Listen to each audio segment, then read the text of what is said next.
So, we basically have fully... I mean, we already knew Takano's motives. I'll cover this for now. I'll re-show it if it's important. But I don't think it's going to be, excuse me, all that important.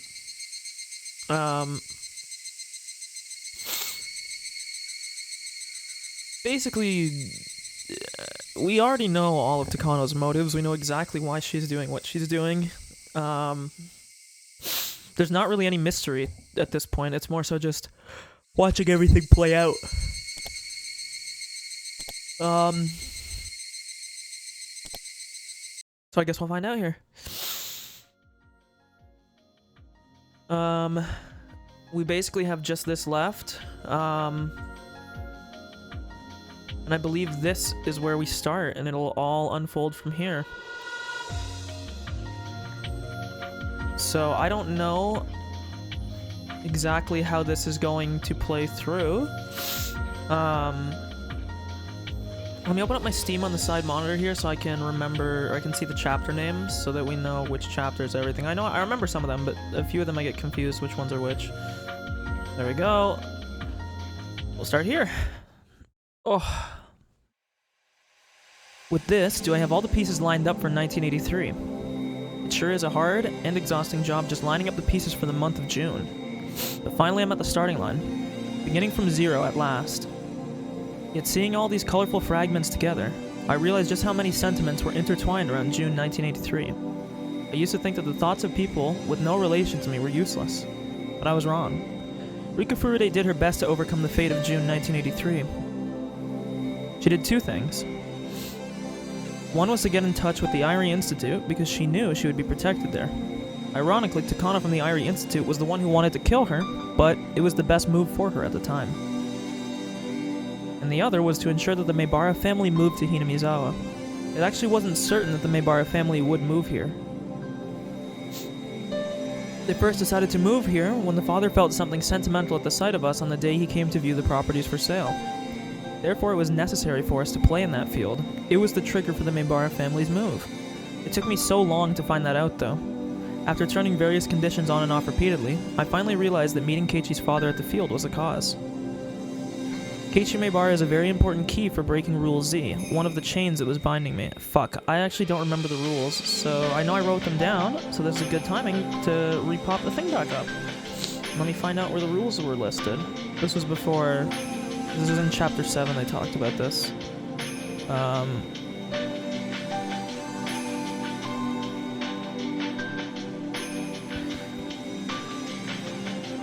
This is Chapter 6. It's gonna be in Chapter 7. Oh, here it is. I just saw it. Okay, so... The game titles as Rule X. A random person becomes violent under the influence of paranoid thoughts, which we know. Rule Y. Jiro Tomitake and Mio Takano will always be killed on the night of Watanakashi. As an addendum, Rika also dies in June of 1983, fated to happen, same as Tomitake and Takano. However, this can't be considered exactly the same as Takano and Tomitake, as Rika sometimes dies from Rule X and dies in different circumstances almost every time. Also, we all know this is bullshit now, because at the time that this was posed, we didn't know if the Mio Takano body that was found in the mountains after the disaster was actually her or not, and we know after Chapter 7 it's not her, it's a body double. So, Oishi's role is to indirectly cause a tragedy. He always leads the person succumbing to Rule X to distrust the Sonozakis, present in all cases of people turning to darkness, and Rule Z. Oishi and Takano always influence people to suspect the Sonozaki family, and the listeners always believe them. So... somehow Keiichi will stop the mistrust of the Sonozakis. It's Mion or some shit, I don't know. He is the fresh air that's powerful enough to break all the old and evil customs in this village. He created many opportunities, but he also provided me with an important clue by letting me know that a strong conviction and the will to believe is what's important in standing up against a powerful fate. But I wasn't the only one who wanted him here. People in the Sonozaki family who wanted to wipe out the nastier traditions of the village also wished for him. Mion Sonozaki vowed to herself to protect Satoko and Satoshi because she was very much bothered by how irrational the treatment of the Hojo family was. And on the night Satoshi Hojo disappeared, she exploded at Oryo Sonozaki and voiced her true feelings. Oh, are we gonna get that? Oh no. Oryo Sonozaki understood. Oryo herself had come to understand the wicked customs of the village and had been wanting to do something about it. but she didn't have the power to do so herself, so she entrusted it to the fresh air that was blowing in from the outside. That was why the lots went on sale, so the Maebara family could move in. Even if I danced in that field, if Oryo hadn't put the lots on sale, Keiichi couldn't have come. And Rina Ryugu, who provided many important opportunities for Keiichi Maebara, was saved by returning to Hinamizawa after the deep emotional trauma of her parents' divorce sent her into terminal condition. Keiichi Maebara's wish to restart his life was the same wish Rina Ryugu had a year prior. Maybe that's why Rina was able to understand Keiichi. It's like the miracle where one can recognize moments in a certain fragment from another fragment. If they can use the lessons learned from one fragment, then humans won't make those mistakes. The game pieces will make their best moves, and the chances of winning this game of June 1983 will rapidly increase. In other words, Rina Ryugu makes extremely important moves on this game board without realizing it. The mighty Rule Z that surrounded the Hojo siblings was eventually smashed by their actions. Of course, Satoko overcoming herself was also a big help. Their hands met only because they reached from both sides. Keiichi and Rina are the ones who taught me that. We haven't seen Keiichi's gross model. It doesn't switch. Fuck you, game. Mion is the one who made it possible for them to move here, and she also helped them to become familiar with the village. That's not all. Irie is also an important piece with significant functions of his own. Feeling empathy for Satoko, he is the most influential piece on the board we call Hinamizawa Syndrome. His existence is capable of defeating Rule X. Keiichi and Rina's determination and subsequent awakening taught us that it was possible to fight against Rule X, but they didn't defeat it. Defeating Rule X requires the existence of Irie, who has the strong will to discover a cure for the syndrome. I didn't know Irie held this many thoughts within him. I always thought he was rather absent-minded, but he is in fact an important and powerful piece. So if we gather all this power, can we win against Takano's will? I've seen Takano's thoughts too. Sadly, her will is strong and can't be easily broken. It's no wonder our fate in June 1983 had been so hard to shake no matter how hard we fought. The sentiments I've been turning towards it pale in comparison to how many she's brought into it. The weight of our game pieces are different, because I've given up on fighting while she has been risking her life to fight on. I've spent time sulking and drinking wine to escape from reality. I must be a very light piece indeed. I can't win against Takano with what I have so far. I need more pieces to be able to win. The officer Oishi once showed the possibility of becoming a strong ally, but he's under the misunderstanding that the Sonozaki family caused the death of his dear friend, so until he gets that resolved, he won't be of any help. I don't know how I can resolve that misunderstanding, but I just have to believe in it and keep throwing the die. Okay, so the big thing that we've all learned from this basically is that to dismantle Rule Z, we need to get Oishi on our side. To get Oishi on our side, we need to prove the Sonozakis had nothing to do with the first killing. Just like Keiichi and Rina constitute a chance to change fate, maybe Akasaka has the power to create a chance as well. But yeah, the good old detective boy, Akasaka. The curse of 1983 is tied to the curse of Hinamizawa. A curse can't be broken by inner power alone. It takes power from outside as well. Both sides have to reach out, otherwise the hands won't meet, just like what happened with Satoko. But Akasaka has never come to our aid. Even if he did, it was always too late. Far too late. But if I keep throwing the die, will Akasaka's game piece eventually appear? I mean, he did the one time. The final rule, Rule Y, involves the evil mastermind who are using Takano as their own game piece. To defeat them, I need a very strong opponent for her. And the only one I can think of is none other than Akasaka from the police headquarters in Tokyo. There are more pieces who would lend me their power. I need to gather them all, otherwise I can't win against Takano. The preparation of this game board is complete, but I need more pieces. It's only the beginning. Okay, so I lied. These might actually not be that long.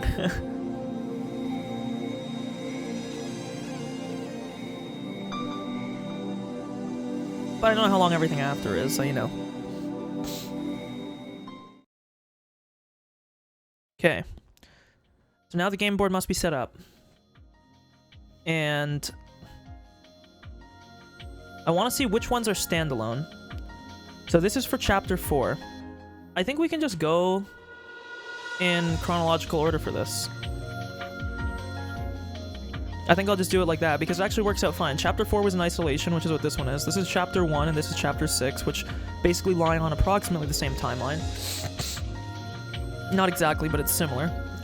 This is Chapter 2 and Chapter 5, which are intimately tied together. They're literally the exact same path, just from Mion's perspective, and from Keiichi / Mion's perspective, and then from Shion's perspective. Higurashi is the 3rd chapter. This is Satoko's suffering chapter. And Minagoroshi is chapter 7, which was when Satoko was like truly saved. Chapter 7 was also Takano's big reveal, and then this is the chapter that we're currently playing, so it should make sense just to go like this. Ooh, this piece is the only one that's so distorted. That's because it's from long before June 1983. Therefore, the existence of this piece has no effect whatsoever in the game we're playing on this board. But is this really a useless piece? Well, no, because Akasaka is always present in this piece. So this is probably where you can guarantee that he's going to come back. The identity of Rule Y has been completely exposed by now. With the backing of a mighty organization, it is powerful enough to swallow up the small solidarity of individuals. I almost give up on this game because of its irrational power. That's why I'm thinking that maybe there's a piece hidden somewhere that's strong enough to fight against such a formidable enemy. Mamoru Akasaka works at the police headquarters in Tokyo, and might have the power to stand up to such a vast conspiracy. Can his power withstand even Rule Y? Just like Keiichi Maebara defeated Rule Z, will he be able to defeat Rule Y so easily? We need everyone's strength, so Akasaka's strength is needed as well. Wait, is that literally it? I mean, that's basically what I said, but is that actually just it? I mean, hey, there wasn't really much to say about that chapter. It was literally just Akasaka. Okay, say less.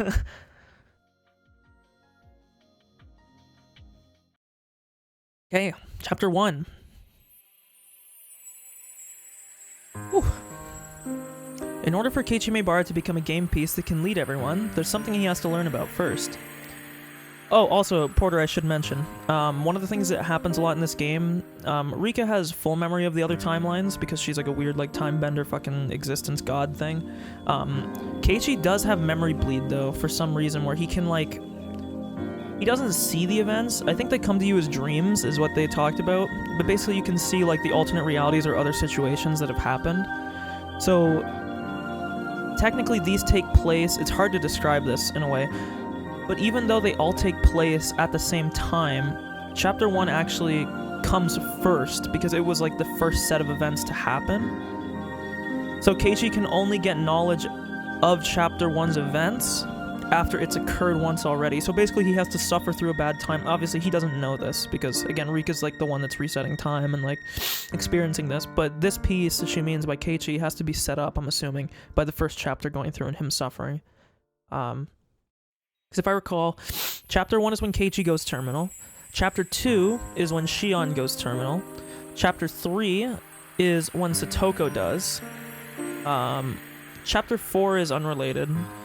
Chapter 5, we get more of a better view of Chapter 2, because Chapter 2 and Chapter 5 are literally, they're the only two chapters that are exactly the same.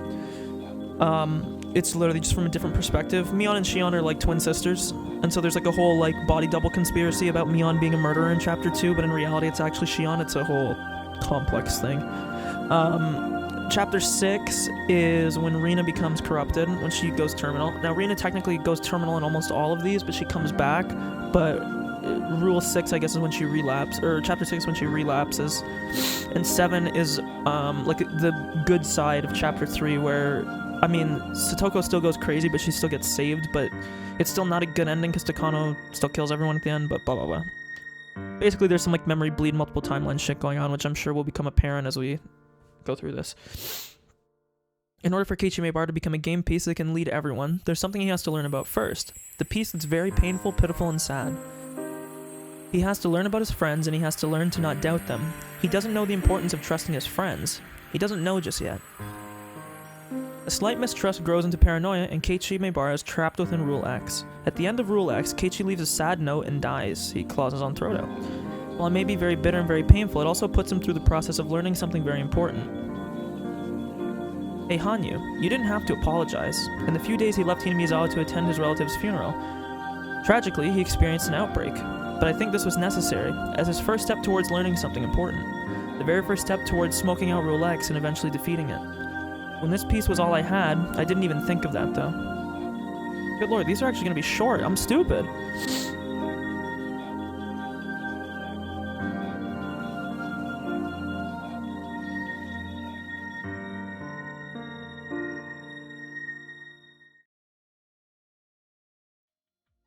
Okay.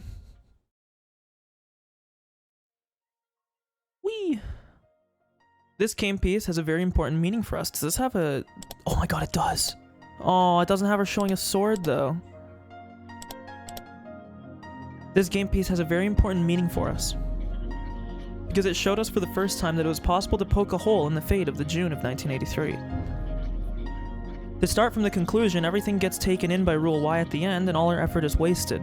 But we're challenging the great law that governs this game board, Rule X, head-on. We're using everything we've learned so far from other fragments which prove we can defeat it. We grow by learning. In a game with no hope of winning, we can discover a slight chance of victory. This piece taught us that.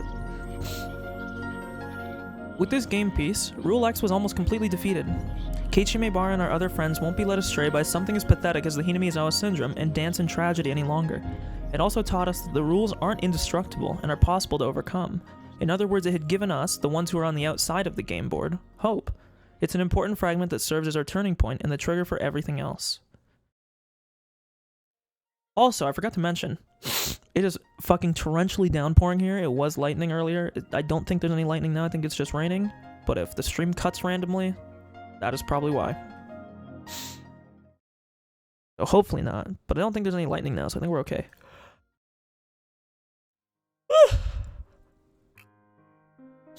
This game piece reminds us that no matter what happens on this game board, everything is due to the curse or the Sonozaki family pulling someone's strings. No. To put it in my words, this is the piece that makes everyone aware of the existence of Rule Z. It's hard to notice with just this piece, but this is a complicated fragment where Shion Sonozaki, while trapped in Rule X and mistaking it for Rule Y, is hurled about, comes to notice the existence of Rule Z. But this is also the piece that teaches us the rules of the game board. By the way, the piece called Shion Sonozaki is a piece coming from the outside, from the game's point of view. Does she have a different model as well? She dislikes Satoko Hojo at first, but through this and another piece, she learns something important, challenges Rule X, and then grows to be a powerful piece to fight Rule Z. The most ridiculous part of this fragment is that it's hidden so cunningly, and doesn't seem that way at all with just a passing glance. Learn from your mistakes. Please become a powerful piece and lend me your strength to defeat my enemies. I wonder what they're going to say about Chapter 5. I still want to know what's going on with Satoko, or not Satoko, Satoshi. There's still no answer on that. I'm sure that'll happen, though.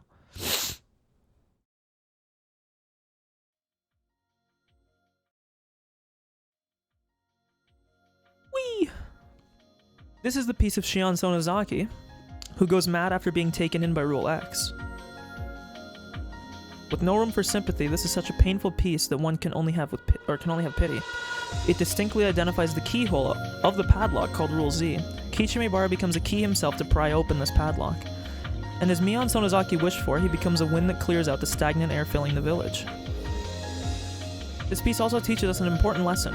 Shion Sonozaki learns through this piece, and then becomes a strong ally for Satoko Hojo. In that way, maybe Satoko Hojo is a piece that represents the padlock for Rule Z. Unless she is saved, Rule Z can't be defeated, and when she is saved, that means Rule Z is defeated. This piece indicates only that. That's the only thing Shion Sonozaki learned by gambling her life. But now I think that it's very important. Every time I see Satoko and Shion argue about pumpkins, I think about that.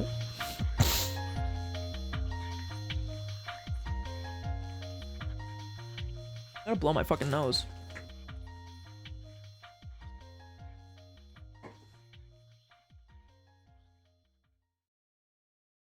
Ever since I sneezed, my nose was just like hard stuffed. Ugh. Gross. Now I feel stupid, because these are so short. What does the uncle look like? Never mind. This piece shows us the existence of the unreasonable Rule Z surrounding Satoko, and reveals the most powerful adversary rule of the game board, Rule Y. Can the rules X, Y, and Z be seen now? The enemy we need to fight, the things we need to learn, all are gathered and revealed here in this fragment. At this point, it's impossible to reach Rule Y. Fighting against Rule Z's effect on Satoko is the best that can be done. But in this piece, we make a mistake in our approach for fighting it. The outcome we gain through erroneous means is erroneous itself. Keiichi Maebara learned that through his own experiences. A tragedy doesn't possess the power to overcome tragedy. Violence doesn't possess the power to overcome violence. If they can all grasp that, all the pieces on this game board will learn the true way to fight. But Takano is too powerful. The shocking end of this piece doesn't allow us to learn it that easily.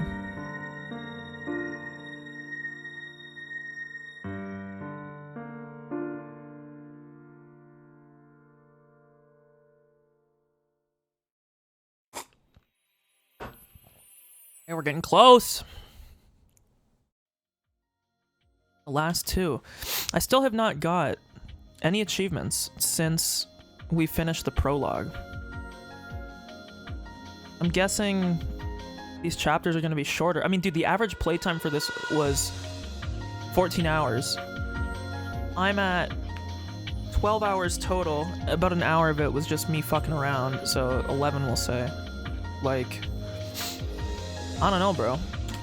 This is not finishing in 2 hours, I'll guarantee you that.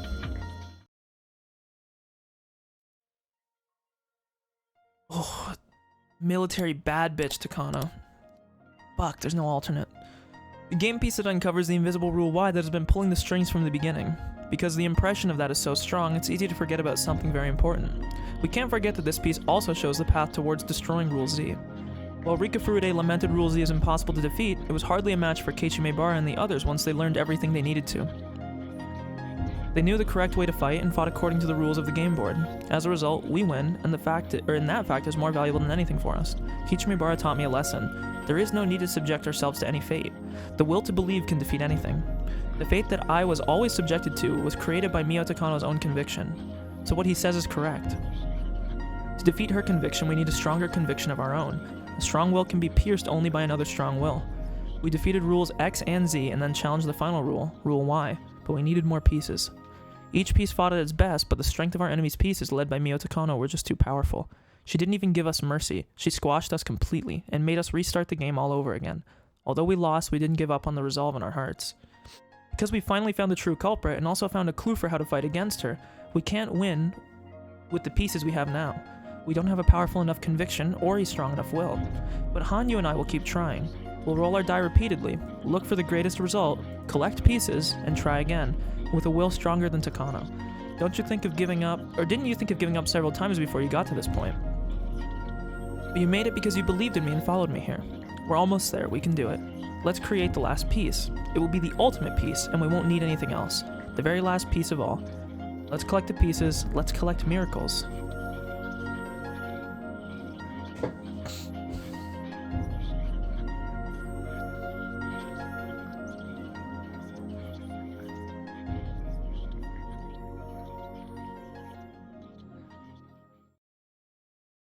Oops.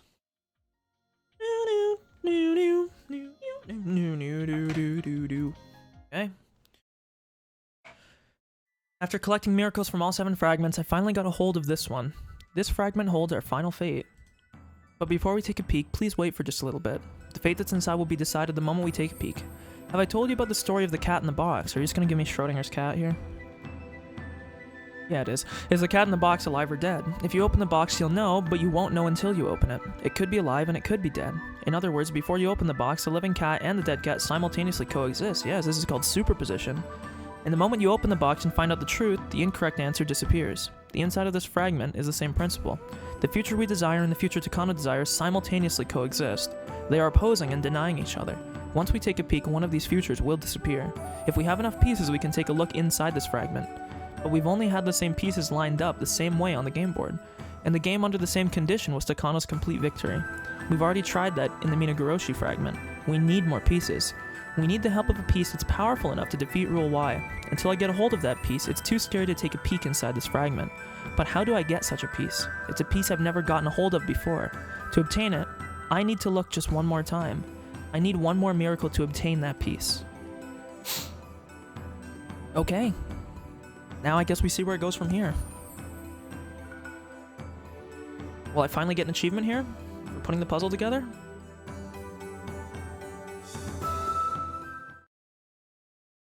I did not. Oh! Leftover fragments. Do you need the final miracle?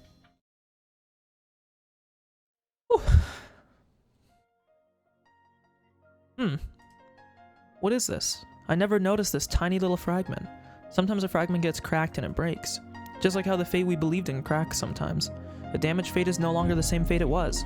And which fate does this piece belong to? I picked up the tiny fragment and tried to match it with the fragments I have in my hand. And the last fragment I picked up was the Himatsubushi fragment, which is... which chapter? Chapter 4, that's her fragment. This fragment was distorted from the beginning, and look. See? This tiny piece fits perfectly. With this tiny fragment, how will the world change? What kind of miracle will occur?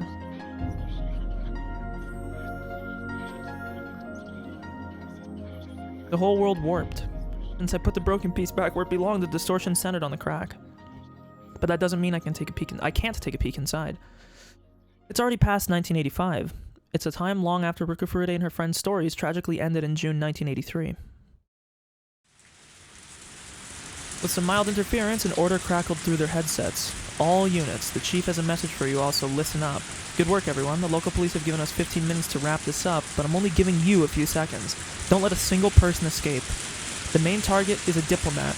Don't let him suspect you're a cop, just grab him. But make sure you leave no injuries. It'll lead to problems if you do. They're dirtbags who hide under diplomatic immunity to deal with the local gangsters. They launder money from drug dealing and force people into the sex trade to pay off high-interest debts. According to the local embassy, some of their victims are younger than teenagers. Shitbags. Normally this would be a simple case, what with the perpetrators being gangsters. When the police found out that a foreign diplomat was involved, things got much more complicated all of a sudden.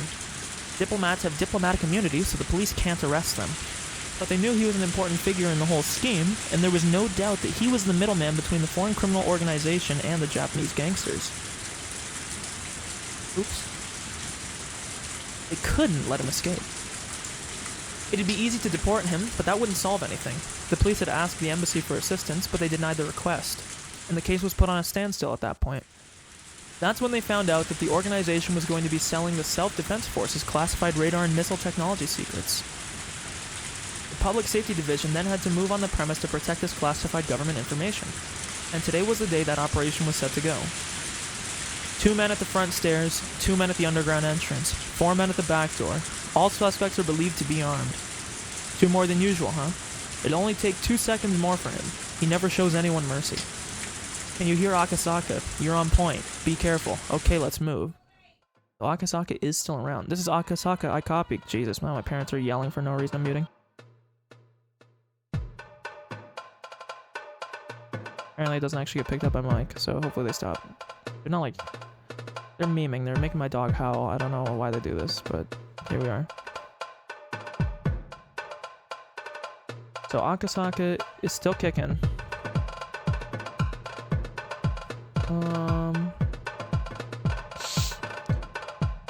This is Akasaka, I copy. Let's go. Hey, it's Akasaka. Does he have a different model? Oh, he does. Ugh. A man suddenly appeared around the corner downtown. It was Akasaka. He displayed none of the naivete that he did when he first met Riko. When he got to the entrance of the underground club, a bouncer with a heavy foreign accent stopped him. This place, members only. Do you have membership card? Akasaka pulled a card out after being asked. It was a card that was very difficult to forge, so they could only get one. As the man on point, he was the one to receive it. The bouncer let Akasaka in after confirming he had a membership card. Akasaka passed the bouncer at the entrance. He's going down the stairs. Come on, Akasaka. At the bottom of the staircase, there was an overly decorated door like the ones you'd see at a high-class club. The venomous glow of the cocktail lights lit it up, silently warning everyone it was an entrance to a den of evil. Welcome. May I see your membership card? The guard at the entrance took the membership card and put it through the card reader on the wall. An error sound. Slight perspiration, having a stroke. Perspiration could be seen on Akasaka's forehead. The guard swiped the card a couple times more. Beep, beep, beep. Akasaka's having a problem. Did they change the system? If Akasaka's encountering trouble, we'll change plans. Secure his safety pronto. The expression of the guard with him steadily grew... Dour? I don't... The fuck? I would assume it would be sour. I've never seen this word. Apparently... Doer. Apparently it just means stern. Whatever. His right hand reached inside of his jacket, probably fingering, his gun. Ding. The buzzer suddenly rang with a delightful tone and the card reader flashed a green light. Immediately after that, the lock on the door opened up. "Thank you for waiting. Please head on inside." The guard pulled his hand out of his jacket and opened up the heavy door. Loud music and flashing colorful lights spilled out from the inside. From within that, a well-dressed guard appeared to welcome Akasaka. At this moment, his first mission was accomplished. Having acted as the go signal for the remaining units, Akasaka was also in the dangerous position of being in enemy territory all by himself. The door was the biggest obstacle for their ambush. The door locked automatically, so whenever it was closed, it was also sealed that way. It was a solid door, nearly impossible to open from the outside. Somebody had to not only open that door, but keep it open for several seconds in order for the raid to begin. Akasaka was the only one who could do that. Akasaka, entrance secured. Commence operation. The complex on the other side of the club was getting a new tenant, and there were 2 trucks parked in front of the building. But of course, that was just a disguise. The door to one of the trucks opened and several dozen plainclothes officers jumped out. The same thing was happening at the back door too. The ground level guards noticed this and began to draw their guns, but were taken down immediately by nearby investigators who had been pretending to be innocent bystanders. Several dozen investigators quietly went down the underground stairs. These narrow underground stairs were another obstacle to their operation. Everything would end up on the security camera. Their raid would become known within a few seconds. For that matter, a push on the security button would make it impossible for the lock to be opened from the outside. That's why they had to secure the door before the ambush. The guards on both sides of Akasaka noticed the loud footsteps coming down the stairs. The well-dressed guard also realized that something was wrong. 3 guards shifted their attention from Akasaka to the stairs behind him. And as he sensed their attention shift, Akasaka took a quick deep breath and then stopped breathing entirely. The 2 guards standing beside him suddenly rose into the air in strange positions. Akasaka had determined his position relative to the 2 guards next to him, so he didn't need to check with his eyes, but even so, his fists had been driven into their faces with such precise accuracy. His moves were well-trained ones and showed no mercy against evil. They were as destructive as armor-piercing ammunition. It's a little bit of an exaggeration. And furthermore, Akasaka had retracted his arms at the same speed he struck. Everything looked so strange in the flashing lights. The man who witnessed all this probably couldn't figure out what had just happened. The 2 guards were up in the air in strange positions, and the man who had been standing in front of him was now crouching low. Then that frozen moment shattered. The well-dressed guard was smashed into the ceiling, and shortly afterwards came crashing down onto the floor. He punched him as hard that he hit the ceiling. Later on, while slurping liquid food, he would desperately try to remember whether it was a fist or a leg that broke his jaw. He would probably never quite recall it. Rather luckily, the way his body fell blocked the door, so Akasaka didn't have to hold it open any longer. "This is Akasaka. I'm going in." Wait for your backup." The room was filled with loud music, but everyone had already noticed the brouhaha at the entrance. "Everyone get down." As soon as Akasaka bellowed his warning, screams filled the club. Most people immediately hit the floor as if trying to proclaim their innocence. But all the guards reacted quickly to Akasaka. In the midst of all this, there were a few people who were trying to make their escape through the back alongside several guards. Akasaka restarted his breathing once and then stopped it again, and then ran after them like a wolf. He jumped up onto the table, smashing expensive bottles of alcohol and scattering glasses with ice cubes made from icebergs of the Arctic. A foreign bodyguard, whose previous profession must have been a professional boxer, thoughtlessly stood in front of Akasaka. With a heavy accent, he tried to taunt his opponent, but Akasaka couldn't have cared less about that. The only display the man was able to put on for him was that he was able to block Akasaka's attack, but it wasn't even an effective guard. The power of Akasaka's punches were so incredible. They simply broke the man's bones in his attempt to— okay, what is up? Is this dude on the fucking juice? The man's arm warped in a strange way, and the moment after the agony showed on his face, Akasaka's left arm ground into it. Akasaka, you see, is right-handed. That man should consider him grateful that he was able to get away with a mere orbital fracture. This man's got fucking hands of stone. Thinking that this was his chance, another man attempted to tackle Akasaka from behind. He assumed that no matter how strong a man was, he'd go down quickly when attacked from behind. He also assumed that Akasaka was concentrating in front of him. He wouldn't be expecting an attack from behind to begin with. But that would only be true if Akasaka was just concentrating on his front. Indeed, the attacker was very wrong, for Akasaka was no longer even thinking about the man before him. Akasaka knew exactly when and what was about to happen. The experience he had built up to this day taught him that. His body more than his mind remembered the timing for when menaces to society like these would make their move from behind him. Akasaka's attack continued fluidly from the left arm punch that he struck against the ex-boxer. His left arm retracted, and at the same time he arced his left leg around beautifully as it crashed into the man approaching him from behind. A dull sound signified that his nose had been broken, but Akasaka already knew that. And then he killed him, continued his motion, and directed a decisive right blow to the side of his assailant's head. The man slammed into the wall and bounced off of it, rolling on the floor. Akasaka took another breath. Under the glare of the dazzling club lights, the guards realized they were up against a demon. Yes, they realized there was no way to take him down. The guards were being paid to deal with humans. Fighting demons just wasn't in their job description. At that moment, backup finally arrived. Maybe finally isn't a suitable word. Everything that happened did so over a matter of seconds. The time it took for Akasaka to take down those 5 guards was a span of merely 2 breaths. Put your hands above your heads and get down on the floor. If you resist, we will open fire. Thanks to Akasaka's furious actions, the flow of events was already set. Akasaka's intimidating first strike shattered the gang leader's will to run. They were all down on the floor, but one of them began smiling. You shouldn't touch me. It'll lead to an international incident. Akasaka grabbed him by the collar and threw him against the concrete wall. Aren't you a policeman? I have diplomatic immunity. I am a diplomat. Good for you. So how much did you get paid, huh? This will be an international incident. I will be calling the embassy. And then they killed him. With a dragon-like roar, Akasaka's right fist pounded the wall right next to the diplomat's head.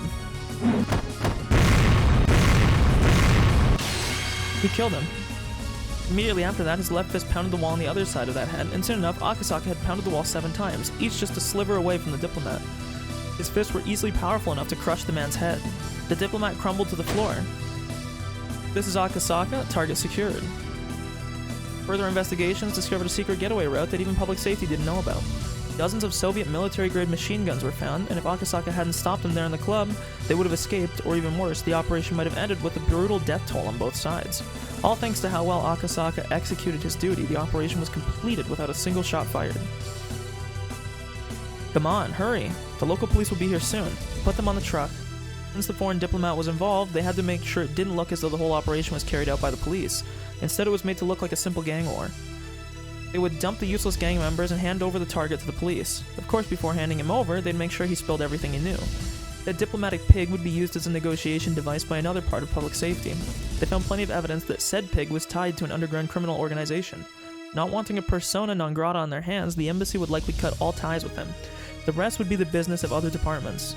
Public safety's job was to take care of things regular police couldn't deal with.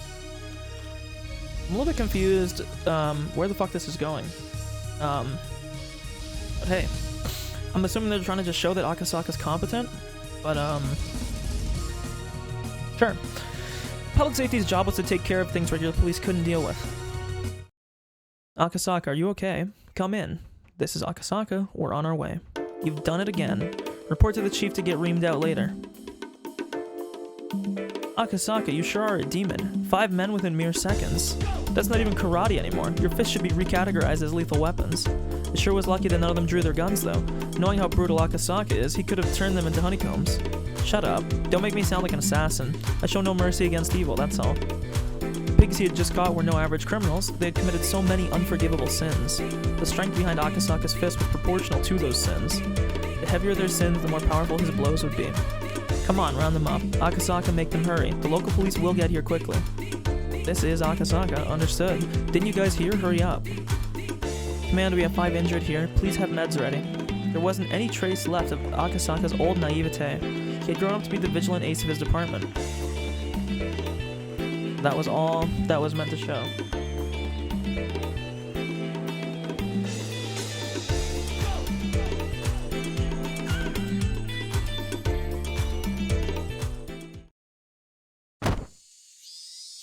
Akasaka was training inside a dark dojo filled with the smell of sweat and mold. The dojo was located in the middle of downtown in a small building. It wasn't that big, and they weren't that well equipped either. It certainly didn't look like a dojo where a person as skilled as Akasaka would train. There were only 3 or 4 students there, including Akasaka. But this was the dojo he picked. To Akasaka, karate was certainly a weapon for crushing his enemies, but now he was seeking something further from it. To achieve his goal, a dojo with many young students having actual physical lessons wouldn't work. He had gone to so many different dojos, and this was the one he finally settled on. Every time Akasaka punched a sandbag, the heavy thud of his punch and the clang of the sandbag's chain would echo. He wasn't just punching blindly. He thought first, developed those thoughts, and then punch. It was more of a deep and low vibration than a proper sound. Drops of sweat scattered and the dust welled up in the air. It was a perfect blow, embodying the concept of 1 strike, 1 kill. But he wasn't satisfied. He closed his eyes, controlled his breathing as if trying to hear the cry of cicadas, then he punched again. From a beginner's perspective, it looked like he was taking breaks between each. The other students training on their own would glance over and sense a fearsome respect at his focused blows. I heard Akasaka works at the police department. Really, if someone like him is a police officer, I don't want to do anything bad. Still, his concentration sure is amazing. He never gets tired. On his days off, Akasaka came to the dojo in the early morning, and he silently trained all day. His training was no longer physical, but mental. The other students were already aware that his continuous concentration was the secret to his strength. However, that was easier said than done. Excuse me, gross. As long as a person lives, they are bound by countless ties and idle thoughts. For a person to submit all his will into such singular focus is more like trying to attain enlightenment than something in the realm of martial arts. Man has tried many different methods to achieve such enlightenment. And what we've learned is that there is no one way to reach it, and a path one takes can reach it if mastered. Karate is what Akasaka chose. The rumors say that his wife is dead. Supposedly he does karate to forget about that. Really, that's different from what I heard. I heard he couldn't save a girl on the job, leading him to realize his weakness or something like that. Hey, I can hear you. Quit talking about other people and train. There was a small beeping noise. Somebody's watch was letting them know it was noon. Akasaka, we're going to get some lunch. Can we get you something too? Sure, I don't care what you get. Thanks. Akasaka was more pleased to be alone in the dojo than to have anyone bring him lunch. When they left, silence filled the building. Shit. My focus dissipated because they were talking about me. But if that happened because of that bit of small talk, that meant he had much more training to do. He had to train much harder if he wanted to achieve enlightenment. He focused again and started to punch the sandbag, but the sound was a lot lighter than before, and obviously the strength in his fists was no longer there.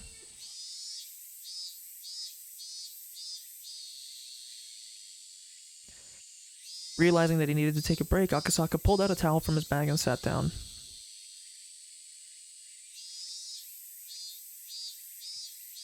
The sound of cicadas soaked into his body. The windows were open, but there was no breeze coming in. Still, he could feel the cool air, if just a little. Just as they said, the reason Akasaka started karate was because of Yuki's death. I was about to say, they did cover his wife, but didn't she? I'm pretty sure she fell in the hospital and died. Of course, losing against the suspect in that kidnapping incident was one reason too, but more than that, the pain from Yuki's death was what made him start. Yuki fell down the stairs at the hospital, and died while he was on a business trip in Shishibone. He couldn't get rid of that depression, so he started learning karate. Oops. But in June 1983, when the Great Hinamizawa disaster occurred, he realized something very important. A girl had predicted Yuki's death, and in return she wanted him to help her. Yuki's death was an accident. He could have told himself that there was nothing he could have done, but as for the girl, Rika Furude's death was different. She knew about her own death 5 years prior. When the disaster occurred, he remembered Oishi and called him to make sure he was okay. Then found out about everything. When he was caught up, he fell into despair. Rika Furude was the turning point in his life. If he had believed what she predicted and did something about it, maybe Yuki wouldn't have had to fall down the stairs. He took the oath to serve the public as a police officer, yet he didn't even notice the plea for help from a little girl. He shoved aside a conspiracy surrounding her until it was too late. He had 5 years to do something about it, but he didn't do anything, and she died. Visiting Hinamizawa for the kidnapping case of the minister's grandson was definitely the turning point in his life. If he had only listened to what that girl said, Yuki would never have died. He could have been there to help Rika Furude. Those two things continued to haunt him. The investigation into the series of mysterious deaths in Hinamizawa that he heard about from Oishi was put on indefinite hiatus because of the disaster. But it was apparent to both of them that there was some conspiracy behind it all. To challenge such things, he needed all the strength and experience he could muster. He was devoting himself to gain such strength, but it was too late. Everything had already ended. While he was stuck in this dilemma, the dojo instructor admonished him. There's nothing one can do about what's already done. So in that case, the only thing he can do is train diligently so that if the same thing is to happen again, he will be able to save a person in need. It's all too late. Everything is already over. Yuki died in an accident, Hinamizawa was destroyed in the gas disaster, and Rika was murdered as her intestines were ripped out while she was alive. Shit. I was too obsessed with Yuki's death and couldn't hear the girl's plea for help. No, if I'd just listened to her, I could have prevented Yuki's accident too. As Akasaka clutched his hair and looked up, he noticed a small shrine overhead that protected the dojo. Akasaka respected both Shinto and Buddhism, but he never thought of praying to gods in times of despair. For the first time, he felt like praying for help. It was something he was capable of doing himself. If it was something he was capable of doing himself, he would never even consider praying. But as it was something he couldn't resolve on his own, he prayed. It was a very selfish wish. If his wish were to come true, everyone in the whole wide world would wish for the same thing. Please, please give me another chance to go back to that time. I swear that this time I will save the both of them. At that moment, Akasaka's body suddenly felt very light. No, it was more like he was losing balance, as if he was fainting. Perhaps it was because he shouted so loudly after training that his brain was lacking in oxygen. I don't think so, but he couldn't take his eyes off the shrine.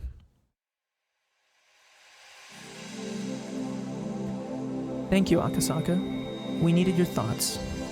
Was this a hallucination? Akasaka felt like a stranger was talking to him. We must wish for a miracle, and you must wish for a miracle too. Otherwise, a miracle will never occur.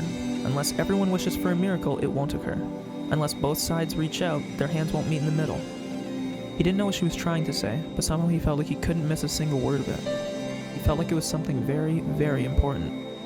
Akasaka, if you wish for it, I'll grant you this miracle. And it'll be a miracle for us too. Joining these broken fragments will give us the chance to create an even greater fragment. Your resolve on its own may greatly influence everyone's fates and intentions. Can you turn back time to that day? No, I can't do that. The only thing I can do is to let you notice. To let you notice that things you can't learn from one fragment, you can learn from others. So all you have to do is return this broken fragment to where it belongs. That's a big miracle itself, although you probably won't even notice it. Thank you, Akasaka. Thank you for remembering me. I don't even know how much time I've spent asking for your help, but finally it reached you. So I'll say it one more time. Please help me. No, please help us.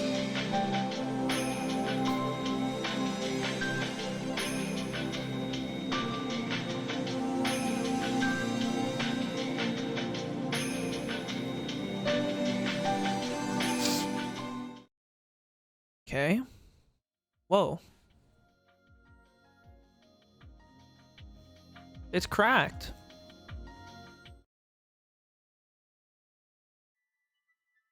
It was long. It was really long. Are you okay? Is your spirit still alive?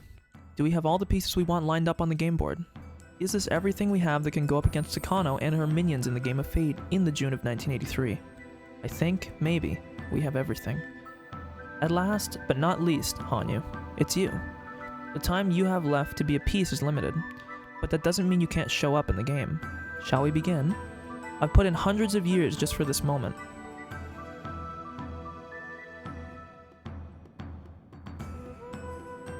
I was about to say, I'm not, it's just blanked.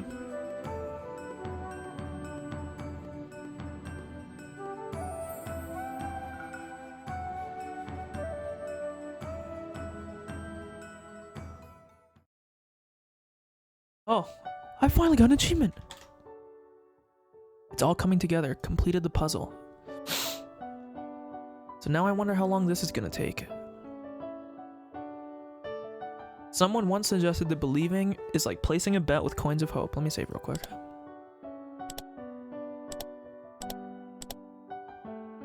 In other words, believing means taking a risk. You gain something if you win, but you lose something if you fail. As with any gamble, we try to make sure we win and then bet a coin. But as with any gamble, there's no guarantee of victory. Sometimes you win and sometimes you lose. As Skippy once said, sometimes in life you're gonna win, you're gonna lose. What are you gonna do? You're gonna cry about it all night? And you know what? In honor of Skippy, I'll even play the clip because I actually have it saved. Are you ready? Are we all ready for this? If I can find it. Okay, I have to mute the game because it's actually pretty quiet. Alright, bro, let's be realistic with each other. In life, you're gonna win and you're gonna lose. Guess what? You fucking lost. Tonight you lost. Get over it. What are you gonna do? You gonna cry the whole night? Wise words from Skippy. And that's how you increase the number of coins you have. But if you keep losing, you don't want to continue gambling. It's then that you realize that if you don't gamble, you don't have to lose anything. Not gambling on anything is the same as not believing in anything. Not believing in anything is the same as not involving yourself in anything. And not involving yourself in anything is the same as not existing. Therefore, she didn't exist. The one coin she had in her heart was the last one. If she lost it, she would disappear. That was why she was hesitating to make a bet. She'd been running, trying not to get involved in any type of match, because she was afraid of betting it by accident. But just like in a game of poker, she could lose her coin by folding. She tried not to lose her last coin, but that meant she was going to lose it eventually anyway. There was something she didn't know. Actually, I didn't know it at that time either. The more coins bet into the pool, the higher our chances of winning this game. In other words, the more frightened we are, the more we'll keep losing the game before us. It's just like carrying a portable shrine. It's impossible to carry such a heavy thing by oneself, but when people put their strength together, they can lift it easily. Ugh. There's a clear borderline between too heavy to lift and easily lifted. It's just like how the balance on a scale tips with just a little weight. The big heavy shrine before us couldn't be lifted. Everyone tried their hardest to raise it, but couldn't. I didn't help because I was sure it couldn't budge. I don't participate in games I know I can't win. Hey, me neither. So I didn't bet my coin. But that was wrong of me. Maybe the portable shrine should have been lifted or could have been lifted if I joined. For the longest time I'd been pretending to be a bystander. I always thought I was just there to find out if my coin was worth betting or not. But that was wrong. I'm not just an onlooker, nor should I be a bystander. I should have participated. The game I've been facing doesn't look like a game I can win. It doesn't look like a game that's worth betting on. But by betting on it, or by participating in it, or by believing in it, the outcome might change. To gamble on something is the same as to believe. To believe in something is the same as to be involved. To be involved in something is the same as to exist. Therefore she existed. Thank you, Rene Descartes. I'm also just got flashbanged and I am now blind, and you will owe me money.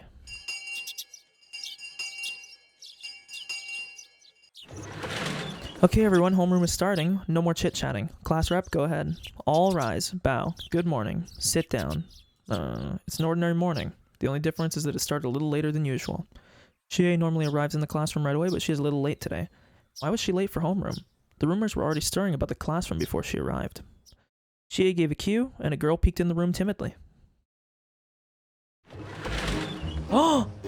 She actually exists!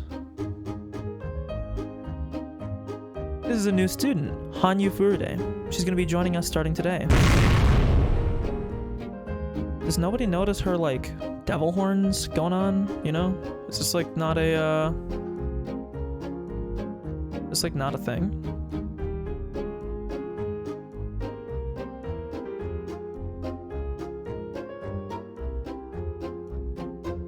The voices of welcome, delight, and surprise all mixed together and filled the classroom. Furude? Is she related to Rika? Yes, she is. She's my distant relative. My, that's quite a surprise even to me. I was uninformed that Rika had relatives. Hey, this old man didn't know either. Well, the three families are rather complicated. I wouldn't be surprised if I had distant relatives myself. But she sure does look related to Rika. What a cutie. All my classmates had gotten excited. The new girl looked rather intimidated by it all. Rika is rather carefree, but this Hanyu seems like the complete opposite. She's more like a shy woodland animal. The exact type that Rina loves. Look, see? Rina's ready to swallow her whole. Okay, Hanyu, please introduce yourself. Settle down, everyone. Go ahead, Hanyu. She left the podium and encouraged Hanyu to take over. I'm sorry. With even greater pressure of the silence left her, the even greater pressure of the silence left her standing there timidly for a little bit. Well, that's understandable. Very nerve-wracking to watch, though. I'm Hanyu Furude. I'm Rika's relative. She's my relative. Please be nice to her. Rika can tell that she's too nervous to introduce herself. She's right to break the silence. Pressuring her like that isn't fair. Which is why I decided to make it more lively. You're called Furude, just like Rika, huh? Now we have two Furudes in this class. And how about we call her Hanyu? We call her Furude, Rika might think we're addressing her, don't you think? We generally call each other by our first names here. Fuck, I keep right-clicking for some reason. She's one of us starting today, so we should call her by her first name too. Okay, it's decided. We'll call you Hanyu. I'm Mion Sonozaki, the class president. Call me Mion, okay? I am Satoko. Very pleased to meet you, Hanyu. Okay, yeah, fuck you, Tomita. You guys are... Fuck all you guys, I'm not reading your shit. Hello, let's be friends, okay? What grade are you in? Our classmates fell over each other to introduce themselves. Everyone tried to get her to remember their names so they could be friends. A friendly atmosphere swelled in the room. I've only just transferred recently myself, but this is exactly how it was on my first day too. I remember how nervous I was and how much I appreciated this as a result. I know more than anyone how nerve-wracking it is to be a new student. I should look after her. I agree. We'll have to help her blend into the class quickly. Right, you were a new student last year, huh? Were you nervous on your first day too? Mm-hmm. But me and the others were so nice to me that I got used to the class pretty quickly. Well, yeah, to welcome a newcomer to the village is one of the 3 families' important duties. You only mention the 3 families when it suits your purposes, but it's true that you all helped me get used to such a different environment. In that case, doesn't that mean it's your turn to look after her, Kay? Yeah, I thought so too. Rena was a new student, but she looked after me when I got here, so it's my turn to look after the next new student. A new student always dramatically changes the atmosphere of a class. Even my attitude has changed. We decided to gather around Hanyu during lunch break. Ow, my nose.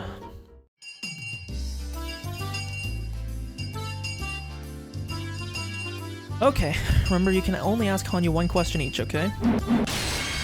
Why don't we ask her some personal questions so we get to know her better? Let's see, who'll be the first one to go? Oh, what's your favorite food? I like sweets. My favorite kind are cream puffs. Oh, that's wonderful. I love cream puffs too. There is a very good sweet shop in There's a very good sweets shop in Okinomiya. I'll take you there sometime. You are like 8. What do you mean you'll take her there? Okay, boys, did you all hear that? If you want Hanyu to like you, get her some cream puffs, okay? Not the cheap ones though. Get her something expensive. Let's see who's next. If there's no one else, I'll ask what color her underwear is today. Okay. Everyone kept asking Hanyu questions, and she looked all panicky again. I guess this is like a traditional ceremony for a new student. Does nobody see her horns, or whatever these are? I remember this is exactly how my first day went. Mion and Satoko seem amused, so it must be the same for them too. I noticed Rena watching the scene before her with a distant look in her eyes. She's probably remembering her first day too. Are you recalling what it was like? Huh? Yeah.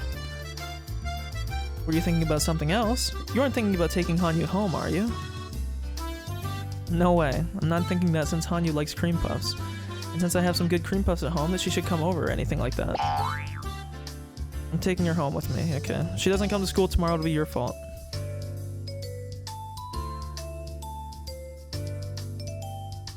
What do you mean?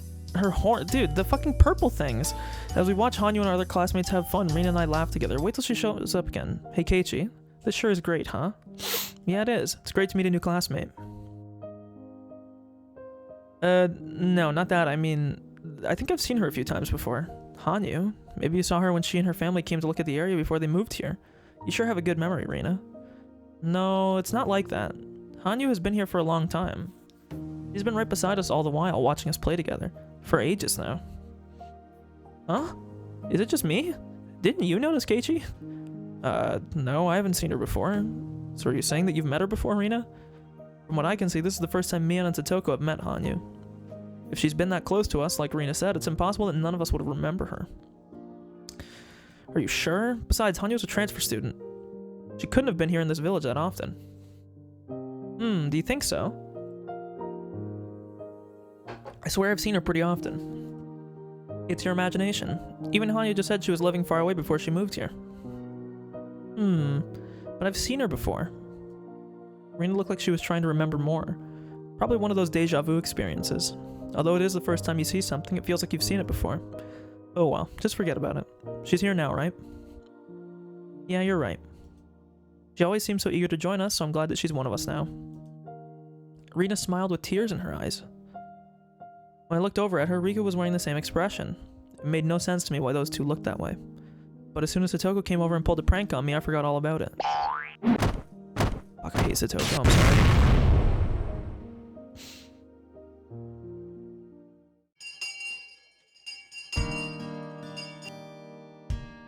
See you later. These are the words that signaled the best time of the school day. As soon as the last period ended, my classmates ran out of the room. Hanyu was popular all day today. She's Rika's age, so all the lower grade students gathered around her. Older students like me and Mion didn't have a chance to get close to her. Well, I'm sure they'd rather have a new student here who's their age than a scary-looking older guy. That's right, you look so scary at first, Keiichi. It was probably because you were nervous. It's mean. I was trying to be friendly so I could get along with the class. You were far from friendly. You slapped me upside the head on your first day, Keiichi, don't you recall? That's because of how I was treated on my very first day. There was a thumbtack on the back of my chair and even a frog in my desk. We heard there was a new student in the teacher's office, so we went to take a peek. We saw you there and you looked so nervous that Satoko must have thought she had to do something to help you relax. As your elder, I was being considerate. It's impossible.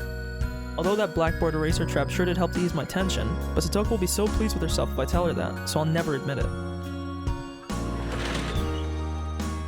Hanya must have gone home with everyone else. I'm sure she's still popular even after school. Still, your first day at a new school is always really exhausting. I'm sure she'll sleep very well tonight. I'm quite sure too. Okay, everyone, it's been a while since I've been busy with work quite a bit, What the fuck did that? Okay, it's been a while since I've been busy with work quite a bit lately. It's time for a club meeting. I've been waiting for this. It's been so long that I've gotten rusty. I've been bored because I haven't rubbed a loser's head in a while. I won't lose. I won't be holding back just because it's been a while. You sure have pent-up frustrations, huh? Great, that makes things even more interesting. Everyone's motivated, huh? You better watch out. I'm in top form today. Mion, you're gonna wish you went to work instead. Mion had to work quite a bit lately because her uncle's shop is short on staff. So we haven't done any club activities for a long time. For us, club activities are the main reason we've come to school. In a way, we live for these few hours after school. If there are no club activities, there's no point in coming here at all. So it only makes sense for us to be excited about getting to have a meeting again. I guess none of us will be satisfied with an ordinary game. What should we play? Mion looked into the club locker. I'm always curious about what's in that locker and how much of it there is. I swear there's more in there than it can realistically hold. Just then we heard the door open. Oh, Hanyu? Hello. What are you doing here? Did you forget something? I thought she had already gone home. Did she forget her lunchbox or something? It's not that big to forget a text. It's not a big deal to forget a textbook, but you can't forget a lunchbox. Hanyu, what is it? Are you looking for something? Hanyu looked at us apologetically. What is it? Are we in the way? She kept staring at us timidly. Are we sitting in Hanyu's seat? No, that's not it. Fuck, I keep right-clicking. What is it, Hanyu? Can we help you? Rina talked to her, but there was no communication to be had, almost like trying to have a conversation with a stray cat. What is this? Hanyu was fixated on something. I followed her gaze and found Rika. Hanyu's apologetic gaze was directed at Rika.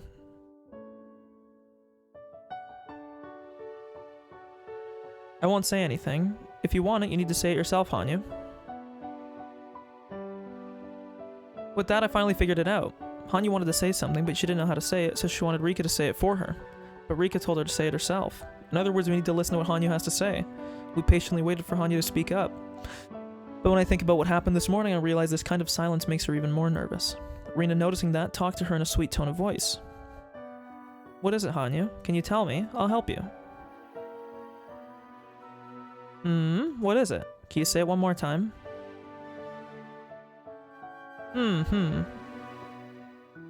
Rina raised her voice. What? Let this old man know too. What is it? Are you sure? What could it be? Please share it with us all. Well... I want to join your club. Hanyu said it loudly as if to shake off her embarrassment.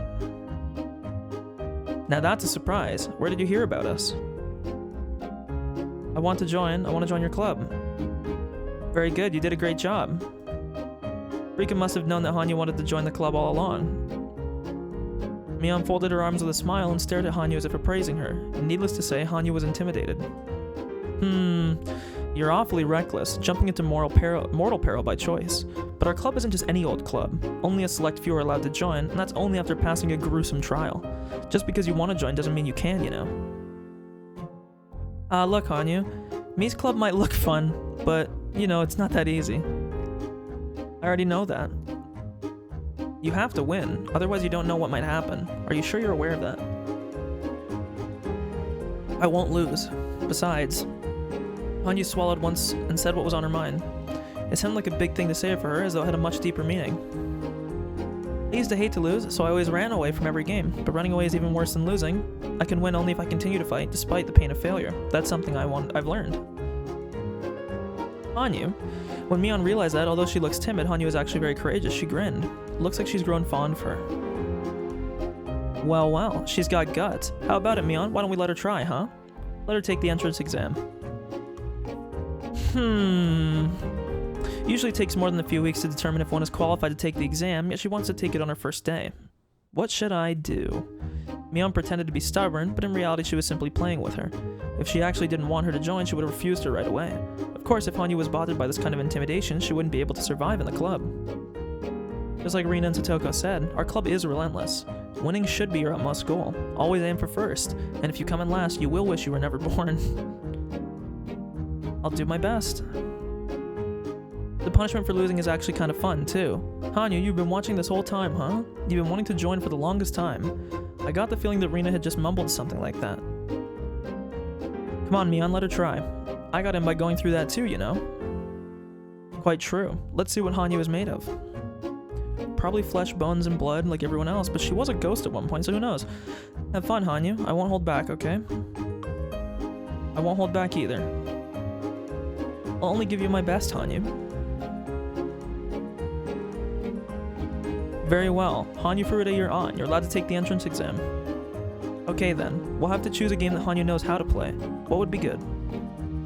Oh. What about this?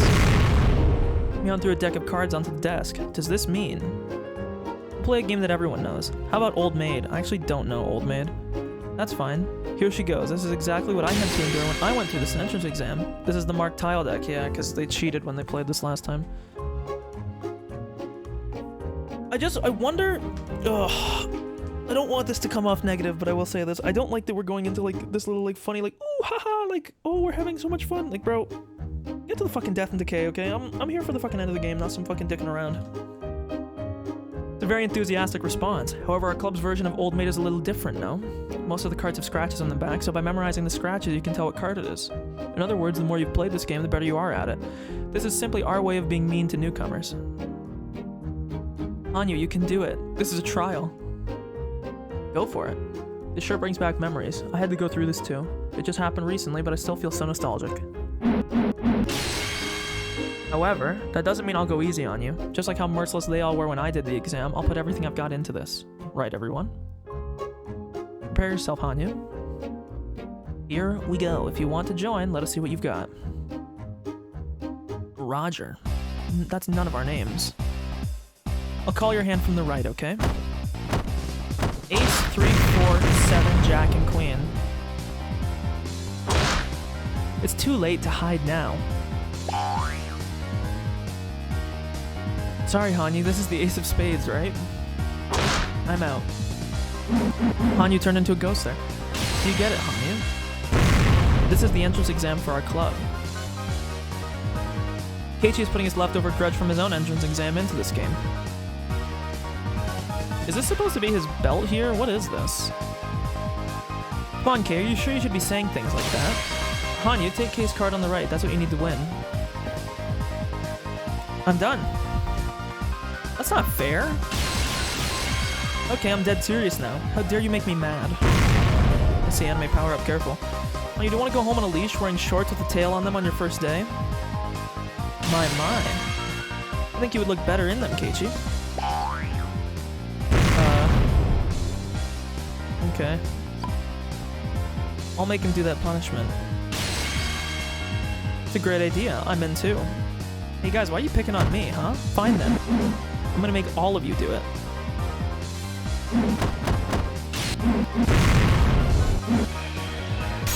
Someone got murdered.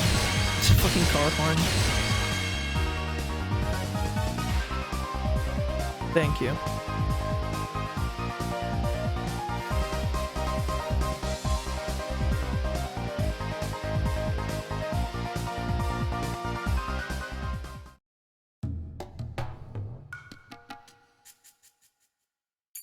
Okay, this is the banquet section. Can you hear me?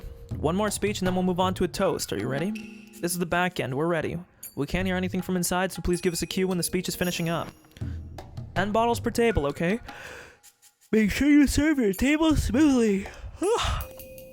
Young waiters with bow ties got bottles of beer ready for a toast.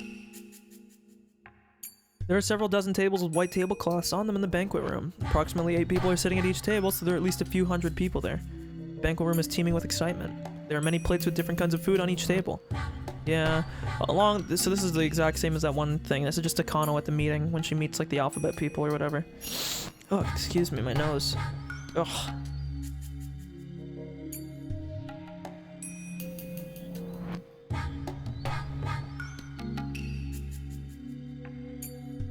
Also, along the wall, there are cooks ready to serve fresh sashimi. All the guests appear to be well-mannered gentlemen, and obviously they are notable people from different fields. The huge and beautiful chandelier above them clearly tells that this hotel holds a status good enough for those famous people. An elderly gentleman is giving a long speech on the stage before making a toast. Usually people don't like such long speeches, especially if it's before a toast, but the guests are, fervor. I don't even want to read this, stuff we already read. In other words, even if they had to take care of further business, the war ended that day according to international law, and from that day on there was peace. Therefore, if any troops invaded Japanese land during that peace, that would be an encroachment against Japan. No matter what the Soviet Union says, the northern territories are Japanese land, and it should be clear to everyone that they invaded illegally. And now they want to settle by returning a mere 2 islands to us. Who do they think they're kidding? Listen, Abamai, Shikotan, Kunashir, and Iturup are Japanese territory. Their total area is equal to an entire prefecture. What would you think if the Soviets invaded and occupied one of our prefectures? Would you settle for just getting half of the prefecture back? No, you wouldn't. You'd have it entirely returned to you. Yet the Soviets are brazenly sitting there, claiming vested rights to land. This is no joke. We must strongly oppose this to the bitter end. Return all the northern islands. Our nation must demonstrate unwavering resolve on that point. Thunderous applause filled the banquet room. All the gentlemen agreed and expressed that they felt the same way by cheering him on. In that hubbub, there were 2 people standing by the wall. He didn't see the fame with the rest. They were wearing sharp-looking suits, and while a little too old to be called young men, they were certainly young compared to all the elderly gentlemen in the banquet room. Why do politicians always tend to lean right or nationalist-based?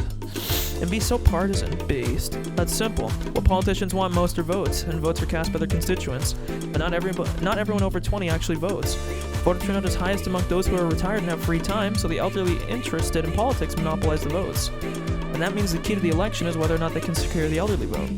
The war only happened 40 years ago. In other words, the generation that's interested in voting is the generation from before the war. My mother talks about air raids often. She used to live near Suidobashi. She lost all her family in an air raid, so she had to walk across the burnt fields all alone. That's right. Our parents went through the war. They shed their blood, sweat, and tears believing it was for the good of the nation. We lost the war, but they believe the war still brought about change that serves as a foundation for the peace we have today. I hear that a lot. If Japan hadn't fought in the war, the Asian countries would still be Western colonies. There was no way we could have won, but we needed to fight in that war or something like that. In that case, no matter how much they preach pacifism, politicians can't ignore the pre-war generation. War is bad and we should never again fight a war, but that war was necessary. Unless they say things like that, it's like they're denying the very lives that that generation lived. I see. Politicians have to work hard to earn votes, huh? However, it would be one thing if they were truly proclaiming their own beliefs, but many of them are simply saying that to get elected. As long as there are politicians trying to win over what remains of the pre-war generation, this country's post-war era will never end. That's how the ghost of war will pass into the next generation, and keep things the same for the next millennium. They'll just keep repeating that the war was justified yet regrettable every time an election takes place. When will our country ever be freed from that cycle? It's simple. Young people need to vote. Excuse me. Don't be fooled by war stories. Vote for those actually pushing policies. Realistic policies, that is. Yeah, there are a few who talk about some pretty unrealistic things. Akasaka, isn't that the F table? There she is. Let's go. The speech had ended and the elderly gentlemen were giving the man on the stage a standing ovation. The 2 men walked through the crowd and approached an old lady in a kimono. Yes, that would be me, but who are you? I made an appointment with you on the phone yesterday. I'm Akasaka.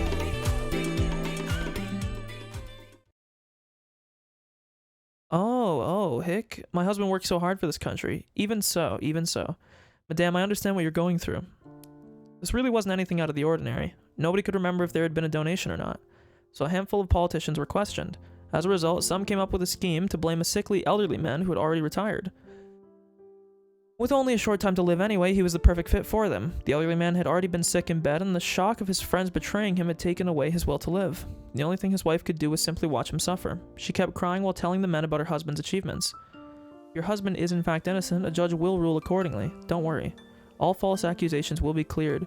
It's actually not true. Japan is actually notoriously known for having quite a bad justice system.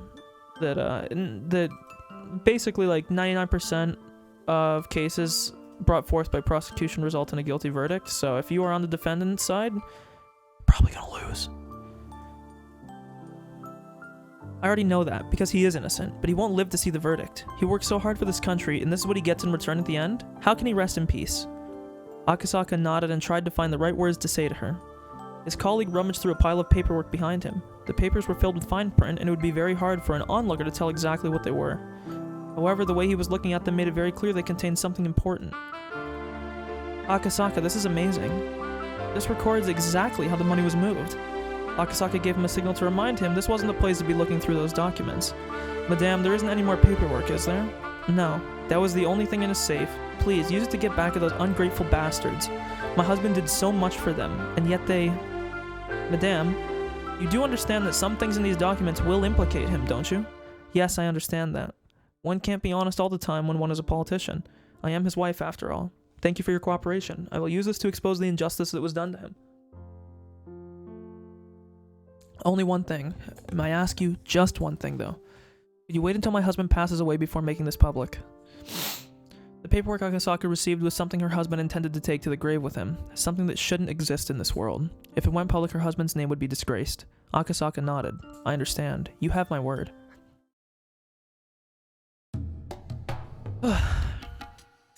Vast public funds were moving from Kasumi Gaseki. The funds were issued to sub-branches to carry out national policies, but various ideas over those public funds always came together, and there was never an end to those trying to poke a straw into it and suck it out like a mosquito.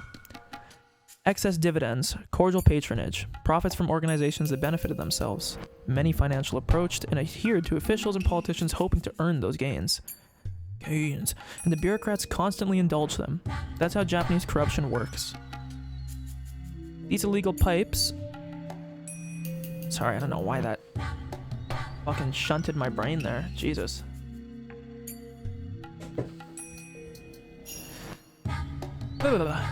These illegal pipes form bypass after bypass in Kasumi Gaseki, siphoning off public funds for their profit. To find and destroy such pipes is, of course, in the national interest, but eliminating illegal expenditures isn't as simple as all that.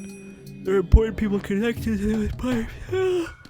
And when those people are investigated, a major political scandal takes place. Ugh, my nose. My nose. I don't know if I read the first line, I already forgot. The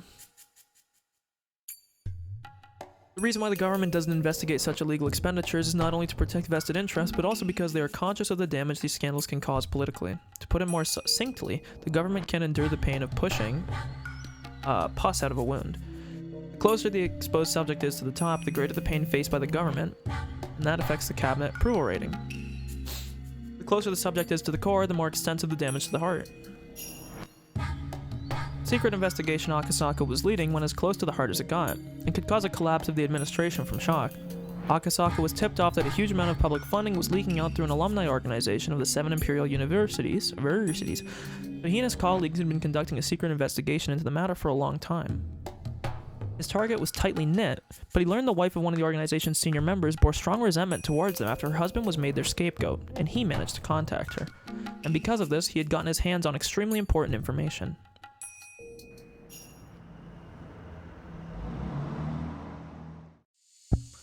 Good work, everyone. We've almost gathered enough proof.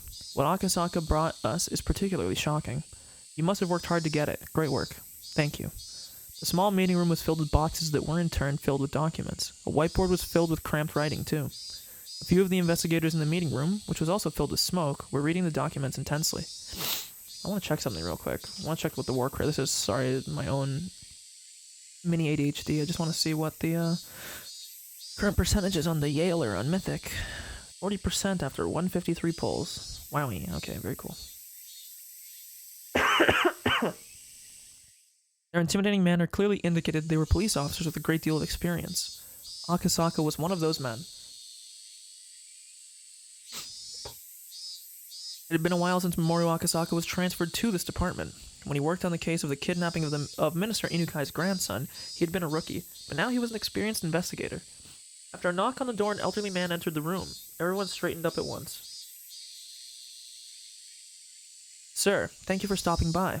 Thank you. You don't need to stand. Relax. I brought a wonderful gift for all of you today. Kano, you'll get to go to your son's Parents' Day meeting after all. The meeting room was filled with sighs, tinged with exasperation and resignation. It certainly wasn't because any of them hated getting to go to Parents' Day. I knew it. Thought it was about time. Shit. Akasaka's colleague complained. They had been so close to getting to the root of this issue. They had such strong evidence. Akasaka on his part wasn't too disturbed. This had happened several times in the past, and considering how hot the documents he obtained were, it was easy enough to predict. The case was suddenly transferred to another department. That meant their investigation ended here. The new department was supposed to continue the investigation to expose injustices, but that's never happened once before. It was just an excuse. The investigation had been terminated because of pressure from above. Damn it. What about everything we've worked for so far?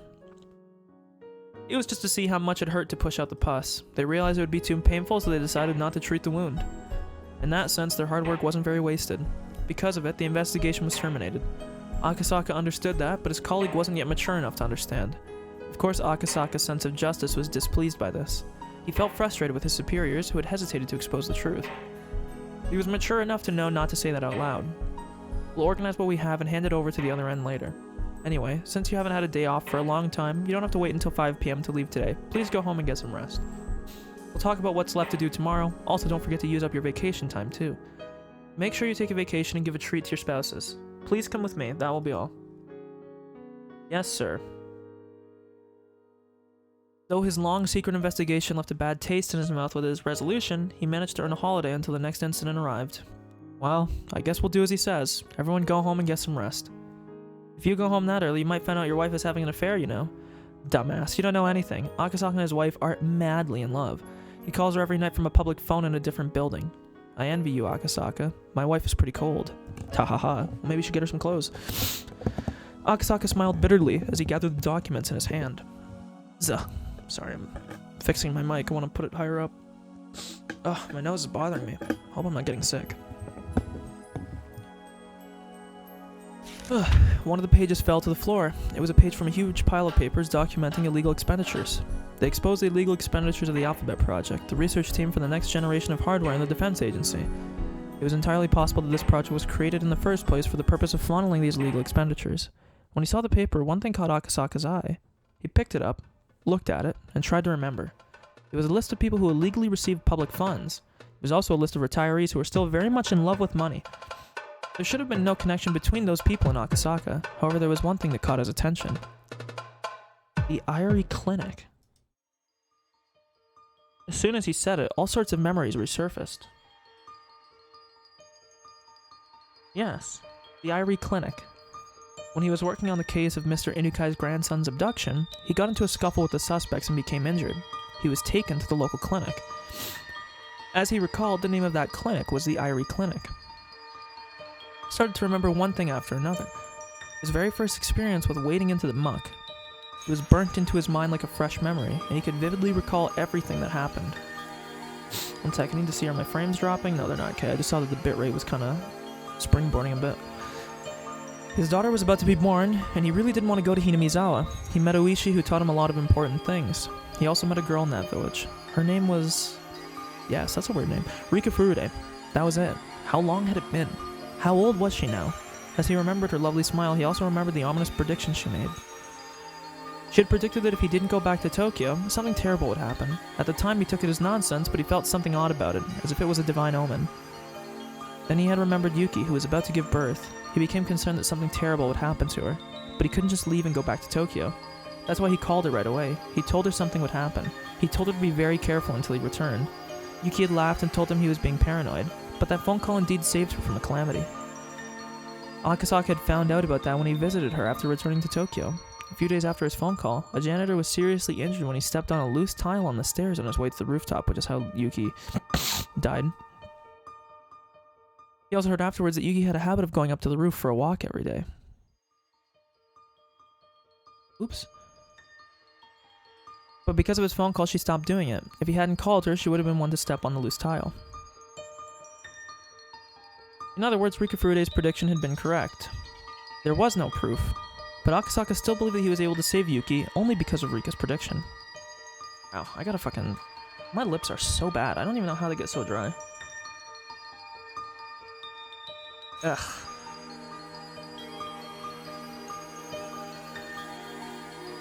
As painful as it might be, I think I need to like scrub all the dead fucking skin off. Or not dead skin, but like the chapped skin. It might hurt a lot, but ugh. It not feel good. He intended to call and thank her for saving Yuki, but the busy days that followed put it out of his mind. Rika. He wondered if she was still doing well, if she was still smiling.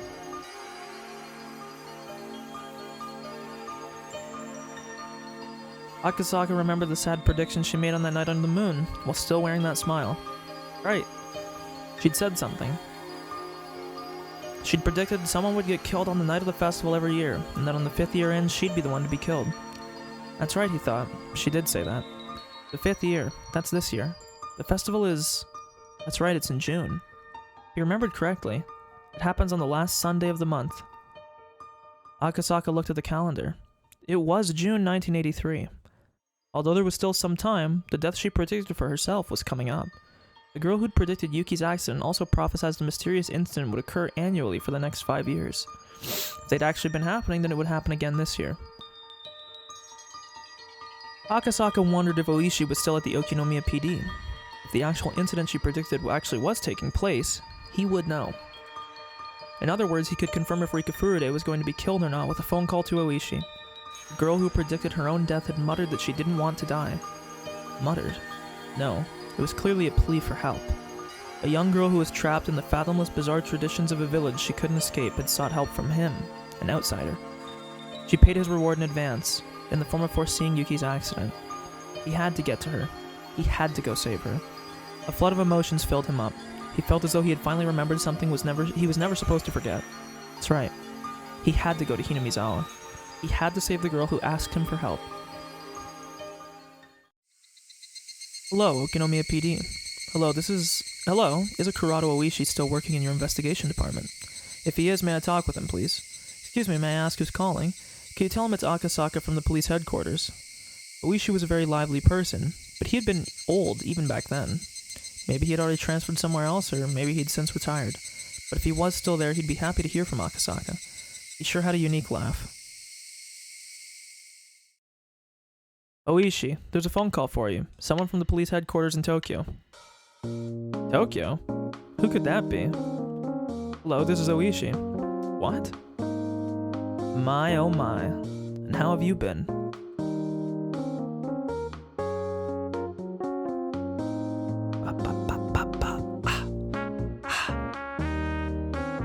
Man on the horn killing it.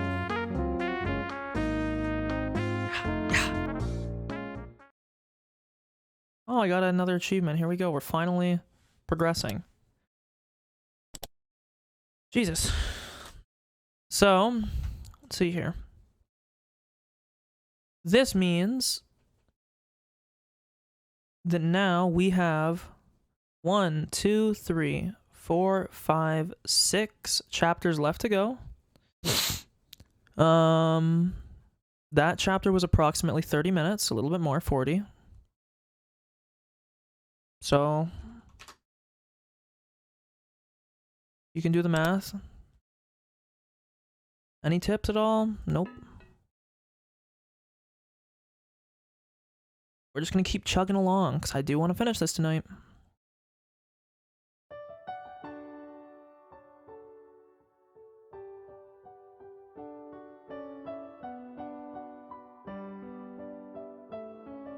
Hanyu had already grown used to being around us. Since Rika and Satoko are her age, she'd become especially close with them. Of course, Rina and Mion are looking after her too.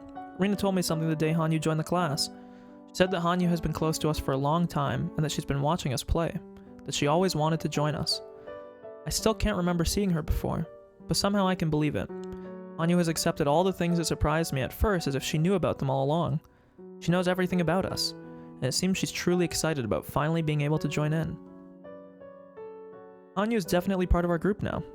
She sure is. It almost feels like she's been one of us this whole time. That can't be true, though. No, it is. She's been by our side all this time. Huh? Are you saying that now, too? Rina told me that a couple days ago. Is it just that I didn't notice? Because you're dense, Keiichi. Fine, so what if I'm dense? Why are you two sitting down? Are you tired? You never feel tired, Hanyu. Meanwhile, we are exhausted. It's because I've waited so long to be able to play with you all. This isn't nearly enough. I want to play more and more. You're full of energy. By the way, those things on your head. Oh my god, finally. Finally, someone says something. What the fuck? Someone says something. And she's like, what thing's on my head? What do you mean, things on my head? There's nothing on my head.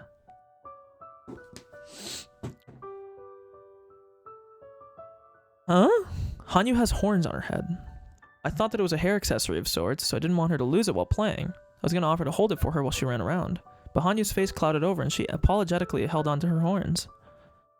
Eiichi, Hanyu can't take them off. Huh? Ah, I see. Sorry about that. It's a birth defect. Is it strange to have horns? Not at all. I think it's cute. Yeah. Kay even has a horn between... Okay.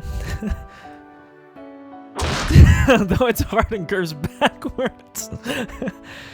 I'm sorry, Mion's based. Not only is she the humor in this game, but she's also actually like the smartest person. Curves backwards though, champ. You need to get that fixed. What kind of horn is between his legs? What kind? Rena's punch is still the one thing I can't follow. Are you quite alright, Mion? There's a depression in your face. Everyone laughed except Hanyu, who didn't seem to get it. I shouldn't have said anything. I bet she doesn't like to talk about her horns. But if I try to apologize, I think things will get even more complicated. As I thought about what to say, Rena took the girls over to the shrine gate. Don't worry about it, Keiichi. Hanyu tries not to let it bother her, but she hasn't had enough training.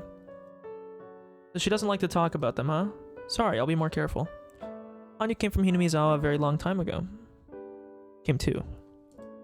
No wonder she knows so much about the village. I don't even know where she lived before she came here. I asked her once, but all she said was it was a place I wouldn't understand. Hanyu said that she, or rather Hanyu's people, couldn't live there anymore. They looked for a new place to live for a long time. They traveled a very long way before arriving in Hinamizawa. There was a beautiful swamp in the area, and that was exactly what Hanyu's people were looking for. But there was a village nearby where people lived. They show respect to the original inhabitants of an area was law among wandering people like Hanyu. Wandering peoples like Hanyu's. Her clan decided to live peacefully and coexist with the villagers. However, their attempts to coexist didn't go so well, so are they trying to say that Hanyu's people were like the demons? The villagers were too childish and immature to accept these newcomers. They strongly rejected them. I didn't mean to skip that last part. No, it's flashbanging me so I can't look. And that caused a terrible tragic disaster. Hanyu said she took their form and descended upon this land in order to subdue the disaster. However, she just couldn't hide her horns. The forbidden ancient document says that Hanyu descended into the Furude Shrine, appearing as she does today. It also states the following. Hanyu's people can't live anywhere other than this village. They can also only fuck! I don't know why I stopped myself because I was saying it right. They can also only live by coexisting with the villagers. The Furude Shrine's priest once rejected them, claiming that coexistence was impossible if mixing with the wandering people's blood caused the villagers to become demons. But the young heir of the Furude Shrine fell in love with Hanyu, and when their child was born, the priest had to reconsider. O wandering people who cannot hide your horns, if you wish to settle in this land, if you wish to settle with our blood, then I shall consider granting your wish. However, as the demon's blood mixed with the villagers, it became hard to tell who was human and who was demon. The villagers began to cast suspicion on one another, haunted by their paranoia. Unless all of that was resolved, coexistence would be impossible. For you and us to coexist, we must lay down several laws for us to follow. They will be very strict. I am very sorry for imposing those upon you who have lived in peace until now. However, as long as those rules are followed, the village will be free from demonic disaster. Very well, the rules will be followed. Stop right-clicking, you dumb fuck. But much blood has already been shed in the village. The anger, sins, and corruption people bear cannot be cleansed. The one law of the human world is that sins are atoned for with life. I see. If you say it's your way to let someone take on all responsibility and bury the sins with him, then we'll do that. However, wouldn't people end up pushing responsibility on each other because nobody wants to die? Exactly. That's the ugly demon in the world of man. No one will accept their own sins, but only foist them onto another. Since they can only clear the balance with their lives, everyone refuses to pay, and the sins just keep adding up. Without cleansing them, they stagnate, and people cast them upon each other forever, doubting each other and passing them around. Like your mom, passed around. I see. If that is the unopposable law of this world, and you yourselves are troubled by this law, then in exchange for coexisting with us, I shall grant you a world where people do not blame their sins on each other. What kind of world is it? So long as mankind exists, they will commit sins and give rise to corruption. How could that all be erased without foisting it onto someone else? Let me bear all the sins and corruption born from man, and purify my soul. Let all sins rest not with the man. If they are born upon myself, then man will not need to force them on each other. What are you saying? Are you really going to make yourself into a sacrifice? Someone has to take on the sins, otherwise they won't be cleansed. That's the law of your world, isn't it? A different ancient document also states the following. Of course, it's a forbidden one too. Only the head of the Furude family is allowed to read it. Furude. Nobody else, not even the other heads of the 3 families. It tells that unrest grew in people's minds, that the villagers' evil hearts collected in the swamp and gave rise to demons. The Furude Shrine priest explained that the root of all evil is the demon god of the swamp, and led the young villagers there. By the swamp, they found a demon mocking the unrest in people's hearts. The young villagers fought bravely, captured the demon, and dragged it to the Furude Shrine. The priest cleansed the demon god, opened her abdomen, and dragged out her organs. He chopped them up and washed them down the stream, then threw the body in the swamp. Then people regained their sanity. Those who had been suspicious of each other became friendly, and they all shared in the joy of peace again. If these forbidden ancient documents are real, then the object of the villagers' worship, Oyashiro, was captured by the villagers, forced to bear all their sins, and torn to death. Plus, it's clearly written that the demons appeared after unrest grew in people's hearts. In other words, the demons were forced to bear the sins of discord that rested with man long before they arrived. Oyashiro was a god who took on people's sins to mend conflicts between them. People eventually came to honor her, and it's said that became the foundation of faith in Oyashiro. I don't understand exactly what that means, but I know one thing. When none of us humans would draw the losing straw, she offered to draw it in our stead. To prove it, we cleanse our filth by letting cotton absorb it and drift it down the stream during the Watanagashi festival. There's no shame or shifting of responsibility involved. Until that system was created, we were simply demons who pushed our filth and our responsibility onto each other. We could only cleanse our own sins by blaming someone else and sacrificing him by cutting open his abdomen. And Hanyu took on that job, a purification ceremony without a human life. A system that forgives people for their sins. That is the origin of the cult of Oyashiro, which blames not people for their sins, but the curse. Those documents were sealed away. If they weren't, people would find out that the object of their own faith was falsely blamed and killed by their own ancestors. Hanyu apologizes. She takes in people's sins and keeps apologizing. When people can't deal with their own sins anymore, she accepts them. When Hanyu takes over, people are cleansed and they are allowed to keep living. Demons take on sins by becoming cotton to absorb them. They are exterminated and washed down the stream, and then the village is forgiven. They are forgiven for their sins. If that's all true, then Hanyu, or rather Oyashiro, is such a tragic existence. I've asked Hanyu about this before. Then she told me the following story. 4 people are stuck in a snowy mountain cabin. They play a game where each sit in one of the 4 corners. It's a fairly well-known story. It's in the middle of winter. They're all getting sleepy. If they fall asleep, they'll die. So one of them comes up with an idea. Is this the one where... Oh, I thought this was going to be the thing where they do the bet and then the one that loses it gets to be eaten by the other 3. They're sitting in the 4 corners of the room, so someone just has to walk clockwise to the next corner and wake up the person sitting in that corner. The one who just walked will sit in that corner, and the one who just woke up will get up, walk to the next, and wake up the person sitting there. If they keep doing that, nobody will fall asleep. People who know this story won't need an explanation, but this doesn't work with 4 people. When the first person gets up, their corner becomes empty. So when the last guy goes, there's nobody wake up. So you'll have to restart the process again with that guy. So after everyone takes a turn, the 4th person goes to the next corner, which is an empty one. They sit down and fall asleep, so the game is over right there, and everyone freezes to death. I mean, this wouldn't matter. This wouldn't matter with any amount of people, right? You'd always need like n+1 people.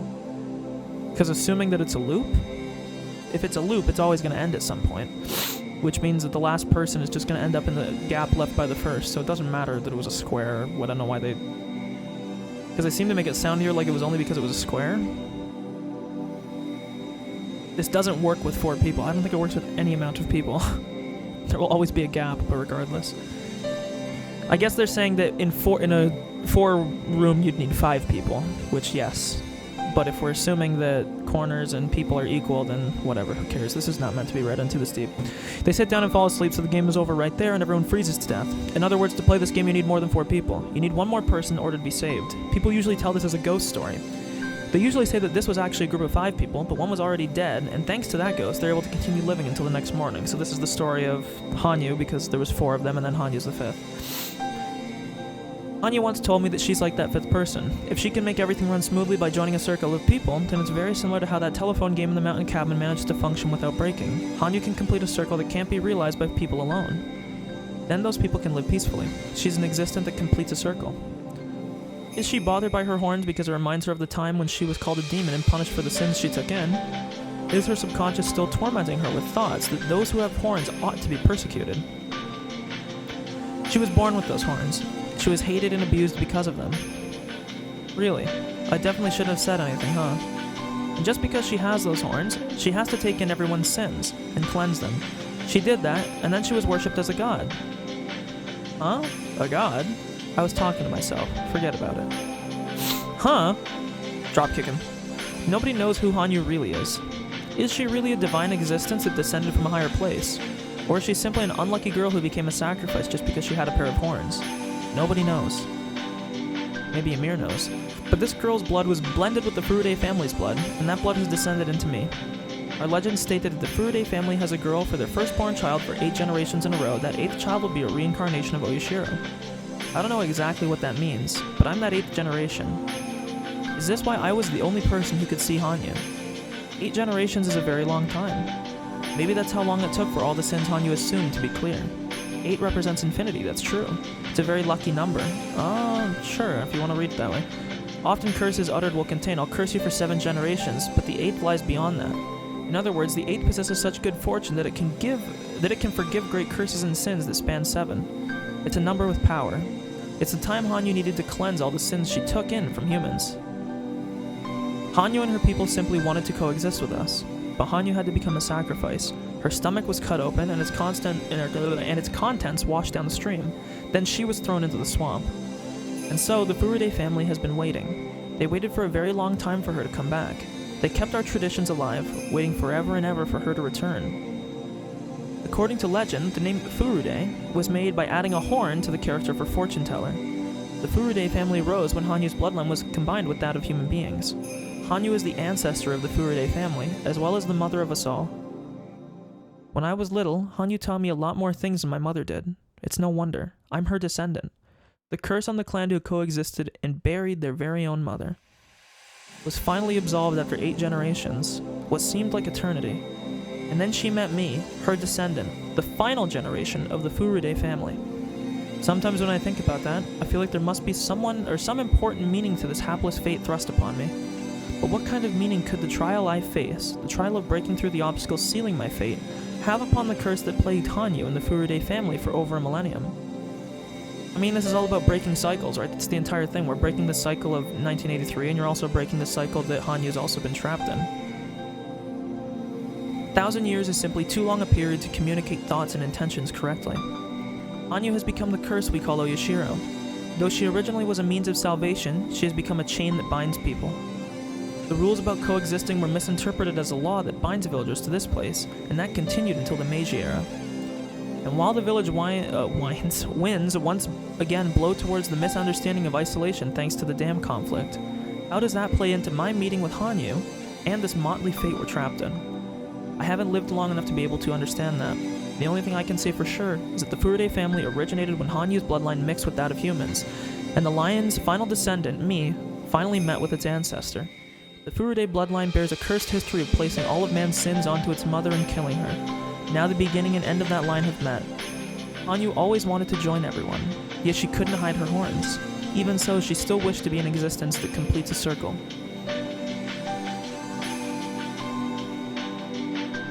It's a child's job to bury their parents. But mother, I've never heard that it's a child's job to kill and bury their parents. Don't ask, child. I'm not human. My horns are proof that I'm a demon. A demon's job is to take on the calamities of the human world. Bearing the calamities of this chaotic world and cleansing the unrest in mankind's hearts is my role. Then mother, why do you have to be the one? People's sins are people's sins. They aren't yours. Listen, child. People live with their sins.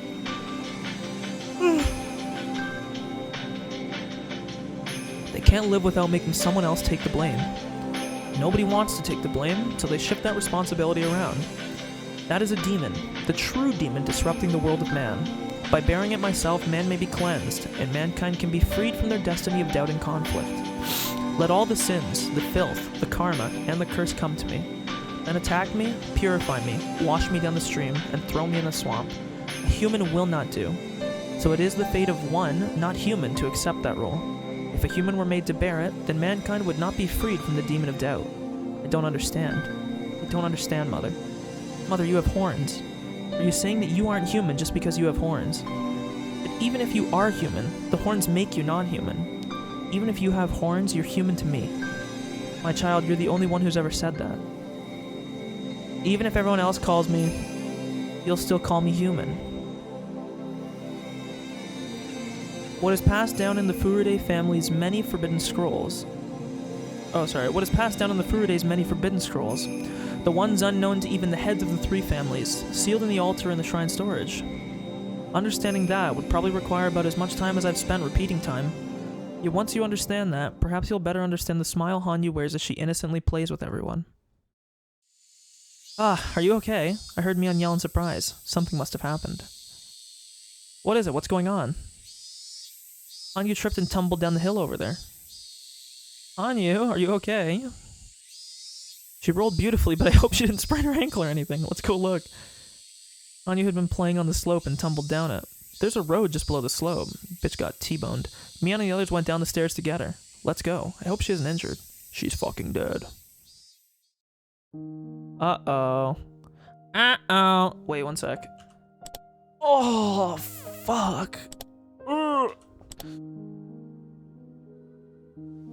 What happened? We just saw her roll down the hill. She did tumble beautifully, though. But I think she hit her head, so I'm sure she'll get a bump later. Make sure you put some ice on it, okay? Hanyu. Can you hear us? Look, how many fingers do you see? She sounded disoriented, but didn't appear to be injured. What a relief for everyone. I bet she's just feeling dizzy from rolling. I'm glad you're not hurt. Just think, though. How lucky of you to have a nurse waiting for you down here. What perfect timing. Well, when I'm not working, I'm a wild bird photographer. Right, Jiro? Well, yeah, I guess. Hinamizawa kid would never get hurt from something like that. In other words, you're already one of us, Hanyu. Hanyu, is that your name? I've never seen you before. Are you new around here? Yeah, she is. She transferred in just last Monday. What are these? How peculiar. Are they some kind of toy? Akano tried to poke at one of Hanyu's horns. They'd be an interesting hair accessory if they were one.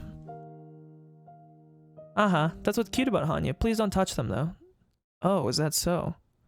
I don't think they're that cute, though. After all, they look just like a monster. That's a really good show. You guys should watch that one. Don't they? Suddenly, Hanyu moaned as if suffocating. Akano, Hanyu isn't a monster. Don't ever say that again. That's right, Takano, that was mean. Sorry, I didn't mean it to be rude. Rika said it rather firmly.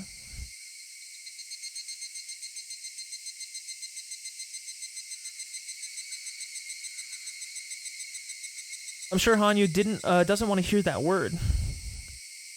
Sometimes Takano says things in a derogatory way without realizing it herself. Damn, she's an Xbox Live gamer, I see. But I guess there are things you can't or shouldn't say. Hanyu was looking at Takano with a complicated look on her face.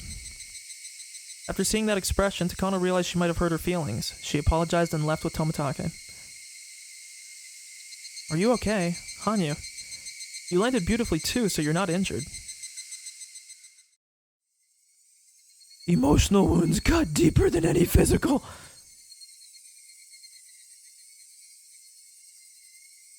Rika, that person.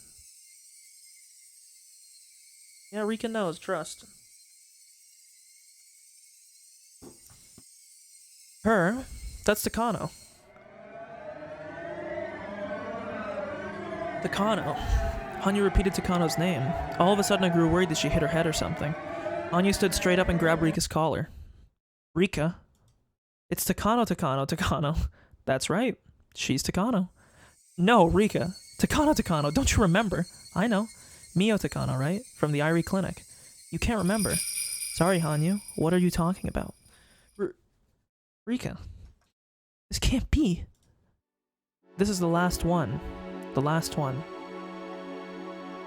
She finally imprinted herself with the true enemy's name while enduring the pain of her stomach being cut open, and yet she can't remember. Rika Furude has failed to inherit the memory of the fragments. Sucks to suck, I guess?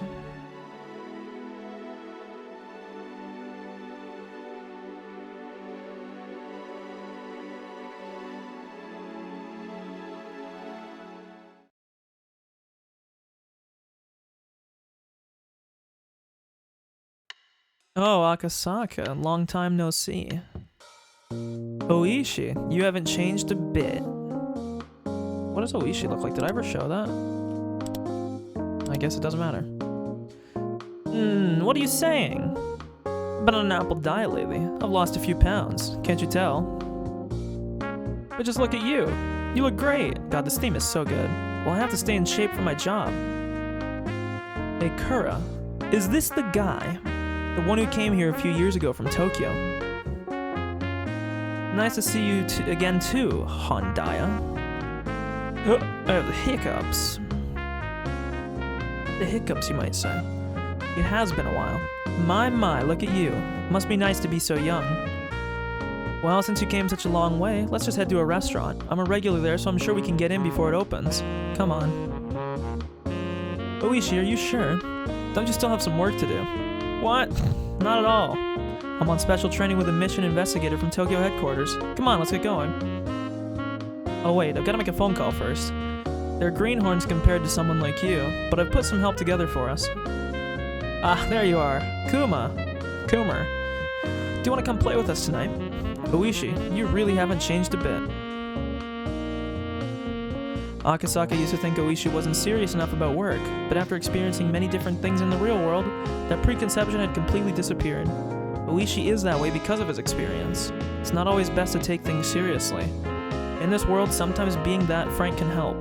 Who's Frank? In Akasaka's case, people often tell him to relax more, but in Oishi's case, maybe he should straighten out a little.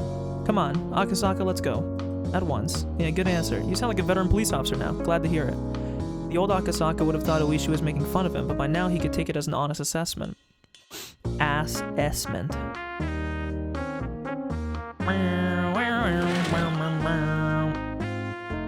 Boy, you sure can drink now, Akasaka. I don't think I can keep up with you. Must be true that when one gets old, he can't drink as much as before. You're too modest. I'm just better because an intelligence officer has to be able to hold his liquor.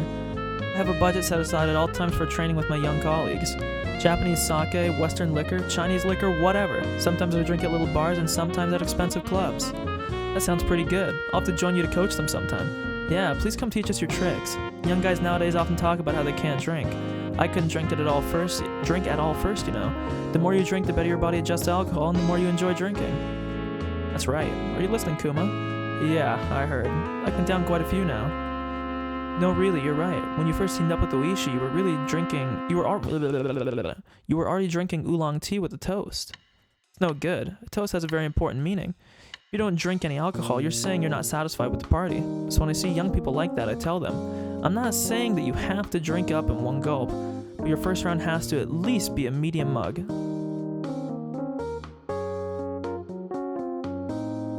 When Akasaka first came to Okinomiya, he was very nervous, but there was no trace of that tension left in him. Seeing that, Oishi realized just how much Akasaka had learned in the past few years.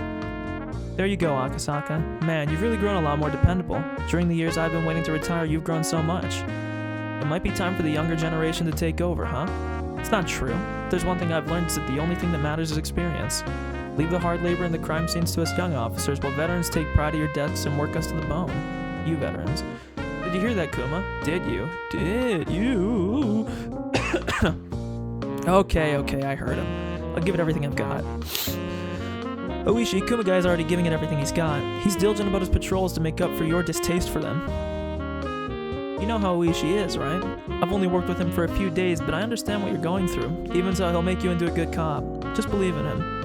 Yes, sir, I'll do my best. But even if I learn how to drink, I can't learn how to be good at mahjong. Oishi takes all of my pay before I can even give it to my wife. Mahjong is intellectual baggage you need.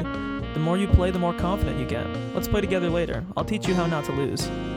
Oishi, he's a good guy, huh? He kind of reminds me of how you were when you were young. That can't be. I wasn't nearly as handsome. It was unusual for Oishi to enjoy anyone's company this much. Akasaka and Oishi only worked together for a few days. They had exchanged some holiday cards since, but that was about it. Oishi had no idea how happy it would make him to see such a greenhorn grow into a dependable cop. Oishi always thought he wanted to be active until the day he retired, but after seeing such a dependable colleague, he began to think that maybe it was time for him to step down. Oishi and Akasaka enjoyed the reunion more than they thought they would.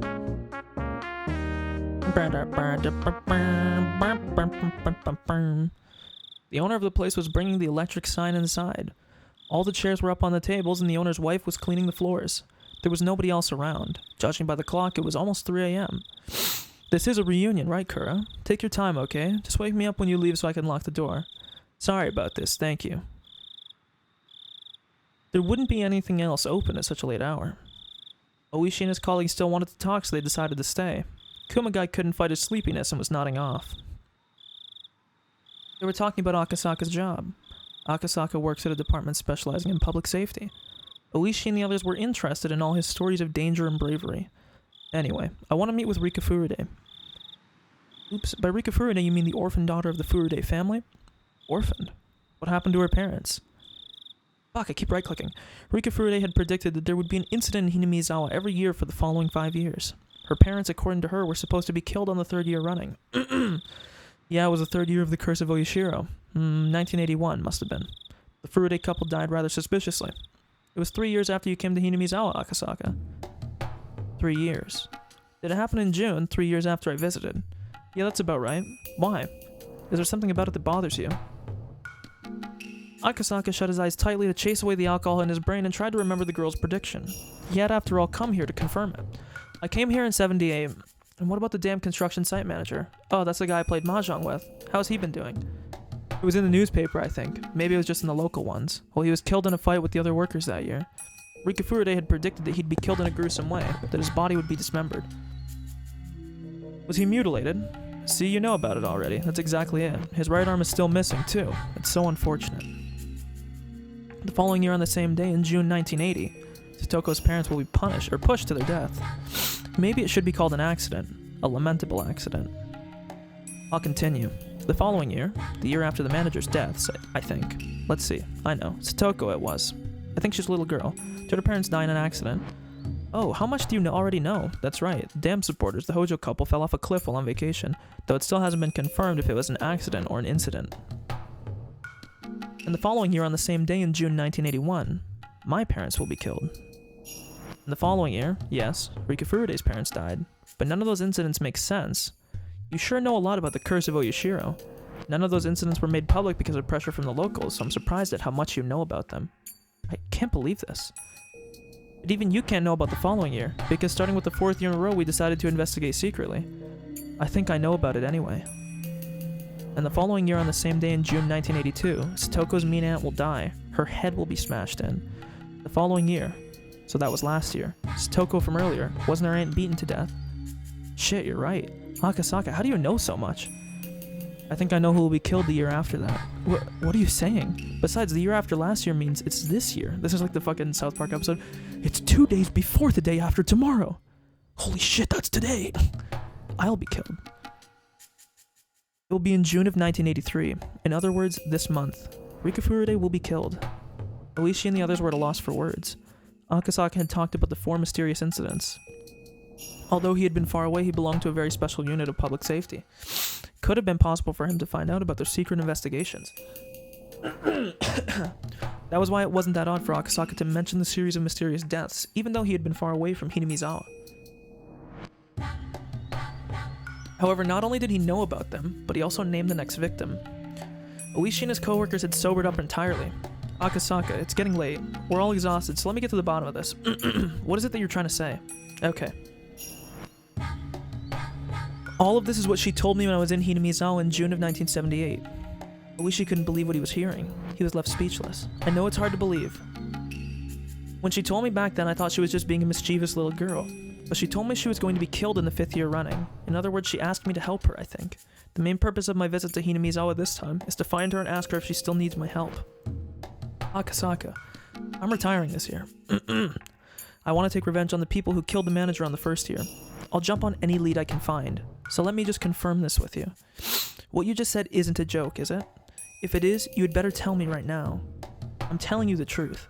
Rika Furude told me this in June 1978, but at the time I didn't think anything of it, so I didn't tell you about it. Very sorry. Excuse me. No, you didn't know.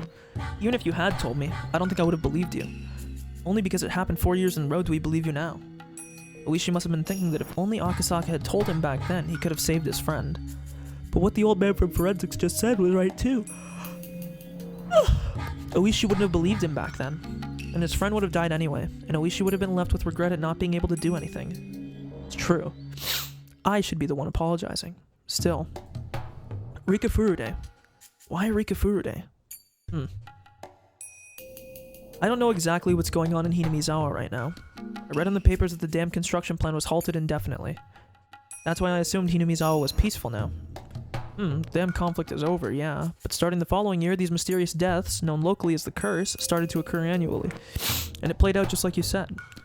I think she's entrusted me with something extremely important. Oishi, let me ask you. You think it's possible for Rika Furude to be killed this year? They say that the Furude couple was held in low regard for being so passive during the dam conflict. That might be the reason why the curse fell upon them in the third year. So I do think that Rika Furude's death. It's possible, isn't it? Oishi nodded slowly. I'm gonna try and get in touch with Rika Furude tomorrow. I think the best thing to do is talk to her directly. Can I come with you, Akasaka? This story about Rika Furude sounds like something very important for me too. My. You've come bearing quite the incredible gift. I'm getting a bit intrigued myself. I'd never thought I'd see the day when all the mysteries were solved. Well, I have some questions too. For instance, why did she tell me something that important? If she wanted help, why didn't she ask the local police? Why me, a guy on a business trip from Tokyo? I bet she doesn't have faith in the local police. I'm a little unrefined. Rika probably doesn't trust me. Excuse me, oh, my throat won't clear. Besides, there are people with connections to the Sonozaki family at the Okinomiya PD. In other words, she trusted me, the guy who came from Tokyo, more than anybody. Yeah, I guess. If that's the case, Oishi, please don't tell anybody else about this. Of course I won't. Anyway, let's head directly to Hinamizawa tomorrow and have a talk with Rika. We can start from there.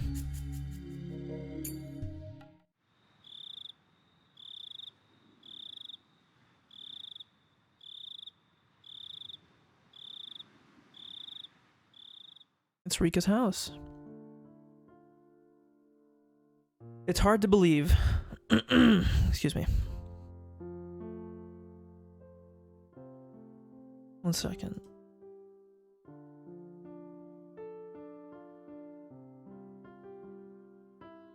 But it's the truth, isn't it?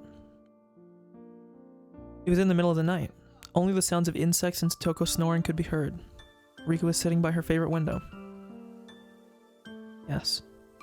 Takano was the one who killed you, Rika. You and I both saw it. You tried so hard to remember Takano's face. Excuse me, fuck, I don't know why my throat won't clear. Even if she just cut your stomach open. You burnt her face into your memory while enduring all that pain. That's a horrible way to die. I'm glad I don't remember, but I can see it.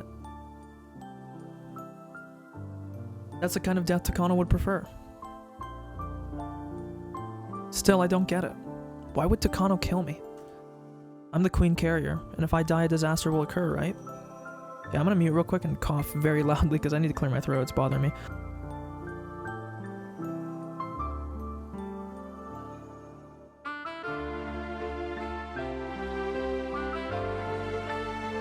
Okay, I think we're good. Isn't that why the Irie Institute and the Mountain Dogs are protecting me? And why would Takano, their leader, have me killed? Sorry, that was a useless question. Takano killed me, that's the truth, and her motive doesn't matter, does it? But still, why Takano? Although she just said the motive didn't matter, Rika went back to the same question. The reason why Takano was protecting the Queen Carrier wasn't because she wanted to prevent the rest of Hinamizawa from developing the syndrome. It was because the Queen Carrier was an extremely valuable subject of her research. And considering that value, why did she kill the Queen Carrier with her own 2 hands? Is Takano my only enemy? The Mountain Dogs are after you too, I don't know if Irie is your enemy or not, but I don't think he is. Kano and the mountain dogs are my enemies. You've got to be kidding me. How can we possibly win? There's no way. Unless there's a miracle of some kind, we can't fight against people like them. Besides, Watanagashi is this Sunday. I'll be killed on the 22nd. It's in about a week or so, right? How can we beat them in such a short amount of time? Should we try to go after Takano with a metal bat? That won't work. She's only one of them. Even if we take her out, the mountain dogs will still get us. What do we do? What should we do? I don't know either. But... Oops. We didn't even know our enemy before now. This time we do. There must be something that we can do. This was the first time in a long time that Hanyu had spoken so positively. Rika was startled for a moment and realized that she was losing her cool. She took a deep breath and tried to calm herself down. She was still confused that Takano was the culprit. Rika had always thought of Takano as her ally. There were, after all, many reasons why Takano should treat her well. Rika couldn't even think of one reason why Takano would want to kill her. Still, Takano was always thinking about bizarre things. There was no guarantee that a crazy idea of hers couldn't become a motive. So that means, if Tomitake is killed, then is he an ally? I think he is. That's an idea, Rika. You should talk to Tomitake. Takano was accompanied by the mountain dogs because of an organization named Tokyo. So could Rika ask for help only from someone affiliated with that organization? In that case, Tomitake was the only one she could talk to about the issue. Although Irie might also be worth having a talk with. But then, that was why she needed to know. She needed to know why Takano wanted to kill her. Unless she could explain that, they probably wouldn't even believe her. Besides, Tomitake was in love with Takano. He wouldn't doubt her so easily. Irie seemed to be keeping a little distance from Takano. He might be a little more inclined to believe. But as someone who was simply a doctor, he knew little about Tokyo. He might end up being useless to Rika. And should she call the police? No way. Definitely no way. There was no way they would believe her. If she were to make a call and say that a strange organization named Tokyo was trying to kill her, they would think she was crazy. Then what could she do? How could she save herself? The scariest people in Hinamizawa were coming to kill her. How could she run from them? How could she fight them? How? If she had remembered the scene of Takano killing her, then she wouldn't have been so confused, because seeing is believing. But she didn't remember. This was just what Hanyu was telling her, so she didn't want Takano to be her enemy. That was a truth she simply didn't want to accept. So she was tempted to just say that this was all simply Hanyu's delusion. Fuck, I don't know why I keep right-clicking. I literally didn't do it at all yesterday. Calm down, Rika. We've learned in our past life. Don't you remember the previous world? The previous world? Do you mean the one where Rina spread gasoline all over the school and locked everyone inside? No. The world after that. Don't you remember? In the world, he came back. Teppei Hojo did. That's the worst possible world. No matter what we do, the counselors won't do anything, as Toko goes insane within a few days. Someone from our circle of friends developed the syndrome and attacked Teppei, right? No. In the previous world, we all went to the Child Consultation Center and saved Satoko. In that world, Keiichi taught you so much. He taught you that you have to believe, otherwise a miracle won't occur. And he also said that if everyone believes, our wishes will definitely come true. That sure is something Keiichi would say. But that's great. To defeat the world where Teppei returns, we couldn't do anything about that world, even once before. Do you know how Keiichi and the others in that world made a miracle happen? They talked to everyone. They didn't convince themselves it was useless or agonize over it by themselves. They asked everyone for help. That's how they brought about a miracle. Everyone. So you want me to talk to Keiichi and the others about Takano? Do you really think they would believe me if I told them an organization like Tokyo is after me? Yes, they will. They did in the previous world. Why won't you believe me, Rika? Sorry, it's not that I don't believe you. You saw it, so it's the truth, isn't it? I had no idea how frustrating it would be to not remember it myself. Anyway, you and me going on and on about this won't solve anything. We don't have enough power on our own, but we have our weapon. That weapon is the truth. We don't know her motive, but we know that the culprit is Takano. So this is a very good start, compared to all the other worlds. But why can't you remember it at the very end? Hanyu ground her teeth remorsefully. She saw the truth just a short time ago, so she couldn't believe that Rika didn't remember anything. If it was something she had seen herself, then she wouldn't even need a motive. But she hadn't, and that was why she couldn't understand. How? Why was her memory missing even when Hanyu's memory was still intact? Did that mean their long journey was about to end? Perhaps her infinitely repeating journey was already over, and this was the last world of all. Whew! I thought this world was odd, since everyone could see you, and you even transferred to our school, but now I can really see how strange this world is. There's nothing strange about it. This is just the final world. That's all. I came to this final world so we can gather all of our powers. I'm not a bystander here. I'm your ally. I see. You're no longer a bystander, huh? I've decided not to be afraid anymore. I'm not afraid, and I'm going to believe with all of you. And a miracle will happen. This is a world we can bet on. This June of 1983. Rika and Takano are fighting. If Rika doesn't defeat her enemy in time, she will lose. Takano has many powerful pieces like the Mountain Dogs. Rika will need a lot more pieces to be able to defeat her. So unless Rika asks for help from many people and gathers an equal number of pieces, the game won't even begin. We've learned the rules of this game board by playing this game repeatedly. It's like a game without a manual, but we've learned the rules and now we know how to fight. We're ahead in the game because we already know what pieces our enemy has. Rika, you have to get busy. We only have 1 week before Watanagashi. We had 2 weeks in the previous world, but we only have 1 week in this one. In other words, this is our final chance. Okay? Rather than grieving over what I don't remember, I should be grateful that you do, because if you didn't, this final world would end while we ran about in confusion. Also, if I talk to Keiichi and the others in the right way, maybe they'll come up with some good ideas. Because he was the one who fought with Rina in that previous world, and when the school was about to explode, he brought her back. Exactly. Anyway, let's go talk to anyone we can find. We're too weak by ourselves. Let's gather people and think about what we can do. We have to take our first steps towards the miracle. And we have to do that within a week. Hanyu had never encouraged her like this before. She'd always pretended to be a bystander. She never wanted to go through the pain of failure, so she never had expectations for anything. And now she was trying to intervene in this world so passionately and proactively. According to Hanyu, there had been another world after one in which Rina occupied the school. Apparently Keiichi really inspired her in that world. Rika had nothing to lose. She had to talk to whoever she thought she could to trust. And whether she tried or not, she only had a very short time left. She decided to do whatever she possibly could until that time arrived. She would never again act like it was cool to sip wine pretending to be a witch as the end closed upon her. I'm guessing that's the end of this chapter. No.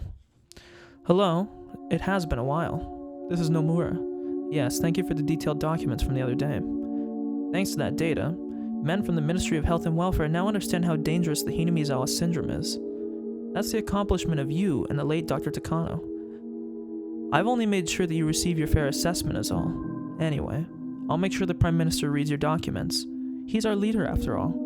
I'll have the most important person in this country read your article. Make sure he understands what important research this is, and why Hinamizawa syndrome is an issue that needs his attention. Also, I'll make sure the present board of directors realizes how stupid they were to ignore your research and ridicule your grandfather's thesis.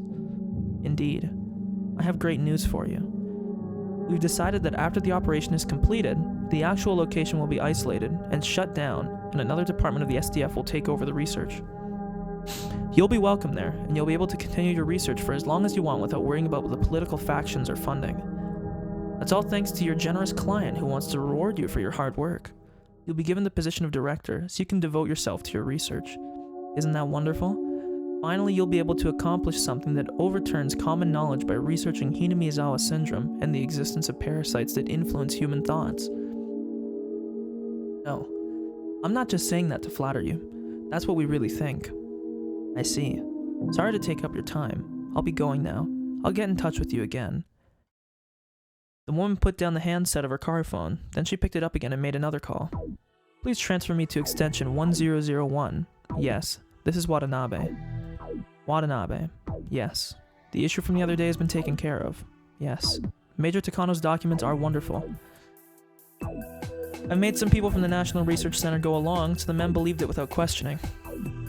There's no problem either. Most of the cabinet ministers from enemy factions will be either leaving the country or going on vacation, so they will be out of Tokyo after the 20th. Yes. There are still some unsettled issues, but everything will be set up by June 23rd. Yes. Therefore, the on-site operation will take place at midnight on June 22nd, and the Prime Minister will be asked for emergency sanctions on the 23rd. Everyone aiding the Prime Minister on that day will be our people. He won't even question a thing. Yes, I'm certain. The Prime Minister will definitely sign Emergency Manual 34. Afterwards, an investigation into Alphabet's duties will be taken up, and the Okuno, Chiba, and Old Koizumi factions will lose a great deal of sway. Yes, that's right. It's only a matter of time before we succeed with the Asian Amity and Reconstruction Summit. That's true. If there's money to spend on developing domestic nuclear arms or the Japanese-American alliance spanning the Pacific, then it would be more profitable for our nation to spend it on ODA toward China. The 21st century will be the era of China, with their nation claiming a good portion of the world's population. Japan gets nothing out of wagging its tail for the US anymore. Yes, I know. The 21st century is almost here, yet we're still saying that communism is the greatest evil. Maybe we've been watching too many bad American propaganda movies. Yeah, I understand. Okay, then I'll see you in Macau next week. I love to gamble. Yes, it was nice talking to you. I'll get in touch with you soon. The woman put the handset of her car phone down and took a breath. She smiled in satisfaction, then picked up the handset again. Give me the Chief Cabinet Secretary, please. Yes, this is Maizawa. Yes, it's me, Chief Okuno. So she's just playing everybody.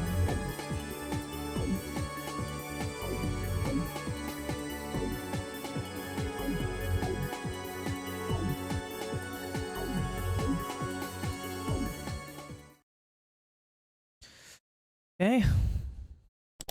That was at 11:17. Fuck, that one was like almost an hour. 45 minutes. No tips or anything. We have 5 chapters left.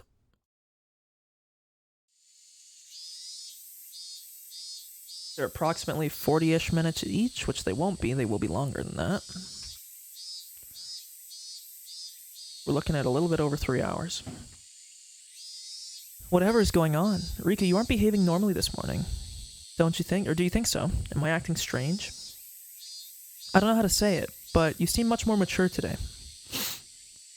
Rika's being mature. Han, you don't tease me today. You too, Satoko. Please don't mess around. I don't feel like it. About a week. What? I will be right back.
Okay, I'm back. Sorry, I had to let my dog up.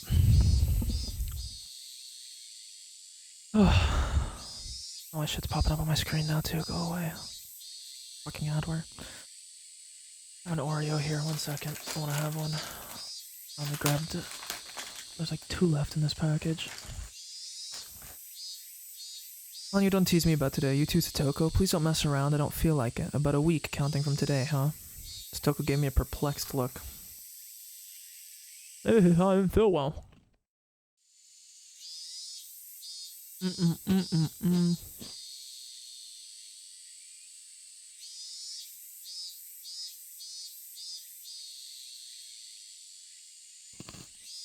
Mm-mm-mm-mm.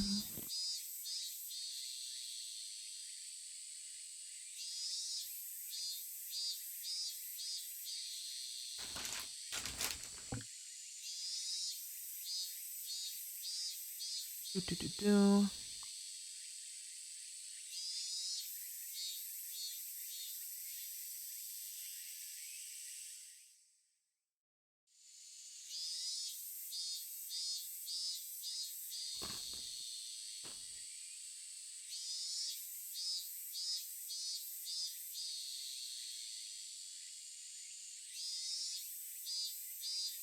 Oh. Sorry, I need those Oreos. I want to talk to Keiichi and the others, including Satoko, but I don't know how or where to begin. We all like to joke around a lot, so they might not take me seriously. How can I get them to understand the danger I'm in? Good morning to you, Chie. Oh, you're here as well, Coach. Good morning to you, too. Good morning, Satoko. Rika. Oh my. Is that a headband for maids that you're wearing? That's against school regulations. You'll be punished. Dr. Irie, stop acting like that at school. Coach, Rika doesn't seem to be feeling well this morning. Might you check up on her, please? Oh, what's the matter? Did you catch a cold? I still don't know how to tell my friends, but Irie at least is on our side. Maybe I can talk to him more directly. If I keep thinking about it, I'll still be thinking at the end of the day. Maybe I'll start with him. Anyu nodded as if saying that was a good idea.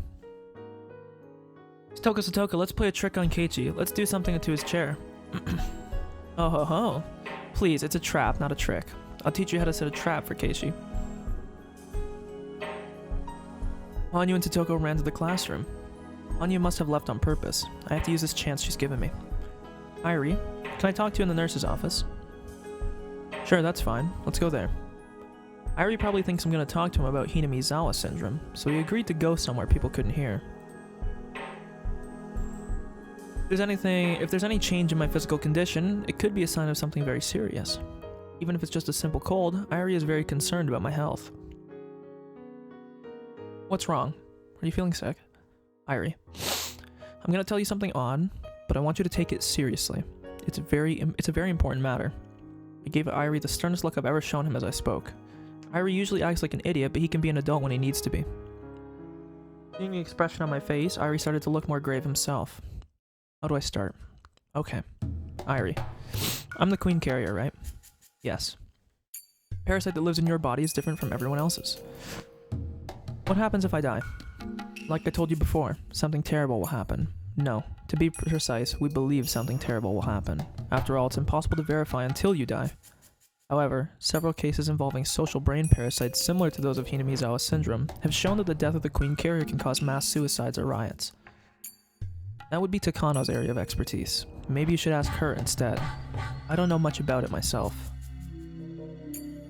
In other words, Takano knows better than anybody that if I die, something terrible will happen. But more than ever, I don't know why Takano wants to kill me. There's no way I can figure it out myself. Irie is here with me right now. Maybe he'll know. I should ask him. Irie, please don't ask any questions and just answer. Would there be something to gain from killing me? What?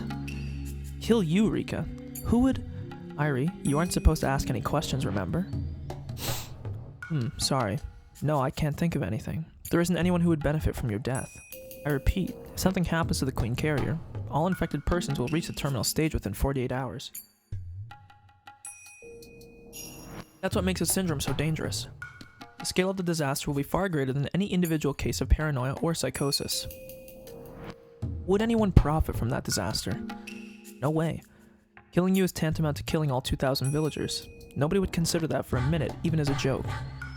If I die, all of the residents of Hinamizawa will go insane, and may even kill each other. What a perfect ending for people who are descended from demons, huh? Could that be what Takano wants? Since she always talks about dangerous and bizarre things, it's obvious she enjoys cruelty. She always talks about how she wants to witness with her own eyes the raw brutality of the man-eating demons she read about in the dark history of Onigafuchi village. It's possible that she wants me dead just so all the villagers will develop terminal symptoms. Of course, that's in the worst case. So if something happens to you, there's an emergency measure we're supposed to follow. An emergency measure? I've never heard of anything like that. I've never told you this before. It's rather an unpleasant measure, so that's why I've never mentioned it. The Irie Institute's top priority is protecting the Queen Carrier, but if you die and all infected persons develop terminal syndromes, or symptoms, we're supposed to go ahead with this contingency plan. That's understandable. If all 2,000 villagers were to go insane, there would be no guarantee that the devastation would remain in the village. Obviously, it's a good idea to be prepared for the worst case scenario. There are these things called emergency manuals, and among them, the one for the worst possible disaster, in other words, in the event of your death, is called Emergency Manual 34. What happens with that? Before all the villagers go insane, they'll be exterminated. To be exact, a special unit from the SDF will seal off Hinamizawa and kill the villagers using poisonous gas. I've never heard of that before either. Sorry. I don't really like talking about it.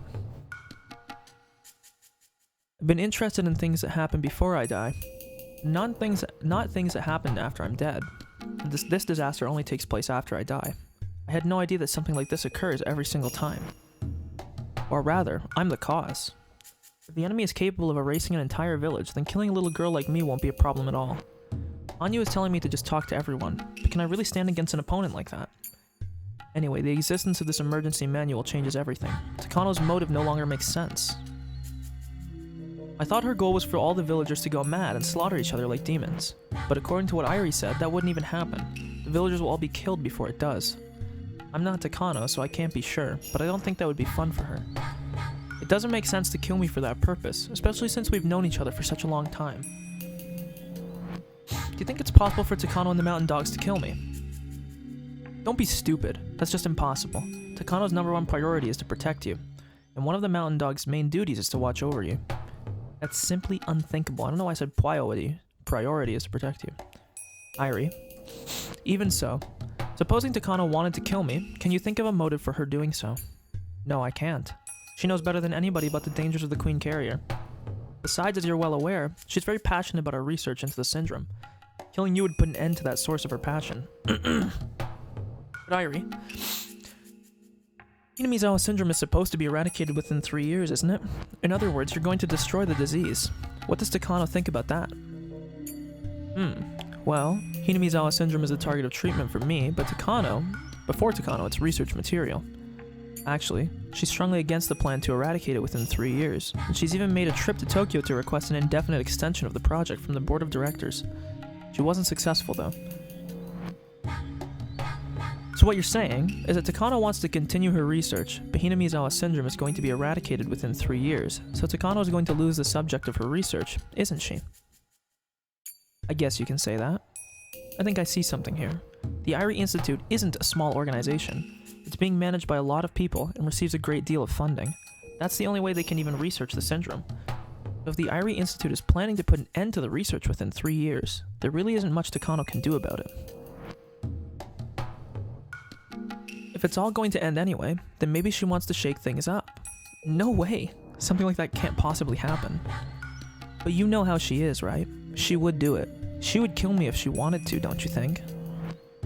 No way. No way. Something as horrible as that just isn't possible. I feel like I'm starting to see Takano's motive, but it seems like there must be more. After all, the project will continue for at least 3 additional years. It's possible that during those 3 years, Takano's request will be approved, and the research will get an extension. In other words, the research is guaranteed to continue for a minimum of 3 more years. Given those 3 years, why is she so desperate now? Besides, I'm always killed in June 1983. That date may change a bit, but the month won't. That must be the result of her strong willpower. It would be one thing if the research was being terminated immediately. She still has 3 years. So she's already getting desperate. Yeah, she's already getting desperate. Her motive is too weak. She must be possessed of the... Fuck. Slow down. She must be possessed of the strong conviction that it has to be June 1983. After that, no matter how I questioned Irie, he kept repeating that there was no way Takano would kill me, so I didn't see how he could be of any more help. However, if I'm able to explain Takano's motive, then I think he will be my ally. But for now, I think this is all I can do with him. I'm going to talk to Tomitake too. Tomitake is a lot closer to Tokyo than Irie is. Maybe he can tell me something Irie can't. I hope I can learn something important. Or I hope I can learn some important things from him too, enough to convince him that Takano has a strong enough motive to kill me. Tomitake should be visiting Hinamizawa around this time. He spends a lot of time with Takano, but he often takes walks by himself to enjoy photographing birds too. I'll try finding him when he's not with Takano and talking to him then. Although Tomitake does have strong feelings towards Takano, I'm worried he won't listen to me as seriously as Irie did. Thank you very much. I'm going back to the classroom. If you find out something about Takano, please let me know. Rika, why do you think Takano is trying to kill you? You haven't developed symptoms, have you? If you're doubting me, then would you like to run a test right now?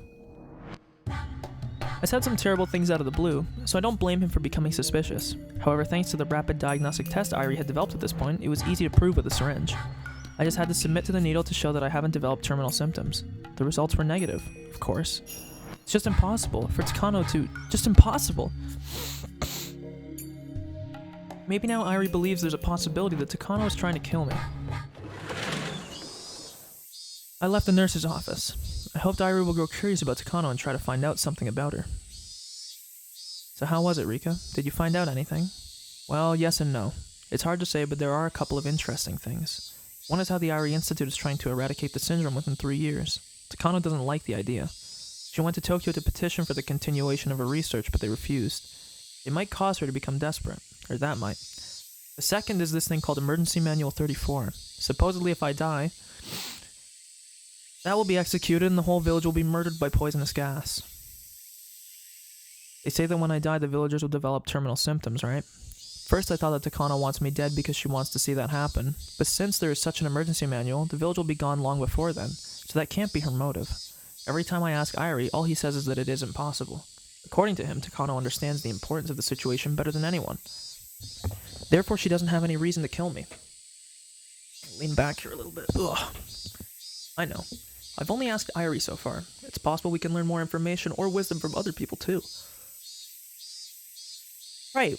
Unless we bring everyone's power together, a miracle won't occur. We need that miracle to defeat our enemies.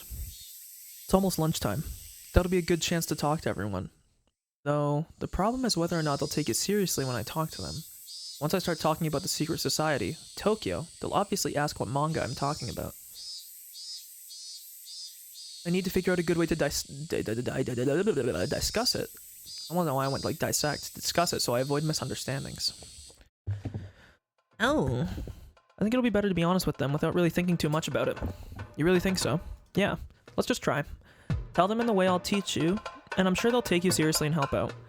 I'm still not sure, but Hanyu seems confident. Hanyu has spent her life observing various people. She'd never talked to Mion directly before this life, but she knows her better than I do.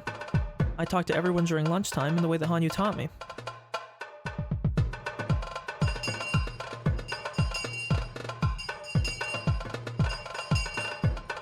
That sure is interesting. And then... That's amazing, Rika. How do you come up with things like that? I know. You're so talented. If you work on it a little more, you could end up with a really great manga. I don't know what to say. I thought maybe something was bothering you because you haven't been looking good since this morning. Why didn't you come to me first? See? I told you that you could count on them. Count on them, huh? It all comes down to how you put it, I guess. This old man can create application forms, make rough drafts, ink, tone, draw backgrounds, typeset and proofread, take manuscripts to a printer, publish, distribute, and support. He can do it all. Good thing you came to him. You sure are great, Mion. You can be a cartoonist, an editor, a publisher, and a bookstore owner all at once. Really? My dad says things like that too. Is doing everything yourself in style now. I'm curious about what kind of comic me could write. Hold on. You're all getting sidetracked. Let's help Rika out, alright? I told them about all the secrets surrounding Hinamizawa. I told them that I wanted to write a comic book and that I needed their help to decide on a few things. If I spoke to them about this normally, they might question my sanity, but to see things change this dramatically with just a little preface. Anya, you're pretty good. Anyway, so if this queen carrier dies, the village will be destroyed because of some emergency measure. That's the focus, right? My goodness, if there really was something like that, or someone like that, she'd better be very careful. One mistake and poof, the whole village would disappear. We should just capture her, wrap her in bubble wrap, and put her in storage or something. If she gets killed, right? If they know her death will create a disaster, why would they kill her? That's just it. The bad people at the research center know that what will happen, yet they're still trying to kill me. I mean the queen carrier. I just can't think of a good explanation for why. I kind of see an outline of the motive though. Can they actually find a hint without knowing any of the actual details?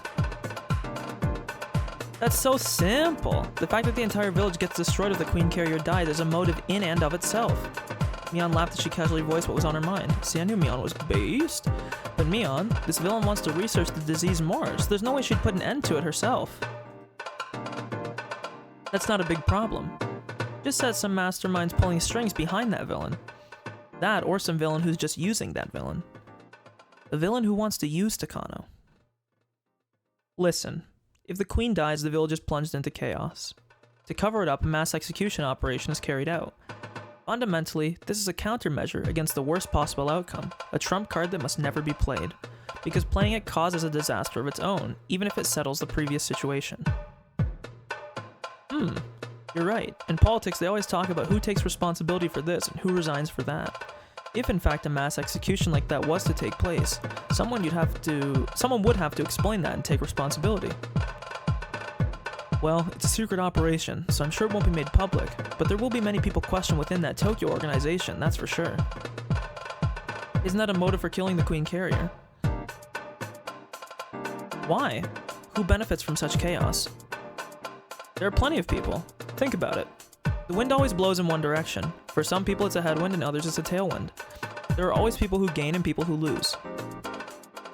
I see. My brain finds this quite stimulating. In other words, if something like that happens, there will be some people who have to take responsibility for it, and their enemies will gain from it, whoever they are. That's right. There are always different powers and factions within an organization, especially if it's a huge mastermind organization like this Tokyo. I'm sure many different people there have hidden agendas. We're getting pretty meta here. In other words, there are plenty of people who want to rule over others, and there are plenty of reasons to assassinate the queen carrier. Are you saying that, that if that bad person doesn't have a reason, that there could be people who have reasons to kill the queen carrier in Tokyo? There you go, you've got it. Also, what about this backstory for the bad person at the Secret Research Center?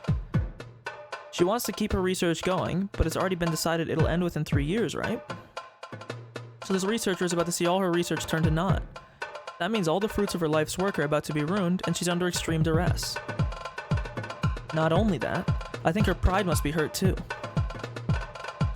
That's true. The value of the research this bad person has spent half of her life on isn't being acknowledged by the person at the top, and they even told her that it'll be shut down within 3 years. That must be tough. It's hard when other people deny that which you've worked so hard to accomplish. Rika. Ah, yeah, I know. Amazing. My friends really are the best. This is starting to sound like a real motive for Takano. So what would this bad person do then? Of course, the first thing she'd do would be to appeal to her bosses. She'd probably try to explain to Tokyo how important and valuable her research is, and ask them not to shut it down. But well, if Tokyo just said, yes, got it, continue your research, we'll increase your budget, then it wouldn't be much of a comic. The bosses at Tokyo are sure to turn her request down hard and thoroughly. They'll tell her their work is a waste of time, and that it should be scrapped immediately. Or something like that. Irie told me Takano had gone to Tokyo to request an extension on their research. He also said that her request was denied. Can you imagine her anger at having her life's work mocked by her superiors? There are then only 2 options open to her. Satoko, what are they? That's easy. She can cry herself to sleep over it, or she can take revenge. Keiichi and Satoko gave each other a high five. Well, lying down and taking it wouldn't be very interesting either. In that case, the villainous researcher, who loved her research more than anyone, starts growing desperate and believing she should at least end it herself, rather than letting someone else end it for her. All because of her pride. And that's where the hidden agenda from Tokyo comes in. No way. You mean the idea that someone will gain when the village is thrown into disaster, and another is forced to take responsibility? Exactly. The villainous researcher is depressed after having her life's work rejected, but by riling her up the right way, they can cause a tragedy in the village without soiling their own hands. Then they can take their time investigating and demanding responsibility. Well done. See? That's right. There's more. This villain is depressed after having her life's work rejected, right? So then one of the young leaders plotting to kick out another member of Tokyo down... Sorry, I just read that totally wrong. So then, one of the young leaders plotting to kick another member of Tokyo down and climb the ladder dispatches his own agent to entice this villain. Which is who that woman is. She's depressed because her reason for existing was trampled on, right? If someone tells her that he believes in her and such, she'll fall for it easily. The stronger a person's pride is, the easier they fall for that kind of encouragement. That means the bad person is simply being used by her evil masterminds. Well, this happens a lot in action shows. You know how like someone devotes his life to an evil organization, but after one mistake he gets eliminated? But in this story, the evil researcher has to be eliminated for sure, right? For the masterminds, there's no point in letting her stick around. That's right. So this poor bad person, she thinks she's gotten an evil little part to play. But at the end, her life's work is insulted, she gets used by the masterminds, and after all of that, she gets killed. Although she's a bad person, people may sympathize with her for what she has to go through. But I guess that's what makes a story interesting. Don't you think? Maybe we can use that in the next issue. Anya and I could only listen to them talk. They are truly amazing. They really are. It's very possible, especially if I think about Takano's character. Come to think of it, Irie kept repeating that isn't possible a whole lot, which means that those words could be a reflection of how possible it might really be. I'm sure my friends can answer that question. I'm gonna ask them, so let's ask. Then why is she so desperate when she still has 3 years left? That doesn't matter. It really doesn't make a difference if you're getting executed tomorrow or 3 days later, right? It's just a matter of length of her probation. If the bad person doesn't feel she has 3 years left, she feels that she's been sentenced to die in 3 years. That's just what the masterminds want. They're the ones controlling this bad person. I think it's the masterminds who want to destroy this village at the particular time, not this bad person. This is a huge operation, you know? It has to succeed. The death of the Queen Carrier isn't their only key to success. Whoever's at the top has to decide to go ahead with the emergency measure. The responsibility issue after the operations aside, they have to take care of things like preparation, or rather, they have to figure out the perfect time to do the most damage. After calculating all that, I think they're going to get on with the operation now that the project only has 3 years left. So in the end, after this bad person gets used, she is eliminated. She's the villain, but I feel sorry for her. I see. Okay, let's move on to the most important thing. To defeat them, how can the Queen Carrier girl fight back? She's the main character in my story. Huh, that sounds interesting. So the girl they're trying to kill has to run from the evil people, right? It depends on how you serialize it. If you want a long series, coming up with new pursuers and assassins one after another will let you go on for a long time. If possible, we want a short-term and concentrated series. I burst out laughing at Hanya's metaphor. Waste. Okay, then we just have to take care of the bad person quickly and shoot for a happy ending. It's more exciting to fight than to run. But the main character is just an ordinary little girl, right? How can she fight? Huh. Girls nowadays aren't powerless. She might appear to be a cute, weak girl, but she has a secret hidden power. She's an S-rank hunter with the blood of royalty, and her nickname is the Ebony Fallen Angel. That sounds like the lame original character of some middle schooler. Oh my god, Mion, you had cooked. I'm getting cooked out here. Hey Mion, what's wrong? Do you have a stomachache or something? This old man's just not talented enough. Mion, you can do it. Though when you read the manga 10 years from now, it may be so bitter. You may be so bitter you ride in agony. I don't know exactly what Mion is trying to say, but anyways, the main character is a weak little girl and she doesn't have any special powers. If anything, she's good at acting innocent. Also, she's mean and she abuses me with spicy food. That sounds good. I'll try that starting tonight. I see, so she's just a regular girl, huh? But a story where a character like that beats such a conspiracy is gonna be difficult. No way, it's impossible. She couldn't win without at least gathering a variety of weapons and the skills to operate a radio and a helicopter. Either that or a professional survivalist who underwent special forces training with the Soviets. That or someone capable of causing confusion in their ranks with just a truck and a few weapons once they're in the jungle.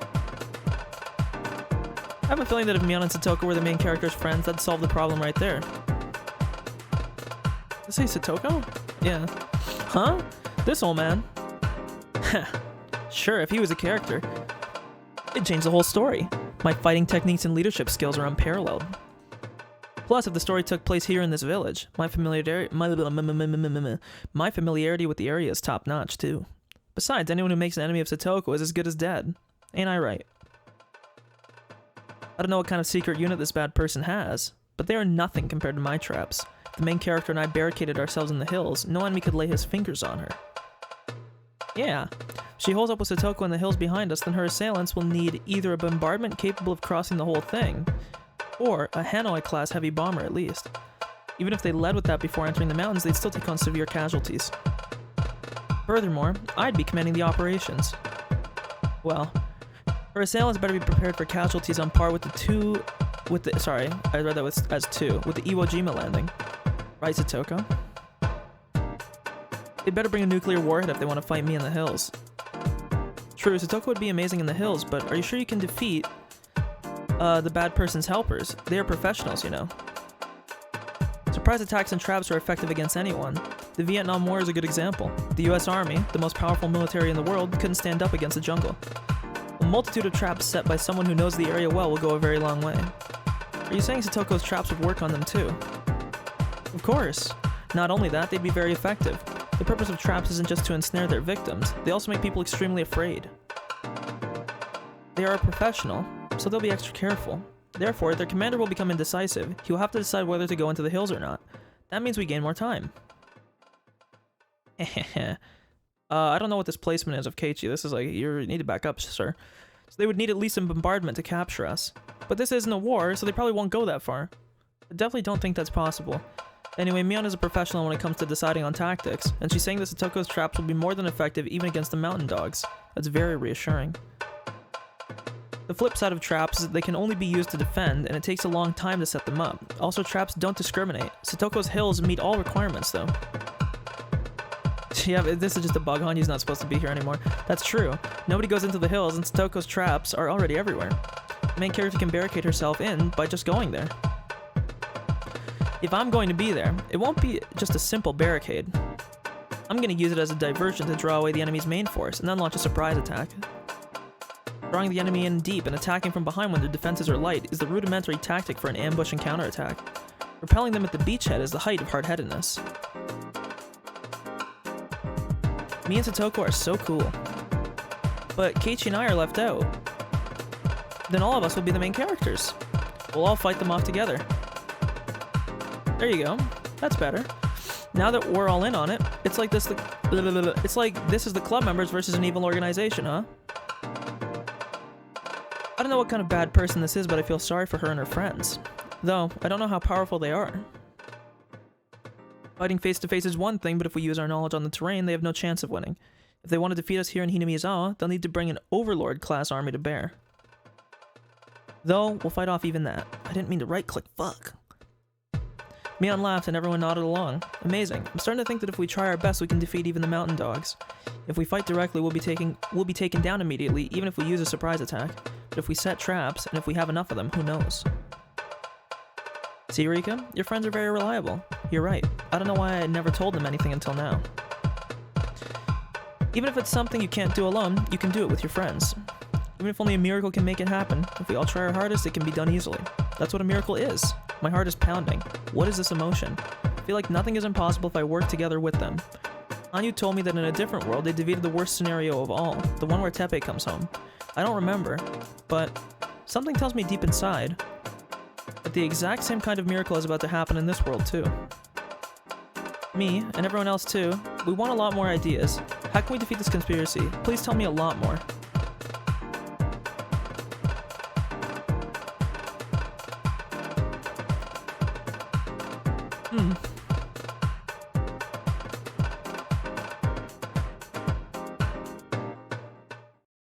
It's Mion! My girl! Is this a bug? Why does she keep flashing? I don't know if it was supposed to do that.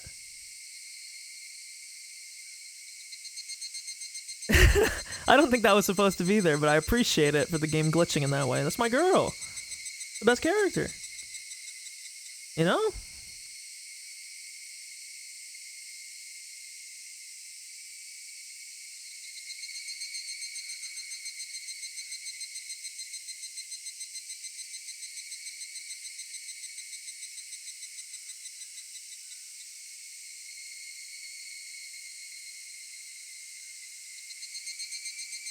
One second, I just saw a post on Twitter and I'm a little bit heated.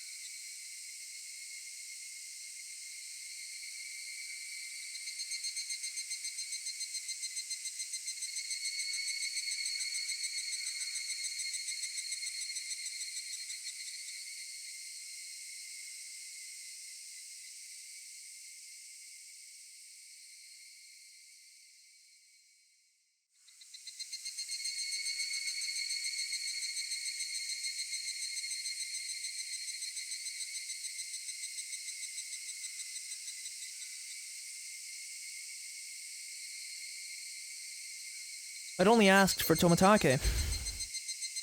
But Irie had come with him. Irie must be bothered by what I told him this morning, but he can't come to a conclusion on his own, so he wants Tomitake to listen to me too. After saying that he wouldn't interrupt us, Irie sat down a little distance away. Okay, yeah, it's...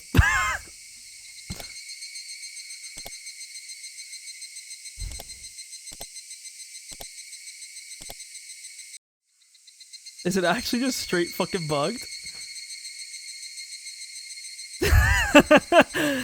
I heard from director Irie, why are you suspicious of Takano? She knows better than anyone that your death would cause a disaster. I need to fix this bug, it's really bothering me. I need to wait until there's just one person on screen. Besides, Takano has been very good to you and Satoko, right? And to say this about her now, don't you think it's a little ungrateful? I expected this from Tomitake. If I was in the same mood as I was this morning, I probably wouldn't have continued. Mion's just very happy right now, okay? Let her be happy. But having expected this, I'm able to continue without getting upset. Tomitake, please be honest with me. I want you to really think about it too. Of course Takano wouldn't kill me under normal circumstances, but can you absolutely guarantee that she would never do so? What do you mean? Takano has devoted her life to the research of the syndrome. Isn't that true? Yeah. Just between you and me, she's the most important person at this institution. Director Irie's position is just a formality, and Takano is the one who's really leading the research. This is supposed to be a secret, but the syndrome was discovered by her grandfather. Takano respects him greatly, and she opened the Irie Institute so she could continue and complete his research. So how does she feel about being told that the project will be shutting down within 3 years?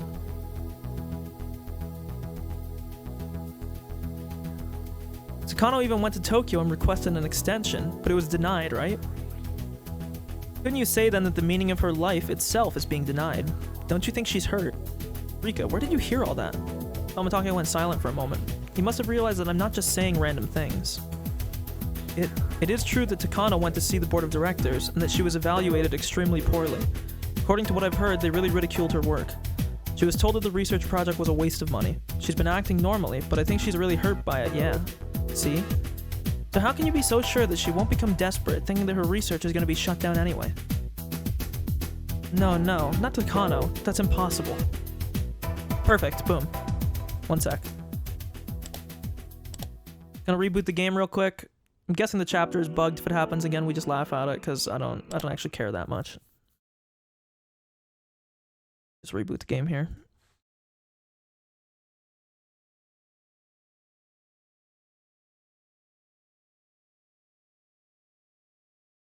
Should just auto capture in a second. Usually it auto cap. Okay, I guess it doesn't. Okay.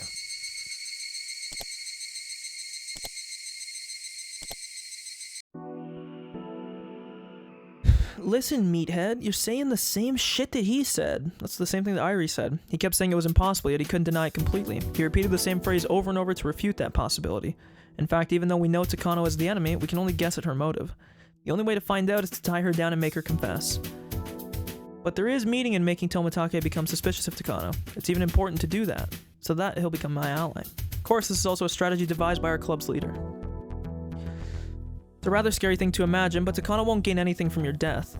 I can understand her becoming desperate, but she has self-control. Time heals all wounds. Isn't it easier to deceive the heartbroken? Deceive? What do you mean? Tomitake, if I die, something terrible will happen, right? An emergency manual will be executed and the whole village will be destroyed. Is that right? I had no idea. Tomitake isn't good at covering his lies. It shows that he's bad at hiding things since he's innately honest. Which makes him a nice person. Irie told me already. I don't want to waste time, so let's be open about this, okay?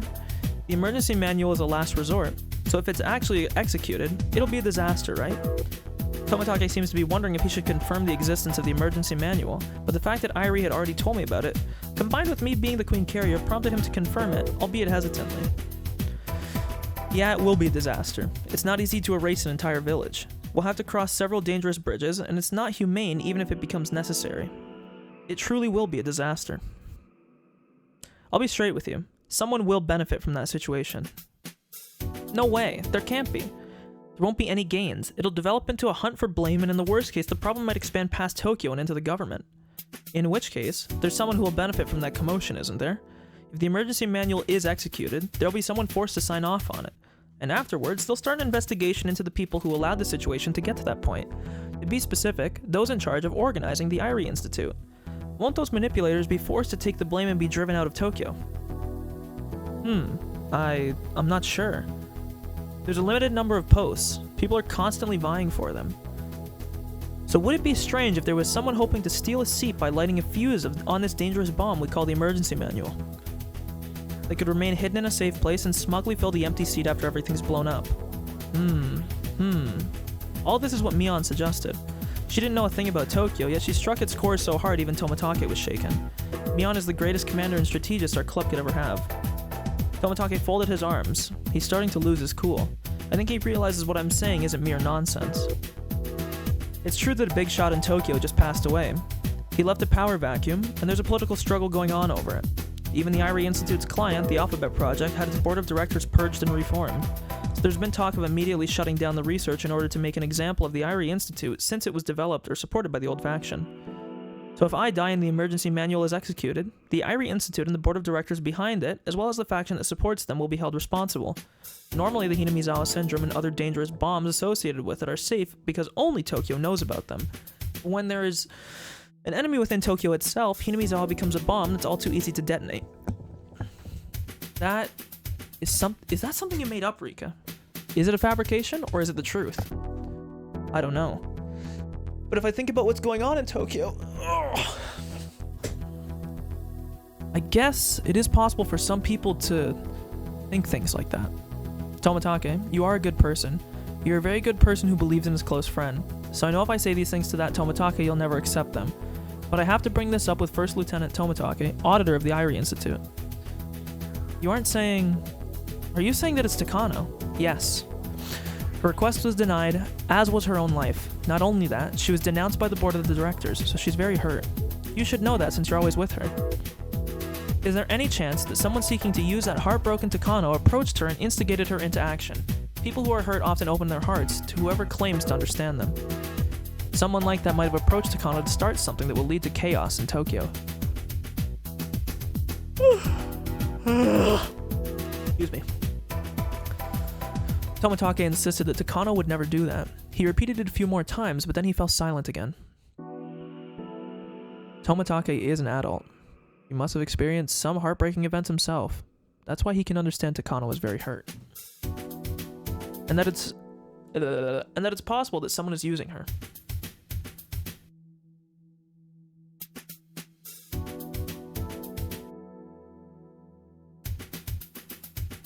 I understand what you want to say. I should clear some issues first before I can truly trust Takano, huh? Tomitake. I'll get in touch with both Okanogi from the Mountain Dogs and Tokyo office to see if there have been some suspicious reports regarding Takano lately. The Mountain Dogs' specialty is counterintelligence, after all. No, the Mountain Dogs are on Takano's side. What? There is someone who persuaded Takano. Of course, they've taken measures for the Mountain Dogs as well. That isn't impossible. The Mountain Dogs are a special counterintelligence unit. Even if there was a collaborator in the Irie Institute... Fuck, why do I keep right-clicking? Can I unbind it? Please. I can't. Fuck! But if the Mountain Dogs themselves were... Can that be...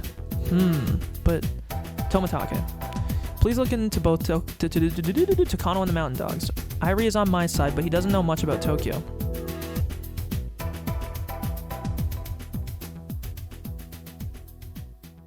That's true. I'm just a researcher. I know my position is just a formality for their convenience. That's why I can't clear Rika's suspicions by myself. I understand. I've been told there's a possibility the Irie Institute could become rebellious. That's the reason why I'm here. Start investigating Takano and the Mountain Dogs right away. Thank you for believing in me. This is the first time you actually have. I've been laughed away in many worlds, but Tomatake finally listened to me. He will be a very strong ally in the fight against Takano. Also, I'm grateful for my friends who prepared me to talk to him. I got information on the current situation from Irie, had my friends analyze it, and because of that managed to get Tomatake to listen. Just as Hanya said. I couldn't have done anything if I'd kept thinking about it all alone. But after talking to my friends, things are already changing. Actually, I'm going into hiding starting today. Mion's house has a secret basement that's perfect for that. I haven't talked to Mion about it yet, but I think she'll understand my request. So if you find anything, please get in touch with her. Starting today, please act like I've gone missing. Understood. I think that's safest too. I'll act like I usually do, so people don't grow suspicious. Though I'll be careful, of course. Dr. Irie, please act normal as well. But always be on your guard. I understand. I'll be very cautious.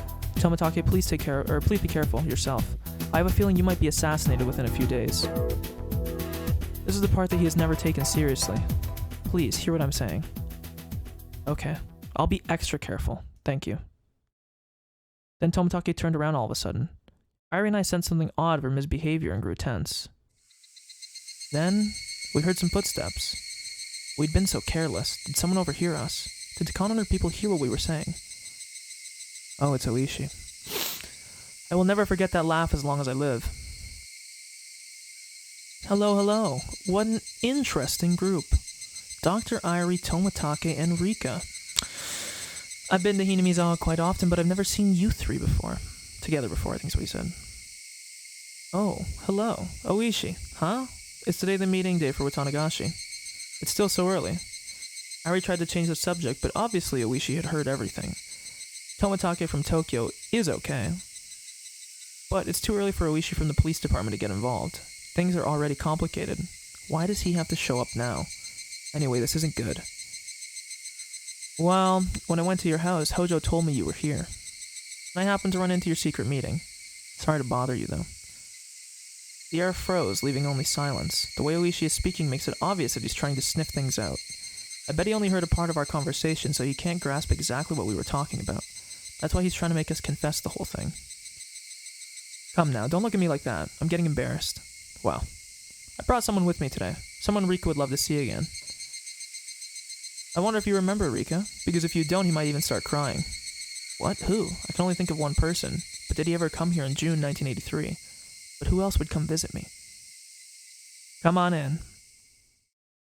Oishi encourages a virile young... I don't like when people use the word virile. Virile is usually used in one very specific context. Usually it means... to my understanding, okay, and I'm not going to sit here like I'm the grammar professor, my understanding of the virile is usually used to express that someone has a very strong sex drive. So, put that one together. But it could also just mean that they're very strong, but it's often used in like very sexual settings. So, a little bit odd. Oishi encourages a virile young man to enter. He looked a lot more mature than the last time I saw him. Akasaka. Thank you for remembering me, Rika. Brad, that's what I'm saying. That's what I'm saying. 1 second, let me get a nice picture of the gentleman. We can flash him.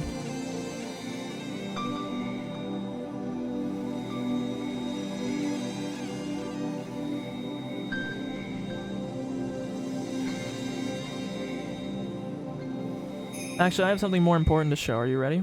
Watch this.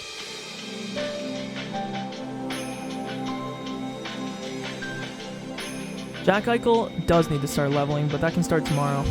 Ready? Actually, probably later today. Watch this. I have something crazy to show you. I don't think you're ready for this.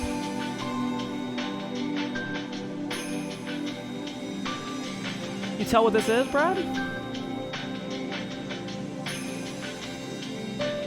Read it and weep.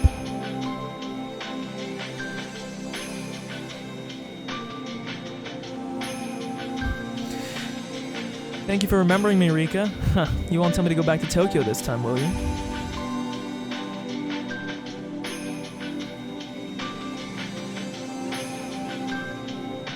I remember how you helped me, or rather maybe I forgot at some point. If I forgot about it completely, I would regret it.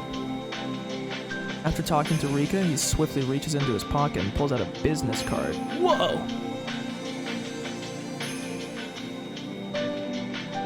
But if I forget about it completely, I would regret it. So I recalled it. You told me to call Yuki, and because I did, she avoided getting in an accident. You saved her life. And I'm here now out of gratitude. I feel like I've forgotten about it for a very long time. But now I finally remember. Sorry to make you wait for so long. That's right, you made me wait forever. And now you show up in this final world. You wait until the very last minute. How dare you? I'm your ally no matter what. I'll believe everything you tell me. Ouch. And I will defeat whoever is trying to kill you. Akasaka remembered some strange things as he talked to me. He remembered the sad world where he lost his wife working on the kidnapping case in Hinamizawa. He forgot about me because of that despair, and only remembered her afterwards. He regretted not being able to do anything for me. That memory from a different world brought Akasaka here. Akasaka calls himself my ally. That means a lot to me, since I never thought I'd have any allies at all. I could only bury my face in his chest and cry. Yeah, I do that with my boys all the time too. Okay, and someone got hurt. I haven't seen anything. I don't know anything about you having such a young wife here in Hinamizawa when your wife's back in Tokyo. Nope, don't know a thing. Oishi, no, this isn't what you think. I complained that I couldn't defeat Takano alone. Hanyu admonished me. She told me that if we put our strength together and all believed in the same thing, we could make a miracle happen. I didn't believe her. But after I talked to Airi, my friends, and Tomotake, things were getting better and better. And now Akasaka's here too. Was Akasaka supposed to be coming back? Or is this a miracle? Miracles do occur. Yeah, he plays for Team Star right now. He used to play for OG. This man never helped me even once before. Yeah, he might be my most dependable ally. Now he's back and he's even telling me he's my ally no matter what. See? It happens. Miracles really do occur. You're right, we can make them happen. If we keep putting our strength together, do you think even more miracles will happen? Then, do you think we can make a miracle happen and defeat the curse of 1983? Yes, because we can smash through June of 1983 only by putting everyone's strength together. Hanyu, who used to be just a bystander, is now persuading me. She's admonishing me for pretending to fight while I too was actually just a sulky bystander. Are you okay, Rika? Yes, sorry about that. Seeing you brought back so many memories that I lost my cool. I wiped my tears and tried to hide my embarrassment. The Higurashi continued to cry. The Higurashi had been trying to remind me of something very important. I felt like they had taught me something important, and my eyes grew teary again. I'm surprised. I didn't know you had such a wonderful boyfriend. Let me introduce myself. I'm Mamoru Akasaka. I work in Case Records Room 7 of the Tokyo Metropolitan Police Department Public Security Bureau. Aren't the Case Records Room in Tokyo's Public Safety Bureau a secret department on par with the CIRO? I believe it's a tough secret investigation unit that have some have criticized as being secret police. They're the Gestapo, you might say. No department would be foolish enough to slap secret onto the name for a secret division. Real secret divisions have boring names meant to fool the average person. That's true for Akasaka's department, too. It's called a reference room, but they don't manage documents. You seem to know quite a lot about us. I didn't think there'd be someone who knows my true identity, or knows the true identity of the Public Safety Department. Judging from the conversation you were having, I take it you have your own reasons for that. Well, I'm into stuff like that. I just happen to know, that's all. Tomotake, why don't you reveal your identity, I for one always figured you weren't just some traveling photographer. No, that is the truth. I just like taking pictures, that's all. What a waste of time this conversation is. This is the final world, after all. Tomitake is the one who's connecting us in Tokyo, but he's my ally just the same. Rika! Tomitake and Irie yelled simultaneously. To them it's an extremely important secret, and if someone were to find out, they'd get eliminated by the mountain dogs. But it's okay now. There's no point of continuing to have suspicions and doubts. I've had enough of that. It's already obvious Tomitake isn't telling the truth, but he's still trying to deny what I just said. You're Director Irie, right? Thank you for taking care of me when I was injured 5 years ago. You did a really great job treating my wounds. Ah, now I remember. I remember that this dumb fuck keeps pressing right-click. No, don't mention it. I only did my job. The Irie Clinic is also known as the Irie Institute, right? Ah, well, I mean... Come on now, Dr. Irie, it's no use. We already heard it all earlier. You were saying that the Irie Institute's client is the Alphabet Project, right? I don't need to hear it from you. I already know everything. Up until just recently, Room 7 was investigating the men behind it and their means for funneling vast sums of money. The Alphabet Project was one of their tunnels. Akasaka's holding up the top-secret document he got his hands on a few days ago. This document records how certain people were given public funds from ministries and government offices for assisting with various projects. These masterminds claimed that they were attempting to revitalize Japan by using secret money and secret methods, but that was a lie even amongst themselves. The masterminds of these projects were making an enormous profit off of them. If that became public knowledge, Japan would be shaken to the core, and the government would be overthrown. That's why they were told, and that's the reason why the investigation was discontinued. That's what they were told. First of all, I want to tell you one thing. Oops. That this dumb fuck still hasn't learned. The investigation by Room 7 has been shut down, and we are no longer working on the case. I'm simply telling you what I found out in the course of the investigation. I'm on vacation here in Hinamizawa right now. I just want you to know that. Tomitake is still trying to hide his identity, but Irie isn't. He must have made up his mind since Akasaka already knows about the Alphabet Project. We already know that they've been using tunnels to move vast sums of money to a research institute in Shishibone known as the Irie Institute. Also, the Irie Institute has a different name here in parentheses, the Irie Clinic. It also listed the head of the Irie Institute as Lieutenant Colonel from the SDF, Kyosuke Irie. A Lieutenant Colonel? Dr. Irie, you're in the SDF. No, I'm not. Tomitake, let me tell them. Putting our clients aside, we aren't doing anything shady. Let's not hide anything. It'll only make Oishi more suspicious. Irie is right. Oishi will help us. I'm starting to feel like even Oishi could be our ally. That would be incredible. Tomitake finally gave in and admitted everything. In his place, I explained to them the existence of Hinamizawa syndrome, the Irie clinic that was established to research it, what's special about myself, and finally about the invisible conspiracy that revolves around it all. Oishi was very surprised to hear about all this, but Akasaka told him to calm down, so he listened quietly. Since Akasaka belongs to a special unit, he wasn't too surprised. He kept nodding, saying that it's all very possible. This is working out great for me. Just as you say, Rika, there's a good chance there are some people who are planning something like that. Oishi, what they are saying is well within the realm of the possible. This feels like the plot of a novel, but if it's true, compared to Akasaka, who has a flexible mind, Oishi's having a hard time understanding such unrealistic stories. He'll probably need at least 3 cigarettes before he can digest what he's just heard. I think Takano is suspicious, but there's no proof. I was asking Tomitake to investigate so that I can confirm my suspicions.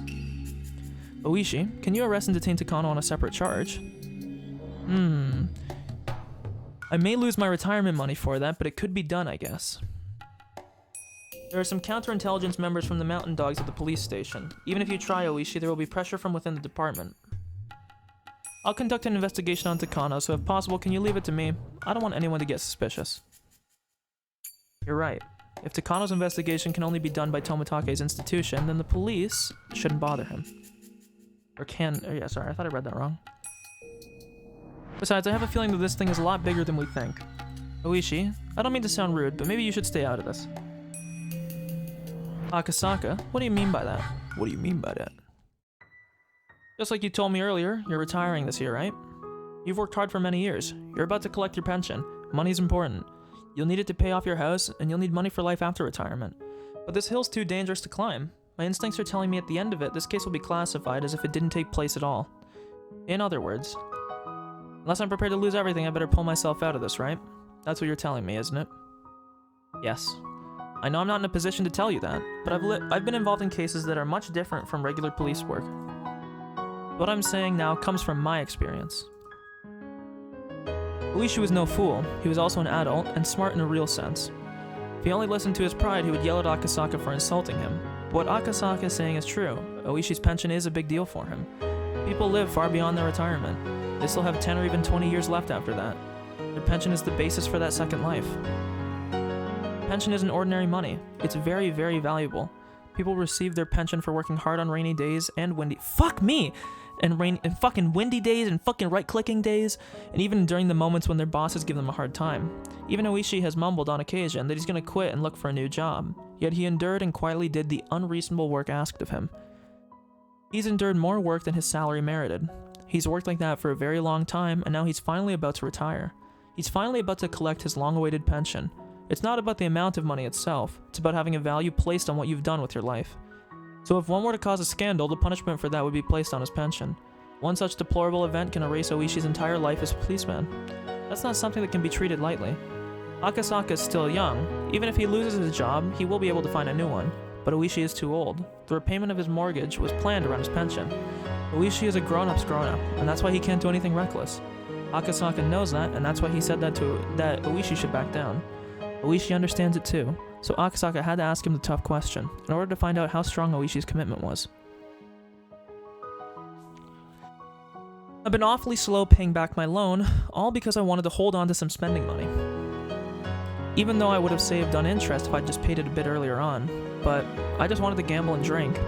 If I'd lived my life so I didn't have to depend on my pension in my old age, I could jump right onto this case. Oishi's fists were trembling.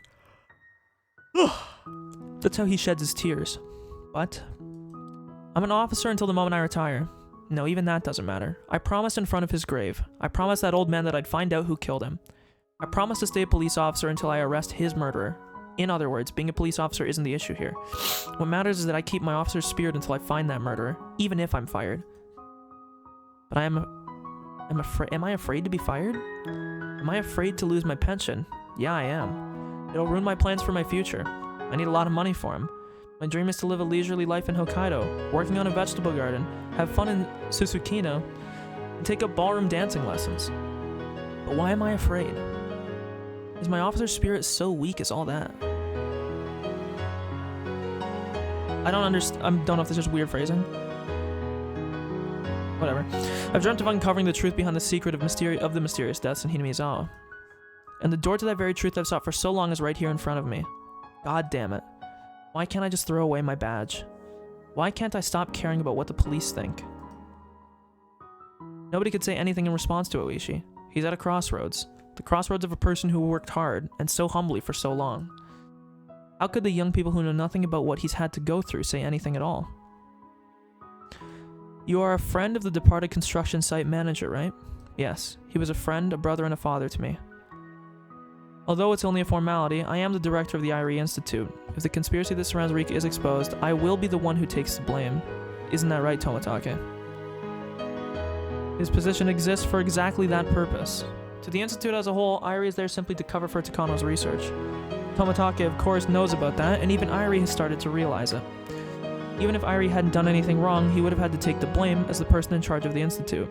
That was how every organization purged itself, by forcing someone to take the blame and reshuffling members. That's why leaders get more money. When it's all over, I will tell you everything about the series of mysterious deaths. I actually have an obligation to remain silent for the rest of my life. But you'll let him tell me, won't you, Tomatake? I didn't hear anything. As an honest man, Tomatake can't say yes, so pretending to ignore it was the best he could do. No, that's not right. You can tell the brave Kurado Oishi about it once we found the I can't read. Slow down. No, that's not right. You can tell the brave Kurado Oishi about it. The one who found the courage to help you. The cowardly Kurado Oishi, the one who didn't want to lose his pension, doesn't deserve to hear the truth. He faced a dilemma. Even though the truth behind the mysterious deaths he sought so hard was right in front of him, he couldn't just accept it with his head held high. To understand what he's going through, one would have to live the life he did. His dilemma is very vast and very heavy. Young people couldn't possibly understand. Could I have some time to think about this? He's not gonna like knowing that, they kept... Oh, no, sorry, his friend just got murdered. Never mind. owie, owie, owie, owie, owie, owie, owie. I have some time to think about this. I really do want to find the truth and put the evil behind bars. I just need some time to gather my courage. Could you grant me that? Why is he even asking? Nobody here will force him to make up his mind. Of course, I won't either. However, Oishi needs someone's approval. Oishi is still passionate enough about his work as a police officer. Yet, he isn't brave enough to take on this case. He wants somebody to forgive him for that. But nobody can do that, and nobody can stop Oishi from crying. Yes, I will grant you that time. Hanyu? How long has she been here? Hanyu has arrived. I didn't see her come in. But then again, she's always around. Hanyu is the guardian deity of Hinamizawa, after all. I'll grant you some time to make your decision. You have been honest, and you've been tough on yourself until today. Your life is not to be taken lightly, and that's why you're having such a hard time deciding. One should never be proud of careless decisions or brute courage. Careful judgment made by a person who has lived a worthy life like you, that's what's worth being proud of. She might sound arrogant to us, but that was exactly what Oishi needed to hear. Right. Who? Amogus has the right to admonish Oishi, the eldest one here. No, no one should be able to. Nobody but one. The one who's been protecting humans for over 1,000 years. No matter if you decide calmly or courageously, I will praise you, as long as your decision was well made. I've never met you before, but thank you. That makes me feel better. Thank you for giving a coward like me the time of day. If it was me, I would have asked Oishi to be my ally and asked him for help. But that wouldn't have reached his heart. Wanting help is my selfish request. I don't know anything about the life he lived, and that's why my words wouldn't reach him. But Hanyu's words did. Hanyu has never told me this, but I can tell she's been watching Oishi since the day he was born. She's been watching all that he went through. That's why she can say that, and that's why what she said could reach him. Only Hanyu can do that. Dr. Irie, there's only one thing. Please tell me one thing. Sure, ask me anything. I've long suspected that the Sonozaki family was pulling the strings in the old man's murder case. Am I right to think that? No, you are not. You're wrong. We can explain everything about the series of mysterious deaths in Hinamizawa. I see. Oishi pretended to scratch his head. For so long he pursued the case with that belief, yet someone deeply involved was telling him he'd missed the mark, so he must be feeling at least some frustration. What Irie said wouldn't be enough, so I have to continue. Oishi. None of the curses of Oyashiro were done in secret by the villagers. The Sonozaki family, the 3 families, and the other villagers, none of them are involved. They were only misunderstandings, misinterpretations, coincidences, tragedies, and comedies. I'm assuming she means more of like a Shakespearean sense. The real identity of the curse of Oyashiro is simply a series of misinterpretations. It only looks like the villagers are acting in secret.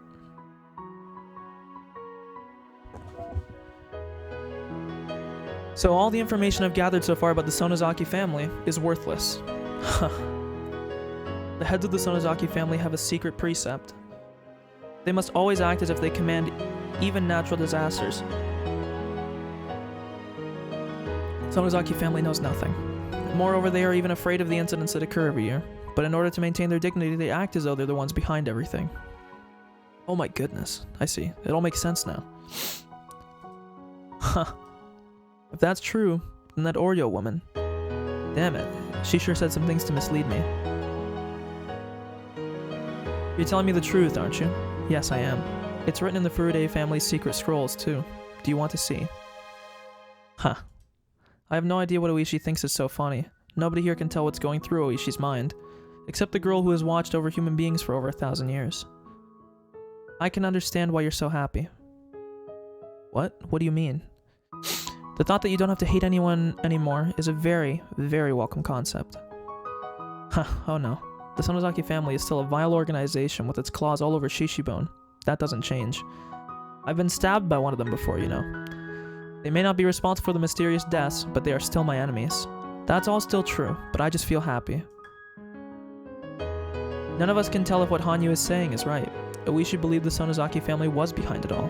Now that he has learned that they're not, I'm sure he feels like everything he stands for has been made meaningless. But if Hanyu says that's not the case, to hate someone must be such a painful thing. I can't explain Oishi's laughter. All I can do is speculate. Oh, fuck. I realized I didn't turn off the Discord. Yoel Romero's on my screen because I didn't turn off the Discord thing. That's so fucking funny. When did Brad join the fucking thing? Wait. When did this happen? I gotta go to the VOD. is not real, streamer!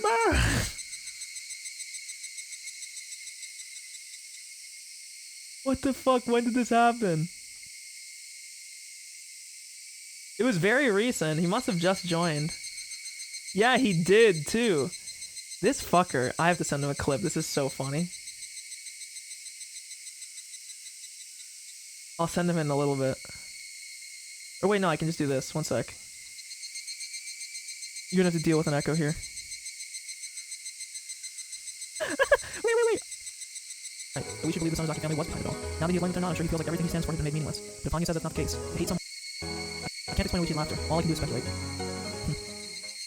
Oh, fuck. I realized I didn't turn off the Discord. Yo, Romero's on my screen because I didn't turn off the Discord thing. That's so fucking funny. When did Brent join the fucking thing?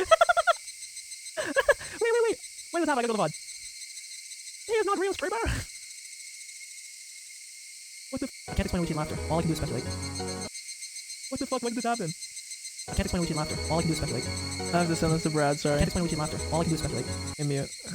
That's so fucking funny. He is not real, streamer.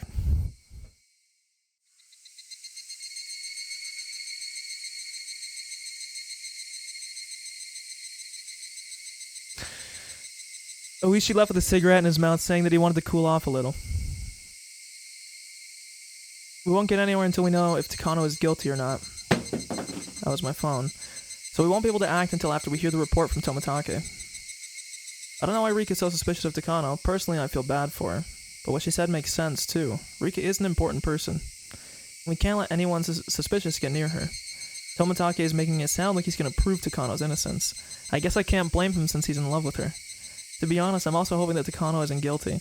Takano understands me, and she was one of my allies. I had a friendship with her. I've trusted her for over 100 years. But Hanyu says that Takano is guilty.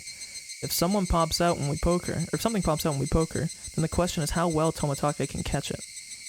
To get people to help me, I have to find proof of Takano's guilt.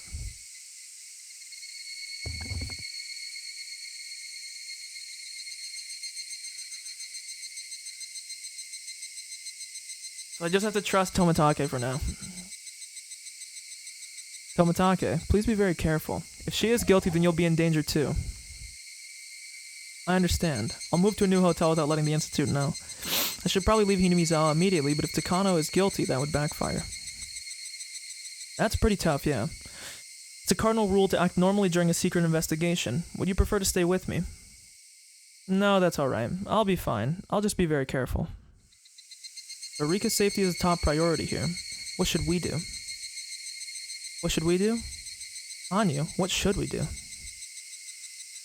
Using shogi as an example, you're like an unprotected king. As soon as Takano gets a hold of you, the game is over. One of the most important rules in shogi is to guard the king first, right? Yes, today is Thursday. Watanagashi is in 3 days. You need to hide somewhere nobody can find you until at least then. Any idea where?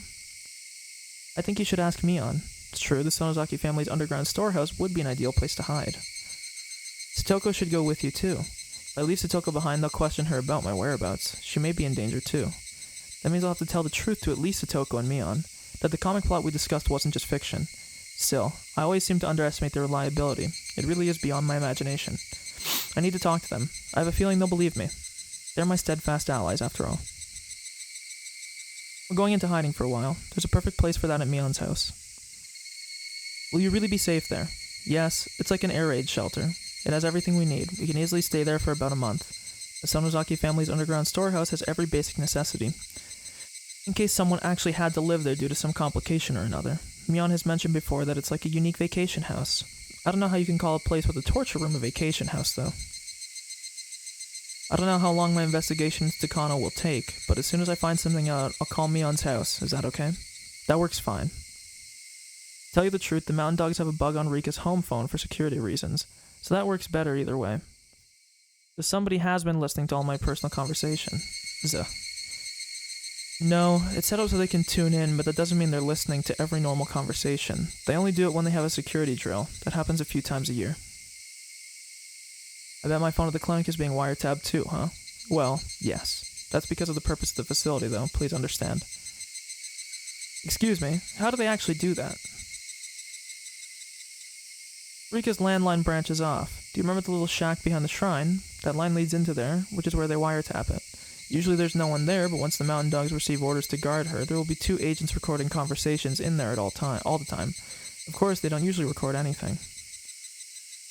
Is there a security drill scheduled in the near future, or maybe orders to guard her? Security drills take place in January, April, July, and October. So there's no drill this month. Orders to guard her are given only when they anticipate an emergency, but they haven't been given even once. I'm sorry. I would say one, but I don't know. It's just since the institute was established. Who gives those orders? The director does, which is me, but Takano is a surrogate director, so she can send out orders too. If Takano really is the person who wants to kill Rika, then she'll use the mountain dogs to spy on her. It's very possible. In other words, if people start to go in and out of that shack, it means that Takano has made her move. So we could take that as proof that tensions are building around Rika, right? I don't know if that would prove that Takano is behind it, but we can take it as a sign that danger is approaching. Indeed. Regardless of whether Takano is guilty or not, that's what it means. As long as we keep our eyes on the shack, Rika will stay safe and secure. That's a great idea. But there is one problem, Rika. If there are no lights on in the house at night, it'll be obvious to everyone that there's nobody home. Takano doesn't even have to wiretap your phone. As soon as she sees the house, she'll realize you're skipping school and ran away. You're right. And that puts Tomitake, who's investigating Takano, in a tight spot. We'll have to think of something to counteract that. So we're dealing with having to observe the wiretapping shack, like Akasaka was saying with earlier. Then there's the problem with having to keep the lights on at your house. It's also a fact that it's better for Akasaka to stay in the village. If I put all 3 together and mix them up, I get Akasaka should just stay in the place. You aren't thinking about letting Akasaka stay at my house, are you? No, absolutely not. My house is such a mess, it smells and it's filthy. I can't let Akasaka stay in there. No. Akasaka's staying over. I said no. Why are you making such a fuss, Rika? I lost my cool there for a moment. Jeez, just because Hanyu's insisting, okay? It's true that if Rika's house ends up empty, there won't be any lights on at night. And leaving them on would be even more suspicious.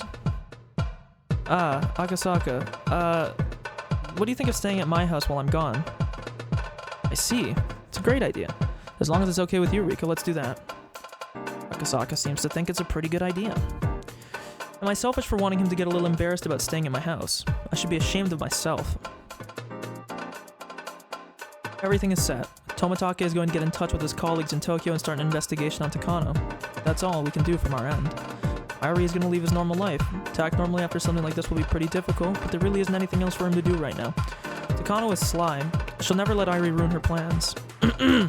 Actually, Irie only comes into the picture after Takano's been exposed.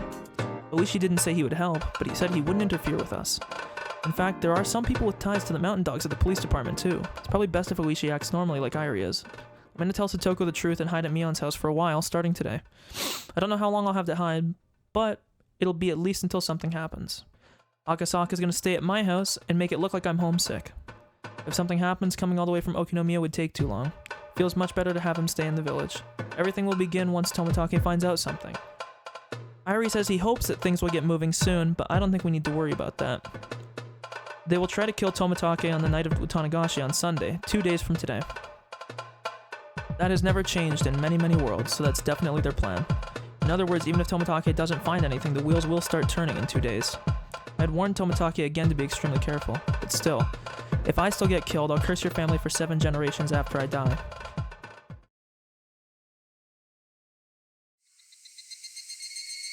Holy fuck, is it ever gonna...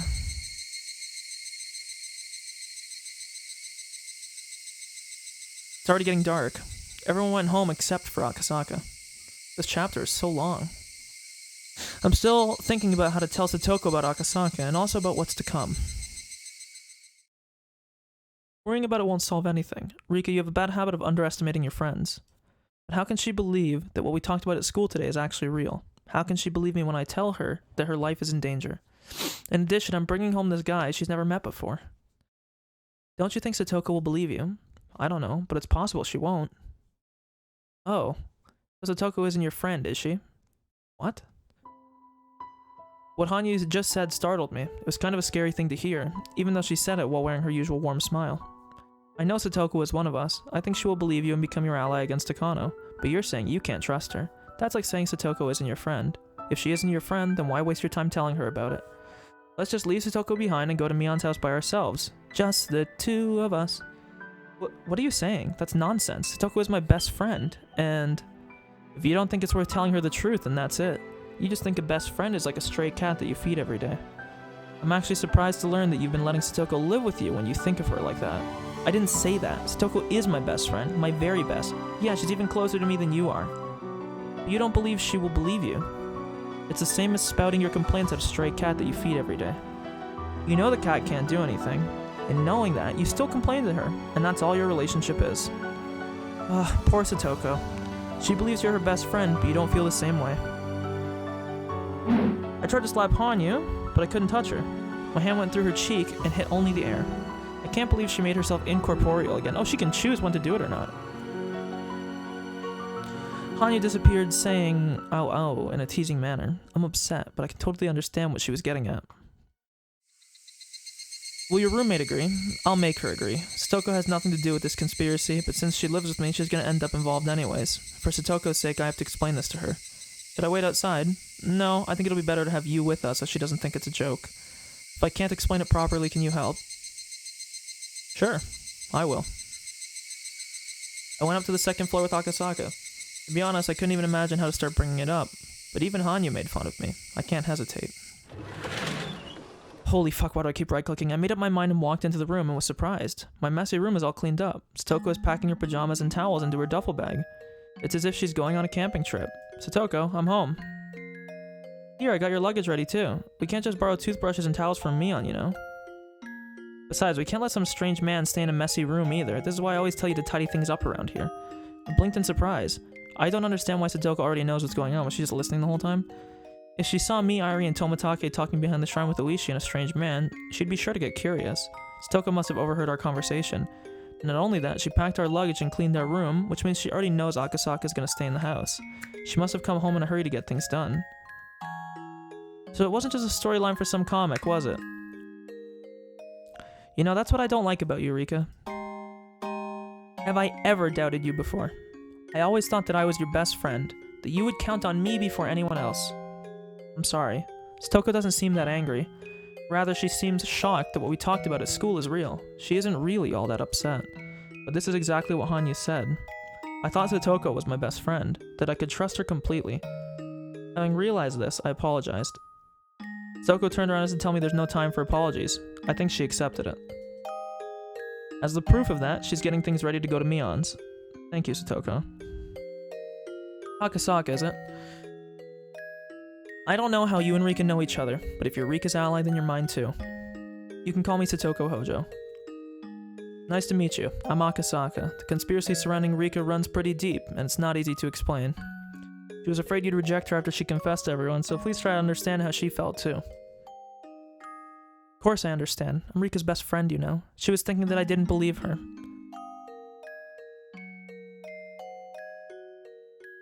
I can understand why she'd be afraid. I don't know, that phrasing was just weird again.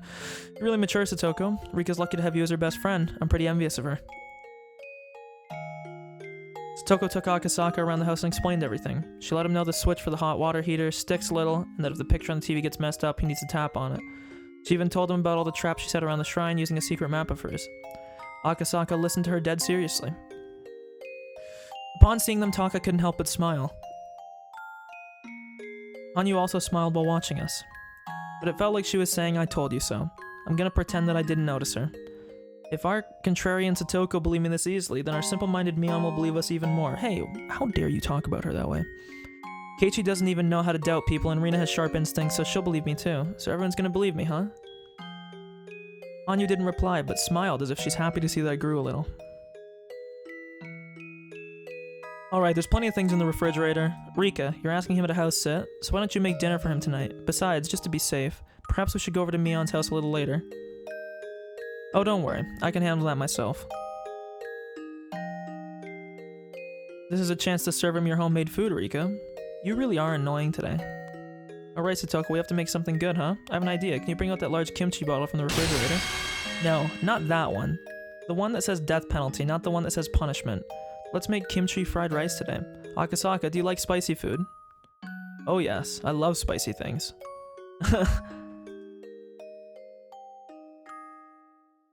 The cream puffs in the refrigerator have expired, so let's throw them away. What a waste. They're from a famous shop over in Gogura. Maybe a stray dog's howling somewhere. Night is falling on the 16th of June, and it happens on the 23rd. The pieces are lining up on the final game board one after another. No, pieces isn't the right word to call them. Night is falling on the 16th of June. We're getting reliable allies for the final challenge. Our first key, Tomitake, will be killed in 3 days. Fate is going to change before that point. Finally, end of the chapter? Yes, I believe so. If it's not, I have no clue when it will be.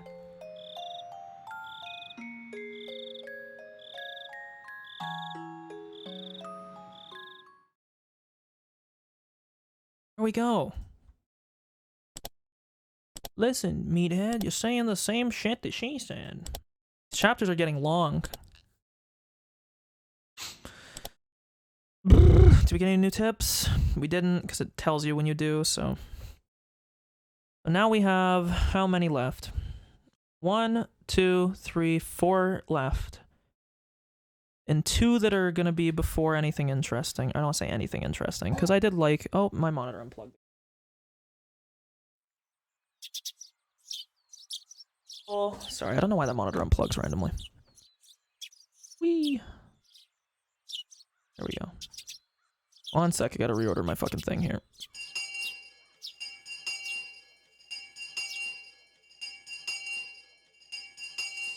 Furude and Hojo are absent today because they both have colds. The weather is changing, so it's easy to get sick. Make sure you cover yourselves when you go to sleep, okay? They live together, so I guess they caught it together. Rika's supposed to perform as a shrine maiden on the day of Watanagashi. I hope she'll be okay, I hope. We're planning to have lots of fun at the festival. I hope they recover by tomorrow somehow. Hey, do you want to go see them on our way home? Maybe we can bring something healthy for them to eat, too. I'm telling you right now, I think that Satoshi is still going to have to show up. There's got to be some big reveal of Satoshi coming back, because again, that is like the big, that is the big question mark still now. Is what happened in chapter 3 with the doppelganger? It still doesn't make sense.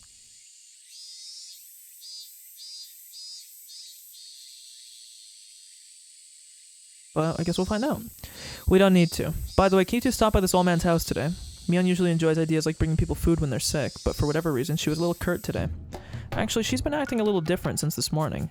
Yeah, because Mion, let's just say she wears the pants in the friend group, okay? She knows what's up. Even when I talk to her, her thoughts seem somewhere else. Now she's asking Arena and me to stop by at her house. Your house, me? What for? Well, I need to talk to you about something important. I can't tell you right now, though. Mion seemed calmer than usual, which told me that it was about something very serious. There's always a lot of patients running into the clinic just before lunchtime. Because of that, lunchtime at the clinic is always later than normal people's. It's just a short break, though. Our afternoon shift begins right away. The staff were enjoying their breaks, eating their delivery lunches. They eat basically anywhere they want, as long as the patients can't see them, and it's not a place we need to keep sterile. Because it's hot and humid, the meeting room with its air conditioning ends up being a popular place. The staff all eat their takeout lunches there. As I'm the director of this clinic, they might feel uncomfortable eating with me around. So I usually eat my lunch in the director's office out of consideration for them. Today I ordered lunch from a soba shop. I got an extra large serving of mori soba, that is. For whatever reason, they just call the dish an extra large. That makes ordering it complicated. Since I ordered an extra large and a kitsune udon, they'll just deliver an extra large kitsune udon instead. But is this really a large? It looks more like a regular size to me. As I recall, the owner of this restaurant has hurt her hip, so she must be having a hard time keeping things running. I was still thinking about that when Takano came in. Oh, the bad bitch. Ah. Sorry. She was carrying a really large size order in her hands. Apparently she ordered a regular mori soba and I grabbed the wrong one by mistake. Ah, what a hassle. It's easy to confuse them, isn't it? They should use some kind of mark, you know? I agree. For example, they can put a flag on the one, like the one on the kids' meal that says large size. Takano must have liked that idea. She laughed for a while. Would you like to join me? I invited her to sit on the sofa. Are you sure? Thank you, but could you turn the air conditioning down just a little? Sure, sorry about that. Here we go. Come to think of it, I haven't really talked too much with her. We were rather distant from each other, partly over the guilt of the organization becoming... Say guilt? Yeah, partly over the guilt of the organization becoming the Irie Institute. Owie, owie, owie, owie, owie. My finger has to crack. I want to find the other beef jerky. I'm fucking hungry, man. So with that, and our respective positions, we had a taciturn agreement not to pry down too deeply into each other. Since our attitudes towards our research are different, we've never mingled before, so chatting over lunch is a good way to get closer. I wonder what she likes to talk about while eating. I guess I should start a peaceful conversation. I don't want her to go off about something like tapeworms. We're having lunch after all. And while I tried to come up with a topic, she started talking instead. A flag on a kid's meal. That brings back memories. Oh yeah, she talked about collecting flags. Do you think they still have those flags, though? I don't know. It's one of those things that endure, so it's possible they will keep having flags on kids' meal even in the far future. Maybe even an in-flight kids' meal on a spaceship will have a flag on it. Sounds interesting. I wonder if kids will collect those flags even in the future. Flags? Did you collect them? Oh, you didn't do that when you were a kid? Collect the flags from kids' meals? No way. When I was young, only rich kids could have meals like that. My family couldn't afford it. It's not true. My family was poor, but when we went to the mall, we had our lunch at a restaurant there. At the time, for me to go to the mall meant having a kids' meal. Whenever my parents went to the mall without me, I'd get very upset. Your childhood sounds very happy. No, it actually was quite terrible. But when they went to the mall without me one day, they got in an accident and died. Damn, bitch, you know how to really derail a conversation. Good job. Until I got a call about it, I was really upset with my parents for going to the mall without me, and I was sure they were having a meal there by themselves. As it happened, I only needed one more flag to make my collection complete. Collecting 21 of them was my goal. I was so upset I couldn't complete my collection. Or 20 of them, not 21 of them, sorry. That's awful, huh? Must have been horrible to lose her parents at the age when she was still interested in collecting flags from kids' meals. It's a very succinct way to put it. It's obviously still a painful memory for her. I see. I didn't know. I'll try. By the way, is that why you became a doctor? Huh? Why? Well, I aim to become a doctor because of reasons involving my family, so I thought the same was true for you too.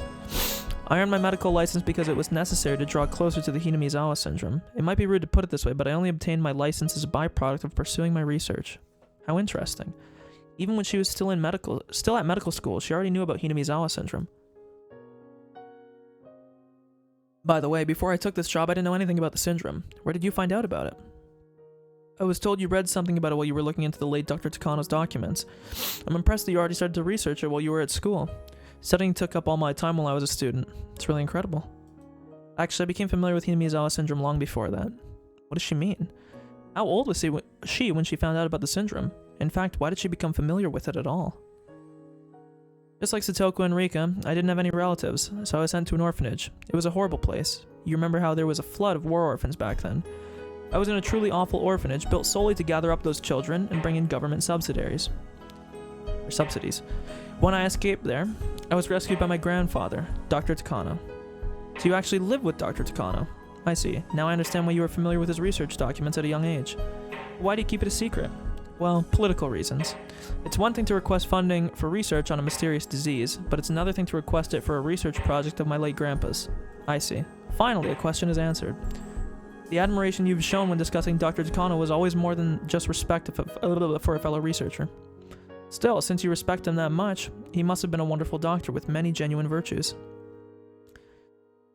I don't know about genuine virtues. He died alone, of an illness, with nobody around to understand him. He killed himself, if I remember, but... He preferred being alone, which was a bad habit of his. That's why he couldn't find anyone who would support him. Still, he had you for an excellent assistant, didn't he? Speaking of which, your family name is read the same way as his, isn't it? Yeah, it's not my real family name. I took my grandfather's out of respect. I actually wanted to write it the same way, but I thought I could get complicated when explaining it to my client, so I ended up using different characters. Now I could see the connection between the two last names. That also revealed the connection between first names, Hifumi and Mio, too. She doesn't need to tell me anything more than that. She lost her parents when she was young, and Dr. Takano took her in and loved her as if she was his own child. To show her love and respect, she decided to call him her grandfather. Now I know. That's the reason why she's devoted herself to researching Hinamizawa syndrome. Now I understand how she must feel, knowing her research is soon to be terminated. Rika had said that she was hurt. Although I didn't know anything about it, I may have said something to hurt her before. I only cared about treatment and extermination, and didn't care about anything else until today. She must have considered that blasphemous toward her grandfather. Now I know why she became aggressive every time I expressed how I felt. After she was told that her research would be terminated, she stayed up all night and gathered up lots of documents. She went to Tokyo and requested an extension without depending on anyone else, and that request was rejected. The documents she used are now in a box in the underground storage. She must have exerted a lot of effort to put them together. Even someone without any knowledge of our research could easily understand what she was trying to say. However, it looked like some of these documents weren't even opened, and some had marks that told me they weren't treated the way documents are supposed to be.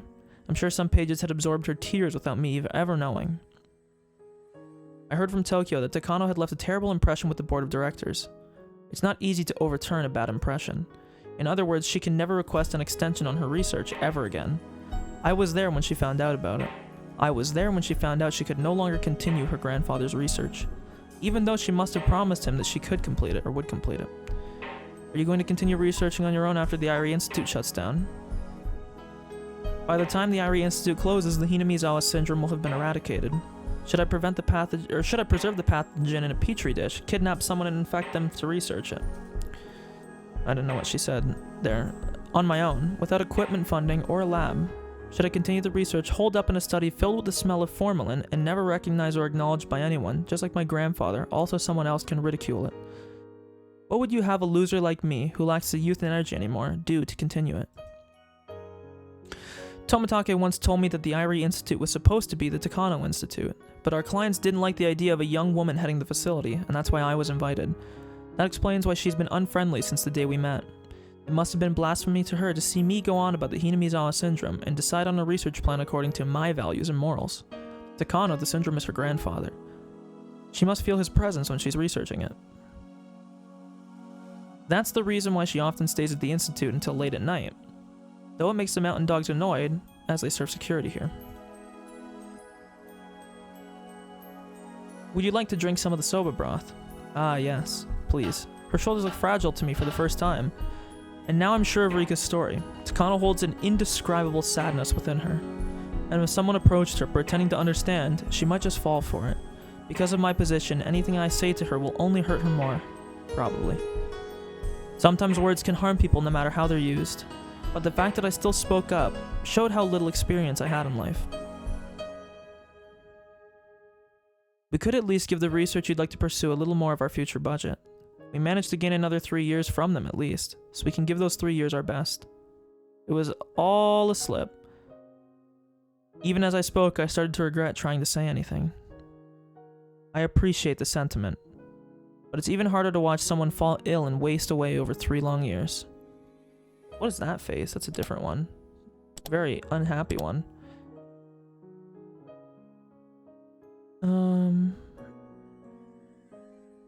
It's even harder to watch someone fall ill and waste away over 3 long years. If I remembered right, Dr. Takano came down with acute dementia and chose to commit suicide while his mind was still functional out of despair at his inability to continue his research further. My verbal slip had made her remember a painful memory and hurt her even more. He went into a coma, and I had to make a decision as to whether to turn off his life support or not. Hey, Director Irie.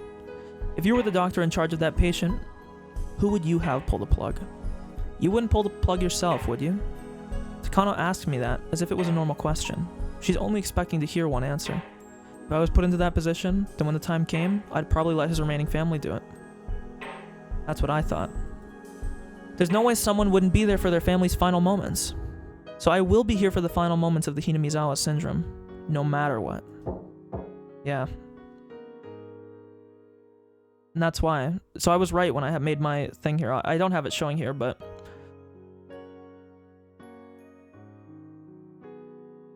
I don't know so much about starting up the religion part, but... She wants... Basically, I mean, the game has written it out pretty clearly, like... If it's going to be controlled and destroyed from her,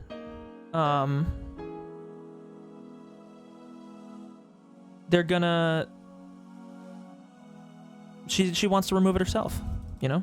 I mean, that's it. There's not really too much complicated about it. If it's going to be taken away from her, she doesn't want to wither away over the last few years and go crazy like her grandfather. Alone and, you know, isolated. And she realizes that, so after the 3 years are up, she doesn't want to go the way of her grandfather, and she realizes that now her sentence to become like her grandfather has effectively already been dealt out. She's just waiting for the guillotine to fall, or guillotine if you want to be really correct. And so she would rather wipe it out with her own hands than to watch somebody else trample it one last time, basically. Someone knocked on the door and I heard the voice of one of the other staff members. Director, afternoon shifts are beginning. Please get ready. Oh, okay, I'll be right there. I'll clean up. Why don't you go?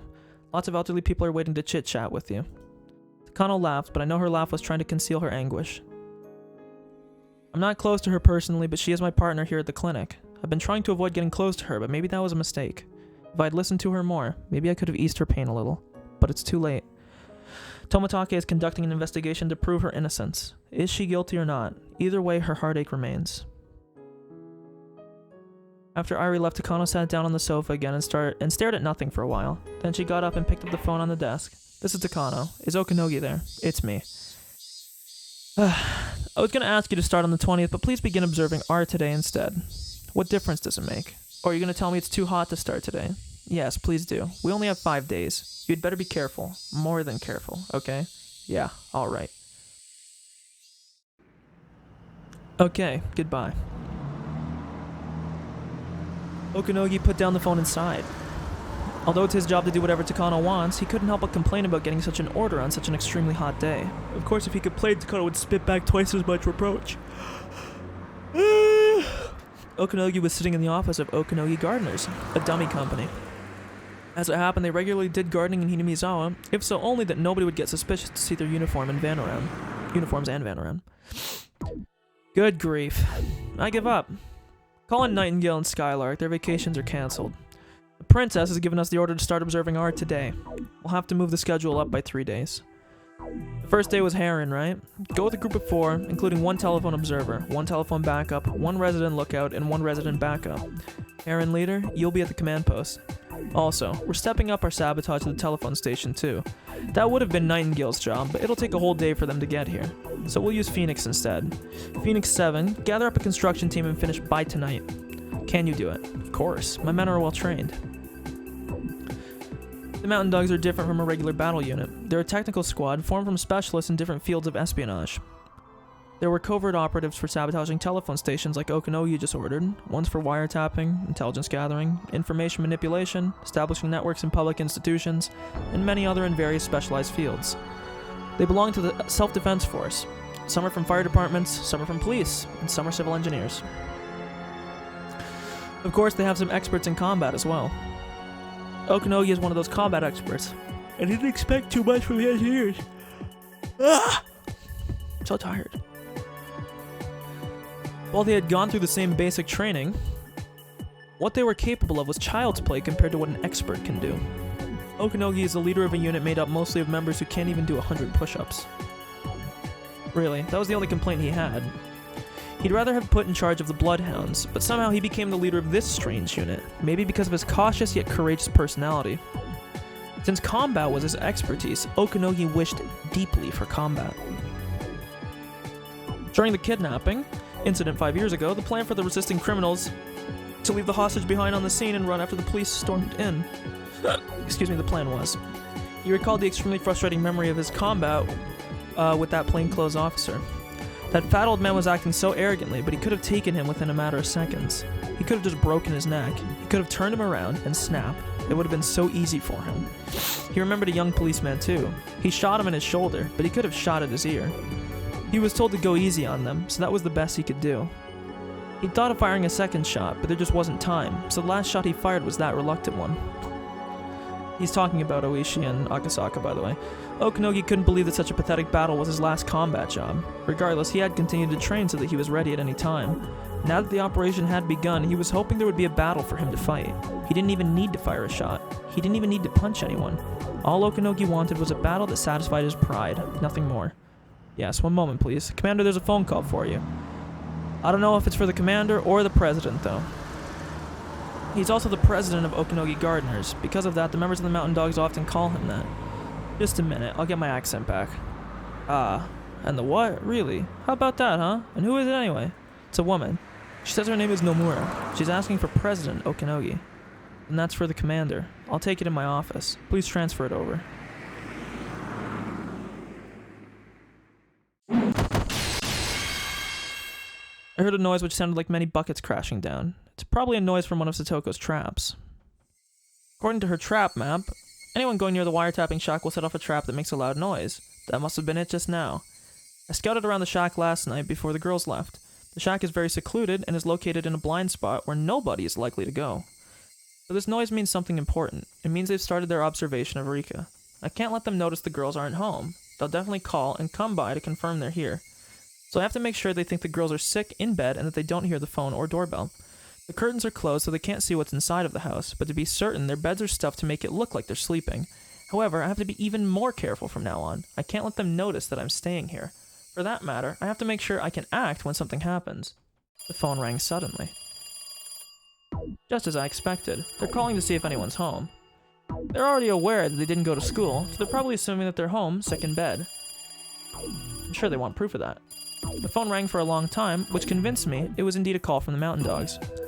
If there was no answer on the phone, the next step would be to come by the house.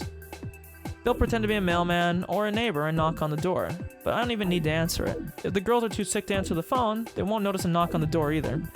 The increased hassle means a higher risk of discovery, but on the other hand, it also proves our enemy is closing in on us.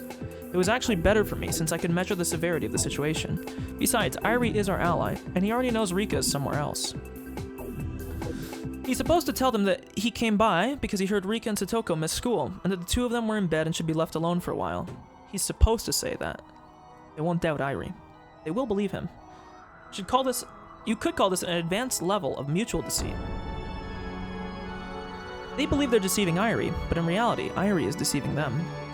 However, they're professionals and we're a bunch of amateurs. Well, not me at least. Actually, maybe I'm not an exception. I don't know what they've got until I come face to face with them.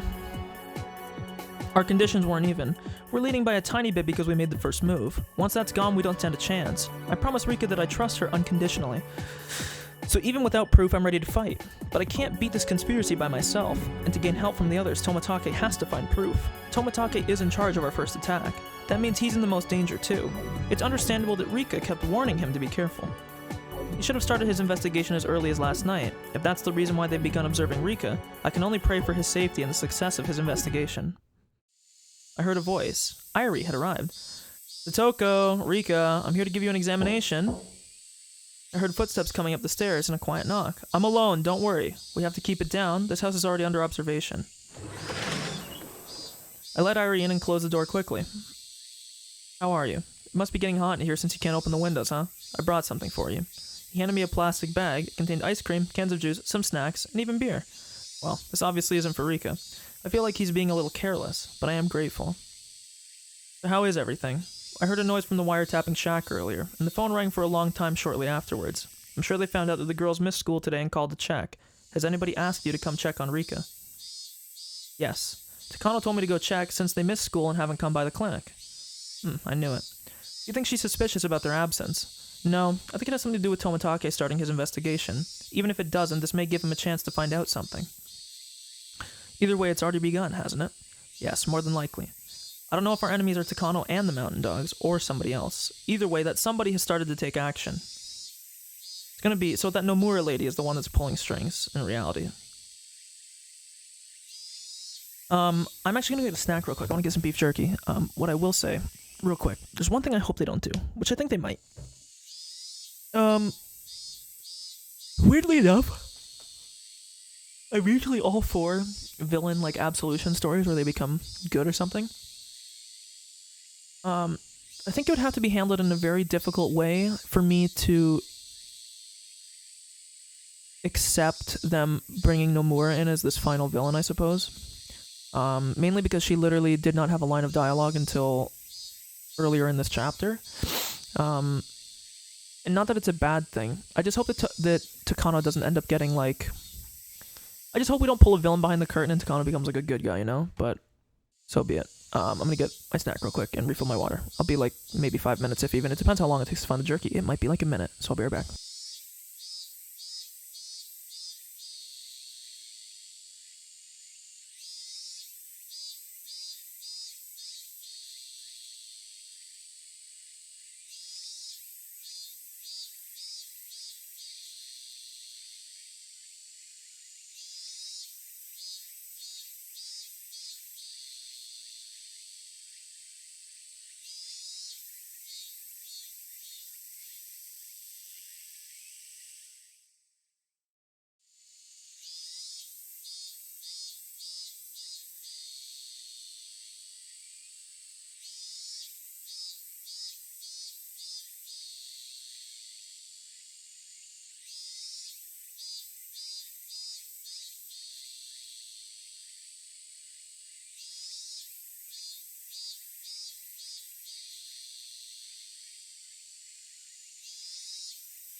could not find the other bag of jerky, so I just got a Kit Kat and I have like 3 Oreos. So, here we are.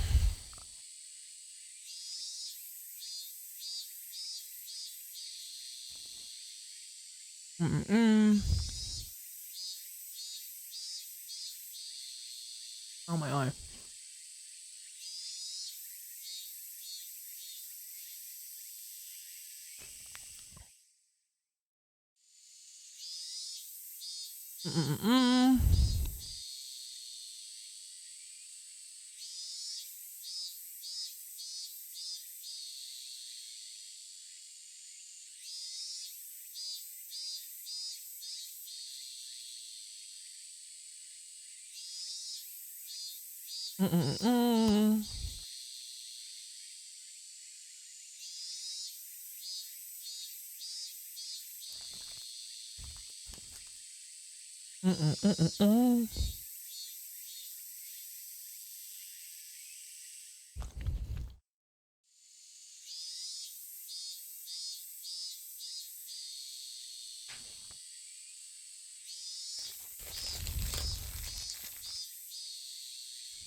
Doo-doo-doo-doo.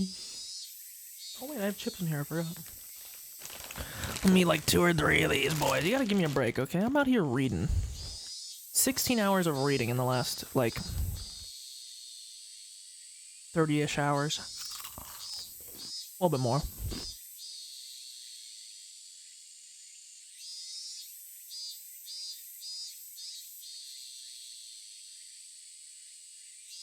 Give the kid a break, okay?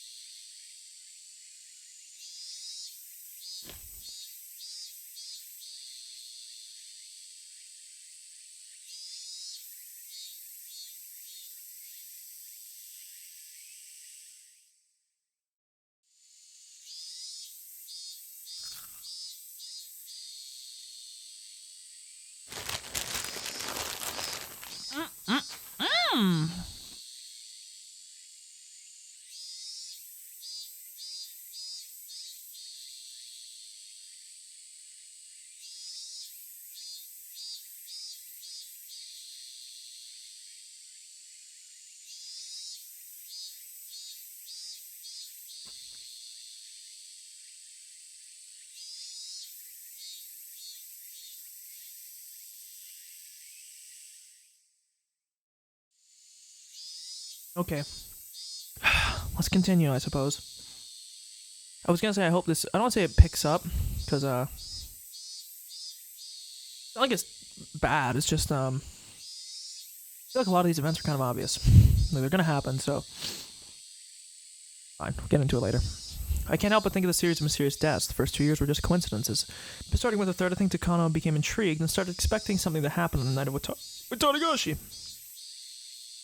Watanagashi is the day after tomorrow. It'd be the perfect opportunity for them to do something. She's aiming for Rika on the 5th year running. This Takano is a frightening woman.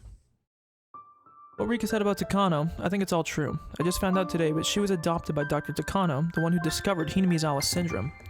Same pronunciation, huh? I see. To her, continuing to research the syndrome was like a promise she made to her beloved grandfather. But as the project will be terminated, it's almost like they're spitting on his grave. That's exactly what Rika said, isn't it? Yeah.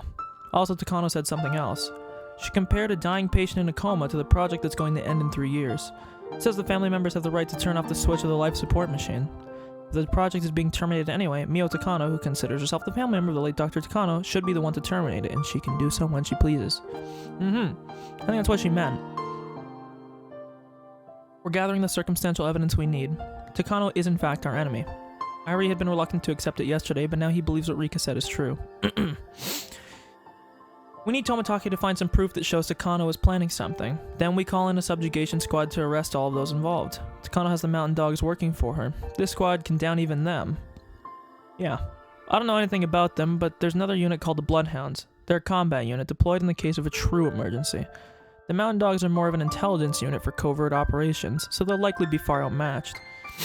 If this subjugation squad was organized to counter the off chance of rebellion by the Secret Research Institute, they must be quite powerful. So you're saying our conditions for victory are summoning these bloodhounds into Hinamizawa? That would be correct. However, my one concern is that the emergency manual contains passages authorizing the massacre of the village to preserve secrecy. I'm still worried that even if the bloodhounds are brought in, they'll destroy all evidence, including the village itself, which wouldn't be any different. No, they wouldn't. If the enemy's intent is to trigger the execution of the emergency manual, that doesn't even make sense. If this conspiracy is caused by faction infighting, the IRI Institute's clients will want to resolve the conflict quietly. They're sure to raid the enemies and settle everything while the villagers are still confused as to what's going on. I know this because I've done similar jobs myself. They'll pass through like a gale and complete their operation swiftly, and a unit capable of pulling that off against the mountain dogs must be very powerful. We'll just have to wait until we hear from Tomitake. Yes, this will be a battle of endurance. But once it lights up, it'll become a blitzkrieg. This will be a hard battle with rapid shifts in pace. It's reassuring to us that you're in the enemy's midst, but at the same time, you're in a very vulnerable position. Please don't let your guard down. The moment we decided to be Rika's allies, we became their enemies. I understand. Oh, the phone at this house is of course being wiretapped, so Ari has to come over to communicate with me. But that won't work in an emergency. A telephone is still better in that case. For those instances, I've put together a memo for Ari. There's a method for communicating over a phone that's been bugged. It's something I came up with out of necessity once. What is this? A method for calling me in case of an emergency. Please make sure the enemy doesn't get a hold of it. If you're in danger, swallow it. The phone's being tapped, so how can we make a call? If you pick up the phone, even if you don't say anything, they might get suspicious. We can communicate even without me picking up the phone. There's a little trick to it, but we can at least send across what's important. And you are the one who can do it, since you'll be the first person who notices the enemy's movements. Alright, then how do I do it? It's in the memo. Let me explain briefly. We'll use the ringtone. When you make a call, normally you won't let the phone ring over a minute. We'll use that to communicate. If the phone rings for a minute, that means it's dangerous, leave. If the phone rings for a minute and a half, that means it's an emergency, head to the Sonozaki residence. Difference is in those 30 seconds. You can look at the memo for other messages you can send, but please memorize these two at least. My life depends on it. The message that lets me know my life is in danger is the shorter call, but if it's too short, I'll get confused with regular phone calls. That's why to signal me, he's supposed to hang up the phone within 3 seconds first, then place the emergency call. The reason why I use such a large difference of time is to make sure there's no misunderstanding. The tones the caller hears and the rings the receiver sends out are a little different. I don't want that little difference to change the message, which is why they had to be 30 seconds apart. A short ring first and 1 minute means run, a minute and a half means to head to where Rika is. Okay, I got it. It's a little troublesome, I know, but this is just for emergencies. Please remember it. I don't think that's hard to remember at all. Yeah, I understand. When danger strikes, I'll handle communications. Also, one more signal I want you to remember. It's not a very good code, but please don't forget it just the same. It's gonna be like a I'm fucked. For this one, you don't need to do one short ring.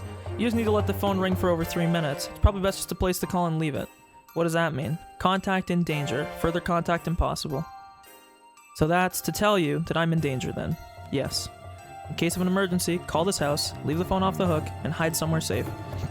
Even so, it's very hard to anticipate when you yourself will be in danger. Do phones even ring that long before they cut off? Like, you lose your chance to call while you're thinking, I'm still fine, or I'm probably fine. If you sense something odd, that's an emergency. I guess at this time, would fucking... I don't know if, what do you call it? I don't know if voicemail existed. When was voicemail invented? Because there is home phone lines that have voicemail.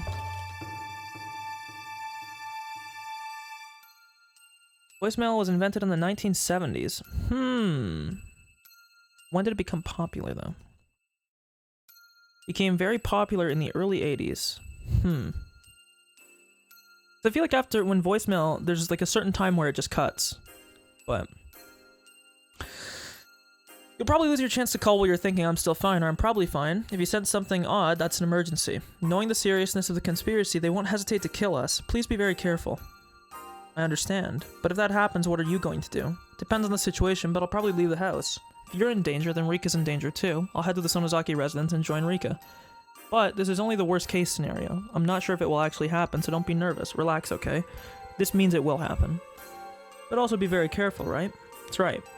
It's almost time. Something is about to happen.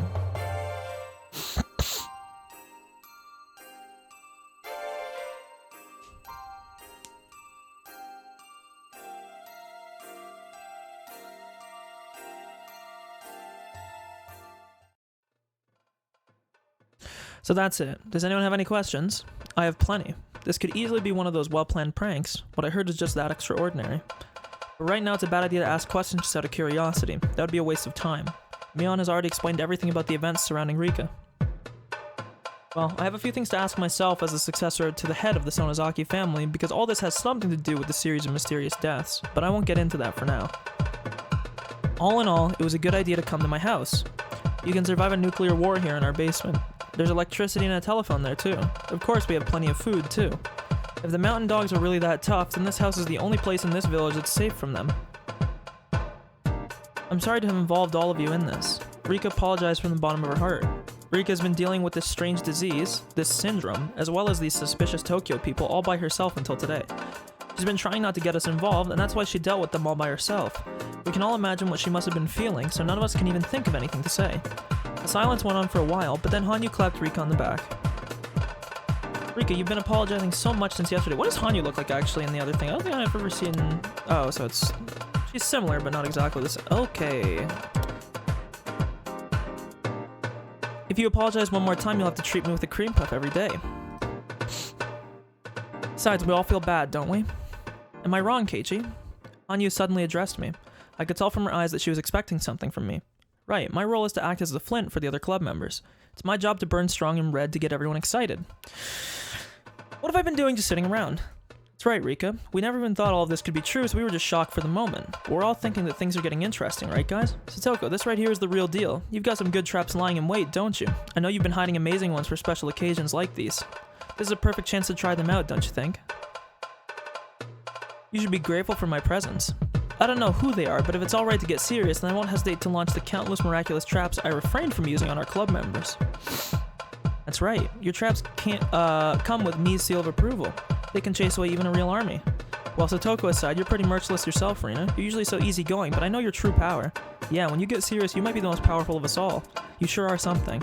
I don't even think I can defeat you. Oh, stop. Your explosive impact is incredible too, Keiichi. Your power can defeat a fate that I'd have no chance against.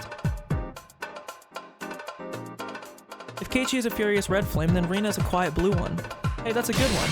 The burning red ranger, Keiichi Maebara. The burning blue ranger, Rina. This is our chance to show the world what we've got. We're a powerful team with a powerful leader. Right, Mion? We're already powerful individually, and when we gather, we're invincible. This is our club, right, guys? You know, I kept quiet thinking it might be imprudent. But actually, I've been thinking. This is getting super interesting. I appreciate this, Rika. Thank you for giving us this opportunity. How dare they even think of stepping into Hinamizawa without saying hello to us? I'll make sure to teach them some manners. It had only been 5 minutes since Rika apologized to everyone and brought the mood down, yet our morale was already at its peak again. We're up against such an absurd conspiracy, but if we're together, I think we can defeat it. This is the best feeling ever. Hanyu is the one who started all of this. She's quite the promising newcomer. She knew exactly who among us to get motivated first. No, moreover, while even our senior members were hesitant about taking on such a huge opponent somewhere in their hearts, she remained unflinching and raised our spirits. She's likely to grow even more formidable in the future. Thank you, everyone. Thank you for believing me. Of course we believe you. I told you that already. If we didn't, we wouldn't be your friends. There's no need to thank us, Rika. Yeah, she's right. Listen to Hanyu. You've got great spirit. I like you.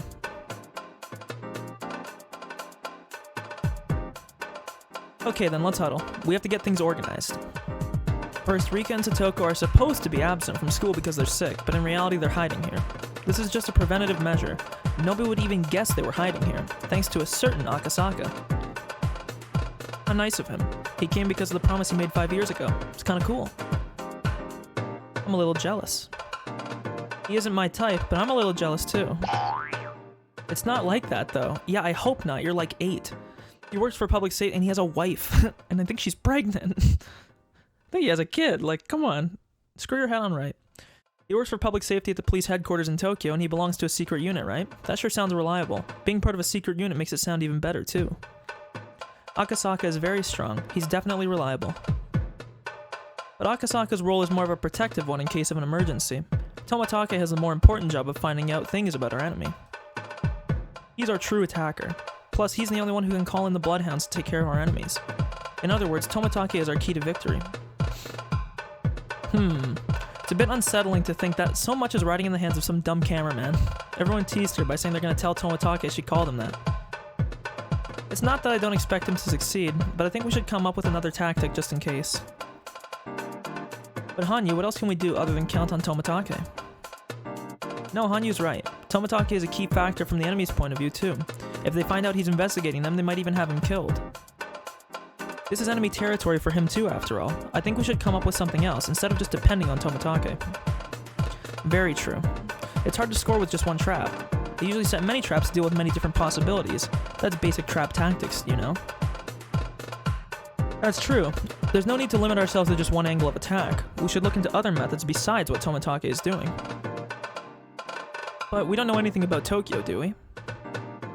Well, if one of Tomatake's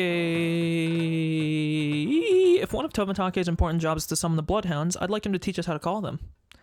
Then even if Tomatake is taken out by the enemy, we can still meet our victory condition. Yeah, that sounds about right. Tomatake is really important. At the same time, he's our Achilles heel.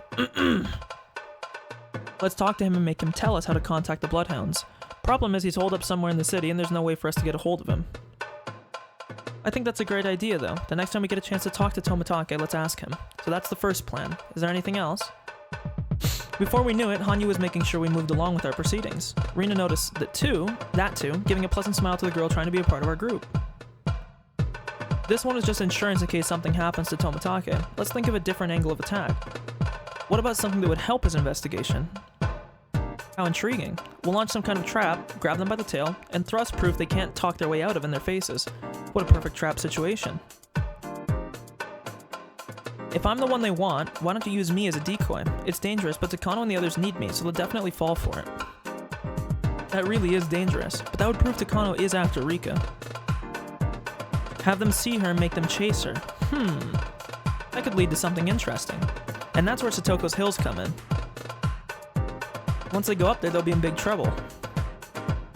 You said it. Boy, will that be a sight to see. This is gonna be great, I think is what he said. That should be the final method we use though. Once we're barricaded in the hills, the situation will change quite a bit. This should be our last resort, so it means it will happen. She's right. The traps in the hills are great as a defensive measure, but that's all they can do. They can't attack the enemy for us. The barricade on the hill is our last resort, huh? The very final resort. When the enemy attacks this location, we all have no other choice but to leave. By the way, we have an underground tunnel leading out that's connected to a well in the back. Wow, your house is amazing, Mion. Oh shit, this is really getting crazy. The enemy is a mysterious organization. We have a secret operation, a secret base, and now a secret underground tunnel. This is just the sort of thing that gets a guy excited. I'm not a guy, but I'm excited. Okay, now we have 2 ideas. We'll come up with more. Can we think of anything else? Let's see. We want at least one more. The last one is a rather defensive tactic too. Isn't there something more aggressive that's perfect for our club? You know, some way to hit them real good. An awesome blow that'll set back their conspiracy. We pull off something like that. Yeah, I'm sure we can. We're not as powerless as you think, Rika, and it's not like we don't have cards to play.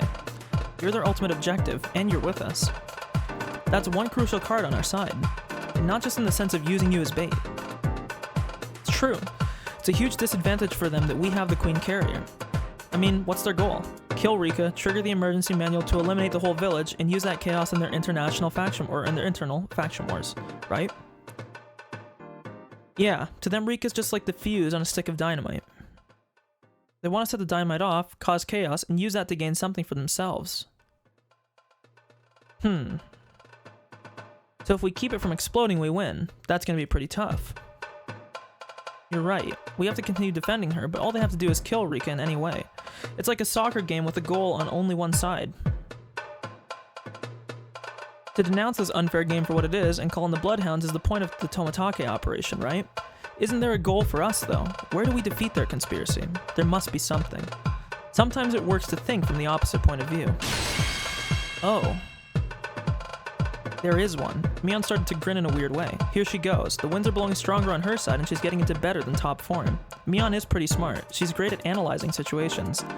That's why when Rika first told her everything, she immediately decided there was no way for us to win and became depressed. However, while Mion's easily crushed, she's also able to exhibit incredible power when the wind's on her side. We created that tailwind, and now her sail is receiving the push it's needed. Let me confirm this one more time, Rika. That emergency manual was designed to prevent all the villagers from going insane within 48 hours of your death, right? That's its purpose. What if you destroy the manual?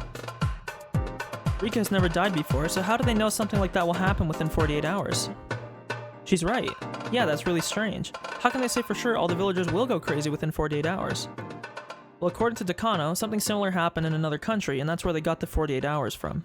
I have no idea, though. Actually, Irie said he doesn't understand it either. Ah, could it be? I see. Oh. I know their weak point. I see it too. Yeah, that's right. That is their blind spot. What are you two talking about? I don't get it. I don't get it either. Hey, Rina and Rika, don't you understand? Why don't we put the last person to figure it out through a punishment, huh? How about you, Hanyu? Haven't you figured it out yet? Yes, I have. That's why Rika is important to Takano. That's a hint for you, too. Here's a hint from me as well. The enemy's intention is to cause a disaster in Hinamizawa. They intend to do so by using this emergency manual. In other words, this manual is in fact the enemy's Achilles heel. So I'm guessing what's going to happen here is that at least... Okay, I'm going to be wrong here, so I don't really care. But my thinking is the way that the manual is the Achilles heel is that it sets out very specific things that happens. Like if the villagers don't go crazy within 48 hours or whatever, or if they can prove that won't happen. There's no way they'd be able to do that though. I don't care. We'll figure it out here. Just tell me. I don't get it. Rika, if you apologize for everything you've done to me, I'll tell you. No way. Stop that owing. I want to concentrate. What? Haven't you figured it out yet, Rina? Listen, our attack depends on Tomatake, and that's our Achilles heel. On the other hand, the enemy attack depends on the emergency manual. So if we destroy the foundation of the emergency manual, do you see? We just have to make the emergency manual lose its function. Oh wait, I literally said that already. What is the meaning of the emergency manual? It's supposed to hide the existence of the syndrome by making it look like a disaster. So that's why they have to wipe out the entire village within 48 hours. That's what the enemy intends to do, at least. So you're saying we just have to stop them from executing the manual within 48 hours. But those 48 hours don't start until I'm killed, so I need to outrun them for those 48 hours. Hey, you two are already saying the answer. You good? Let's say the answer out loud. Everyone ready? Here we go. Rika has to die 48 hours prior.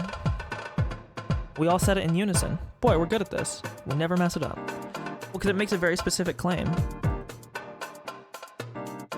So basically they know that Rika will die 48 hours before the disaster, so they can guarantee it. They finally figured it out. Why did it take so long for us to come up with this? We finally got it. We should have come up with this on the first try. We've been speaking only in defensive terms, so I thought you might never think of this idea. Listen to you. I love you even more, Hanyu. In recognition of your achievements, I'll award you our club's Special Order Cross Medal later. Anyway, let's talk about the operation. Their goal is to execute the emergency manual. Hidden in that goal is actually a huge weak point. The foundation of the manual is the notion that the villagers will go crazy within 48 hours of the Queen Carrier's death. In other words, if nothing happens in the 48 hours after Rika's death, then the foundation of the emergency manual collapses. That's it, to say the least. Nobody really wants to do such a terrifying thing. But if they don't execute the manual, the villagers might go mad and spread to the surrounding communities. They're hesitant to execute it, but they want to keep the damage to a minimum. But what if they find Rika's body 48 hours after her death?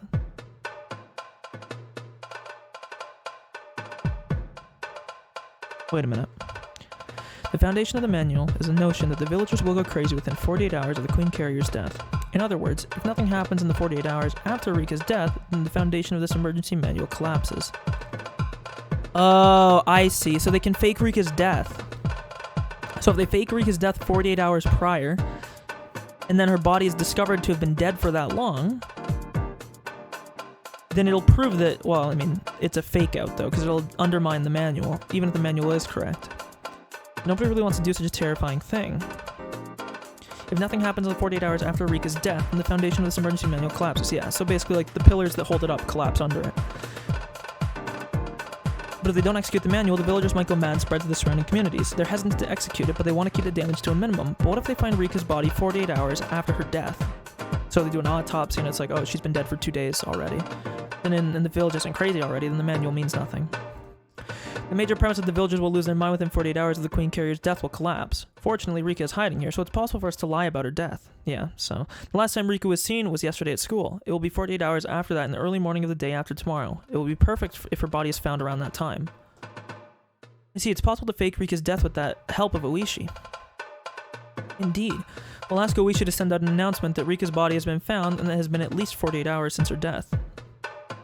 Well, it might create some issues if he announces it publicly, so we can just let the IRE Institute know. Coach is on our side, so it should be possible to deceive them. Ooh, this is actually a really good plan.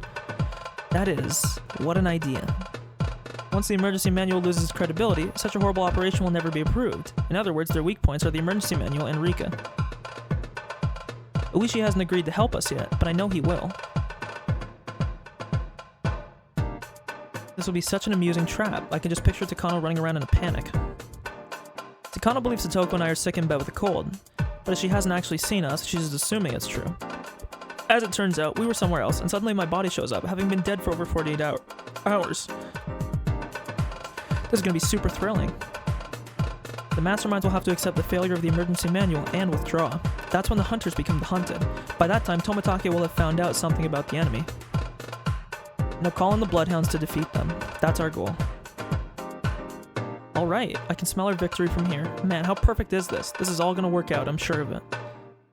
We all encourage each other with a hip hip hooray. This is definitely getting really, really interesting. Still, what's key is that the claim of Rika being dead for 48 hours is believable. For that, we'll need Oishi's help.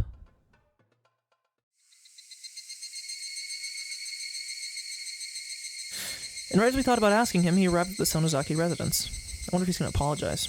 Oishi knows that Rika's hiding here. He also knows that some members of the Mountain Dogs have infiltrated the police station. They've even wiretapped Rika's home phone, so the safest way to contact her, he figured, is in person. I saw Dr. Irie earlier. He told me to tell you that Akasaka's doing just fine.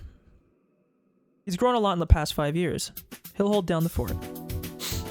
Oishi loosened his tie while drinking his barley tea. I bet he never thought he'd end up drinking a glass of barley tea at the home of his old enemy, the Sonozaki family. So, Oishi, what do you think of our 48-hour operation?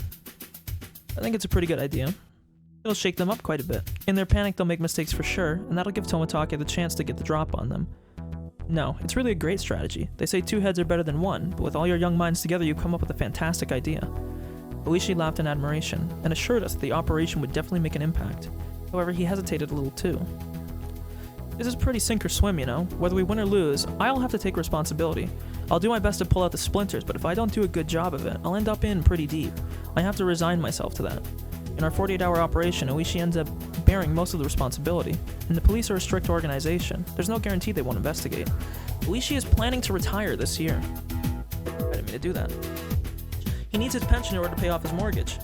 He's at a very delicate point in his life. Well, this is a big deal for Rika. It's a lot to ask of Oishi, too.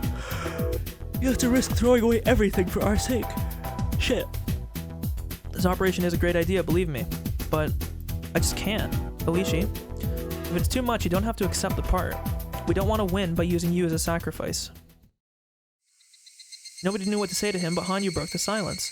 She's full of energy, owing during our club, but at times like this, she also has the power to heal the hearts of those who are hesitating and growing weak.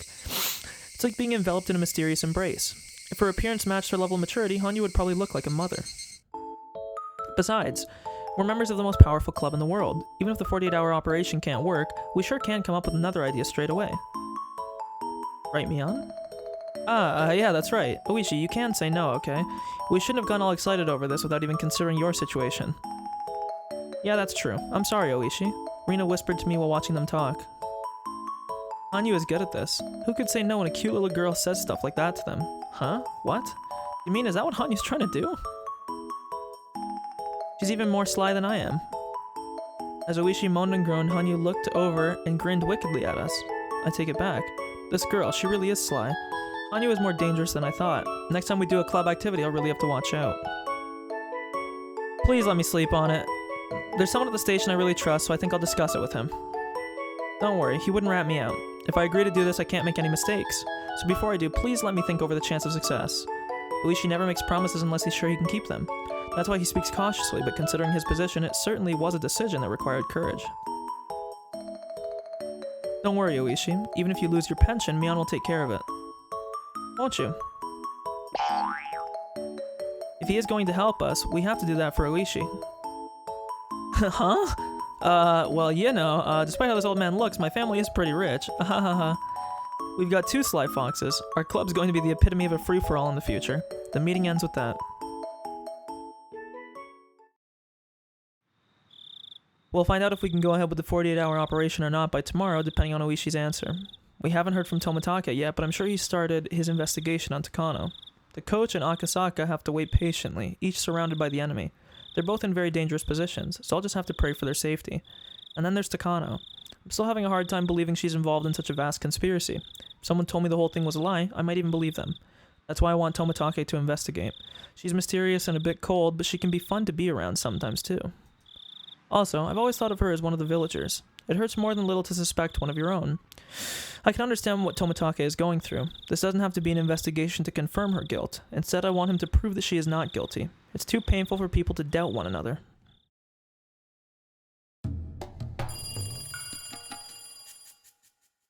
Hello. Sorry for making me call so often, sorry for making you call me so often, First Lieutenant Tomitake. That's okay. Anyway, did you find out anything? A background investigation usually takes a few months. It can't be rushed within a day or two, but Tomitake sensed that something huge had started to make its move after what Rika and the others told him. It was definitely getting closer, but once it was close enough to see, it would be too late. That was why he was checking on their progress so frequently. We're still investigating Major Takano as we speak. When she took a position in the Alphabet Project, her background was already investigated by a different department, so we've requested those documents be handed over. The entire team is investigating what she's been doing since the time she joined the project. Please give us a little longer. I understand, however the situation is urgent, so please work as quickly as you can. Yes, of course. By the way, we got an emergency order to investigate the IRE Institute today, unrelated to your request. It's our top priority now. The Chief of Staff requested it. The Chief of Staff? It isn't related to my request. Yes. Well, it's supposed to be a separate matter, but from what I can see, I think this is a powerful boost from the top towards your investigation. The Chief of Staff is helping out. What does this mean? The only thing I can assume is that the top members of the Japan... I wonder if it's some Japanese General Self-Defense Force? I don't know what that would stand for. Have realized the danger of the conspiracy surrounding the IRE Institute. Like Rika said, if this conspiracy's intent is to execute the emergency manual, then the opposing camp will try to stop that from happening. My request for an investigation is the first step in putting a stop to their plans. So if the masterminds were influencing the Chief of Staff, he'd probably try to shut my investigation down, but he's supporting it instead, which probably means the Chief of Staff isn't my enemy. In fact, he might belong to the opposing camp. No, it's hard to say if he belongs to them or not. He might just be under order from the ones pulling the strings for the opposing camp. If that's true, then the enemy has already noticed something, and it's possible they'll start exerting pressure soon enough. How much can I find out before that happens? I don't know much about the top brass. Still, for the Chief of Staff to get involved, putting aside if Takano is guilty or not, I'm certain that something extremely big is starting to happen around the IRE Institute. We're making progress on investigating the Institute. We haven't analyzed the data yet, but for some of the financial records are suspicious. We don't know if it's just a simple paperwork mistake or if someone is actually trying to juggle funding, but I have an expert looking into it. What do you mean by suspicious? Well, as you know, there's an account for the funds supplied to the IRE Institute, but the numbers don't match up. It's possible that there's inflows or outflows of money that haven't been recorded. Besides that, there are questionable dates on some receipts. We're suspecting forgery. Funds are usually supplied annually. For example, if a budget of 1 million yen is approved, 1 million is supplied in April, and the facility manages those funds so they can keep things running for 1 year. So depending on how they use the money, it's possible to have some left over at the end of the year. If they only use 900,000, they will have 100,000 left. Then for the following year, they'll be told that as they only need 900,000 yen, 900,000 should be enough. Furthermore, there should be 100,000 left over, so they should only need 800 the following year. Blah blah blah. Read the rest, follow through. As some of you have already noticed, the more leftover money you have, the fewer funds you receive the next, so you are going to usually spend all of them. Therefore, it's smart to use up your entire budget. But some people try to get by until the end of the next year, and if there is 100,000 yen left, they try to make it look like as though they've used up the money, even when it's in fact in a safe somewhere. They report that they've used exactly 1 million, and they get another 1 million for the following year, yet there is still 100,000 sitting in a safe. This 100,000 yen is called a pooled fund, or a slush fund. If they keep running with only 900,000 yen per year, then 100,000 will be added to the slush fund in the safe annually. And only a handful of people will know about that money so they can split it amongst themselves. This is how public funds get embezzled or turned into private money. As we previously mentioned, the Alphabet Project is using this exact trick, and certain masterminds are pulling in huge amounts of public funding. To avoid this kind of situation, there is an audit of accounts performed every year, and oversight to ensure no one's fattening their pockets or creating slush funds. By the way, it's been said that the reason why civil engineering projects tend to start up at the end of the year is so they won't have that 100,000 yen left, but that's not relevant right now. The point is that they have to work hard to get the funds that they want.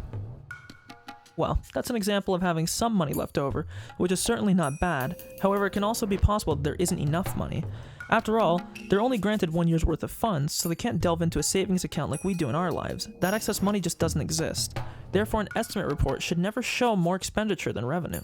If that happens, that means there's some extra money other than what was supplied. That's how slush funds are discovered.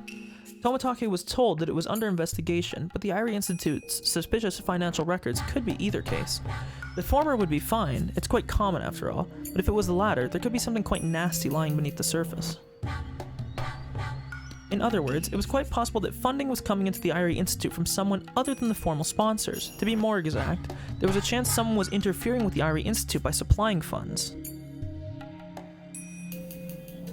Tomitake was having his men look into the possibility of Takano and the Mountain Dogs rebelling against Tokyo. Well, it's certainly possible for Takano to do so because of her personal investments in their research project. It's hard to believe that the Mountain Dogs could betray their employers out of sympathy. For the dogs have to take part in Takano's conspiracy, or the dogs to take part, a huge amount of money would have to be involved. And the discrepancy that Tomitake's men had identified could be a sign of such. Hello? Sorry, I just received a report. You know Koizumi, don't you? The head of the old Koizumi faction. He passed away recently, which led to the faction breaking up. Do you know anything about a personal relationship between him and Takano? Yes, I've heard about that.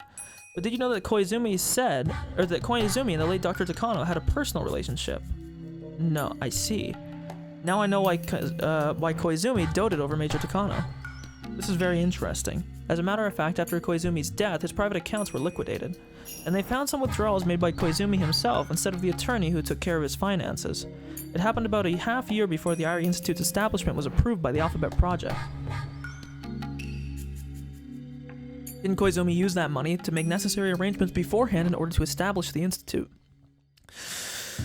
No, his attorney took care of the money for that, so the withdrawal wasn't made for that purpose. It must have been a very personal expenditure, considering that he bypassed his trusted attorney. So could that involve the relationship between Koizumi and Takano?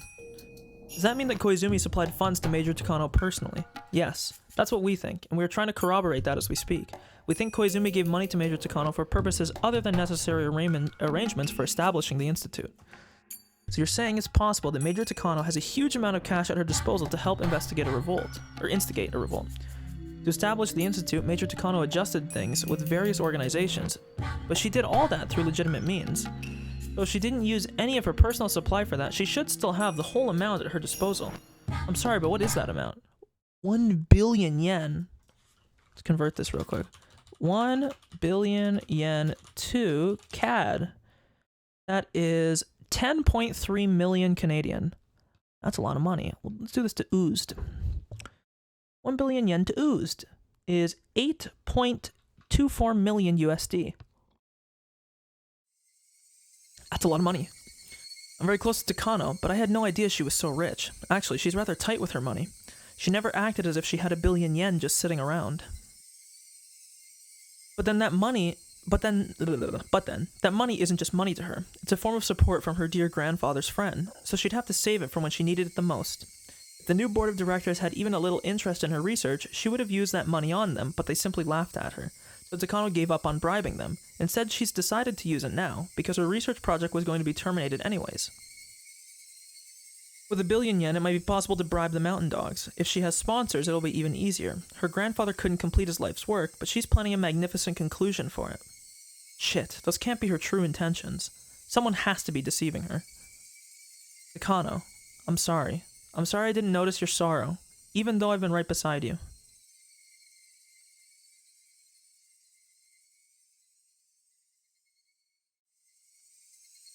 about to say, we know that she had money, because we saw the scene.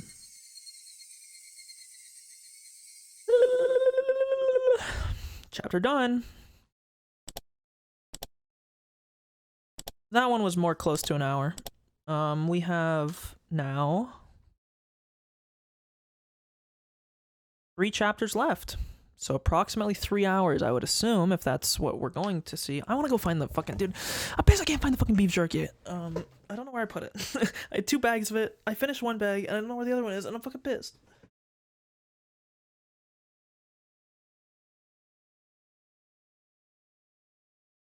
Ugh.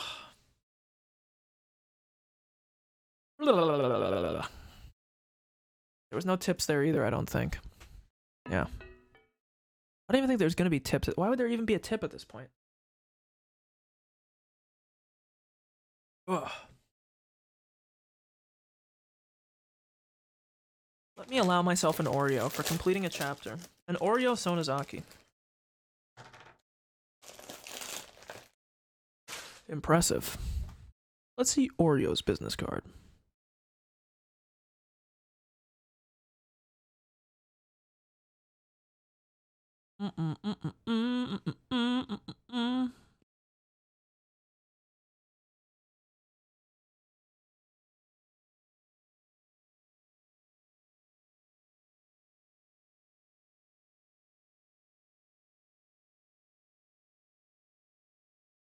I like to do cocaine. I'm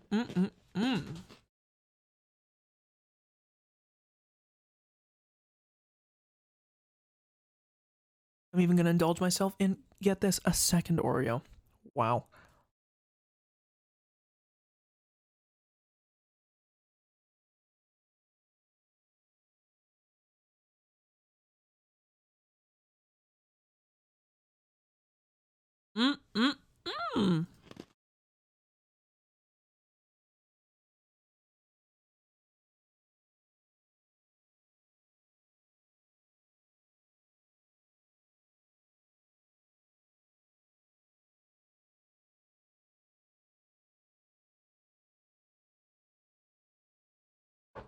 It's wild. Jorge Masvidal got arrested. Sucks to suck, as the kids say.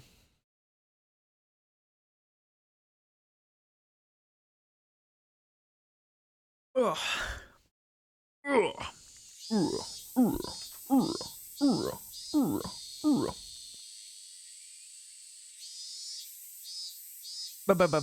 So tomorrow's festival, so we're at 48 hours. The preparation for tomorrow's festival is moving right along at the Furude Shrine. Vans and pickup trucks are bringing in tents and equipment, and the village youth group and some middle-aged men are unloading them. I heard Rika's really sick. I hope she's okay. I heard she didn't go to school again today. I hope she gets better soon. Dr. Ryrie, how is Rika doing? Well, she had a bad cold, but she's starting to get better. She still needs to take it easy, though. I just went to see them and told them to stay in bed. I see. Satoko is sick too, huh? With both of them staying home and sick together, I'm sure they can't help but play around. Considering they got sick at the same time, Rika and Satoko are really close, huh? Kimiyoshi. Dr. Irie just told us that Rika and Satoko are starting to get better. Oh, I see. That's good. By the way, about tomorrow's performance, you don't think she'll be able to do it, do you? She says she's going to anyway. If you asked her, I'm sure she'd be more than happy to oblige. But as a doctor, even if she didn't have a fever today, I'd rather not let her do it. Oh, that's not good. Oreo, Rika's getting better, but she still has to stay in bed. Well then, we can't force her. I'm not doing these fucking voices. What does Oreo look like? I guess she doesn't have another model? Oh, she's still flapping her fucking gums. My name's Oreo. I am dumb. Well, then we can't. Well, then we can't force her and then see her collapse during the ceremony. People will say it's the curse of Oyashiro. Well, the villagers are really worried. They say there might be a curse again this year. Besides, it's Satoko Hojo and Rika, you know. Some people are imagining some really horrible things. Nitwits. Rika is the reincarnation of Oyashiro. If she was cursed, the whole village would perish. Don't ever suggest things like that. No, you're right. I'm sorry.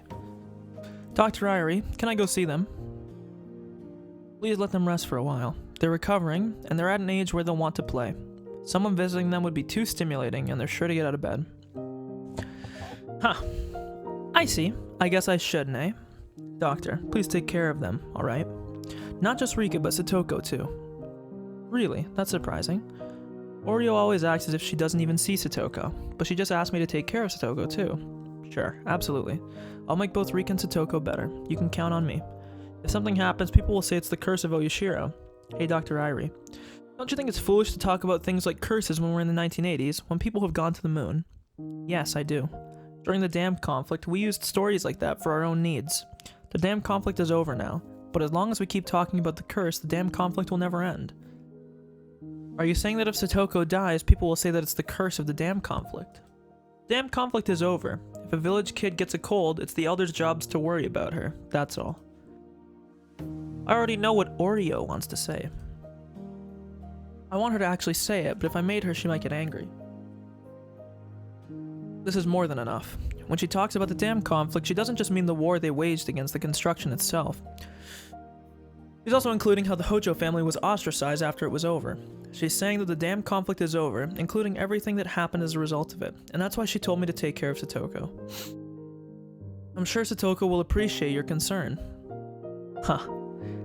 Like that little rascal ever understand an old person's feelings. Oreo left laughing. I wasn't the only one watching her leave. Kimiyoshi and some other elders did the same. They all understood what Oreo wanted to say. The damn conflict is over now. Satoko is a healthy girl. If she's down with a fever, it must be a terrible cold. Dr. Irie, please take care of them. Since we aren't allowed to visit them, please let both of them know how worried we all are. Sure, they'll be happy to hear that. I vowed to myself. Takano is more than likely planning something for tomorrow, taking advantage of people's belief in the curse. I can't let that happen.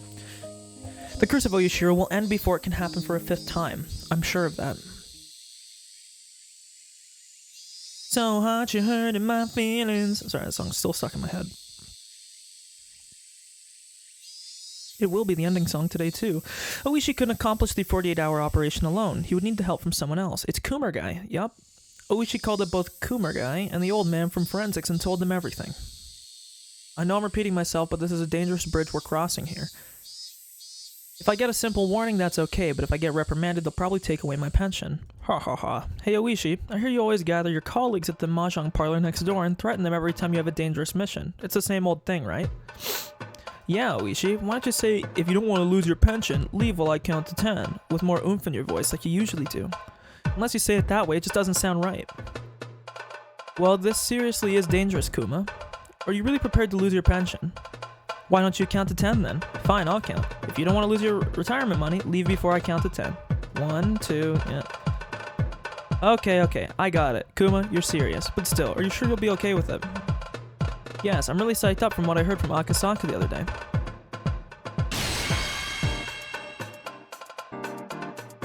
I became a policeman because I believe in justice. Someday I want to be able to talk about the things I've been through like Akasaka does. A dangerous mission? Sounds fantastic. Besides, your ideas have never failed before, so if you think this operation will succeed, then I'm all for it.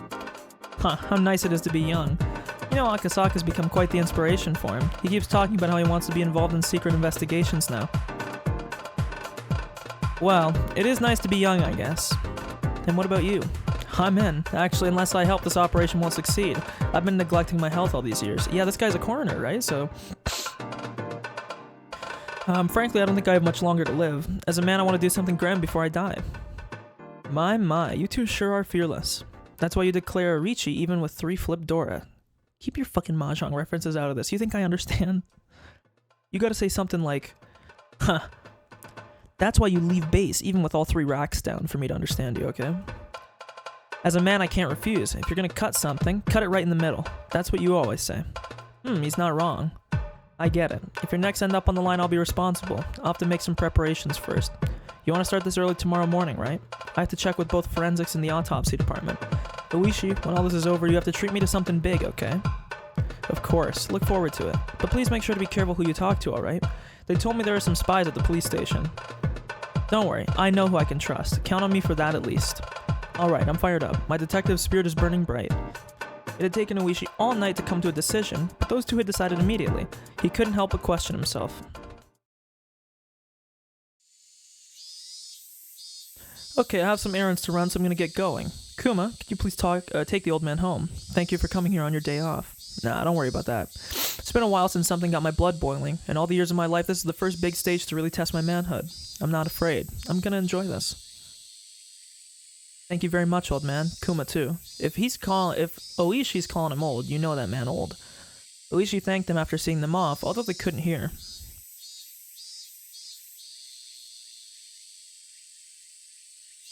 Oishi stopped by a flower shop. He bought a bouquet of balloon flowers. Usually the purple ones are the most popular, and Oishi was fond of that color too, but today he didn't buy purple flowers. But he got the usual white balloon flowers instead. With the bouquet in hand, he headed to the cemetery across from the flower shop. For his mom? Or who's it for? This is new. This is a new, CG. The date was June 18th. The real anniversary would be tomorrow, but as Oishi had to work on Watanagashi every year, he usually commemorated it on the previous day instead. It was the day before the anniversary of the death of the old man. Oh. The one Oishi considered a best friend, a brother, and a father. Every year I promise you that I'll find your right arm, but I still haven't had any luck yet. Oishi spoke to the grave. He laid the bouquet of white balloon flowers down on top of it. But I finally got the chance to get close to the truth, you know? It's kind of funny. As it turns out, the Sonozaki family has nothing to do with it. I kept promising you year after year that I'd bring Oreo here and have her grovel in apology, but I was so wrong this whole time. I don't even know what to say. You'd probably smack me if you were here. I thought I knew the winning tiles, and after countless safe discards, I got slammed with a bad hit. If I hadn't made that assumption and focused on filling my hand, then I might have been able to get a big one. I haven't made any progress at all. It's the same with Mahjong. I'm a fool for getting ideas into my head and then not doubting them even a bit. Oishi already had a vague idea. The way Irie had phrased it, he could already guess. There was no dark secret. Behind the old man's dismemberment murder.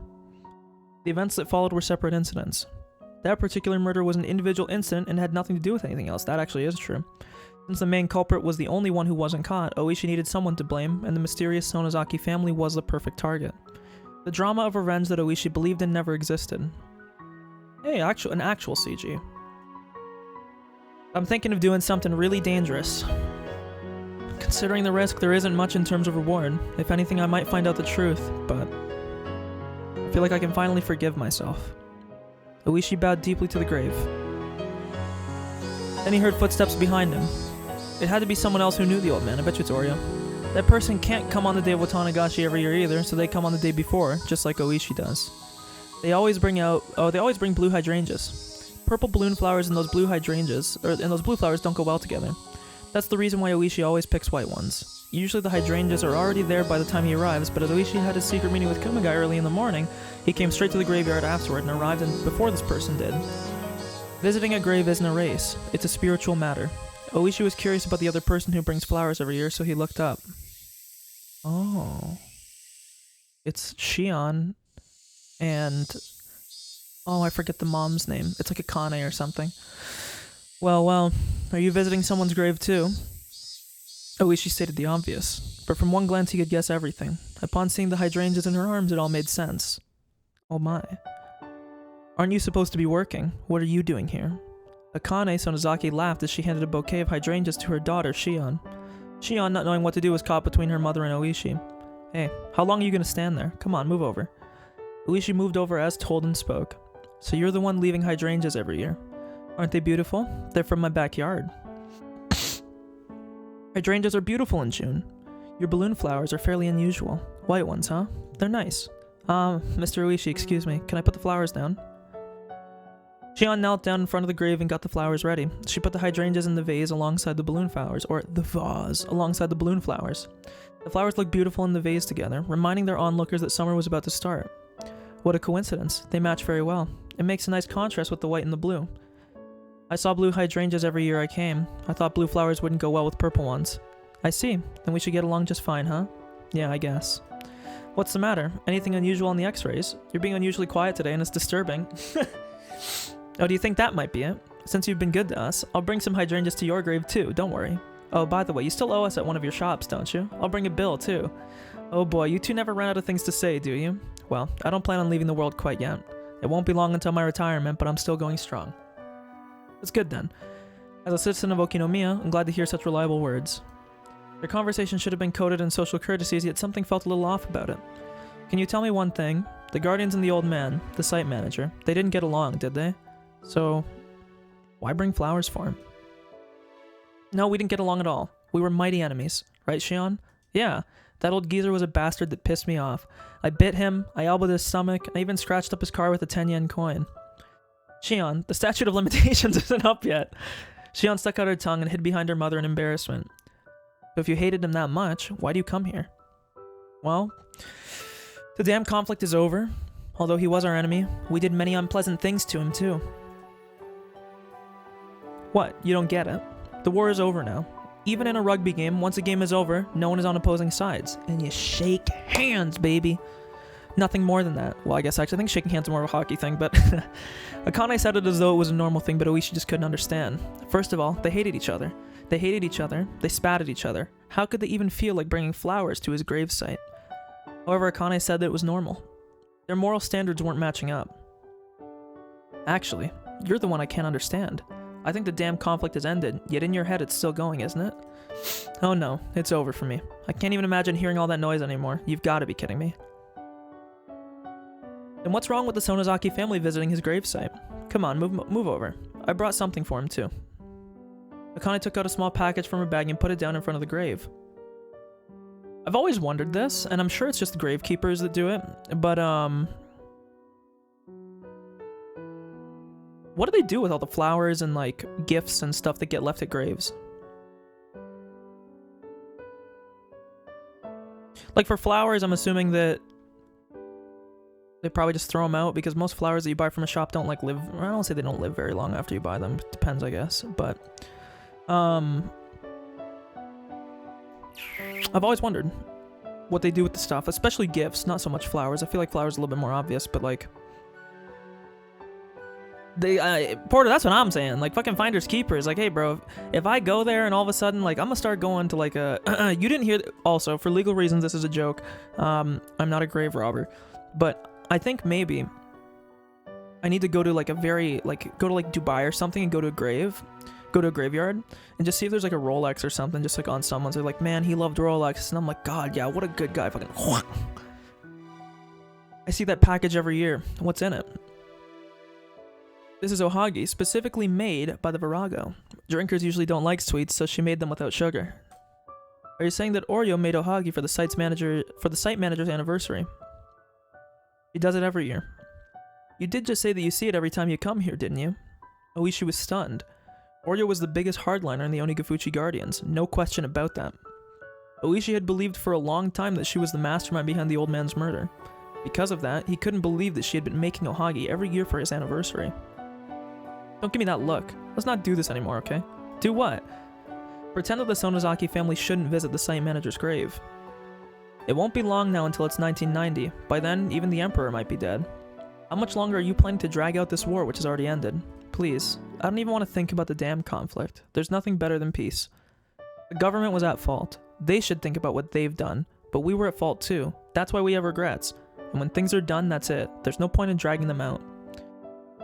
We need to wrap up the era of our forefathers, and young people need to create a new one. What happened was very unfortunate, and I regret that the old man had to die. If he was still alive, we could have shared a toast together and made up. But he's dead, so we can't reconcile. And I think that's very sad. Well, that's what happens when someone dies. But you're still alive. That's right, I am. And so are you. Maybe a day will come where we can get along, huh? Well, I don't know about that. Shion, why don't you give this to the priest? And then wait in the car, okay? Sure. Akane took out an envelope from her pocket and gave it to Shion. Shion took the envelope, bowed to Oishi, and then ran off. During the damn conflict, I thought she was such a feisty little girl. She sure has grown up. How long do you think it's been since then? She's hit puberty, and we even went bra shopping together. Okay, chill. She isn't a little girl anymore. That's how long it's been. Yeah, many years have passed. Time is dense for young people, but diluted for us old folks. The old ones are the ones who don't change, but young people keep growing, and before we know it, they pass us by. Then we simply withdraw ourselves and watch over them. See how it works? I guess. I can't believe I'm getting a talking to from the demon princess of Shishibo, Akane Sonozaki. Hey, I can't believe you still remember that name. I'm a lady of Shishibo nowadays, you know. I'd appreciate it if you kept that name to yourself. Yeah, I guess, since the damn conflict is over now, huh? That's right, it's all over. The two of them watched Shion and the priest exchange words in front of the main temple building. Both were silent, but the air between them was comforting. There was no breeze, and a cabbage-white butterfly flitted around them. I fucking hate butterflies. I don't know if I've ever said this. I had a fear of butterflies when I was a child. Not like the little ones, like, well, I mean, this doesn't mean anything because we all live in different places, but here there's like these little like colored butterflies. Usually they're like yellow, white, and sometimes there's like they're usually yellow and white. Sometimes there's like weird like purple ones, but usually they're like yellow and white and they're like very, very tiny. Those guys are cool. They're pretty. I like them. But when we start talking bigger butterflies, we're talking monarch butterflies, we're talking whatever other type butterflies. Those fuckers are disgusting fucking worms with wings, okay? And I don't like worms either, or caterpillars, okay? Keep those ugly fucking things away from me, and I'm never, ever, ever gonna stand here and have people tell me that butterflies look cute or look pretty. Their wings are pretty. Nothing else about them is. And you know what? You're shallow if you only look at the wings. Get fucked. I'm leaving it at that, and I will not be listening to any dissenting opinions, so I'm not reading the chat. Fuck you. You're supposed to... No one's gonna type anyways, but fuck you anyways. You're supposed to be at work, but how about around? Up for some fresh cold sake? Maybe not today. I have to drive and so do you, right? That's too bad. Well, maybe next time. Yeah, next time. Something that had been sitting inside Oishi for a long time had started to dissipate. Something that had coagulated was melting away. I better get going. Your daughter is waiting too, right? Yeah, she is. We've gone through a lot, but let's forget about it all. How about that? We'll have to have a party one of these days. We will. Connie turned around with a big smile on her face, but all of a sudden it changed into an impish grin. Hey, Officer Oishi, since we made up just now, I got a traffic ticket yesterday, and I was so mad that I ripped it in half. Do you think you could do something about that? Just go to the nearest police station for that. Maybe I can give you a priority spot in the waiting line. What are friends even for, huh? Their laughter echoed under the blue sky. I think you're colorblind too, because that sky ain't fucking blue in the slightest. We'll leave it at that too. Chapter ends there. Okay, so here we go. This is where we find out about Nomura, who is actually like the real bad guy.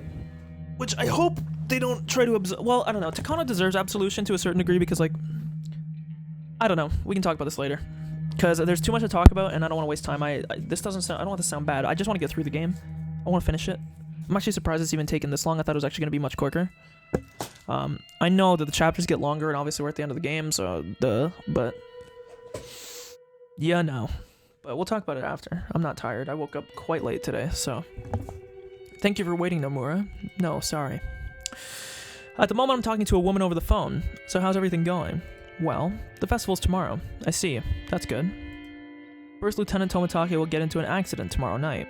H173, the medicine which was supposed to be destroyed, will be administered to him, and no matter what happens, it'll be a very pitiful end. What an interesting opening. We've already finished our forgery of the proceedings.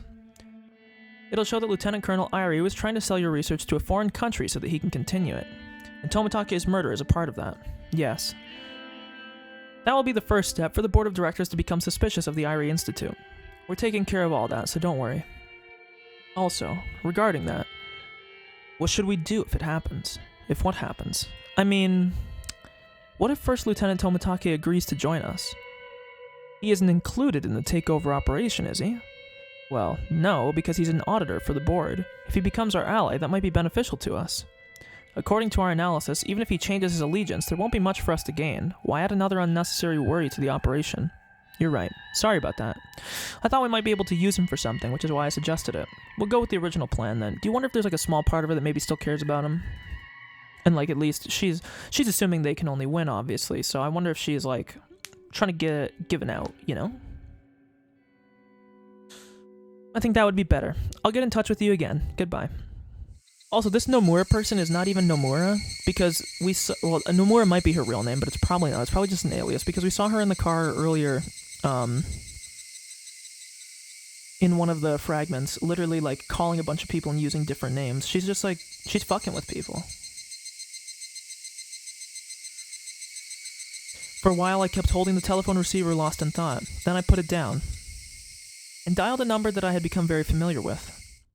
Okanogi? Hello? Economy Hotel Okinomiya, how may I assist you? Hello, could you connect me to room 406, the one belonging to Tomitake? Please tell him Takano is calling. Sure, I'll connect you. One moment, please. The telephone operator puts me on hold, leaving behind only electronic music. I waited for about a minute, and then the operator came back on again. I'm sorry, the guest in room 406 is not in his room right now. Would you like to leave a message? That's okay, I already left a few of them. Do you know when he left the hotel? You know when he'll be back? Oh, I'm sorry, I can't answer that. I see, I'll call again. I put down the phone before the operator finished speaking. This is the third time I've tried calling him. I left a message telling him to call me back, but he hasn't. Why? Is he out taking photographs by himself? Or is he waiting for me behind the shrine where we usually meet?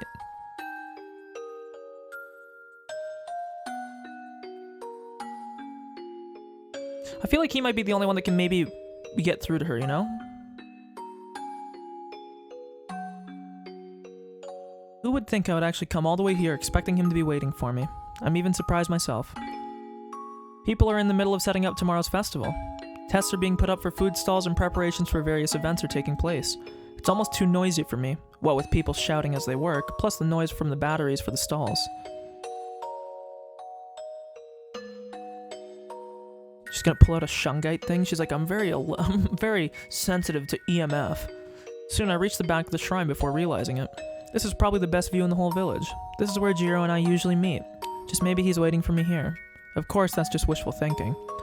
God will never grant my wishes. He only has a bit of fun by testing me. I look down at the village below, letting the breeze blow through my hair. He usually follows me around while he stays in Hinamizawa. He persistently asks if I want to go out to eat, go for a walk, or take some photographs with him. But he hasn't done any of that this visit. His behavior towards me has changed. Yeah, he moved on. Because you're fucking leading him on, okay? And you know what? Maybe it's a good thing you moved on, huh?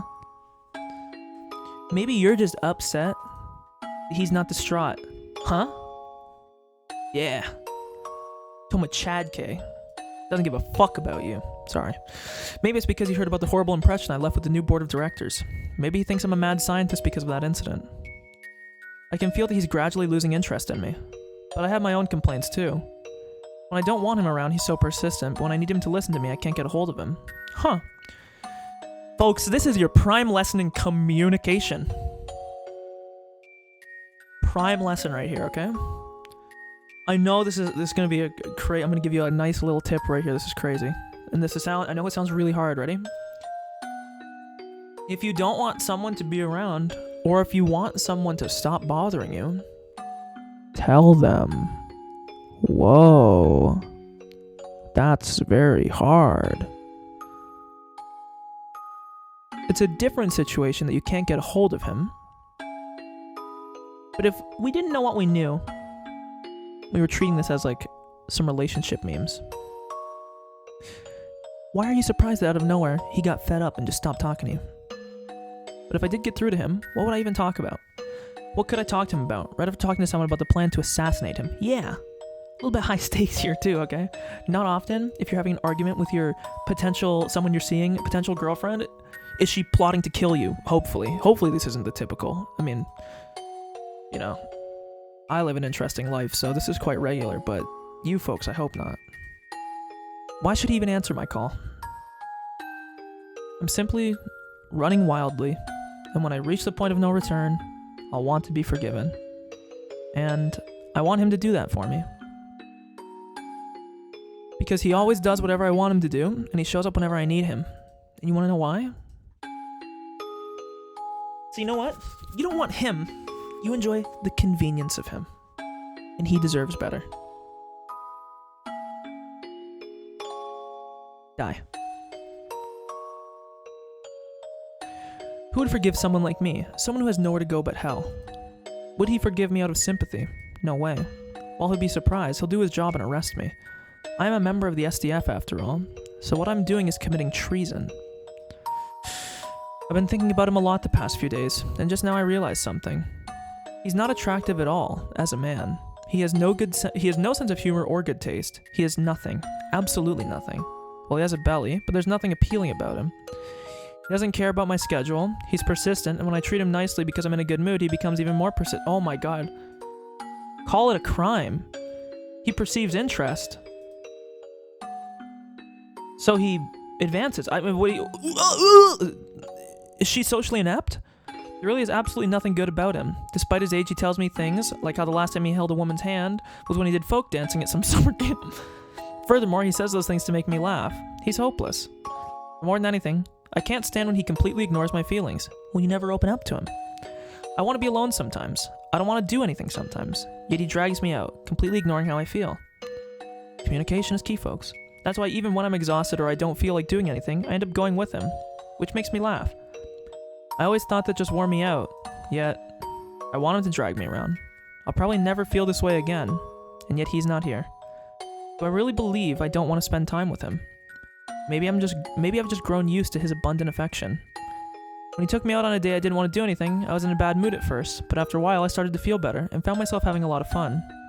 If he was with me now, would he take me out to photograph birds like always? Would he happily explain it all with his know-how, even though I didn't ask?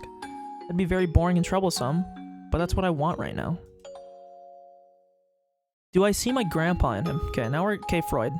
Back up. I loved my grandpa. He gave me a purpose to live. I needed him. I loved Uncle Koizumi. He helped me with my dream. I needed him. After both of them died, maybe I just sought their aspects in him. Am I starving for a protector? Maybe I'm so traumatized by my parents' accident that I need to have someone nearby to watch over me all the time. Maybe I'm still immature. I'm gonna give a hot take here. I don't know if this is where the game is going. I really hope they do not pigeonhole some romance. Like, I know the romance thing has been, like, kind of dangled for literally the entire game. Like, literally the first few times we saw Takano, she was with Tomatake. So, like, I understand this. But still. I do find it weird that we have, like, some strong female character that's independent, and what happens? Oh, well, she's complaining about a guy. I don't know. So be it. My inner child is throwing a fit because she can't put together a toy, saying that if it's going to be broken anyway, she's going to break it herself. It won't just be my problem. It won't be just my problem. It will bring about huge, irreversible tragedy. That's the only way to prove the truth of my grandfather's work. That belief allowed me to prepare up to this point. In just a few days, the top members of the government will be scrutinizing my grandfather's article.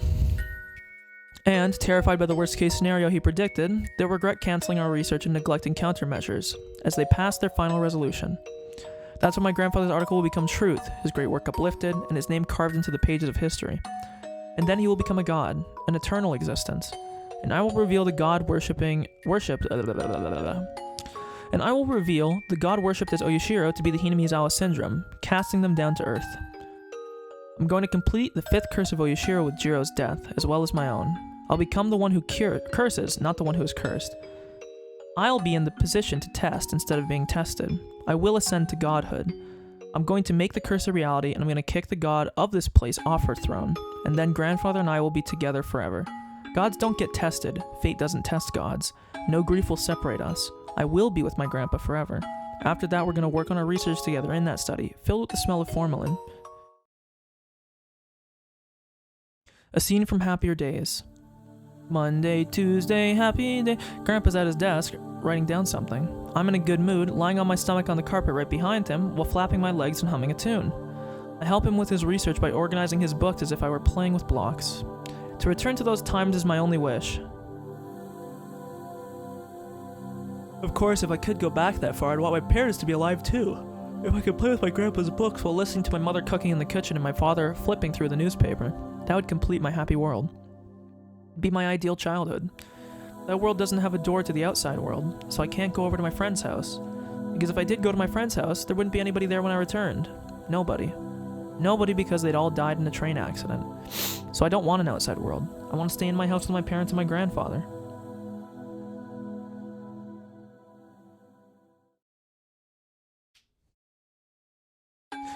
I am a doctor, after all. I can analyze myself. I know that what I'm wishing for is proof of my immaturity. But if I know that much, then why do I still long for a parental figure in Jiro? Even as I plan an operation which includes his death, I'm still trying to hang on to him. If I'm gonna betray people so I can become a god, then I should remain a villain until my final moments. But if I'd rather be a lonely little girl, then I should remain modest and humble until my final moments. Either way, if it is my way of life, nobody can criticize me for it. Because if I believe it's right, then all I can do is go on without listening to such criticism. But I still can't decide, so I want somebody to criticize me. Nobody has ever criticized my way of life. That's why I want to hear someone do it. I want someone to tell me my way of life is wrong. I want Jiro to tell me I've done such a stupid thing, and I want him to slap me. Such masochistic desires speak a great deal as to how I'm rejecting my present self. Am I really longing for a parent? I'm too old to call myself immature. Even if I do, nobody else will. No matter how immature I am inside, people will treat me as a grown person. They will say I possess an adult's responsibility and proper judgment, and that they've brought me this far already. Then I'll be judged before the devil. Will I still plead not to judge my immature self as a grown-up? Am I going to act that pathetically even in front of the devil? I'm already going to hell, yet I can't completely become a devil. I hate the idea of hell, yet I refuse and try and repent. My mind can only float in a lake of blood, drifting as I drown. If only Jiro was here, my mind would clear up as I played along with his insensitive chatter. Why isn't he around when I need him the most? This is the last chance I'll have to spend time with him. I hate how immature I am, becoming so insecure just because he isn't around. I found myself before the offertory box.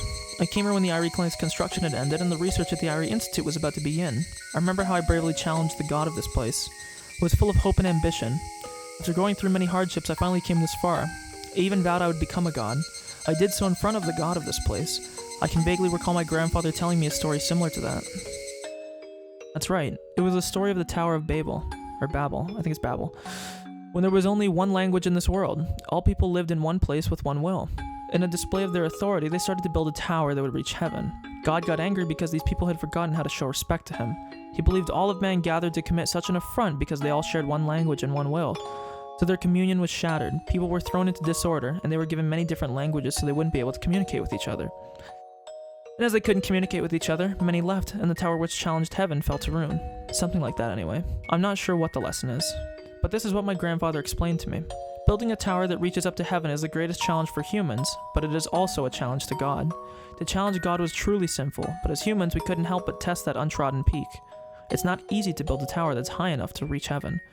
While they're building the tower, the people will fall into disharmony and lose the mutual understanding they once started with, their united wills thrown into disarray. This applies not just to a group of people, but can also be said about one person as well. No matter how solid their will, the closer they come to heaven, the more limits God imposes on man. So even iron wills are sure to waver at some point. It is just too arrogant for humans to think they can always carry out their original intentions. Ow. Ow, ow, ow, ow, ow.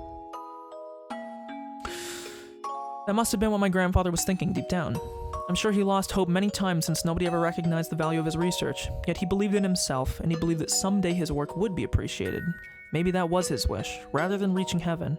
Grandfather realized he wouldn't be able to complete his research, and maybe he was trying to find where he could compromise. Humans can't build a tower that reaches heaven, but the story of the Tower of Babel is still around. It didn't reach heaven, but we still tell the story of the tower that challenged God. According to the story, the tower was left behind with nobody to work on it. The incomplete tower stayed in that place for a long time, never achieving its goal. But if someone were to see it, they would realize how great it was that someone accepted that challenge and praised their name. I took over the tower from my grandfather and tried to make it reach heaven, but I ended up succumbing to the same fate. And if it is going to be destroyed anyway, I will try to destroy it myself. What am I doing? Anyway. If I hadn't tried to continue grandfather's research, his work on Hinamizawa syndrome would have remained forever.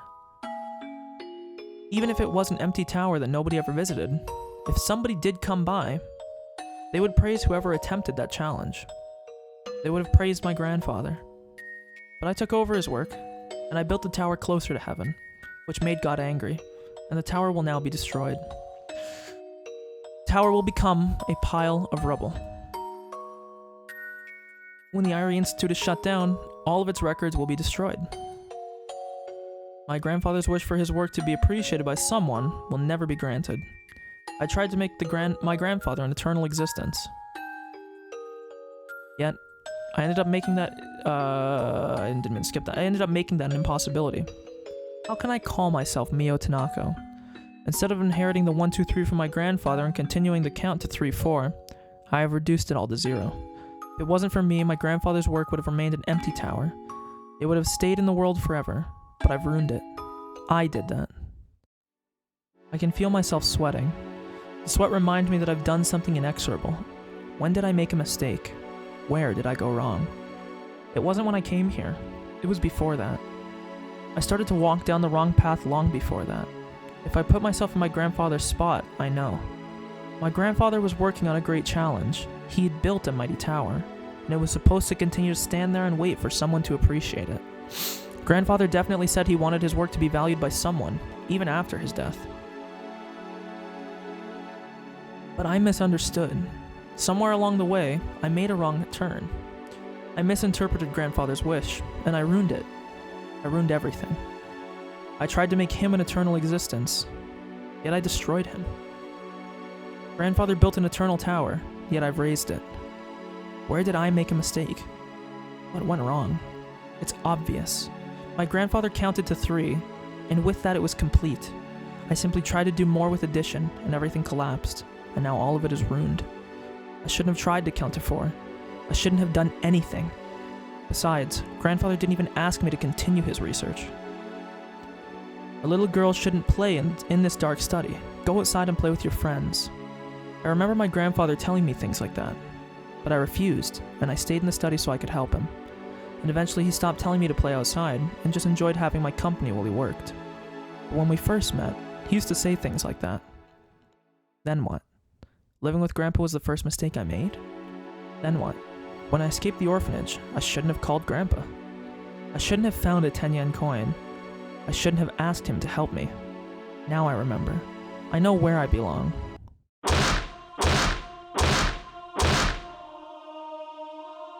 A noise of something metal striking something else is getting closer. It's getting closer and closer. I'm not allowed to fall asleep. I wasn't asleep. I just had my eyes closed. That's all. Sorry. Blank. Damn you, Blank. I'm sorry. I won't do it again. I'm sorry. Blank. Come on. Damn it.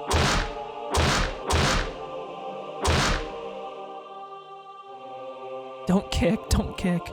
I'm afraid of the metal sound. Please don't kick it.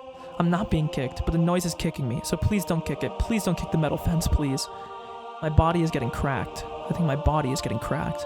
All the dirty, itchy, and painful things soak into these cracks, and the filth and prickling feel horrible.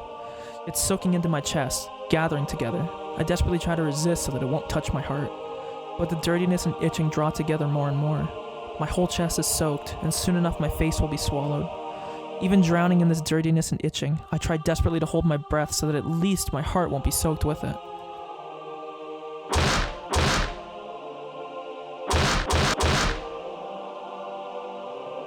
I can't hold my breath any longer. I drown in an ocean of muck. I don't know why I read that as fuck. And yet, as I'm taking on the muck, my heart desperately struggles not to be tainted by it, to rise above it, until my heart too sinks into the sea of grime. Only creatures that have lived on land will gasp and suffer the pain of drowning as they long to return to dry land. Creatures that have always lived in the ocean never drown. That's actually, well, I mean, that's true, but not technically. I mean, there's a lot of things that live in the ocean that can drown. Grandpa won't come help me. That is the best thing for me and both him. I am Miyoko Tadashi. See, when I stop struggling, there's no more noise. I don't have to hear the scary metal noise. Is it a roar or a yell? I needed to borrow strength to scream in order to come back to the present world. My body is all sweaty. It feels dirty, itchy, and painful. It reminds me of that day. I can feel welts coming on as the sweat crawls down my skin. No, it's just a delusion. I can't be itchy. It can't be itchy, because all that is long over. I take a bath every day. I scrub my body until it turns raw and red. It's not even the slightest drop of that horrible filth could possibly remain. I can't help it. I remember the filth. I can only get rid of it by scratching my arms so hard it leaves marks. I can't get rid of the itching. I can't get rid of the filth. Of course I can't. I am a filthy existence. Grandpa should never have saved someone like me. Meeting me made him unhappy. I shouldn't have existed. I shouldn't have been born. I should have stayed inside that metal fence and spent my whole life there. I need to go back inside it. I should have never left. That place is where I belong. Corner me with that horrible metal noise. Crush me with that filth, itchiness, and pain, and then kill me, so that I'll never meet Grandpa. Is that your wish? Yes. Much like those left behind at the top of Babel's crumbling tower, or Icarus unable to reach heaven only to fall, that is my final wish. Bring me back inside that metal fence, and give me back the fate that's suitable for my filthy existence. The wish of a liar will never come true. But I'm not a liar. You've spoken your true wish once, yet you have yet to realize that's your greatest wish. And I cannot grant that wish just yet. Are you saying that's the punishment we sinful humans face for challenging God? You should already know. The strength of your desire is what creates the future. You lack that strength. Are you saying I haven't tainted myself enough? Well, even the gates of hell remain shut for someone not fully committed like me.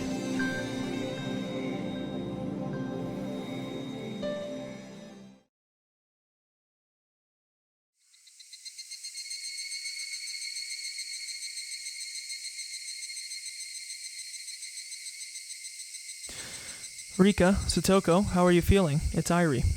As Akasaka warned me, I have to be very careful. Akasaka opened the door silently. How are you doing? It's bustling outside, huh? Yeah. Everyone is busy getting ready for tomorrow's festival. You got a stretch here? Oh, I'm stretching! I need to search up how to pronounce the Tower of Babel. I don't know if it's Babel or Babel. Tower of Babel. Oh, fuck. Tower of Babel. Okay, the American pronunciation is Babel. When I read it, it reads like Babel. But I always heard people say Babel, so... Feels like if it was Babel, it should be two B's in the middle, but... Owie, my throat hurts, owie.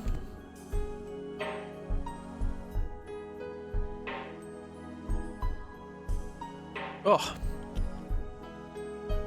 Fuck, my teeth are cold. Sorry, I have ice in my water. I brought some shaved ice for you courtesy of the refreshment stand committee. Let's have some. Thank you for that. I'll have some. Akasaka's wearing a t-shirt, but he's still drenched in sweat. Ow, my fucking shoulder, too. I'm just falling apart, basically. All the windows have been shut, and he can't even open the curtains, so it's very hot inside, but even accounting for that, he's still sweating like mad. Look at how sweaty you are. It sure is hot in here. No, I was exercising a little. Of course, I tried to keep very quiet. I'm just staying prepared for anything, that's all. A little exercise helps to refresh people. I'm sure you've been under a lot of stress for the last few days. You must be exhausted mentally, too. No, I'm used to this kind of thing. But I really appreciate you bringing in stuff. Akasaka smiled like a happy child as he ate the strawberry-flavored shaved ice. I have to piss badly after this chapter, I'm just letting you all know now. So has there been anything yet? Have you heard from Tomatake? No, nothing yet. But Takano was saying she can't get a hold of him. That's right, he changed his hotel, huh? Do you think she noticed something? No, I don't think she has. I told her he's probably just going around taking pictures. But it's only a matter of time before she becomes suspicious. There will be a strong wind soon, one way or another. Dr. Irie, please, be very careful. Yeah, of course. Oh, by the way, I just saw Oishi, and he told me to tell you something. Cheeseburgers, oh! I explained the 48-hour operation to Akasaka. Akasaka seems impressed with the notion, especially because I told him it came from the girls. That's a fantastic idea. That'll shake up our enemy quite a bit. It'll give Tomatake a big opportunity to find out something, too. So when is the operation going to take place? It's already started.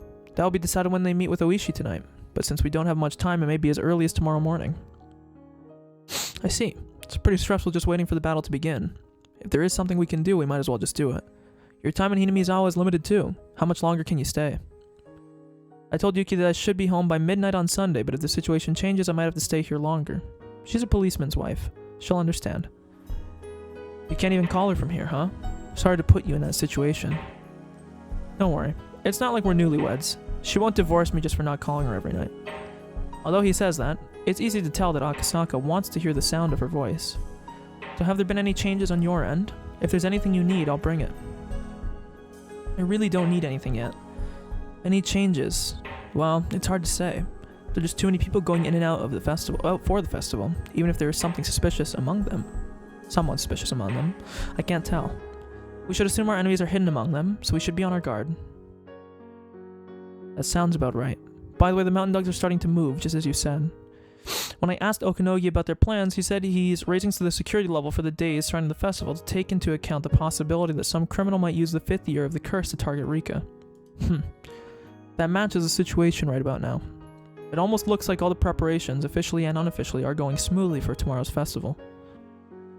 So you're saying tomorrow is going to be a festival in more ways than one, then? If the 48-hour operation gets underway tomorrow morning, it'll be quite the turbulent day. Yes. Everything will change. Starting tomorrow.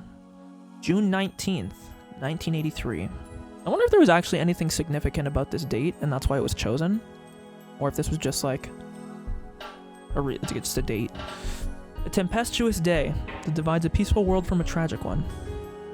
The fate of the world will change on that day. I finished my secret meeting with Akasaka and left while calling up to the second floor window, pretending to address the girls. You know, there's definitely like one person on the planet who was born on like June 19th, 1983 that's fucking played this game, and they've just been weirded out the whole time. They're like, I'm sorry. It's all my fault. I finished my secret meeting with Akasaka and left while calling up to the second floor window, pretending to address the girls. When some villagers saw me do that, they asked how they were doing. They asked me about both girls, which made me very happy. What Oryo said yesterday has already spread among the villagers. In other words, the curse of Oyashiro may have already lifted even before tomorrow's festival. If nothing happens tomorrow, then this village is finally free from the curse and the ghost of the damn conflict. As we prepare for the upcoming battle, I realize the extent of the responsibility we've taken on, but at the same time, that gives me strength. After greeting officials under the main tent, I ran into Takano as I headed back to the clinic. It's unusual for her to be here alone. If Tomitake was with her, I could understand, but she'd never come here by herself. For a moment, I thought maybe she suspected a connection between me and Akasaka, but it doesn't seem that way. I'm relieved. This is unusual. What are you doing here? Nothing, really. Just taking a walk. I see. It's a nice day today. I bet it's a perfect day for taking a walk. I wonder if Jiro is taking a walk, too. Those words had a strange nuance to them. Takano normally only spends time with Tomitake out of politeness. At least that's how she's been acting, so when I heard her say that, I was a little surprised. Maybe so. He's from Tokyo. I'm sure he's enjoying the fresh air and the beauty of Hinamizawa. Director, do you have any ideas where Jiro went? No, I don't. He didn't come to the meeting last night. It was a good thing someone else was there to take his place, but he should have been there. He's neglecting his job, don't you think?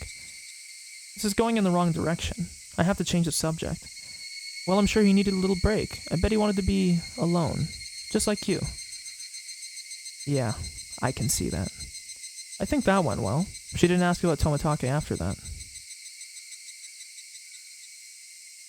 When I look around, I can imagine how lavish the festival is going to be tomorrow. Tanagashi is the biggest festival of the year around here. It's grown in scale ever since the dam conflict ended, and this year the village festival is hitting a peak. I'm sure villagers of all ages will enjoy themselves tomorrow. Kano and I overlooked that heartwarming scene. Tomorrow looks like it's going to be a lot of fun. Yeah, it will be fun. The conversation was very ironic. We both meant something different as we spoke. I can hardly wait for the festival to start. Yeah, the fun festival is about to begin. I noticed an indescribably bitter smile on her face. I hope it'll be a nice day tomorrow. After all these preparations, it'll be a shame if it rains. They worked so hard to prepare for this grand festival. A little rain won't stop them. Ooh, the fucking song is so good right now. Any piano music, you're gonna get me on your side. Oh! Yeah, I guess. It'll be a festival. I feel like this should be a little bit more like, the song is good, okay? No, but this could have been like a really cool, like, fucking like brooding, like fucking deep, like ding ding ding ding, and then like really slow, build it up really slow, and then ba ba ba. But I guess there'll be a festival no matter the weather, huh? Yeah, there will be a grand festival. I'm sure of it.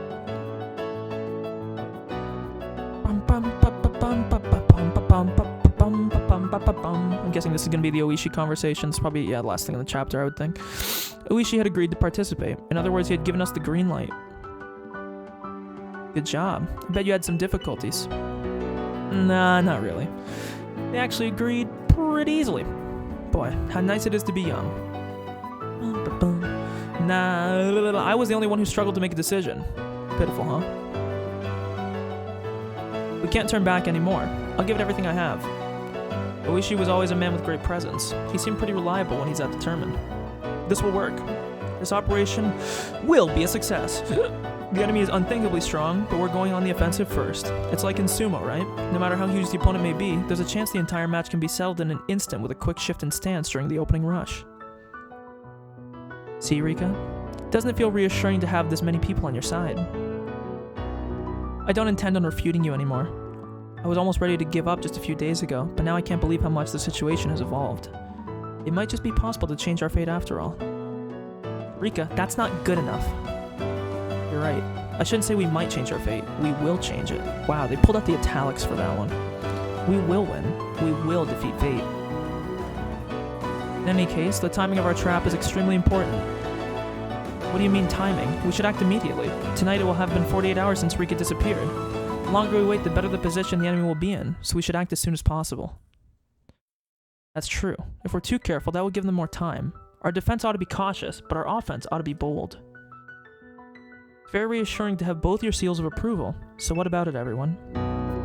Oh, the bass note on the fucking piano is so good. I don't know what you technically call it, because I don't know music chords, but that fucking note is so good. No objections. I've steeled my resolve. I'm ready any time. Is it time yet? What do you think, Satoko? We should go with haste, of course, but right now, maybe a little too hasty. If we are to surprise them, I think we should do it more carefully. Surprise attack should take place at night. Is there any better timing than now? Calm down. You're both right. Surprise attacks usually do happen at night. But look at us now. Also, this is a surprise attack, but it's one that you want them to know about, right? So I don't know why we're still up, even though it's not that dark outside, right? Night attacks were more effective when there was no electricity. Nowadays, surprise attacks don't always have to take place in the middle of the night. There's an even better time than that. At dawn. Is there really a better time for a surprise attack? I understand. See, I knew it. God, I'm fucking keyed in. A daybreak sortie, or sortie, I don't know how you say this, right. Oh, you know some interesting terms, don't you? It's true, the worst time to call someone is not in the middle of the night, but early in the morning. People can't even think straight when they're half asleep. A surprise attack at dawn, that's a great time to do it. Yeah. Also, unrelated. Dawn is so much better than Misty in Pokemon. Don't even fucking pretend that you're even on the same level, okay? I don't care when you grew up. If you say Misty's better, you're coped. Thank you. Yeah, I think that'll be the most effective. Knowing how Takano is, it's more than likely she'll do something to make it look like the 5th year's curse, and she'll try to do it tomorrow night. It's normal to try to get plenty of sleep the night before. I now know the perfect time to spring my traps. Surprise attack at dawn. Man, that sounds badass. I've always wanted to do something like that. I'm fired up. You're just like my men, Maybara. Hey, does that mean I'm the only man involved who isn't psyched? My oh my. Alright, ready then? The 48-hour operation commences tomorrow at dawn. The question is how they will react. We'll be confusing them, and once we see their response, we'll attack. This is a raid. It's fucking dark RP.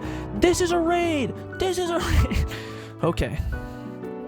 As the leader of this club, I now decree the 48-hour operation is now in effect. We will carry out our task at 4 a.m. tomorrow morning. It'll get busy all of a sudden. All members should be ready for an immediate response. Prepare yourselves physically and mentally. And don't forget, the fate of Hinamizawa rides on this battle. The enemy's conspiracy could end up destroying this village. Huh. We'll never let that happen. Well, we'll see how the enemy will react. Will they become demons or serpents? Maybe they'll become kittens. How cute of them. They'll become Discord kittens. I don't think so. Something huge will happen for sure. This is like a little earthquake. One that's a forewarning of a huge tsunami. Usually we call these foreshocks.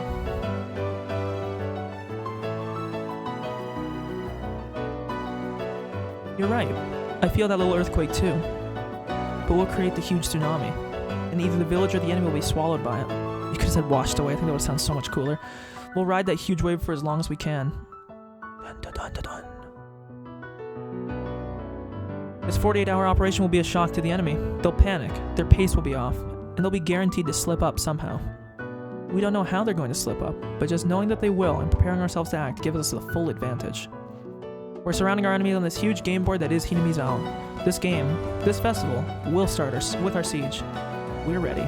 We're ready for June 19, 1983. Me too, even though I wasn't alive then. I was minus 17 years old.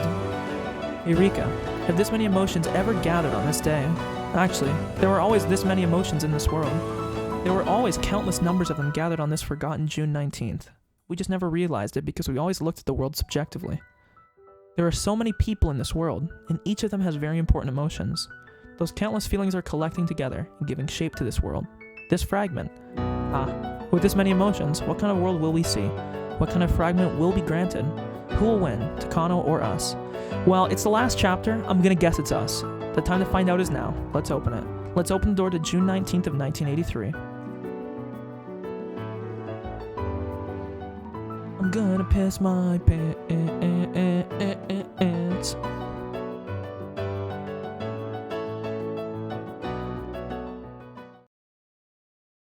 Okay.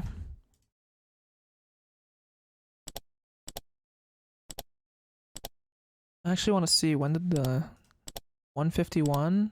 And it's 2:52, almost exactly an hour. Okay. I'm gonna go pee. I'm gonna make a quick look for my beef jerky. I'm gonna refill my water again, and then we're gonna beat this fucking game. I'm assuming the last chapter, or this chapter, will basically... There's 2 actual chapters left. I'm assuming that this next chapter will be the conclusion, basically, and then we'll have like a wind down chapter after, would be my guess. But I could be wrong. It could just... The last chapter could be the true final. I never know. I haven't played the game before. All I know is that we are now approaching literally like 140 hours of gameplay. This might be the longest. Actually, no, wait, that's not true. It's not the longest game well, it might be by the time I'm done. Well, for a single player game. Multiplayer doesn't really count. Pretty sure my Divinity playthrough was like about 145 hours. So, it's in the realm. And I know my first Persona playthrough was like 120. But let me refill my water, look for my jerky. I'll be right back.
I am back.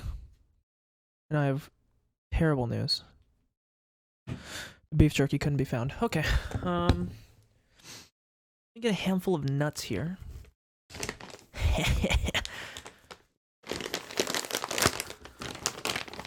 And then proceed towards the end.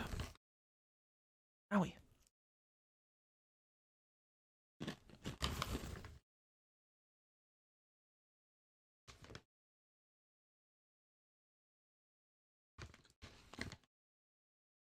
Mm-mm-mm-mm-mm.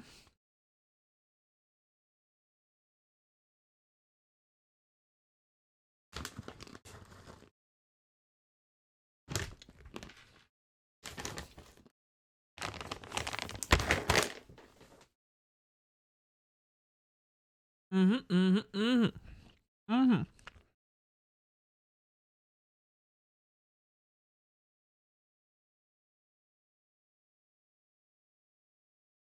I wonder if anyone's gonna die.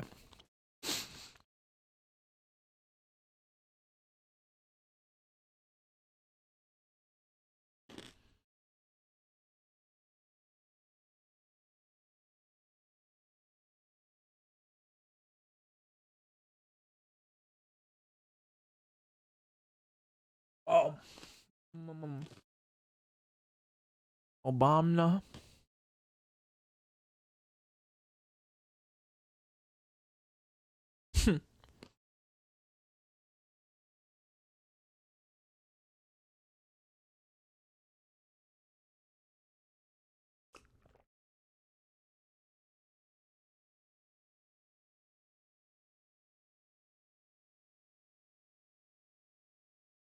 Okie dokie.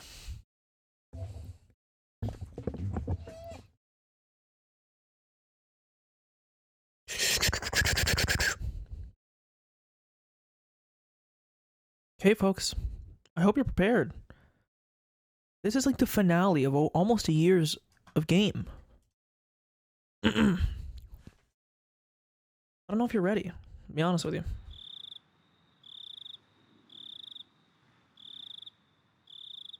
It was past midnight and almost dawn.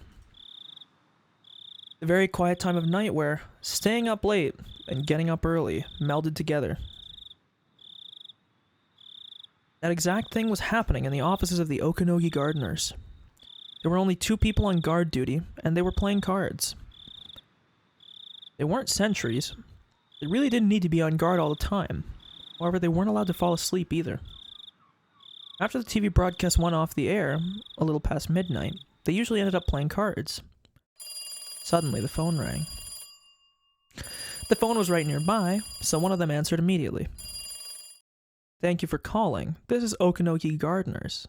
"Yes." "What?" Suddenly, the man taking the call stood up with a jolt. He even hit his knee against the desk, but he was too panicked to care. Takano dashed into the underground security room in a hurry. This is a new CG as well. "I'm sorry to bother you, Major." "Forget the coffee. Give me an update. Are you sure about this?" "Yes." At 4:15 a.m., a body found in the Okinomiya jurisdiction was identified as R. "How could that be? R is homesick with a cold, isn't she? You were observing her, weren't you?" "Major, there's more. According to an intelligence agent at Okinomiya PD, at least 48 hours have passed since her death."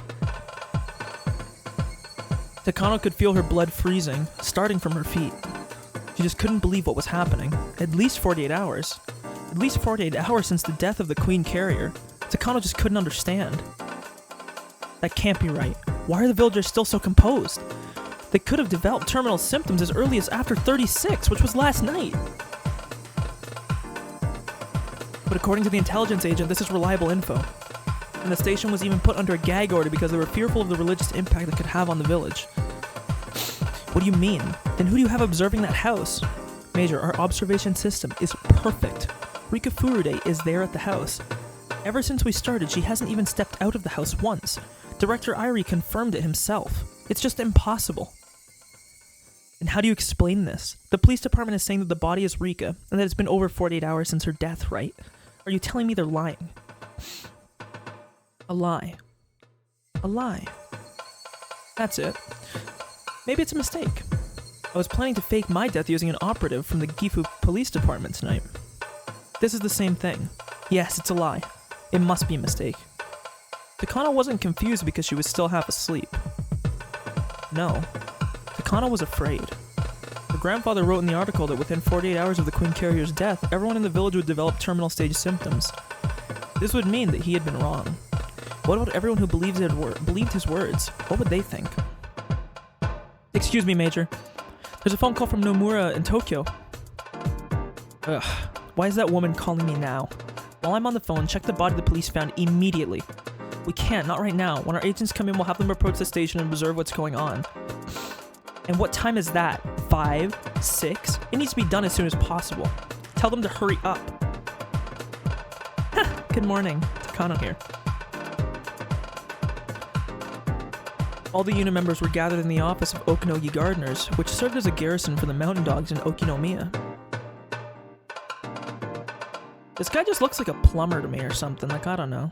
He's like, yeah, got rusty pipes. I see. As soon as you find out something from the police, call both me and the Major. By the way, regarding the observation system at the R residence, why didn't you confirm that she's home? We assumed she didn't pick up the phone because she was sick with a cold. Director Ari went by and confirmed her presence, so we just took him at his word. Naive. So there is someone at the R residence. That's for sure, right? Yes, there is someone there. Commander, why don't we enter the residence? We still have a little time. We can't do that without approval from the Major. I'm sure she won't let us until she confirms the matter at the Okinomiya PD. In preparation for that order, increase the number of observers at the residence. I'm gonna be honest here, I think they're being stupid as fuck. If they saw her go in... I mean, I guess this is where the question mark comes in, is whether or not they were observing Rika early enough. I don't think they were. I think they were just assuming she was at the house. Because if they observed her going in, there would be no reason for them to sit here and be like, is she at the... Like, well, no, she wouldn't be. She would have to be... she'd have to still be in the house at that point. So... I don't know. I feel like you should bust the fucking door down if I was them. In preparation for that order, increase the number of observers at the residence. At least 8 people. Commander, there will be a festival at the shrine later today. We can observe, but I don't think it'll be possible to enter until tomorrow around midnight. Shit, what lousy timing. Wait, this is too much of a coincidence, don't you think? Okinogi's rusty yet wild instincts were sounding an alarm. He sensed that someone was attacking them. He sensed that his enemy had begun to attack. I did not mean to click that. He realized that the enemy had taken the initiative. People usually take a deep breath before they attack. That moment right before they strike is their most vulnerable. Okinogi assumed that whoever his enemy was, they were led by an excellent commander who knew the precise moment to strike. By the way, about First Lieutenant Tomitake, they said he didn't show at the clinic's meeting the other day. Is that right? I'll have someone check on him. The Major asked me if I knew where he went. I think it's First Lieutenant Tomitake. Have Nightingale check Tomitake's hotel room. Shit, he tricked us.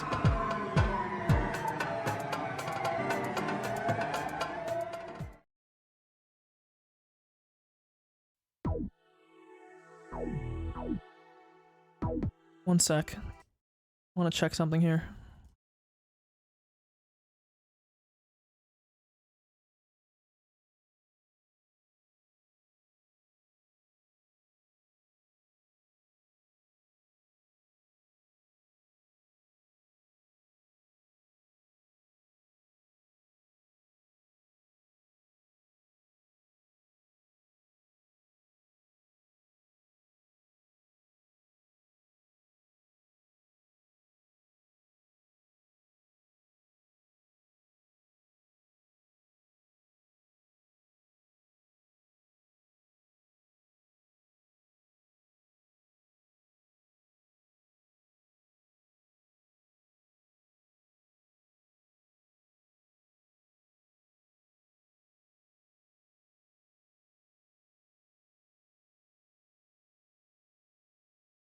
Okay, my bad.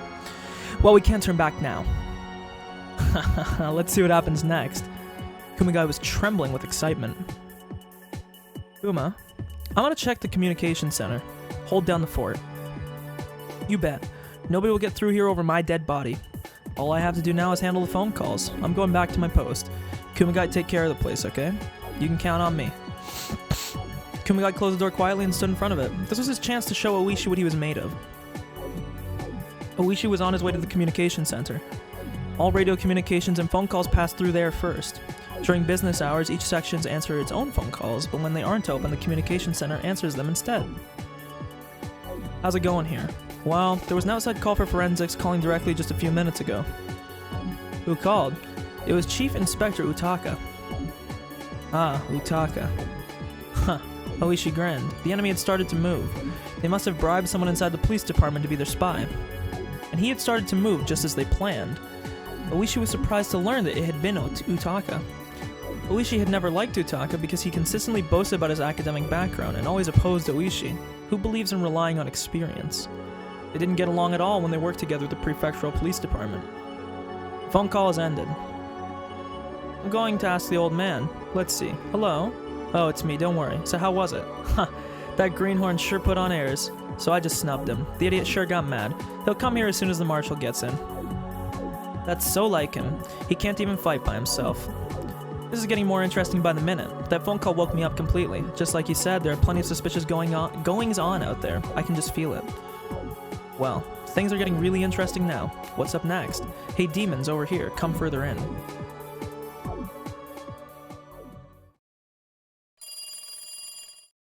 Hello, this is Tomitake. Good morning, First Lieutenant Tomitake. Sorry to bother you this early. I'm calling to let you know that the Mountain Dogs have made a move. Just a little while ago, all members were called in because of an emergency. We don't know the reason yet. I see. So it's finally started. Tomitake turned on the light next to his bed and put on his glasses as he answered. Also, there's been a rumor going around in the police department over there. We haven't confirmed it yet, but the Queen Carrier's dead body was found. What? Tell me more. Supposedly an unidentified body turned out to be Rika Furude.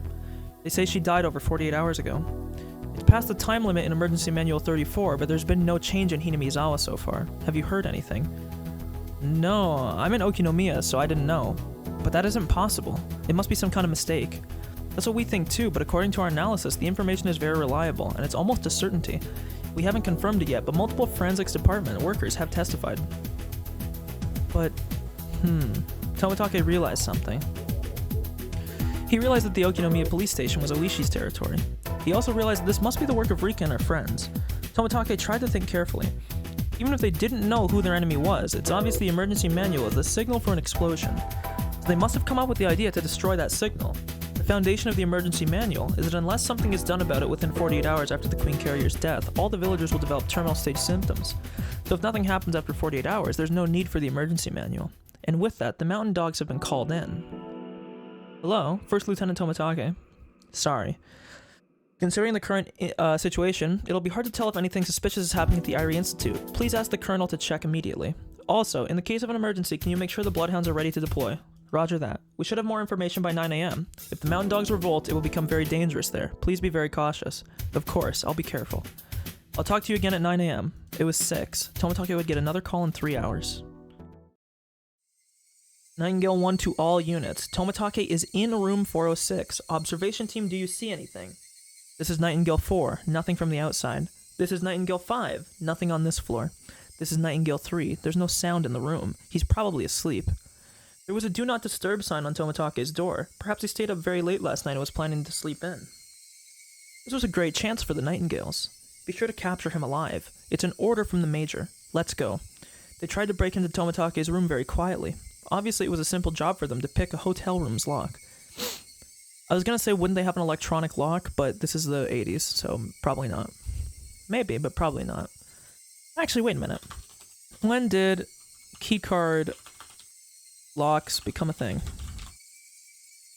In the 70s! Cast dispersion and hotel security. Inaccurate. The two members at the door communicated with each other using sign language. Even knowing he was asleep, it would be a good idea not to barge in. They opened the door very cautiously and very quietly. The room's interior was organized but tasteless, typical of cheap hotels. The only furnishings were a bed, a small desk, and a coin-operated TV. Clearly only one person could stay in the room. I know this is just a CG art meme, but clearly there's two beds, so... It looks like in the original they just took pictures of actual like things and then just put like a filter over it. But it's just funny. It's only one person can stay in the room. There's 2 beds. And there in the bed, Tomitake. Couldn't be found. Well, of course not. Of course he wouldn't be there. What's wrong, Nightingale 3? Respond. Shit, this room is empty. It was still early in the morning, but the room was empty. What's going on? Tomitake likes to take walks and also take pictures of wild birds. Could he have gone out to do that? No, that's not it. He might have deceived us. The do not disturb sign was on the door. With that sign there, the housekeepers wouldn't come in the room, so they wouldn't know if it was empty or not. That sign had probably been on there since at least the day before. Knowing that Tomitake was planning to stay for a long period, the hotel hadn't really paid much attention. In other words, the room had been empty since then. I bet he changed hotels expecting an attack. I see, that's why he hasn't been seen lately. Call the major immediately. Damn it, our plan has been leaked. Okanogi realized that he had been beaten to the punch. The foundation of the emergency manual had collapsed, and with that the basis of the final operation was shaky. Okanogi felt that the major had panicked and rushed into confirming what was going on too hastily. So basically their plan right now is that they're never going to be able to get command, or they're never going to get the confirmation from the chain of command now. Because, obviously the emergency manual is bunk. It's been over 48 hours. Obviously we know, it's a sham, but if we assume that story was true, then there's no way that the people would ever, at the top, would ever confirm. The chain of command would never work properly. So that's why the Bloodhounds are saying that they're banking on the Mountain Dogs now revolting because of the slush fund that Takano is running, and if the Mountain Dogs do revolt, that the Bloodhounds are ready to go in and basically fucking mop them up. If Tomitake suspected, I didn't mean to skip that. If Tomitake suspected us and went into hiding, then after caught wind of that, he was sure to come grab us by our tails. Everything is just too convenient. Shit, this must be exactly what the enemy planned. Okanogi tried to calm himself. If he was going to investigate in secret, he could assume that Tomitake was still nearby. The department in Tokyo must be the one conducting the investigation, so he must be waiting somewhere to report to that department. From that department. For a report from that department. Jesus fuck. Tomitake was probably at a new hotel, probably somewhere in Okinomiya. Get in touch with Crow in Tokyo. There must be someone reporting to him regularly. Find the number they're calling. If the number is somewhere in Shishibon City, bingo. Okanogi was confident about his hunch, but if what he was thinking is correct, that meant his identity was about to be exposed. It meant his operation has failed before it even started. But it wasn't a checkmate quite yet. If he could prove that the dead body at the Okinomiya police station wasn't R, then everything would go back to square one. All they had to do was capture Tomitake and check the body at the station. That was all. Commander, I got a hold of Crow. They won't be able to tell exactly... They won't be able to tell what exactly they talked about, but they say they can find the phone number. They just need a little time. How much time? Just a few hours, they said. Shit, they want a few hours, huh? Tell them I don't want to rush them, but they better be quick. It was a little past 6. It was already light outside, but still too early for the cicadas to start their morning chorus. They had endured the first wave. It was now a matter of how quickly they could recover. Okanogi just hoped that the major didn't throw a fit. Commander, a message from Crow. They're still looking into the phone number. Also, the research division's routine check-in time is at 9 a.m. 3 more hours. He looked up at the clock. Even the little things were beginning to bother Okanogi. Every time the second hand moved, he became more impatient, realizing the check-in time was getting closer and closer. Also, Colonel Oka, head of investigators, issued a standby order to the Bloodhounds. He hasn't said anything about a mission yet, though. Okay, so that means they can still stand down. If nothing happens, he can just play it off as a drill. We're okay, we still have time. More info. The head of investigations called the chief of staff's home line. We don't have the details. We're okay. We're still okay. It's a close call, but we're okay. The Bloodhound standby order meant they saw a very high chance of the Irie Institute revolting. The people on site must be practically certain of it. Although it's not as difficult to execute as the emergency manual, ordering out the Bloodhounds isn't that easy. They only did so because they've realized that some kind of trouble is afoot. Okanogi was sure that the people who wanted to conclude matters peacefully were trying to settle things down by saying it was just a mistake. An order to the Bloodhounds to stand by without clarifying a mission is like a middle ground in that sense. But the head of the research division had called the chief of staff. This was a very dangerous situation for the Mountain Dogs. In other words, the higher ranks of the SDF, or people even higher than them, had decided that the Bloodhounds could take the field. The uniforms are hot-blooded, but the suits always push for peaceful resolutions. They still hadn't decided which way they wanted to go yet. Our loss wasn't certain. Yet. Win or tie, everything was riding on the same table. If that was the case, the call coming in at 9 a.m. from the research division didn't bode well. Okanogi couldn't say why, but he had that impression. It was just his wild instinct doing its job. He could guess that the people in Tokyo were going to ask Tomitake about the situation in detail, and then decide what to do based on that. It was possible that the head of the division, or even the chief of staff himself, might come on the phone. Then the Bloodhounds might get an order as soon as the 9 a.m. phone conversation was over, which would result in his defeat. Tokyo was still unsure. Some were still thinking it was some kind of mistake, or that they wanted to think it was some kind of mistake. If Tomitake didn't answer the phone, they might send some people immediately, but they wouldn't order out the Bloodhounds. There was a chance it could end in a draw. If they found out the body didn't actually belong to Rika, then although it would corner them, they still had a good chance of winning. But they'd lose the possibility of a complete victory. Okanogi knew that Takano's clients hadn't ordered anything else but exactly that. He didn't want to admit it, but the enemy's surprise attack had succeeded. Commander. Shut up. Calm down. They aren't sure yet. They're suspicious, but they aren't sure. We're still okay. Anyway, whoever gets information first wins. Either they find out something first or we do. We were beaten in this surprise attack, but we haven't been annihilated. So don't you dare fly a white flag. We'll just wait. Or we'll find out where Tomitake is. Our guys at the police station will expose the truth about R's death. So all we can do now is wait and endure. Excuse me, Major Takano's on the line. She sounds, extremely angry. Shit, I don't have time to babysit a princess now. Hello. Yes, this is Okanogi. Yeah, well, don't jump to conclusions. It hasn't been decided yet. Why don't you have a cup of coffee first to calm yourself down? That sounds like the opposite. Doesn't coffee... I mean, don't be dumb. I did not mean to scroll that. I did not mean to... Okanogi tried to change the subject while pretending to laugh, but all he could hear was Takano's frantic voice. He couldn't even understand what she was trying to say. The second hand on the clock ticked on. Who was going to be able to smile at the end of it all? Today was going to be a long battle. Okanogi's instincts told him so.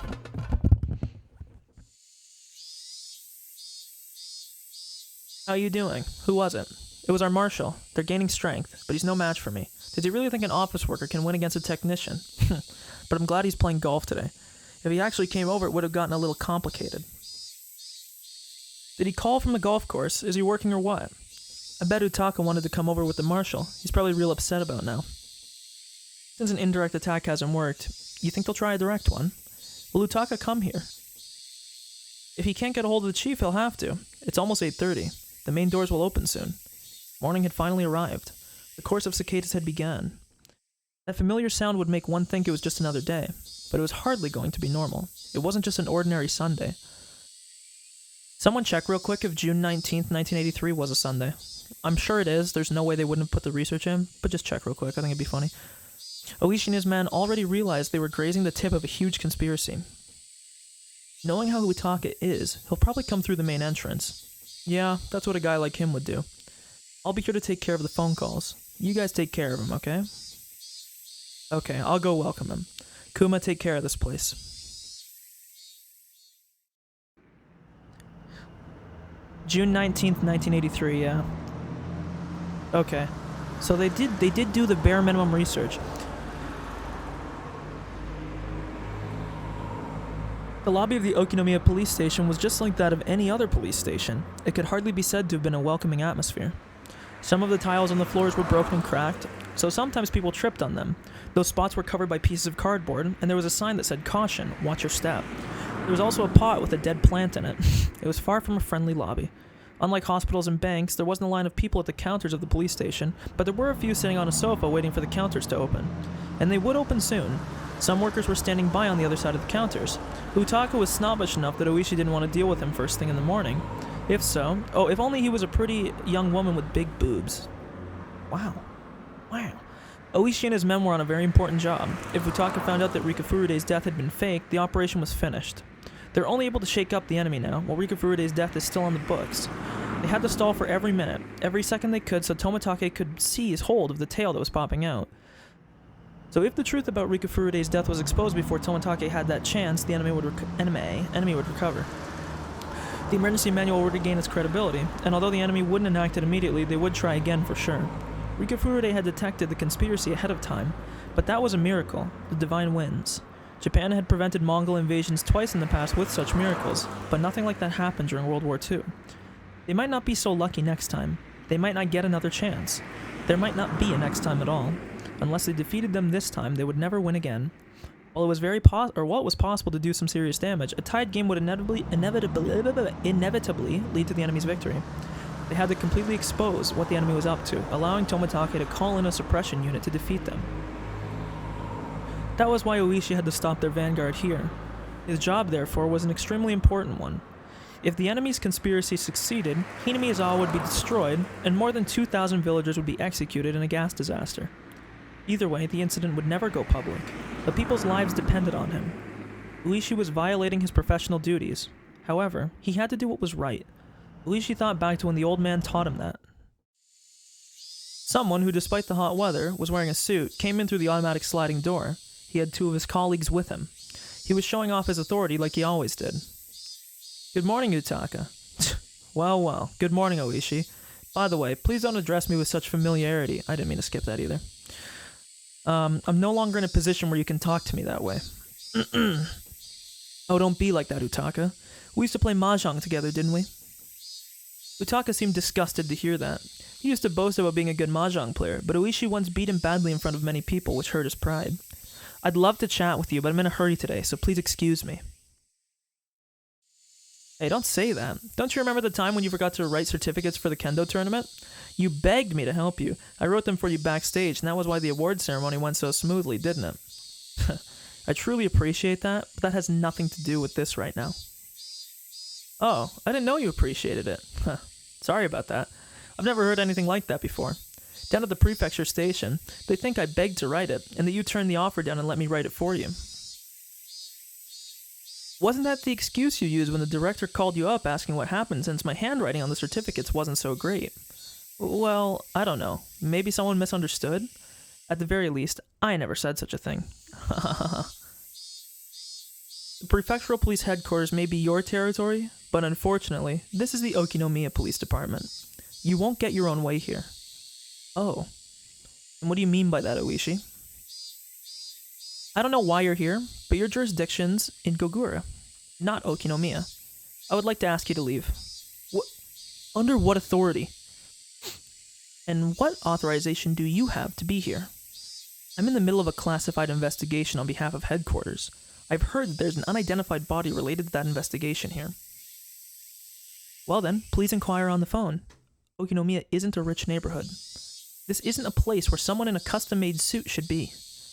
I see. So you're ganging up with the guys in forensics, huh? There should be an order from the marshal to hand over the autopsy report to the prefectural police headquarters. And there should have been an explanation to the marshal from the forensics department already. The body's still being examined. Because of a slip-up on our part, there's been a rumor going around that the body was already identified. Anyway, they need a little bit more time to finish up the report. Then I would like to attend the autopsy. No. What? I'm requesting it as a person in charge of this classified investigation at the prefectural headquarters. If that's the truth, look. I don't want to doubt your policeman's spirit. A policeman's spirit is a noble one, see? Sure, no one would get into this business if we weren't getting paid for it. But you know, you can't be a good detective without dedication that can't be measured by your pay alone. If you say you have the spirit, I'll let you through. The look in Oishi's eyes made clear the anger that was roiling within him. As he looked into those eyes, Utaka recalled all kinds of frightening memories. Utaka didn't want Oishi to sense his fear, but he couldn't prevent himself from loudly swallowing. Okay, then please let me through. I'm here because of my policeman's spirit. Please step aside. Why don't you make me with your policeman's spirit? Come on. What? If your policeman's spirit is as strong as mine, you should be able to brush me aside easily. Come on, try it. Oishi was obviously saying that he had no intention of letting Utaka through. How could he do this? Utaka was confused. Utaka was an elite policeman at the prefectural police headquarters. He believed academic background and performance record were enough to earn trust. He had been working hard under that belief. But Oishi doesn't acknowledge that, and he doesn't even respect him. He's a scumbag. He was the worst type of person, one who tried to establish their meaning and purpose only through rough means, refusing to acknowledge everything about their superiors in order to protect their own pride, as uncivilized people often did. Utaka had been thinking ever since they worked together. Why did people trust in someone like Oishi? Why did people respect someone like him? Why did people appreciate someone like Oishi more than they did Utaka? Move. If you don't, I can accuse you of interfering with an investigation. Oh, what kind of investigation? If you tell me, I'll help you. Didn't you hear? It's classified. I can't talk about it to someone like you. I see. Well, if you can't tell me everything, you can tell me one thing instead. What do you have resting on your shoulders? On my shoulders? What are you talking about? I have something on my shoulders. The fate of 2,000 villagers rests there. If I let you through, those 2,000 villagers, no, their relatives as well, will all be very sad. You know what I'm talking about, don't you? I have no idea what you're going on about. Okay, I'll tell you. Your boss is planning something terrifying. Quick save real quick. I bet you haven't thought of it that far, but it's a conspiracy that will make thousands of people unhappy. That conspiracy is about to crumble, and that's why they woke you up and ordered you to investigate. I don't know how much you're getting paid for this, but if that is more important than your policeman's spirit, Oishi stopped talking there. But his eyes continued to speak after that. What in the world are you talking about? Anyway, please just let me through. Utaka's baffled behavior confirmed what Oishi had just said. He had been bought off by someone shady. Though, maybe he didn't think he was bought. He probably thought he was just filling the request to confirm Rika Furude's body as a favor from someone in the information network he assumed he had built himself. Of course, the part about it being a classified investigation was a lie, but when an elite policeman from the prefectural headquarters said it was a classified investigation, everyone would grovel and salute him. But, Oishi didn't salute him at all. This is a waste of my time. I'll file a formal complaint to the marshal later. What? Hey, wait a minute. What's your cologne? I like it. I'm not done yet. As Utaka tried to walk by, Oishi grabbed him by the arm. Utaka tried to make him let go, but Oishi was just too strong. Ah, ow, let me go, Oishi. Oh, I'm not putting that much strength into it. If you have a policeman's spirit, this shouldn't stop you. Your unshakable righteousness should knock me down easily. But you can't even get my hand off your arm. Do you know why? Get off of me. It's because you don't have a policeman's spirit. I'm not screaming, I'm sorry, it's fucking 3:30 a.m. Oishi let go of his shoulder, and Utaka tumbled onto the floor, sliding for more than 2 meters. What is this? This is interference with an investigation. This is interference with a government official executing his duties. No, this is assault. Arrest him immediately. Utaka ordered his 2 colleagues around, but they didn't know what to do. Oishi was also a policeman, and obviously there was something more going on between them. Besides, they could sense one thing. Their instincts were telling that Oishi was far stronger than them. They were no match at all. What's going on, Oishi? Some officers were gathering in the lobby. They all looked puzzled. Nothing much. This greenhorn from the prefectural headquarters demanded something selfish, so I just taught him a lesson. The officers alternately looked between Oishi and Utaka.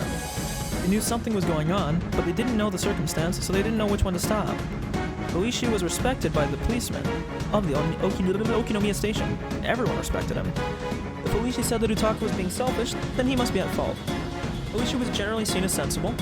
All of them thought that Oishi would only do this in a public place like a lobby if it was something major. Utaka was feeling humiliated to get such attention. He stood up calmly, hiding his humiliation with anger. I see. I understand your position. But I'm not here on a child's errand either. I like your spirit. I'm ready to go if you are. Bring it on, greenhorn. Not enough. That's all you got? They're actually having sex. So that's your policeman's spirit. I have 2,000 Hinamizawan villagers resting on my shoulders. The lives of 2,000 people in my jurisdiction depend on me. Why don't you tackle me with a spirit that's strong enough to knock down 2,000 people? This guy's actually coming.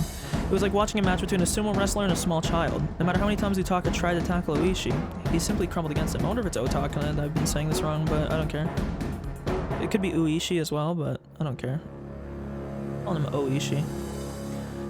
Oishi stood firm, as if his feet were rooted to the earth. By the 3rd time Utaka tumbled to the floor, he finally realized that he had been provoked. He caught his breath and fixed his hair. Huh. Okay, I'll tell you. The case I'm investigating has something to do with the Sonozaki family. I was asked by someone to check on something. Why are you beating around the bush? Can't you say it more directly than that? At any rate, they're questioning the death of that girl said to be the mascot for the religion here in Hinamizawa. I have to confirm if she is dead or alive immediately. I told you, we explained that over the phone. It's still under investigation. They need more time. Huh? Well, I don't want to tell you this. This request was, I'll tell you the truth. requested by someone you really hate. Representative Sonozaki. Ah, that scary man with the crest on his hakama, huh? Yeah, you're right, I do hate him. And that man threatened me to have to abandon logic and push his demands through too. See? See? Representative Sonozaki requested I check the body immediately. This is a request by a citizen. The police department is there for citizens. Of course I accepted his request. Rika Furude isn't just any girl in Hinamizawa. She's a very special little girl. If a rumor goes around saying her dead body was found, of course someone has to go confirm it, right? You'd do better not to say things like that in the public place. You're in the lobby, you know. Excuse me. Utaka suddenly realized his mistake. Some people were even whispering behind him. One of them spoke to Utaka hesitantly. Is it true that Rika Furude is dead?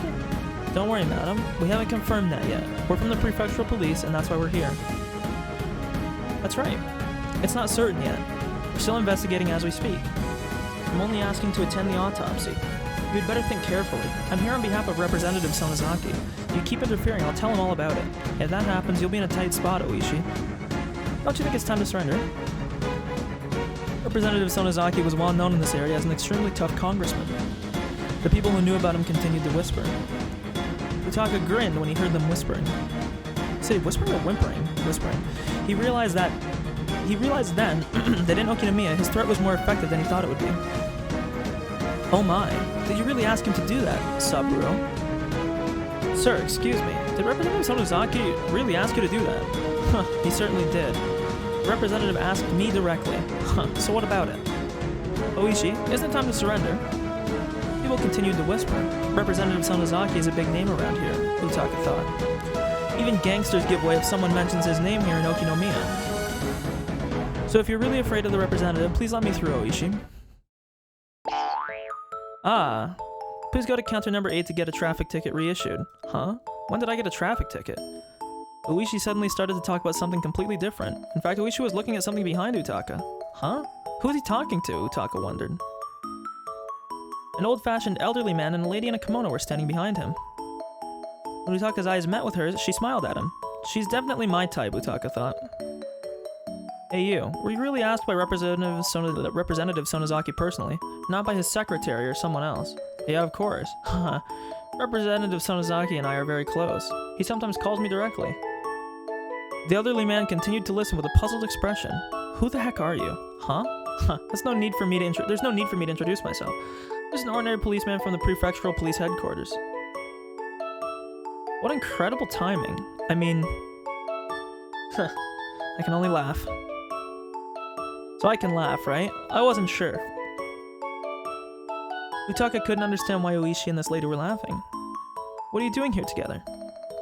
Well, you know, remember that ticket? I didn't see the no left turn sign because of a tree branch.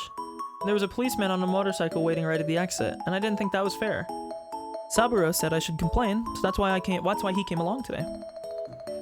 Ah, roadside trees are the city hall's jurisdiction. We get those complaints pretty often, but it's a rather complicated matter. I didn't like the fact that a policeman was waiting at that exit, so I'm here to complain about it. I understand. I'll talk to City Hall and the traffic section. So do you think you can settle this peacefully for today? If you say so. We'll leave quietly for today. When Utaka realized they were Oishi's guests, he fixed his tie and spoke up. But you have to pay for your traffic ticket. It's the law. You sure are annoying, aren't you? He is, isn't he? Sometimes he can be pretty funny, though. I'm in the middle of an important conversation with Oishi. When you're done, please get going. Have a nice day, madam. You have a nice day too, sir. The two of them grabbed Utaka's shoulder from behind. The lady grabbed his right shoulder, and the elderly man grabbed his left. Mr. Prefectural Policeman, I have two things I detest in this world. Do you know what they are? Huh? One is shiitake mushrooms. I just don't like them. Never have, ever since I was born. I don't like to eat them, and I don't like their broth either. The second one is lies. I don't like to use them, and I don't like people using them with me. How can I step back after being ridiculed like this? I am the demon princess of Shishibone, Akane Sonozaki. I never back off when someone starts a fight with me. Don't say that about yourself. Also, that would have been perfect if you used a citizen instead of the demon princess. Huh? Huh? The police officers, the citizens in the lobby, and Utaka's colleagues didn't know what was going on. Let me introduce them. This is Akane Sonozaki. She's the vice president of the Shishibon City Women's Kendo Club. And this is Saburo Sonozaki. He's an honorary director of the Prefectural Kendo League. Oh. I should mention his formal title. This is Shishibon's 2nd District Representative, Sonozaki. Well, you're here to give Utaka a lesson, right? He's the instructor for the Prefectural Police's Kendo Club, after all. Thank you for coming. Here, please show them to the dojo. Representative? The same. Didn't you say we were close? I think we'll have lots of fun together today. Oh, I'm so excited. The two of them were still clinging to his shoulders and laughing meaningfully. Utaka laughed along with them.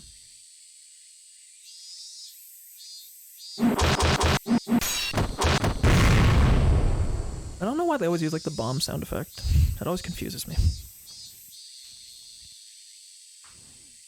Owie. Owie. Owie. Hey, yo!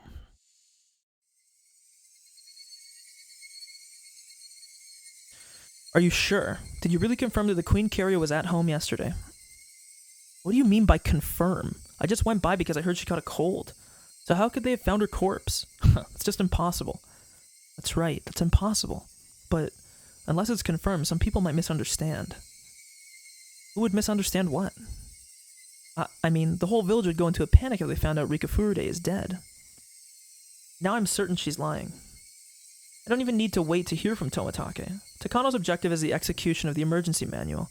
Its premise is about to be destroyed, and that's why she's panicking. She finally found someone who showed an interest in her research, which made her feel better about herself. Yet that someone is about to cut her off, and that's why she's panicking. She's as pitiful as can be. If it were possible, if there was a way to reach out to her, I would reach out to save her from drowning. But my hand will never reach. It won't reach unless she reaches out. She's drowning, but as long as she refuses to seek help, it'll never reach her. Until she realizes it herself, no matter how much I reach out, she'll refuse my helping hand. However, my selfish imagination will have to stop there for now. Is Rika home or not?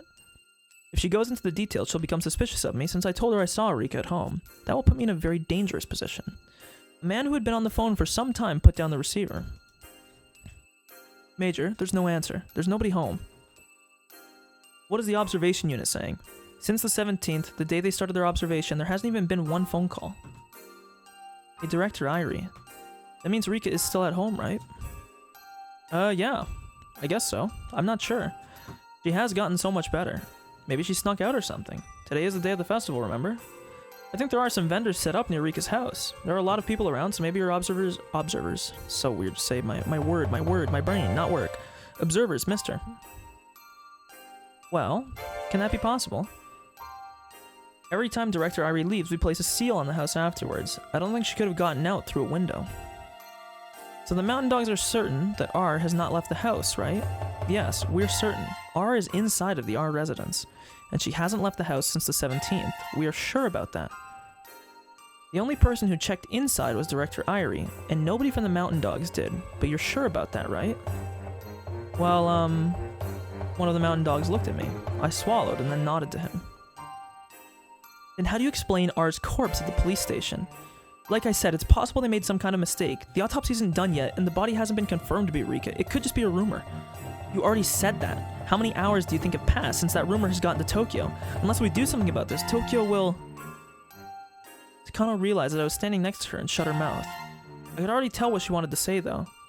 Major, there's a phone call for you from Nomura in Tokyo. Damn it. I told her to give me a little more time. Takano usually has a lot of self-control, but she's not doing well right now. Even her body language makes it clear how irritated she is. Does she have a habit of scratching herself? It seems as though Takano is going terminal, bro.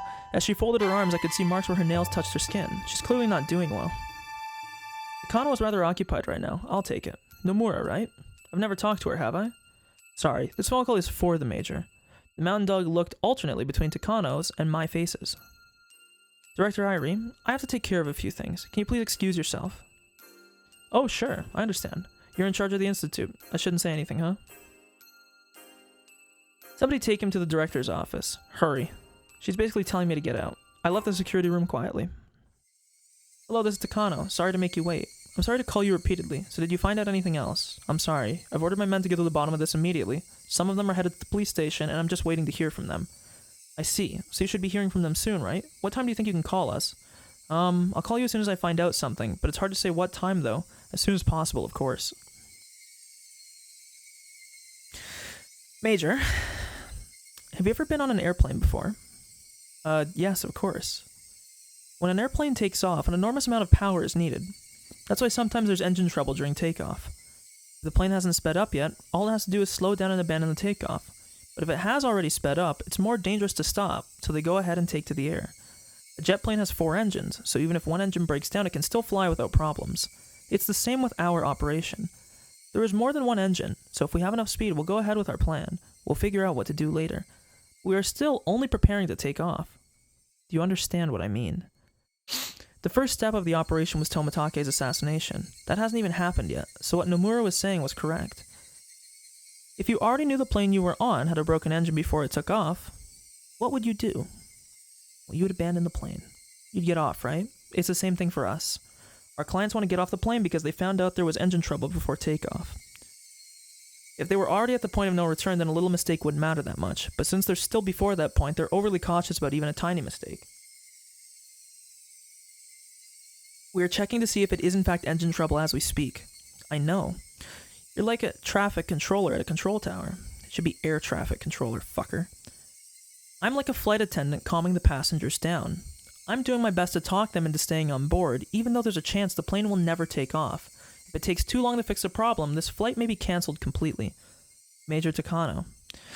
That means your grandfather's work will be forever known as a madman's nonsense. Do you understand that? When one girl dies, all the villagers will go mad. That's just too silly. Where did you get such an idea? It sounds like some fantasy. What the hell? It's so stupid. Who in the world do Hifumi and Mio Takano think they are? It's just too funny. Takano ground her teeth.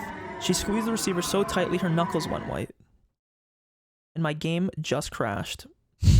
She squeezed it so hard that my game crashed. That's why I quick saved. And now I can just control through this. Look at me being a fucking smart little boy. Look at me being a smart little lad. A good little guy. Look at me being, dare some might say, ahead of the curve. Look at me not being a dumb fuck. Wow, what a crazy ending to the game, huh?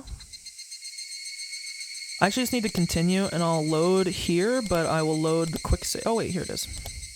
Oh, when was... Okay, yeah, I mean it was like 30 minutes after. This was when... Now we go... Oh my god, you guys are taking this all in, right? Wow, boring.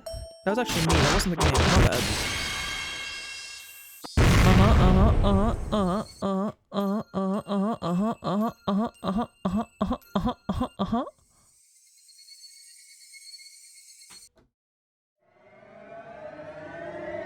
Who in the world do Hifumi... Anyway.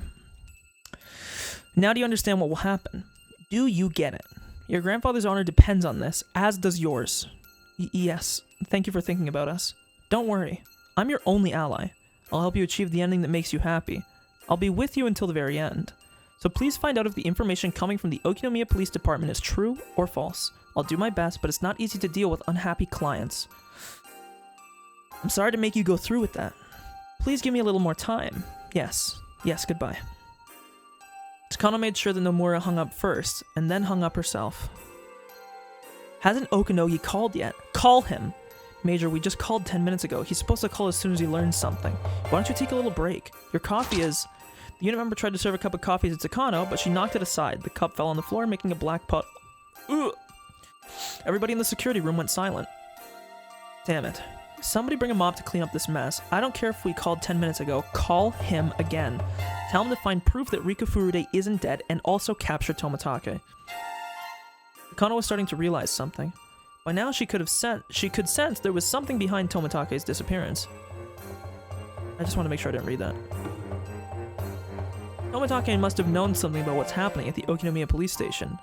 He might look dumb, but he somehow found out about the plan and he was trying to mess with Takano. So Tomitake was clearly behind all of it. Takano had been intending to let him enjoy the festival that night if he behaved. The quickest way for Takano to be certain of what was happening would be to see Rika Furude's face at her house. But she couldn't leave and she couldn't trust Airi. And because there were too many people around for the festival, the mountain dogs had their hands full. If she would answer the phone, that'd do, but she wouldn't answer. That meant the house was empty, and that Rika Furude's death was real. What went wrong? Who deceived Takano? There was only one person. Well, I was about to say, it should be obvious. The only person who claimed that he saw her at the house. Airi was the most suspicious person around. Tomitake had left the hotel and was nowhere to be found, so if Airi is smart, he should call Akasaka right now and let it ring for 3 minutes. Tomitake had left the hotel and was nowhere to be found, so maybe Rika had left her house and was hiding somewhere else. In other words, Airi betrayed her and was in contact with Tomitake. Start observing Director Airi. What are you saying? What, are you saying that he's lying? Why would he do that, though? Tomitake must have noticed our plan. He left the hotel and told Rika to go somewhere safe. He deceived us, and we've been observing an empty house. That house can't be empty. There's definitely somebody in there. You have proof that it's R. It's not her. That person is there simply to deceive the mountain dogs, only to make it look like Rika is home. That's it. Tell Okanogi to break into the R residence. I don't know who's in there, but whoever it is, they're connected to Tomitake and Rika. Put the heat on them. But we can't break into the R residence, not today. There are just too many festival goers around there. We can't break in until the festival is over, which is around midnight. That's why all of you are here, right? Just do something. Why can't you do what I tell you to do? Can you follow my orders, or can't you follow my orders? Why? Can you only follow my patron's orders? My Patreon? My Patreon? Oh, the unit members could only watch in silence. They knew that nothing could comfort her. The noise of the phone suddenly broke the silence. Takano practically jumped. Yes. What? Major, good news. Crow successfully got the number. The research division in Tokyo is calling for their scheduled reports. The phone number is in Shishibone City. The mountain dogs are trying to pinpoint the address. It's Tomitake. It has to be. Dude, imagine if this is like an Omega bait. They go there and the bloodhounds are just like sitting in the room like, yo, long time no see, fuckers. Skylark gathered your most capable men. He's being cautious, so don't make any mistakes. Heron, give them backup. Understood. Skylark 1 to all units. As soon as we get the address, we'll move in. Everyone get on board. Shit, hasn't our man from the phone company called yet? I'll look into it. Give me 5 minutes. It was 8:45 a.m. They didn't know where in Shishibone he was staying, but depending on where it was, it might be too far to get there before 9. They would have to depend on luck. Damn it, do it in 50 seconds, not 5 minutes. What the hell is taking so long? He's just punching the numbers into the computer. We've got it. The address is Hirosaka Block 1 blank Hotel Moderato. It's routing through a switch, so his room number is unknown. Did you hear that, Skylark? We've got it. We're heading out. Luckily, Hirosaka Block 1 was close enough. Okanogi had been right. Tomitake was hiding nearby.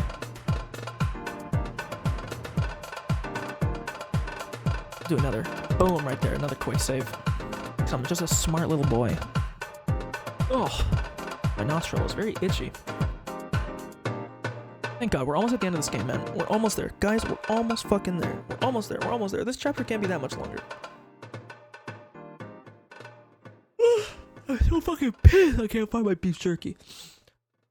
The garage doors of Okanogi Gardeners opened one after another, and the white van sped off in a hurry. That piece of shit. It's our turn now. He didn't even think there could be someone working against him in the research division. Now it's our turn for a surprise attack.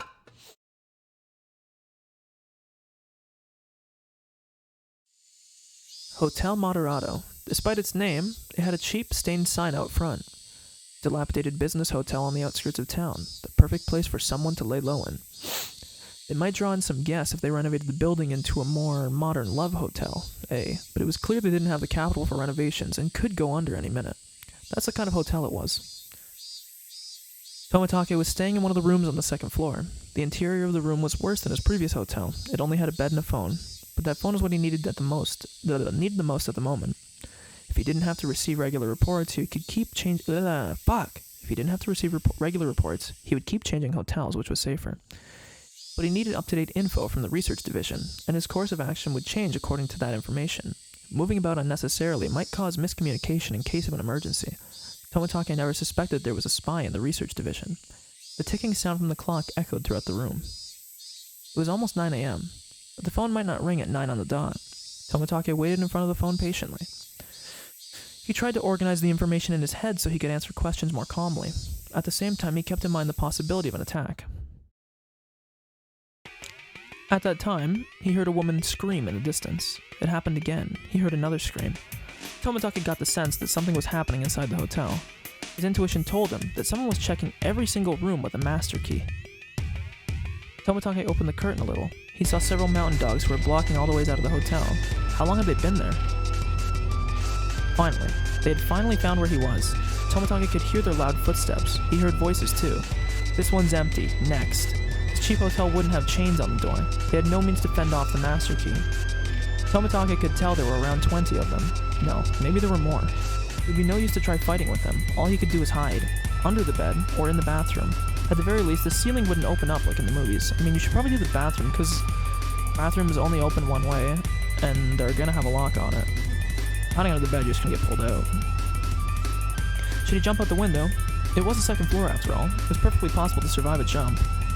They would be expecting that, however, yet this was right on city grounds. If he was confident in his legs, it wouldn't be impossible to outrun them. Tomitake soon heard footsteps outside his door. This was it. He jumped out. Of course, there were mountain dogs on the ground waiting for him. They pointed and about 6 of them started running after him. Tomitake shot off right from the position he landed in. This took the mountain dogs by surprise. He had started to dash right after he jumped out of the second floor window. Tomitake was prepared to do something like that. He'd been training in case of an emergency just like this one. Skylark 10 to Skylark 1, we've located the target. He's running. We need assistance. Skylark 1 to Heron, the target is heading west using the back alleys. Stop him. Roger that. Heron 2, 3, and 4, head on over there. Here he comes. That's him. 3 members of the mountain dogs jumped out from behind the streetlight and stood in Tomitake's way. They prepared to stop him, but he kept running at full speed. They quickly realized he wasn't running towards them to knock them down. He was trying to run past them. There was no point in them taking a fighting position. They lowered themselves and tried to tackle him simultaneously. Now, Tomitake jumped over them. He jumped over them like an Olympic athlete leaping over a hurdle. But he wasn't an Olympic athlete, and they weren't hurdles. Tomitake's heel struck one of the dogs. The 2 flanking Tomitake thought they'd seized hold of him. However, as he flew over them easily, he grabbed onto the 2 of their heads and smashed them against each other. Tomitake knew that this wouldn't stop them, but at least he'd gain a little time to run. The target broke through the West Intercepts team. He's still running. Damn it, what are you doing? Heron 10, go around in the car, take the second left, and we'll get him at 9 o'clock. Are you okay? Shit, don't let him get away. What strength? Shit, my nose is bleeding. Tomitake saw a van with its door wide open ahead of him. It couldn't stop in time and it hit the wall. As soon as it stopped, several mountain dogs jumped out of the van. Stop him, no matter what. Stop him. Come on, there are 5 of us. Tomitake saw 5 men ahead of him, but he didn't think even those 5 could stop him. Why do trains sound their horn at people on rails? It's not because the train will get damaged, it's because the people will get hurt. Get away. My man's got some pecs. And they said he had a belly? This man looks ripped. Ready? We'll switch to the real ripped version. Hell yeah. He yelled at them like the horn on a train. He wasn't warning them because they were in his way. He was warning them to move so they didn't get hurt. Look how many we are. We outnumber him 5 to 1. Don't tell me we can't stop him. No way. There's no way he can get past us. Let's go. He didn't grin. After all, trains don't grin. Train wrecks. TV. Into his boobies. They killed him. They killed him, guys. They killed him. We captured Tomitake. Really. Didn't take that long. I want to ask him some questions. Don't kill him, okay? Bring him over here. We'll kill him afterwards, but I've already got a great way for him to go. The phone continued to ring inside of Tomitake's empty hotel room. Within 30 minutes, Tomitake was dragged through the back door of the Irie Institute wearing a gag and handcuffs. Tomitake didn't even move as though he was sedated. The mountain dog members had carried him out of the van.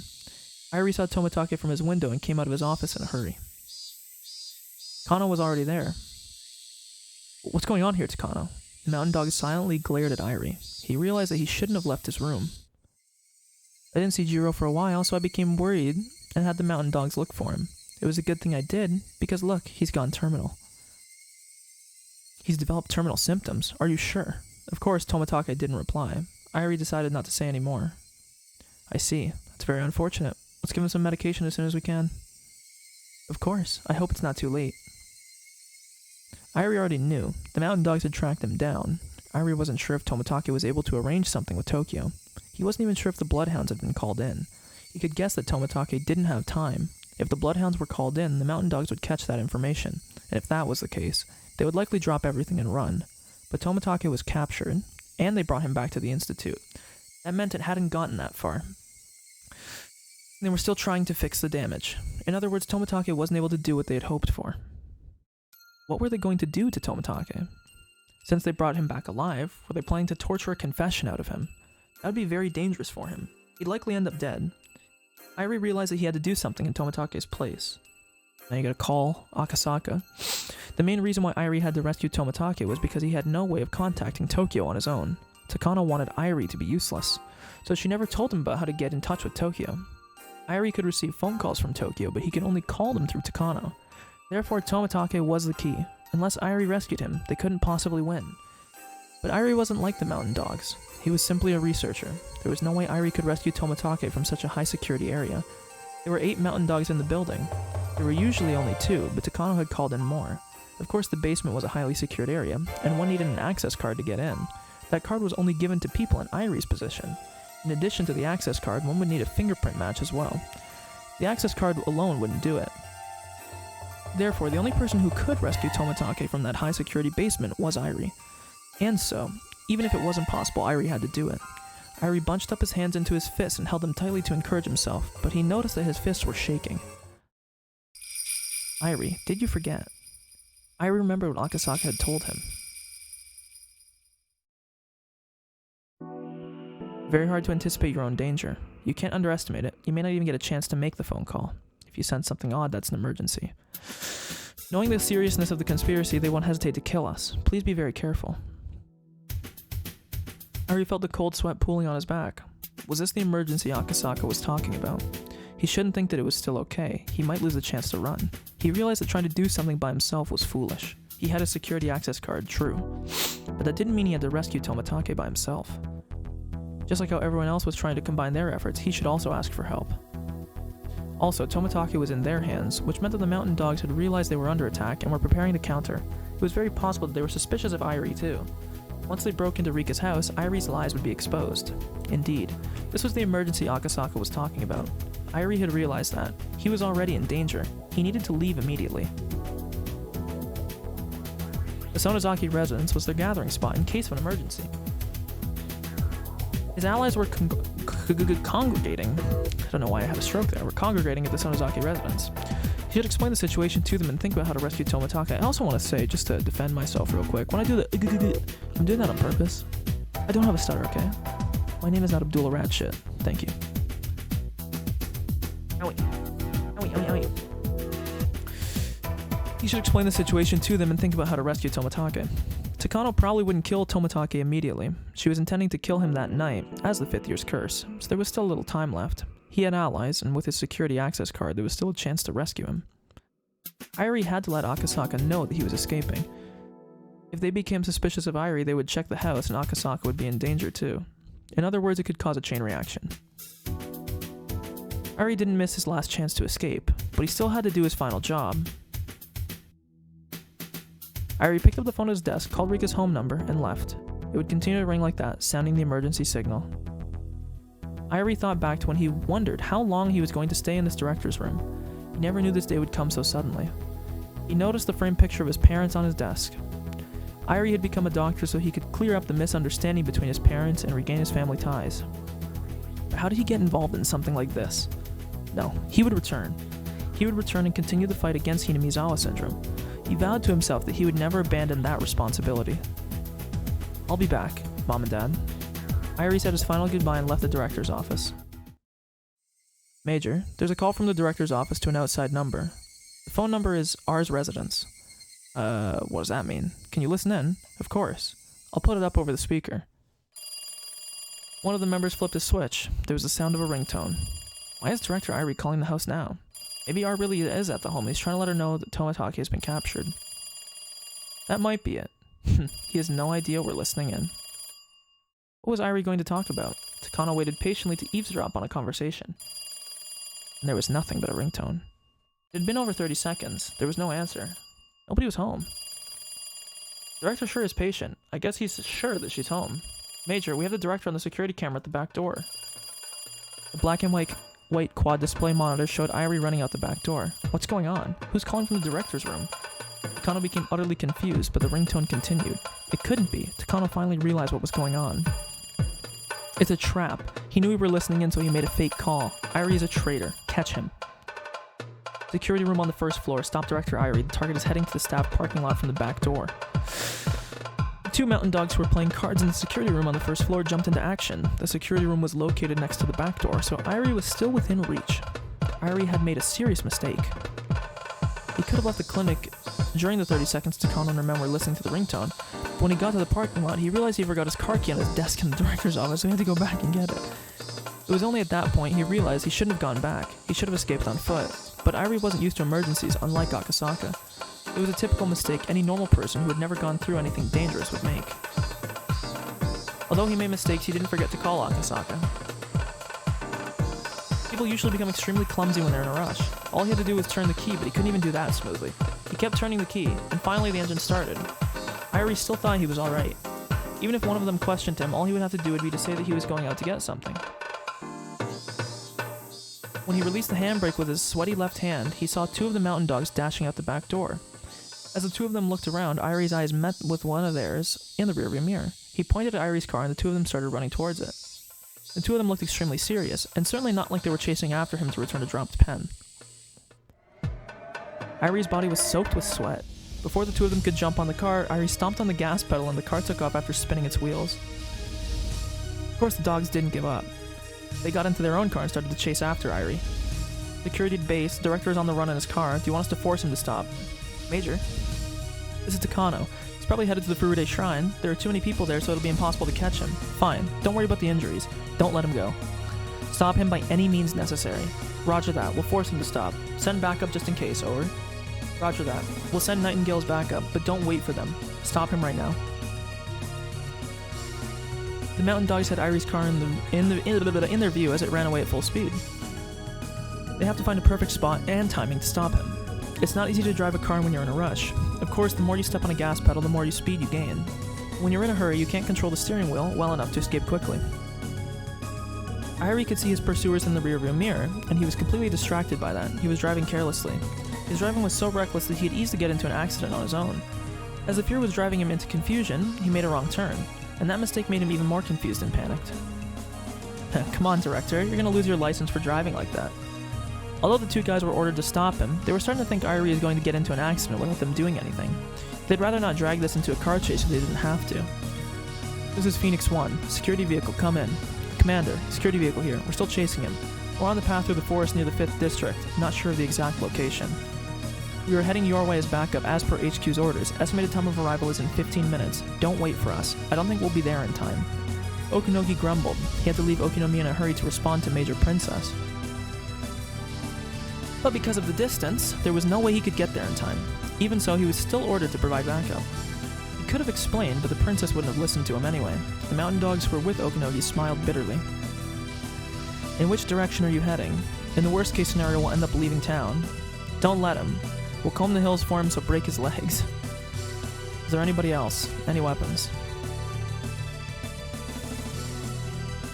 It's in the middle of the forest. There's nobody around. We have one submachine gun in the security vehicle. The guy in the passenger seat reclined it and climbed into the back. Finally, there's actually a fuck up here. I thought I was going crazy reading this. The guy in the passenger seat reclined it and climbed to the back. Get fucked, game. He lifted one of the seats and took out a black machine gun. The paint on one corner was coming off and the shiny silver metal was exposed. It was a machine gun, but it didn't look as powerful as an ordinary one. However, once the dogs extended a shoulder stock and set it in place, the weapon looked far more vicious. It's an MP5, correct? Is it A5 or SD3? The man in the back seat looked at the uniquely shaped gun barrel. It was thick and long. It's SD3. It has a silencer as well. You're allowed to fire. Shred his tires with a full burst. Roger that, we're attacking. The guy in the backseat opened up the driver's side back window and leaned out of the car. His sharp eyes aimed at one of the tires on Irie's vehicle. It was a straight road. Irie's car was weaving, but not enough to avoid a shot. The pursuers had his car in their sights. They were trying to get as close to Irie's car as possible, but they were afraid they might get caught up if it overturned. They soon decided that this was as close as they were going to get. I'm gonna fire on the count of 3. 3, 2, 1. The sound the machine gun made was a lot quieter than what people would imagine, but its power was unimaginable. One of the tires on Irie's car was cut to shreds and collapsed in a puff of white smoke. Because one tire collapsed all of a sudden, Irie lost control of his car. He tried to steer away, but that made things even worse. As it spun, Irie's car drove off the shoulder of the road and slid down the slope into the forest. The sound of trees breaking and the car being battered from every direction disappeared down the slope. The pursuers stopped their car and looked down after it, but the plants were growing so high it was impossible to check from there. The attack was a success. The target vehicle went down the slope. It's possible that the driver is dead. We'll search on foot. Phoenix 1, Roger. Nightingale is in the area. If you're lucky, you'll run into them. We aren't even that close. I'm counting on you. Good luck. Roger, ending transmission. Let's go. The mountain dogs left their car and headed into the woods without hesitation. This is when Irie pulls out the blick and kills both of them. Akasaka had received the phone call signal from Irie. The phone rang for over 3 minutes. The signal told Akasaka that Irie was now in some kind of an emergency and that Akasaka himself was in danger. Takano made a mistake. She didn't realize the ringtone itself was a signal. She assumed someone staying at the house would pick up the phone eventually. Her error allowed Akasaka to perceive that extremely important forewarning. Akasaka waited for exactly 3 minutes, then ran downstairs quickly. He had already put his shoes on while listening to the phone ringing. Akasaka had memorized the layout of the town from the map he'd kept near the phone. He knew the shortest route to the Sonozaki residence, as well as a number of alternative routes, just in case the shortest was already blocked. People would be surprised to see a stranger coming out of the house, but Akasaka didn't care about that at the moment. He had to go to the Sonozaki residence immediately. However, the observers would see him, and that was a problem. They'd soon come after him. Upon finding the house empty, they'd assume the man who ran from it knew something. Once Akasaka left Rika's house, he had to be prepared to fight. He relaxed his shoulders and reached for the doorknob. Major, there's a message from the unit observing the R residence. A suspicious man just exited the house. A man? Who is it? Actually, I don't care. Just catch him. Loud and clear, we'll pursue and stop him. It was only 10 a.m. It was a lively morning. Many people were getting ready for the festival. Akasaka weaved through the people going in the opposite direction and ran down the stairs leading from the shrine. The mountain dogs were already chasing after him. There was a significant gulf between the happy faces on the villagers and the serious face on Akasaka and his pursuers. He could hear them coming up behind him. He didn't even need to turn around to check.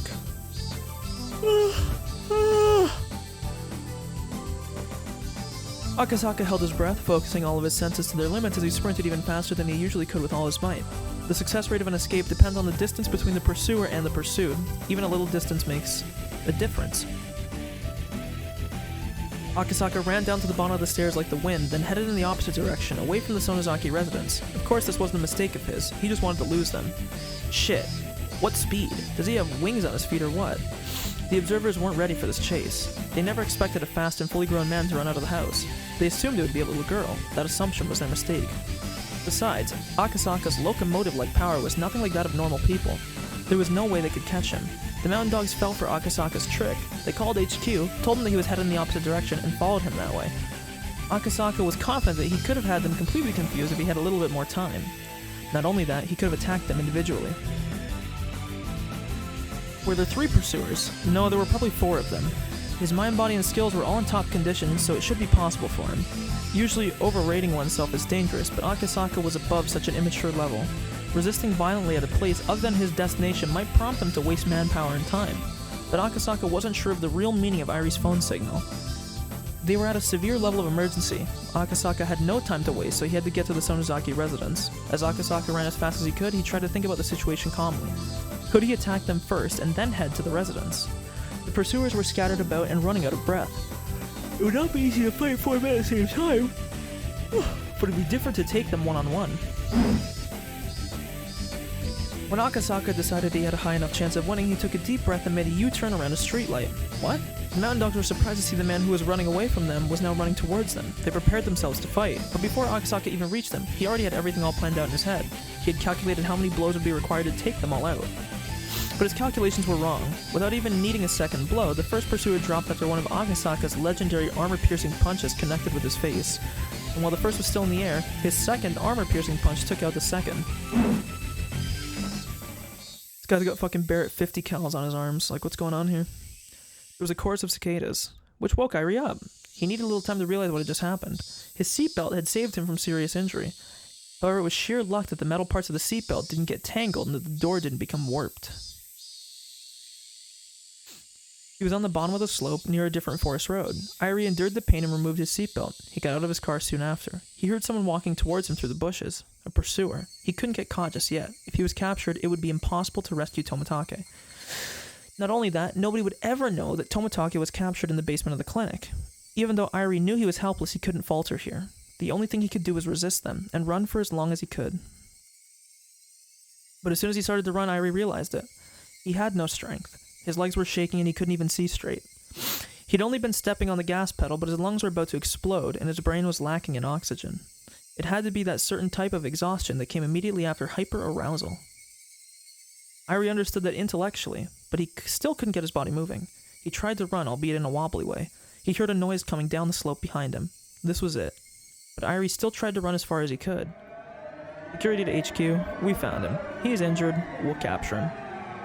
Irie heard the voice of his pursuer. Shit, he thought. What can I do? I have to run, I have to.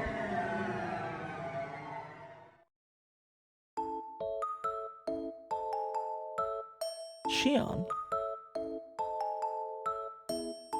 Carve into your hearts the spirit of retreat. Oh, it's Kasai! He's still kicking. Shion, what's that song you've been singing? Don't you know? It's really popular nowadays. My apologies, I'm rather ignorant when it comes to pop music. There was a wrecked car ahead. White smoke was still visible, so the accident must have just happened. Kasai slowed down. What is it? Oh geez. Hey, isn't that the coach? Their car stopped. The sound of brakes startled Irie, and he fell on his behind. Irie was obviously the one who had been in the accident. Hey coach, is that your car? Shion. Are you alright, Dr. Irie? Damn, look at Kasai. My man's a fucking G. I love his drawing, it's so fucking bad.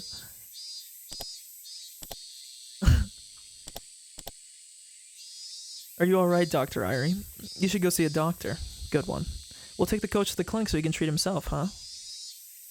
Can you stand up? I'll take you there. No, not the clinic. I can't go there. I have to go to the Sonozaki residence. Coach, what's going on? This isn't good. Sai looked at Irie's car, then looked around the area. Then he whispered to Shion. Shion, he must be in some kind of trouble. What kind? There are bullet holes in Dr. Irie's car, and they don't seem to be from an ordinary handgun. Really. You take that end. Let's get him to the main house. Shion and fucking Kasai coming like some ex machina dog shit coming to save this. Ugh. We have to ask the coach what's going on. He can't go back to the clinic. I wonder what he means. It sounded like he was running away from someone there, but I don't know. It's obviously he was involved in something dangerous. Hey, where are you going? Shion was confused as to why Kasai suddenly made a wrong turn. Dr. Irie's pursuers aimed for the tire of his car. They wanted to capture him alive. His pursuers are likely close by. Are they after us? There's no car behind us and nothing in the air. In this area, we'd be impossible to follow unless they're tailing us. I'm gonna make another left turn just to be safe, and then head to the main house. Could you watch what happens behind us? You got it. Security HQ, the target was picked up by a civilian vehicle. I'm sending the license plate number and the car model. Roger that. Nightingale, your target is a civilian vehicle now. Search for it immediately. Try to capture Director Irie alive. Neutralize the civilians as well. Dead or alive. Are you sure? Are you going to find him? Don't worry. There's a tracking device on the director's coat.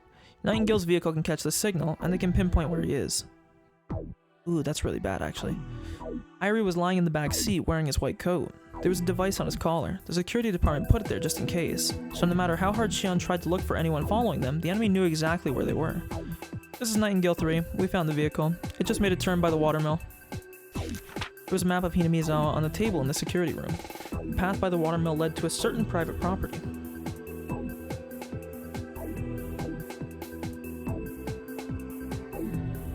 It belonged to the Sonozaki family, and the Sonozaki residence was the only building on it. Major. Hee. Oh my, like rats in a trap. This is Phoenix 1. Nightingale, don't head in yet. Phoenix will join you in just a little bit. We'll go in together. This is Nightingale 1. Understood.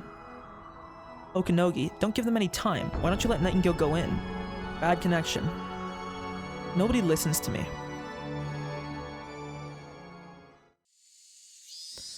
Ugh. The Sonozaki family basement had a security system which displayed images captured from the various security cameras on their property. Of course, it wasn't as high-tech as the ones at the Irie Institute.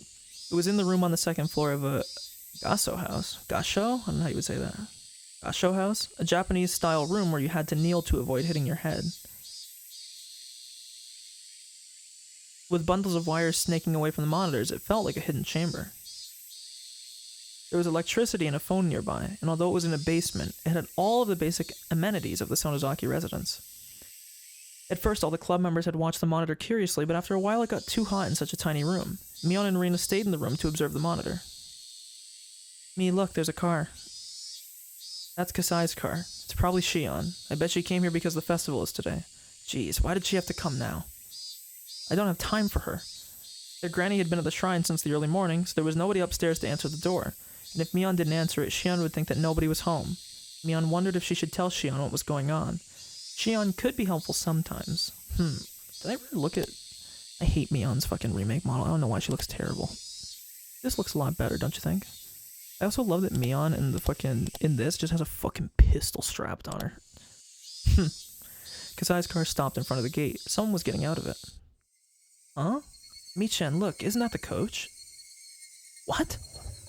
They saw Shion and Kasai holding Irie on the monitor. Obviously something serious had happened. Let's move. Rina, Kay, come with me.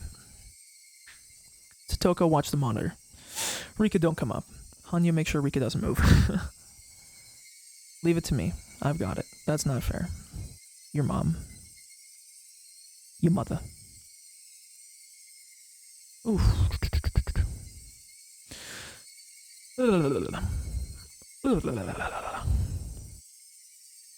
Oh, my nose.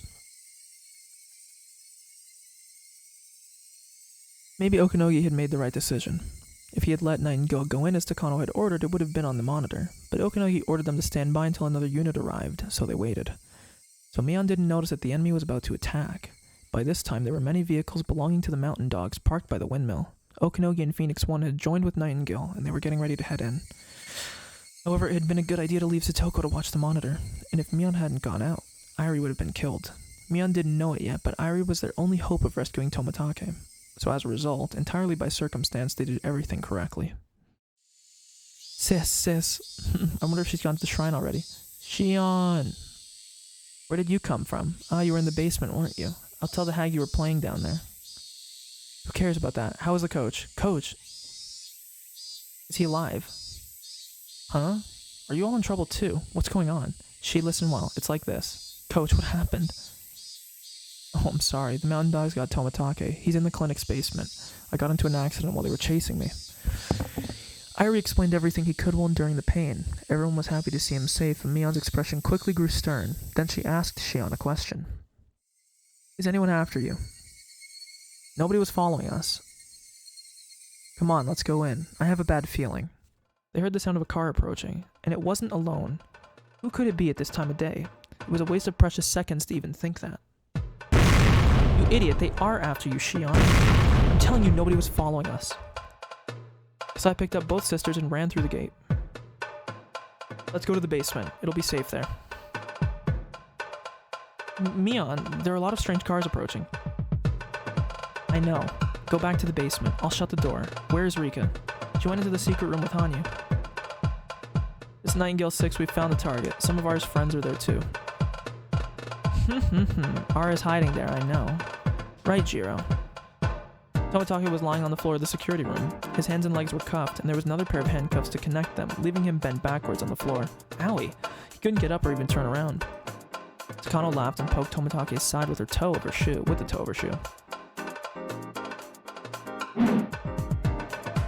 Mountain dogs climbed over the fence easily. There was no need for anyone to explain at this point. It was obvious that they were the enemy, and that they were the mountain dogs that Rika had spoken about many times.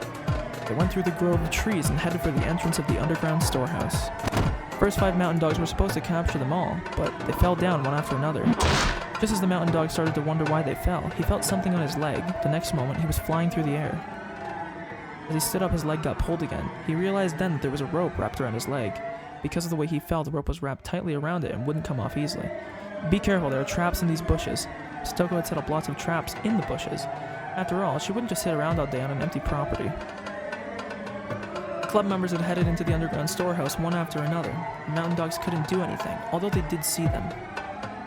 I'm closing the door. Come on, help me. Here we go. It was a heavy door, but when they put their strength together, it closed easily. Me unlocked the door quickly, putting on the deadbolt for good measure. Do you think this will be enough? Do you think they'll break this door? Or don't you think they'll break this door? Don't you think? I saw 5 or 6, no, perhaps even more cars on the monitor. They're all vans, and I saw strange men inside all of them. I don't think this door will be broken that easily, but I imagine they are used to doing things like this. We shouldn't underestimate them.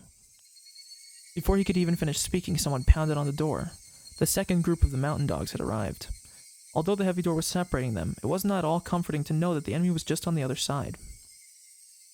I'm sorry. It's all my fault.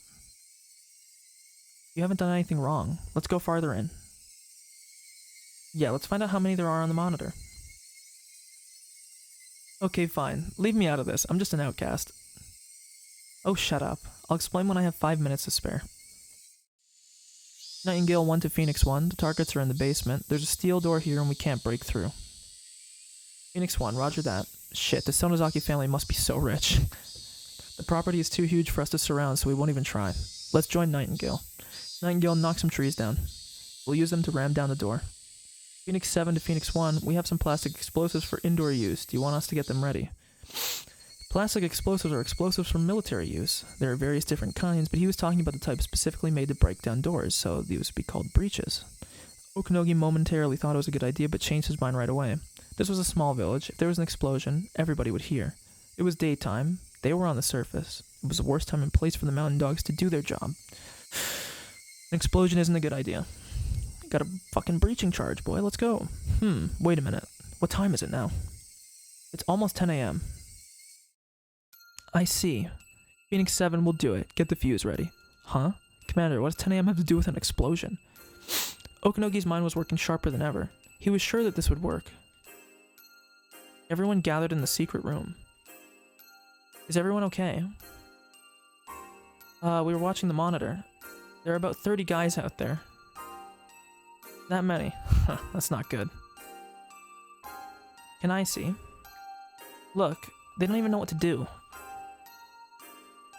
When Mion touched the switch, the screen switched to the view of the entrance, the switch to the view of the entrance to the basement. Some of the mountain dogs were checking out the door. They didn't appear to be trying to force it open. They were simply at a loss for what to do. What do you think they'll try to do now? I added words there.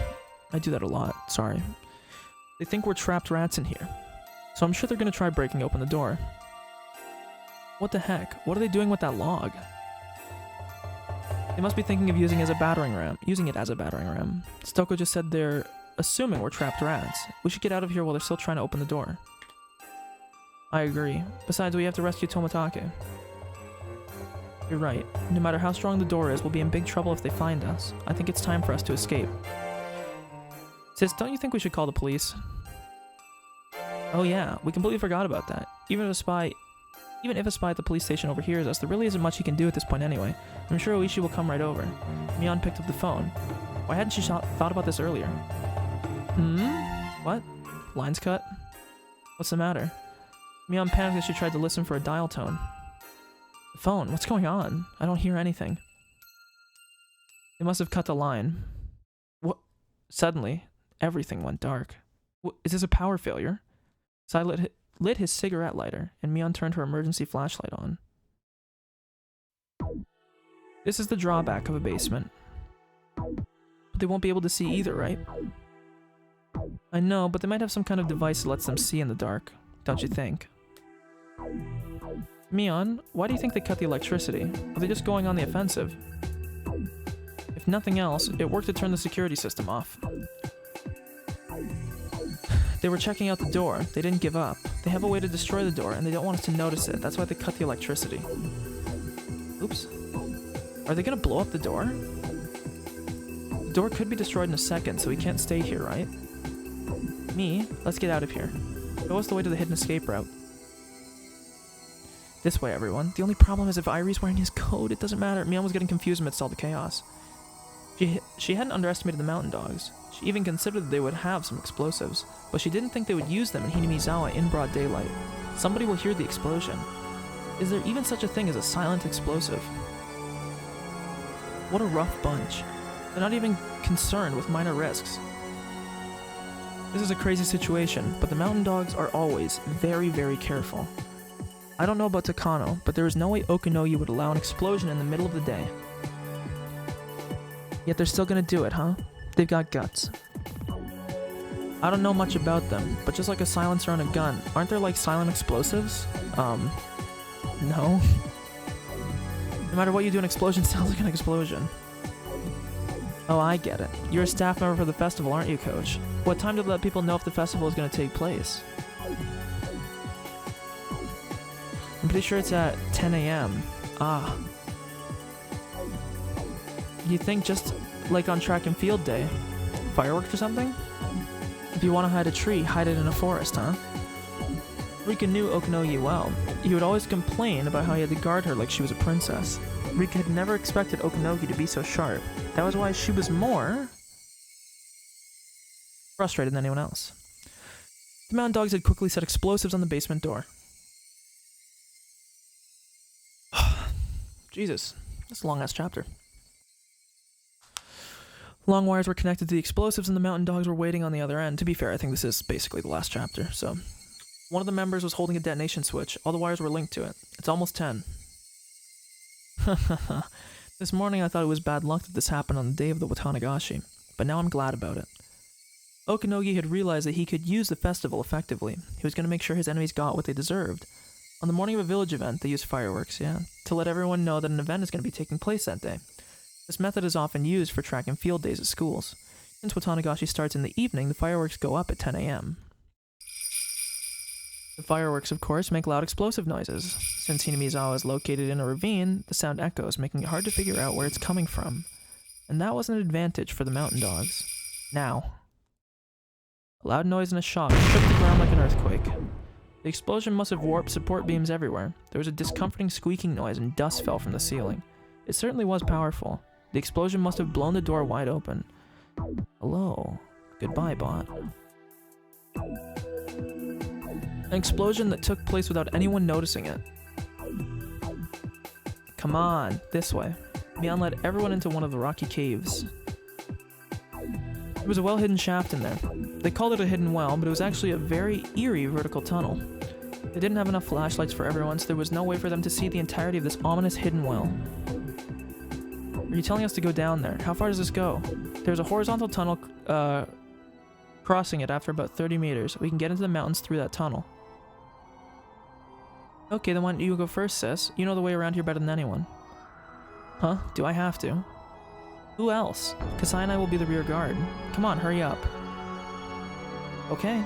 Mion was going to volunteer to take the rear. But Mion and Shion knew instinctively, because there were so many of them, the rear might not make it in time.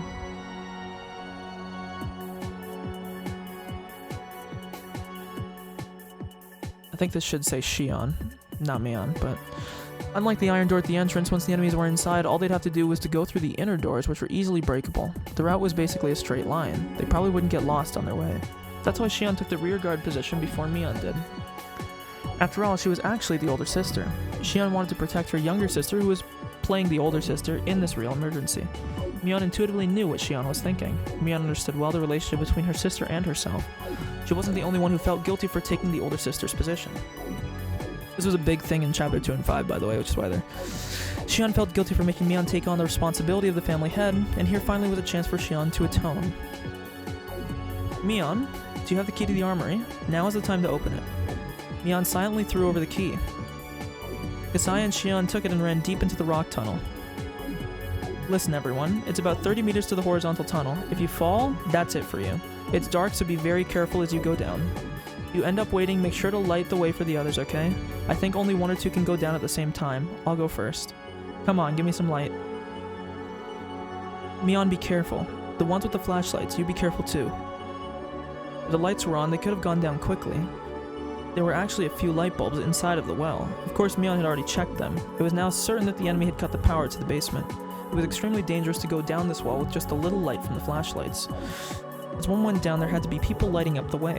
Mion was right. She realized as she was down herself that it was almost impossible to go down the ladder without the weak light from the flashlights. I'm sorry, I don't want to be rude here. It's not easy, but like, ladder rungs are they're spaced the same periods apart. Just get a feel for it and go. I'm sorry, this like I don't know.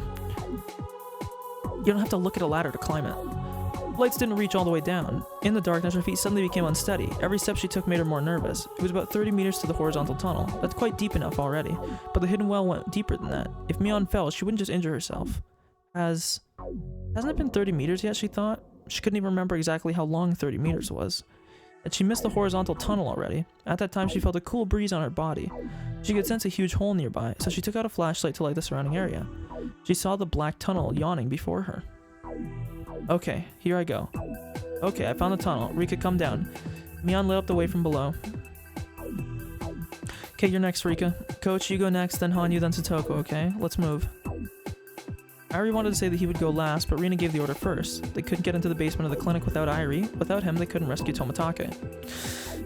Their lives were all equally important, but at the least for the moment, his was the second most vital after Rika. Please be careful, I'll light your way. Okay, come on everyone, hurry up. I mean, they're just fucked because Rika was much shorter than Mion. She couldn't go down the ladder as easily. Her legs were too short, and her left foot slipped. I'm okay. Damn it. I'm sick of this life where I never grow up. I'll pass through June of 1983 and I'll grow taller. Okay, I'm not reading that part. I won't stay like this forever. Though she'd been living for over 100 years, Rika was still afraid of heights. As she fought that fear, she tried to climb down as quickly as possible. After a while, the light from the top didn't reach her anymore, and Mion's light from below lit her way. Mion's light was enough. The next person could come down. I'm okay, whoever's next can go. Okay, coach, you're up next. You're a grown man, so go down quickly. He should be... I hope he says something like, oh, my lab coat might get in the way. Let me take this off. The mountain dogs moved forward carefully, wearing special goggles so they could see in the dark. The one in front noticed Satoko's trap and stopped the rest of the men. Nightingale 7 to Nightingale 1. I just found a wire trap. Be careful coming in. Roger that. Phoenix 1, there are more traps. Why don't we turn the lights back on? Idiot, that'll only help them escape more easily. They must be having problems trying to escape in this darkness. We'll have to give them as much trouble as possible. Corner them in the darkness and we'll get them. This is a huge cave system. There must be another way out.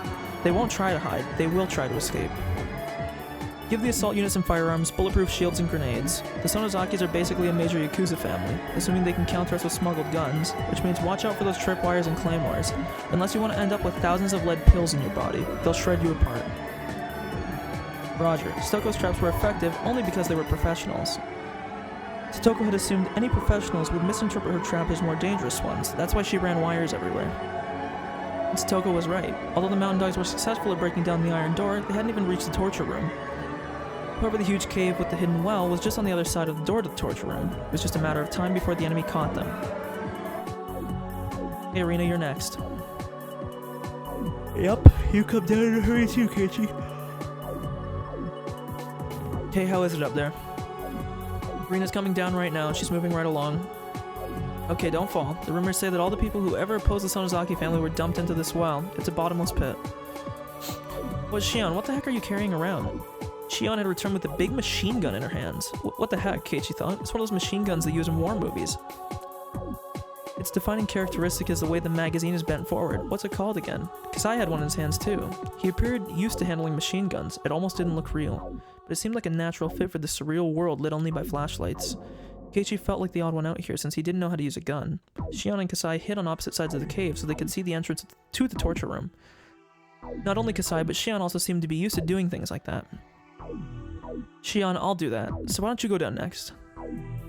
Thank you for the manly offer, Kei. It'd be much quicker if you went down swiftly than if I had to explain how this Kalashnikov works. Don't worry. A pretty girl like me will never die. I mean, you did die in Chapter 5 and 2, so... Or at least 5. No, actually both. As Shion winked at Keiichi, they heard a door being knocked down nearby. Immediately, Shion and Kasai looked towards... turned stern. They took cover behind the rocks, aiming their guns into the darkness. The enemies had entered the torture room. There was a flashlight next to the door. Kasai had left it there. The mountain dogs seemed to be able to see in the darkness even though they couldn't, so it was an improvised solution. The footsteps of the mountain dogs were growing closer. They were passing through the torture room. In other words, the door was the only thing separating them from their enemies. Keiichi, hurry. Shion, you go first. Shion? If something happens to you and I live, my sister will never forgive me for that. I don't have my loved one anymore, but she does. Huh? What are you talking about now of all times? I don't plan to die. Please tell Shion this. I want us to be twins again in the next life. Get going. Oh, because this is like, I think that actually wasn't a typo earlier. Because there's, I don't know if this is a typo. But there's like a meme where their names were decided before they were born. So technically Mion is Shion and Shion is Mion technically, but it never ended up working out that way. So it's hard to describe, but I didn't understand why Shion said to tell Shion. Yeah. But she asked him, so he had to convey that message. Otherwise, if something terrible really happened... Oops, I didn't mean to skip that. Shion's message would never reach Mion. An explosion shook the air. No way that they're gonna kill Shion.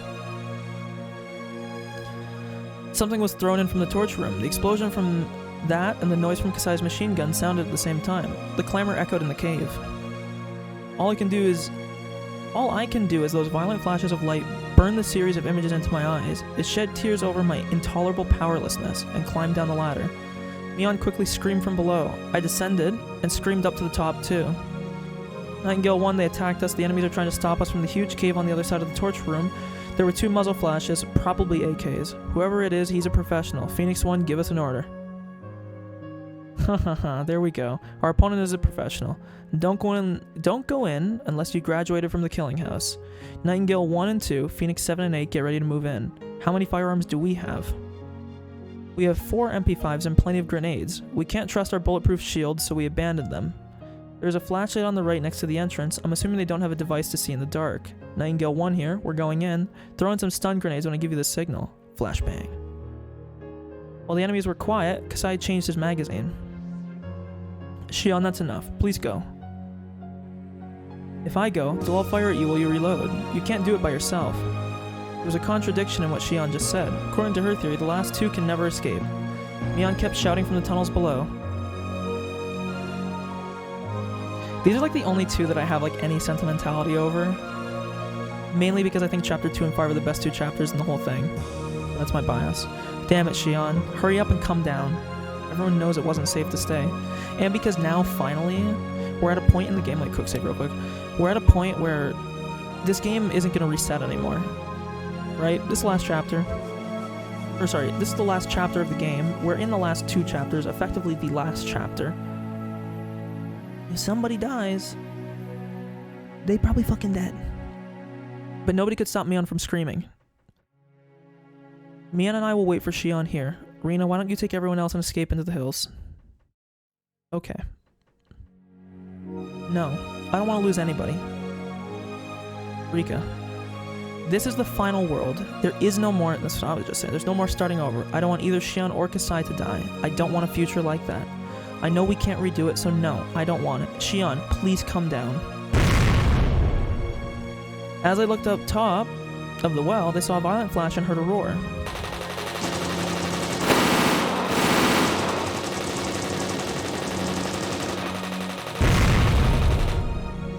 Then they heard explosive sounds, different from the sounds of the machine guns that Shion and Kasai were using. They also heard a tinkling sound, which could have been the sound of bullet shells. They couldn't see anything other than the flashing lights. Only the noise reached them. When everything stopped, after a little silence, footsteps that didn't belong to Shion or Kasai gathered at the top of the well. They could hear hard-soled shoes kicking the bullet shells as they walked. It's clear. Nightingale 1 to Phoenix 1, we've secured the loopholes. Huh. No way they killed them. That voice echoed down the well, and Mion and the others heard it too. They didn't know how to react. Some became speechless. Some started to cry. Some let out a wordless scream. They looked up the well as they waited for Shion and Kasai to come down. But there was no sign of them. A bright beam of light shone down from the top of the well. Irie grabbed Mion and Keiichi's collars and pulled them back. But they could see in the dark.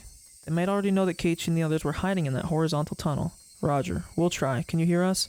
You don't need to reply, just listen. A guy shouted from the top of the well. We want the Queen Kiryorika Furude and Director Kyosuke Airi. You've misunderstood something. We are here to eradicate a unique local disease. What's happening right now is because we suspect the director's involvement in a conspiracy. You have nothing to do with this. Turn them over to us. I wonder if they didn't kill Shion and Kasai, but they're going to use them as hostages and like bargaining chips. They'd already turned all the flashlights off, so nobody could tell what kind of expressions were on each other's faces. But I could sense Mion's expression distorting, and because of the darkness, nobody knew to stop her from screaming. You murderer. You killed Shion. Oh, you talking about this girl? Don't worry. She's still alive. She's just unconscious. She's alive. She's alive, me. Mion didn't rest easy at their announcement, though, because she knew Shion's survival wouldn't help resolve this situation. Same with the guy. He's alive, too. Wow, looks like I'm a fucking writer. He's alive, too, but if you refuse to turn those two over to us, we'll have to use them both as bargaining chips. What are you going to do to them? As Mion looked up to the top of the well in the dark, it suddenly became very bright, and she saw something unbelievable. Shion was unconscious, and one of the men was holding her. He was basically sticking her body out over the edge of the well. If the man let go of Shion, she would fall to the bottom. They had no idea how far it went. There was no way she would survive. Shion didn't reply, but she moved just a little bit. She was alive, at least for the moment. No way. They won't push her off. Huh? What are you saying? They can easily kill a hostage if they have more than one. They have Shion and Kasai. He'll push Shion off and just ask the same question again. He means it. Mion lashed out fiercely at Keiichi. He regretted saying what he just did. I'll give you a little time to think. But after 60 seconds, the first hostage will go down. Think it over very carefully. What should we do? Mion was half crazed with fear and panic. They want me.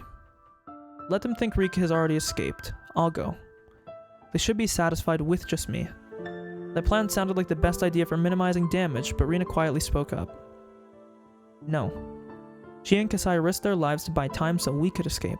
If you went back, what they did would be wasted. Then what do you suggest we do? Are you saying we should let Shion die? Are you saying that you don't care if Shion dies, Rina? Fucking damn you. Please stop, Mion. I don't know what to do either.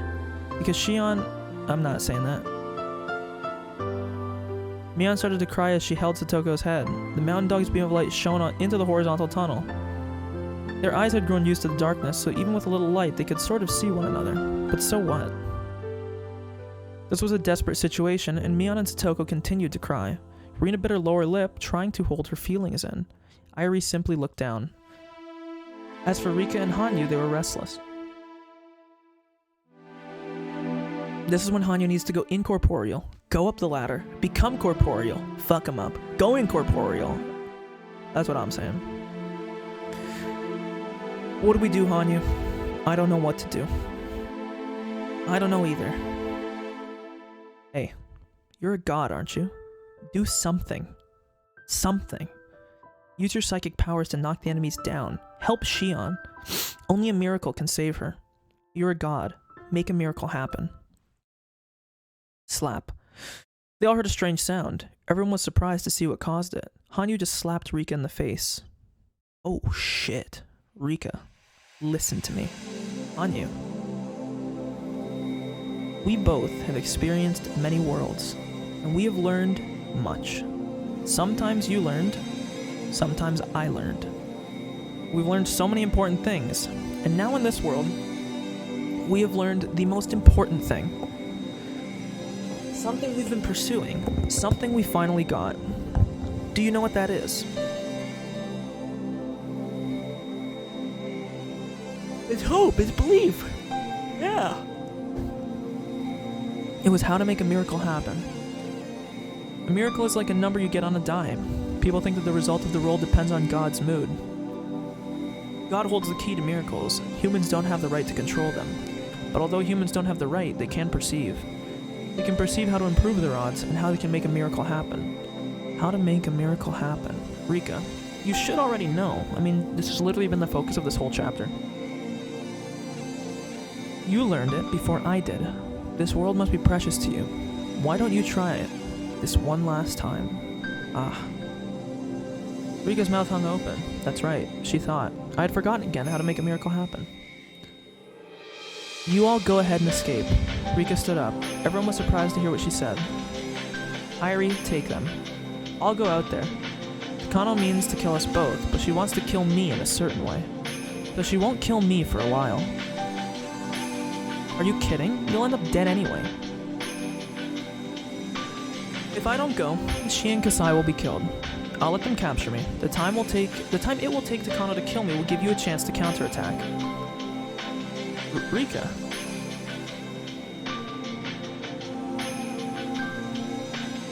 Thinking about it now, the answer was you didn't actually need to make the text black. It had a black outline, so. Thinking about it now, the answer was very simple. As she spoke, Rika stepped out of the horizontal tunnel and reached the ladder. The beam of light shone down upon her. In this dark world, her figure seemed almost holy, like someone receiving a divine revelation. Because we all believe we can win. You, me, and even God believe in it. This is nothing. Rika's smile told them that she trusted them, 100%. She believed someone would come rescue her before she got killed. That was why she didn't mind letting the enemy capture her. If it would save Shion and Kasai's lives, then it was nothing. I'm coming up right now. Pull Shion back, okay? The mountain dogs pulled Shion's body back away from the edge of the well. If you even think of touching my friends, I'll bite my tongue and kill myself. Takano wants to kill me personally, so if that happens, you'll be in big trouble, okay? Alright, come on up. Let all of my friends go. According to your plan, they'll all die anyway. No, we can't do that. We won't kill them, but we have to restrain them. Well, that's a pity. Farewell. It'll be faster to let go of this ladder than to bite my tongue. This is a very deep well. If you can't produce my corpse, then that ruins your plans too, doesn't it? As long as they captured Rika, the mountain dogs didn't really care about the others. They were ready to kill the rest if they resisted once they had Rika. That's why they wouldn't agree to Rika's request. They started to think that maybe they should just lie to Rika. But that was when they heard something. Hanyu started to speak in a clear voice. It was a voice with a very mysterious tone.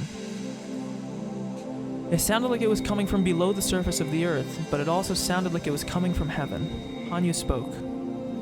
I am saying, I accept the deal. Quit complaining and do as she says, lowlifes. Rika Furude is coming up. You will fulfill her little request. Heaven will not provide to those who won't offer anything themselves. Stop thinking above yourselves, humans. Know your place and the sin of pretending to be more. Nightingale 1, the member who had been demanding their surrender, was suddenly overcome by a strange sensation. He had been in such an advantageous position, but somehow it didn't seem that way anymore. And that girl's voice, there was something strange about it. That voice belonged to something both holy and sacred. He instinctively sensed it. Humans can only negotiate with other humans. It's impossible to negotiate with a being greater than all humans. Wait, I'll check with the commander. Wait a minute. Nightingale 1 to Phoenix 1. He'd been very threatening until just a minute previous, but he had grown completely perplexed. Everyone was stunned by Rika and Hanyu's mysterious auras.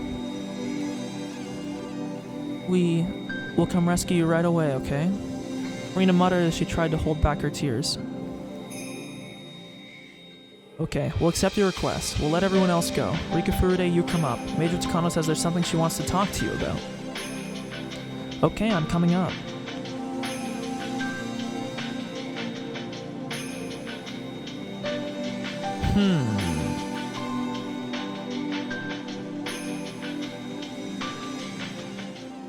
How does this resolve from here is what I'm wondering.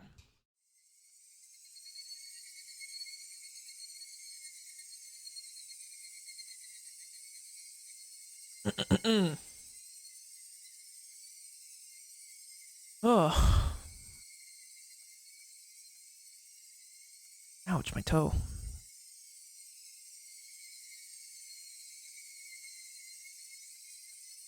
God, my nose. Sorry. My throat's hurting a little bit, so I'm trying to just, chill for a second here.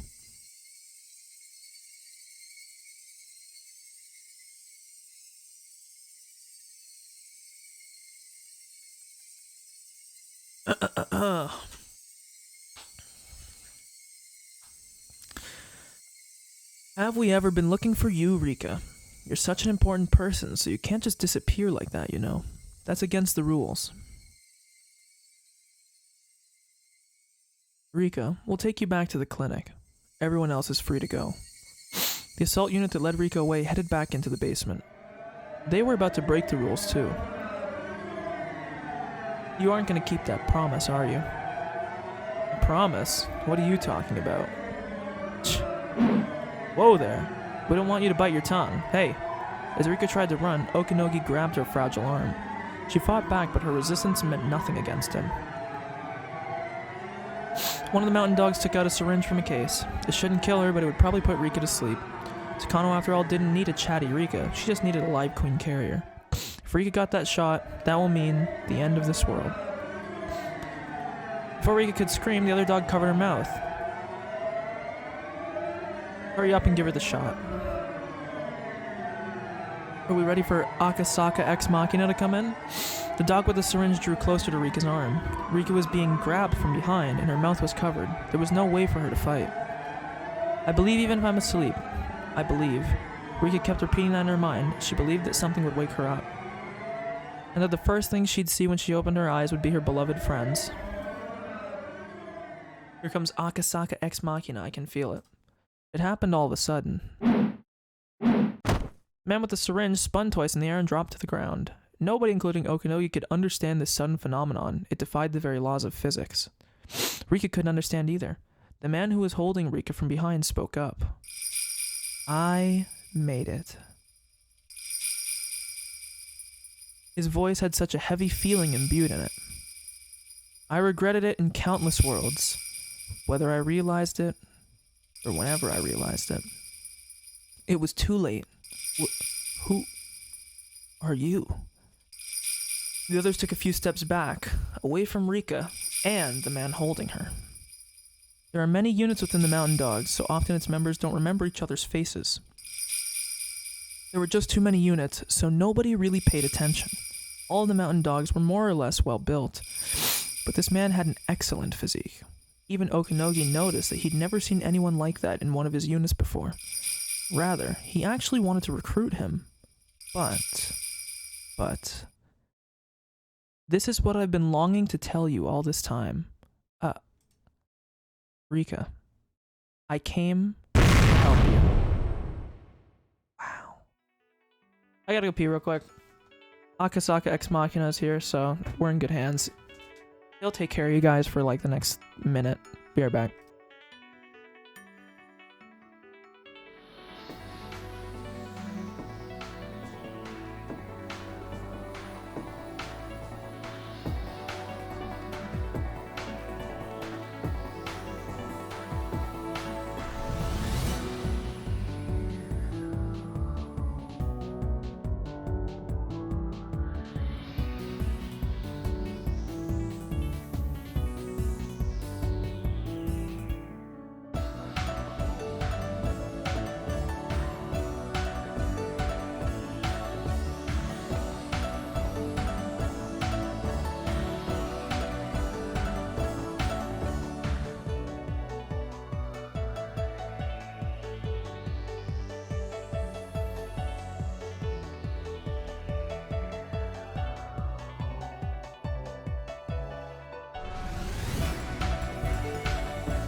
Okay, I'm back. Akasaka. The hands that were holding Rika's her shoulders, they left ever so gently. Damn you. And as soon as they did, they transformed into a pair of furious fists which implanted themselves in the faces of the men attacking him from behind. They flew through the air. Akasaka hit those two without even turning around. 5 members of the Mountain Dogs surrounded Akasaka, however he didn't even see them. He could only feel the deep emotion of finally being able to do what he had been longing to. And the 5 of them sensed it. That maybe, just maybe, he didn't even care that they were there. What are you doing just standing there? Get him! On Okanogi's signal, the 5 Mountain Dogs bore down on Akasaka. Rika, stay low. Okay. Rika dropped to the ground and Akasaka was left standing. The man's doing like spinning wheel kicks. Akasaka, who came back to keep a promise he made with a girl 5 years ago, but his promise was worth more than 5 years. Rika knew that. Akasaka probably understood it too. The promise went back 100 years. For 100 years, he regretted not being able to save her from the conspiracy. He believed that one day, there would be a miracle, and he could travel back to this day. That was why he continued to train himself. His strong will and Rika's wish made that miracle happen. That one and only miracle allowed Akasaka to be here in Hinamizawa in June 1983. First one went down in the time it took Okanogi to blink. Lowering himself to grapple Akasaka had proven fatal. He wasn't so soft as just let a perfect opening go by. I guess he's kneeing him or some shit. Akasaka's hand smashed into the back of the man's head. His blow was powerful enough to smash a pillar of ice or shatter a mountain of tiles. As it happened, Akasaka was holding back a little so that his target wasn't too injured. Akasaka goes all out. From the very first shot. That's why he only needs one shot. He is unrelenting. Boom. Akasaka's well-trained fist continued to knock down the Mountain Dogs, one member for every time Okanogi blinked. One hit per opponent was all Akasaka needed. This was the true essence of karate. Akasaka's colleagues praised and feared his power. His power is like armor-piercing ammunition. They used to call him 50 cal back in the academy. Weapons were useless against him. No matter how hard his victim tried to protect himself, it meant nothing to Akasaka. But he was too strong for the Mountain Dogs to even understand that. It was as if he was a giant they had to crane their necks up to see. Akasaka didn't even give them the time to think. Someone from the Mountain Dogs must have called for backup. About a dozen more members had arrived. Don't worry, Rika. As long as I'm here, I won't let them touch you. I'll draw some pictures while I wait then. As Rika stayed low to the ground, she picked up a stick and started to carve into the dirt. That made Okanogi even angrier, but he calmed himself down. Then the warrior's intuition resting in Okanogi's blood came to a realization. Numbers didn't matter. Even the full force of the Mountain Dogs wouldn't be able to defeat this monster. All the combat units were still down in the basement. There was no way they could take him. Okay, I guess I'll have to take you down, huh? By the way, I remembered you now. Your face brings back memories. Boy, you sure have grown, huh?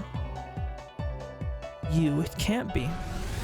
Huh, you don't recognize me. It sure has been a while, huh? You've grown a hell of a lot. Good to see you again.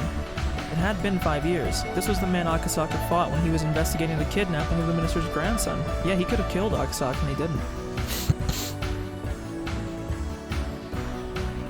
I was ordered to go easy on you, so I held back. But I won't hold back today. And that fat guy won't come help you either. Still, you sure have improved a lot in the past 5 years, huh? I'm happy. I've been hoping for something like this for 5 long years. The rest of you, you stay out of this. He's mine. Okanogi took off all of his equipment and threw it on the ground. He loosened one button and then positioned himself. Seeing that, Akasaka realized he was somewhat capable and narrowed his eyes in vigilance. Okanogi took that as an insult. But Akasaka only thought he was somewhat capable. His behavior was telling Okanogi that he viewed him on the same level as the other small fry.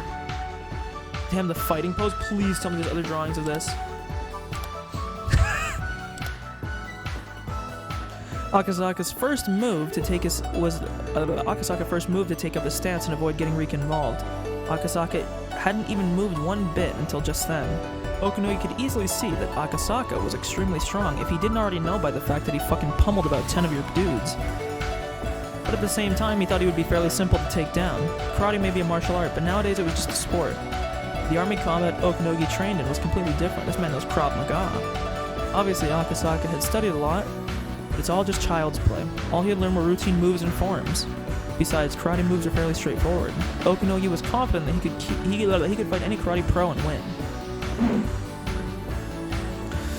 Okanogi started leaning onto his toes and using his meticulous footwork. In contrast, Akasaka still hadn't moved from his back stance. Akasaka was acting as if Okanogi's footwork was simply a trick, which infuriated Okanogi. I hate when they say their names so much over and over. I hate repeating them, I'm sorry. Okanogi moved fiercely and nimbly in a manner completely different from how Akasaka was moving earlier. Akasaka remained calm, but Okanogi saw it differently. He can't react to my movement, so he's prepared to take damage in order to deal more. Akasaka couldn't defend himself from Okanogi's quick jab, and it connected with his face. It was a quick but light attack. Its purpose was to distract Akasaka and create an opening for Okanogi. Okanogi knew that Akasaka would use his arms to guard his face instinctively. Okanogi's real purpose was to attack his abdomen, which would then be unguarded. Of course, Akasaka didn't have enough time to guard himself. It took more than just good kinetic vision to prevent his attack. Only Okanogi, who trained for many years, had perfected the speed of that technique. Normal people would struggle helplessly while vomiting if they were to experience Okanogi's kick. It could even rupture internal organs, so it was pretty amazing that Akasaka was still on his feet. Huh, what's the matter, Mr. Karate? Can't you fight back? Too light. What? Akasaka mumbled something, but Okanogi couldn't hear. Actually, he did hear it. But Okanogi never imagined he could say such a thing in the situation, so he couldn't hear it, he couldn't comprehend it.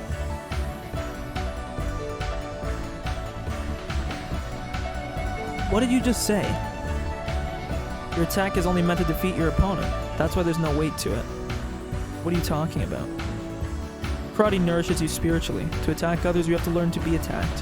When one learns how much pain and grief their own blows deal to others, they finally understand the meaning of striking another and being struck. You aren't even close to that level, and that's why your attack has no weight to it. Are you saying that I'm still immature? Okanogi attacked Akasaka again, but this time, Akasaka was different. Akasaka blocked Okanogi's fists and legs. Of course, Okanogi was still the only one attacking. But Akasaka had started to become much more aggressive.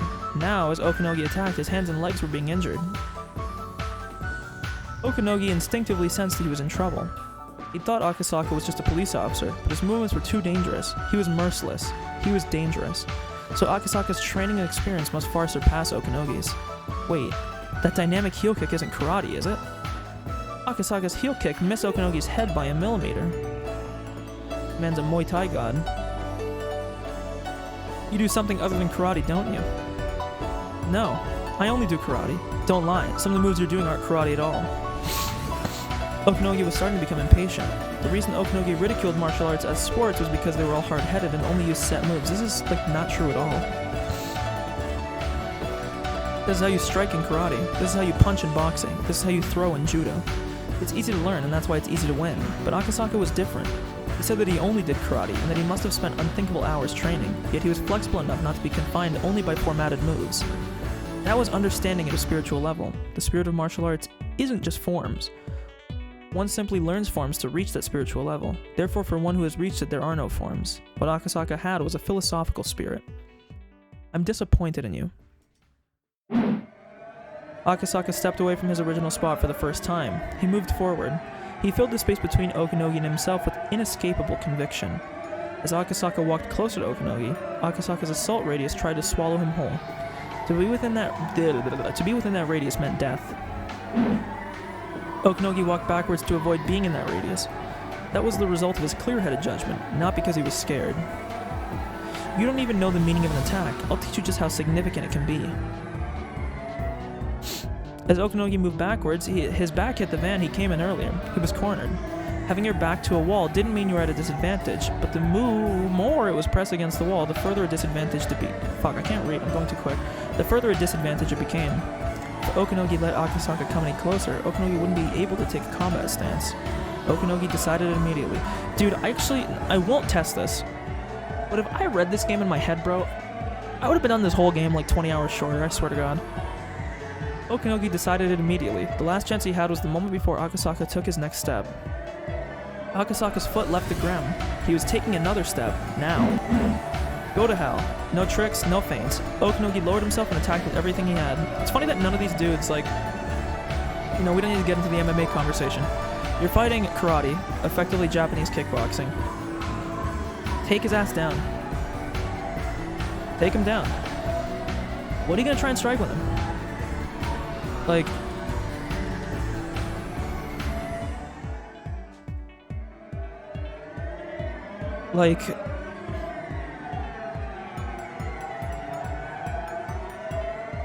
I just,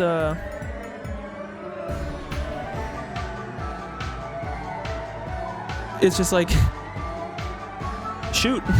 Take him down. You're supposed to be some, like, crazy, like, Krav Maga pro-military dude. Take his ass down. What the fuck are you trying to strike with some dude who's clearly out of your element?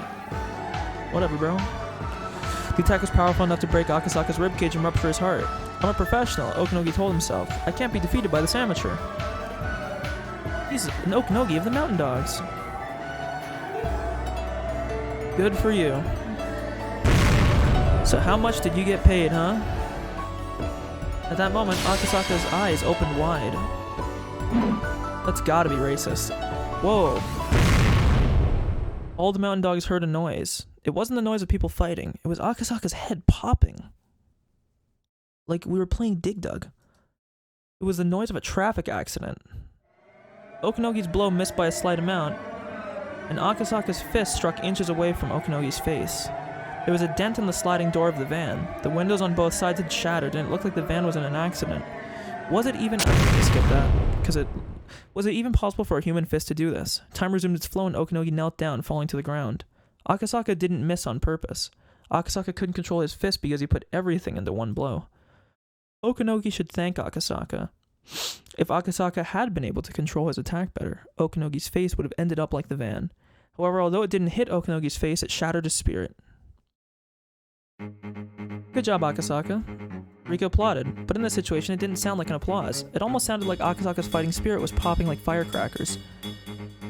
Akasaka pulled his fist, turned around calmly, and then spoke.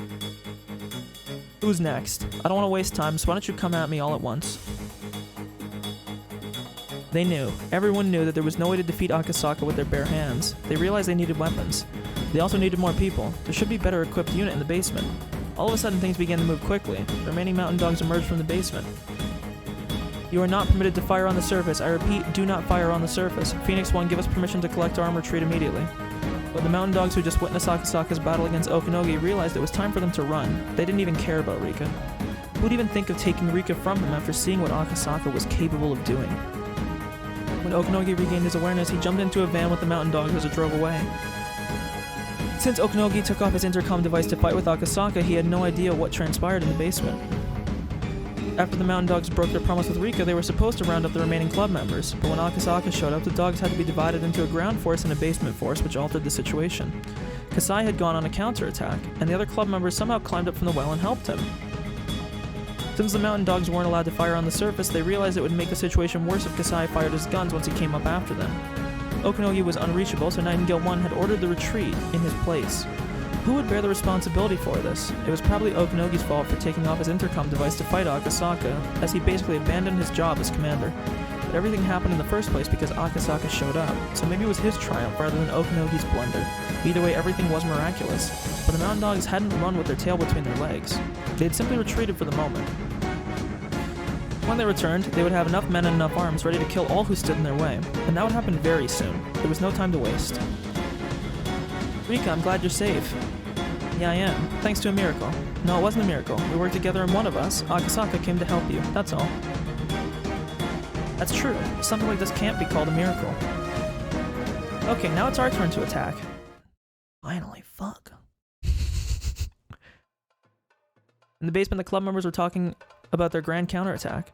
Rika was a little disappointed that she couldn't have joined them, but she was happy that Akasaka told her that she had been waiting to hear. Rika told them about how heroic he had been, and he got a little embarrassed.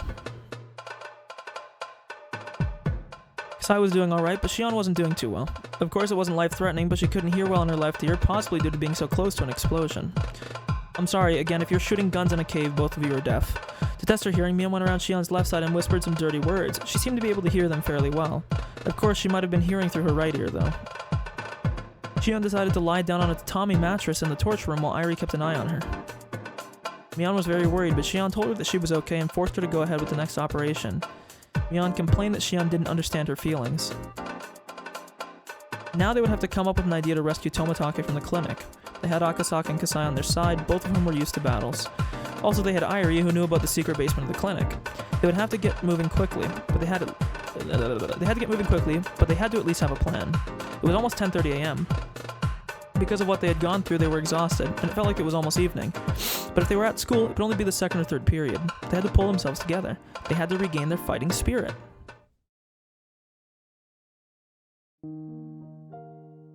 Irie checked Shion's left ear with a pen light. I'm not a specialist, but your eardrum may have been damaged. Do you have a headache or feel dizzy at all? No, I'll be just fine. Irie wet his handkerchief and wiped Shion's face gently. How did he wet it? Where?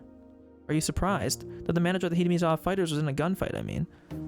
Yeah, I am. I heard you were ready to give up your own life.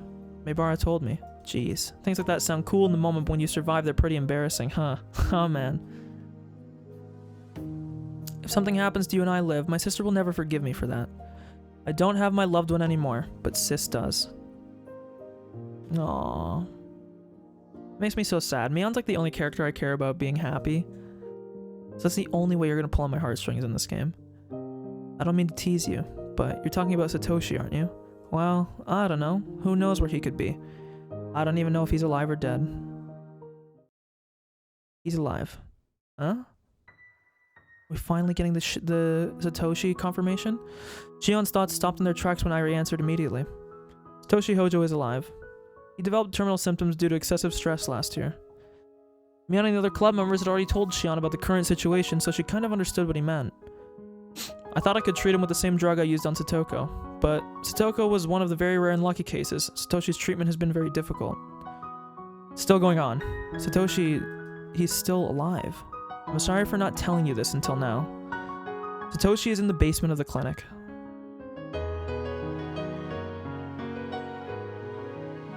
Jesus.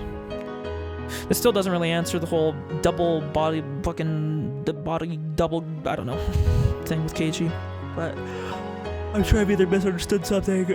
I'll just look up the shit I don't understand after. I mean, most of the story is pretty explained at this point. That's literally the only thing I'm wondering it's still about.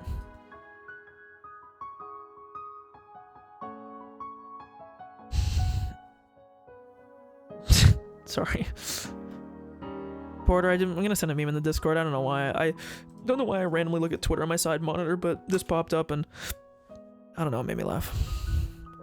Shion and Irie returned from the torture room. Shion looked very serious, as if she had gained some determination to fight.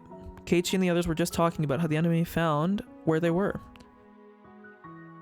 Do you think there might be some kind of device on Dr. Irie's clothes? Not his personal clothes, but something the clinic provides. Do you mean my coat?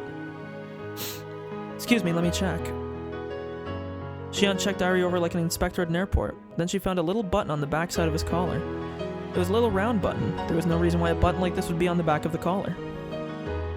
This is probably it. This is how they found us without following the car. Damn it. But as long as we have this button, it's possible for us to create a diversion, right? A decoy unit with this button can lure the enemy away, and while the clinic is short on staff, we attack and rescue Tomotage. I think that's the best way. Fuck, I want McDonald's so bad right now.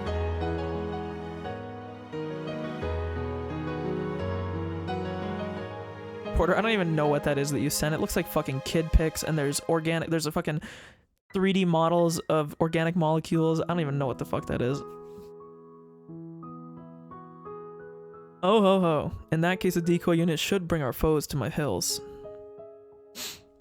Yeah, that area would be perfect. It's pretty vast, so the enemy will have to bring lots of men, rendering the clinic practically empty.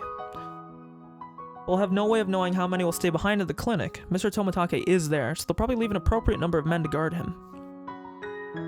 In that case, we should add something they want more than Tomotage as a decoy unit. Are you sure, Rika?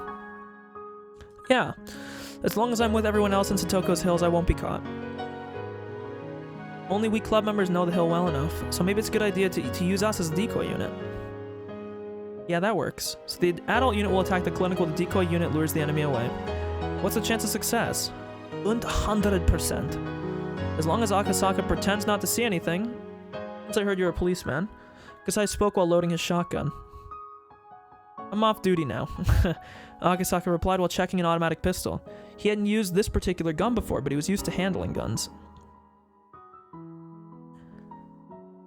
What is that picture, too? I know... I can't even see because it's so... That looks like a head. That's like an AI-generated image. It's gotta be. Weirdly enough, that reminds me of the fucking third Star Wars movie. He hadn't used a particular gun before. Yeah. I already tried to memorize how to remove the safety, but he looked nervous. You ever used a machine gun before? No. I've only ever used handguns. Then maybe you should get used to it. Make sure you have a full magazine at all times, and have another gun just in case the magazine gets stuck. Kasai, is that a shotgun? The odd-numbered shots are slug bullets. They can suppress enemies as well as destroy walls. Jesus. Well, I know people call you Shotgun Tatsu, but you really are a shotgun expert, huh? Okay, I don't want to talk shit, bro. Knowing what a slug bullet is does not make you a shotgun expert, bro.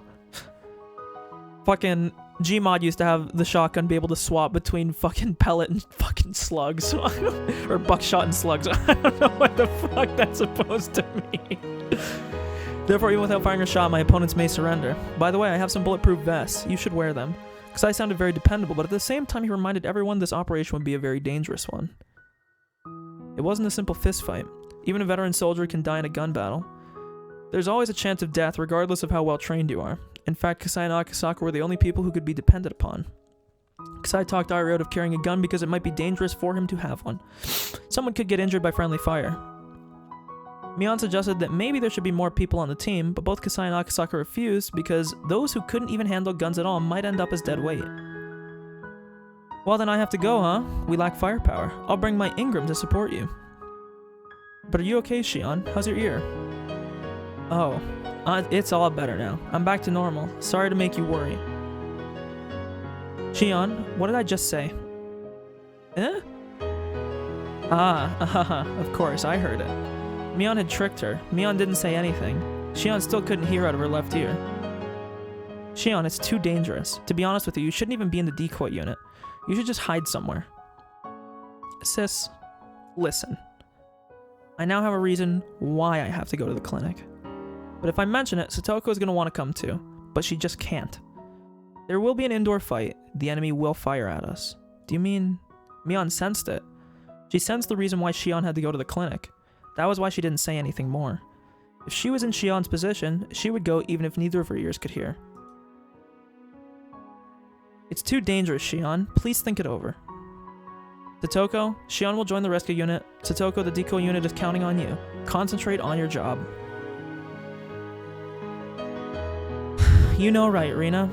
You know I'm not planning to die. Yeah, I do. Determined girls can never die. Someone get that tattooed. I'm sure this is a tattoo. So get this tattooed. Determined girls can never die. I'm gonna get that tattooed on my collarbone. That's right. Even if they kill me, I won't die. Shion and Rina gave each other a high five. Okay, then it's decided. Let's get moving. Bro, I want to see Hanyu go fucking god mode again. Shi, I'll take the button.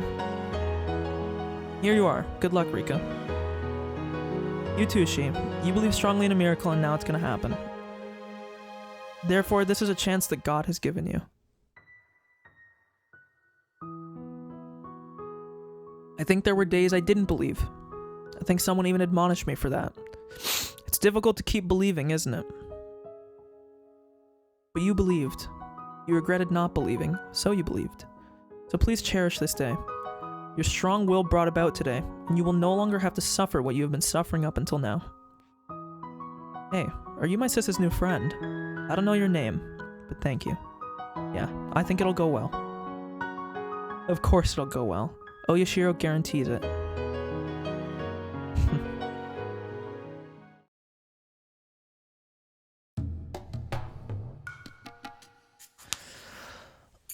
Oh, dude, the Shion and Mion conversation is so sad. Every time they talk about it, it's like the only thing that gets me like halfway emotional. The mountain dogs had retreated and reorganized their units. They were ready to attack again. Takano was furious at them for not being able to bring R back to the clinic, even though they had her in their hands.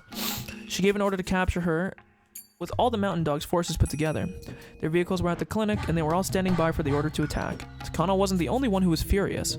Okanogi was as angry as her. That rookie policeman from 5 years ago had grown. He even made Okanogi yield. He couldn't accept that he was defeated, so he was bent on revenge.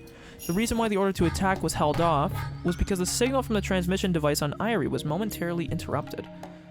They interpreted it to mean that Irie had gone even farther down in the basement. The Mountain Dogs assumed that the club members would go even further underground and try to escape by using some kind of secret passageway.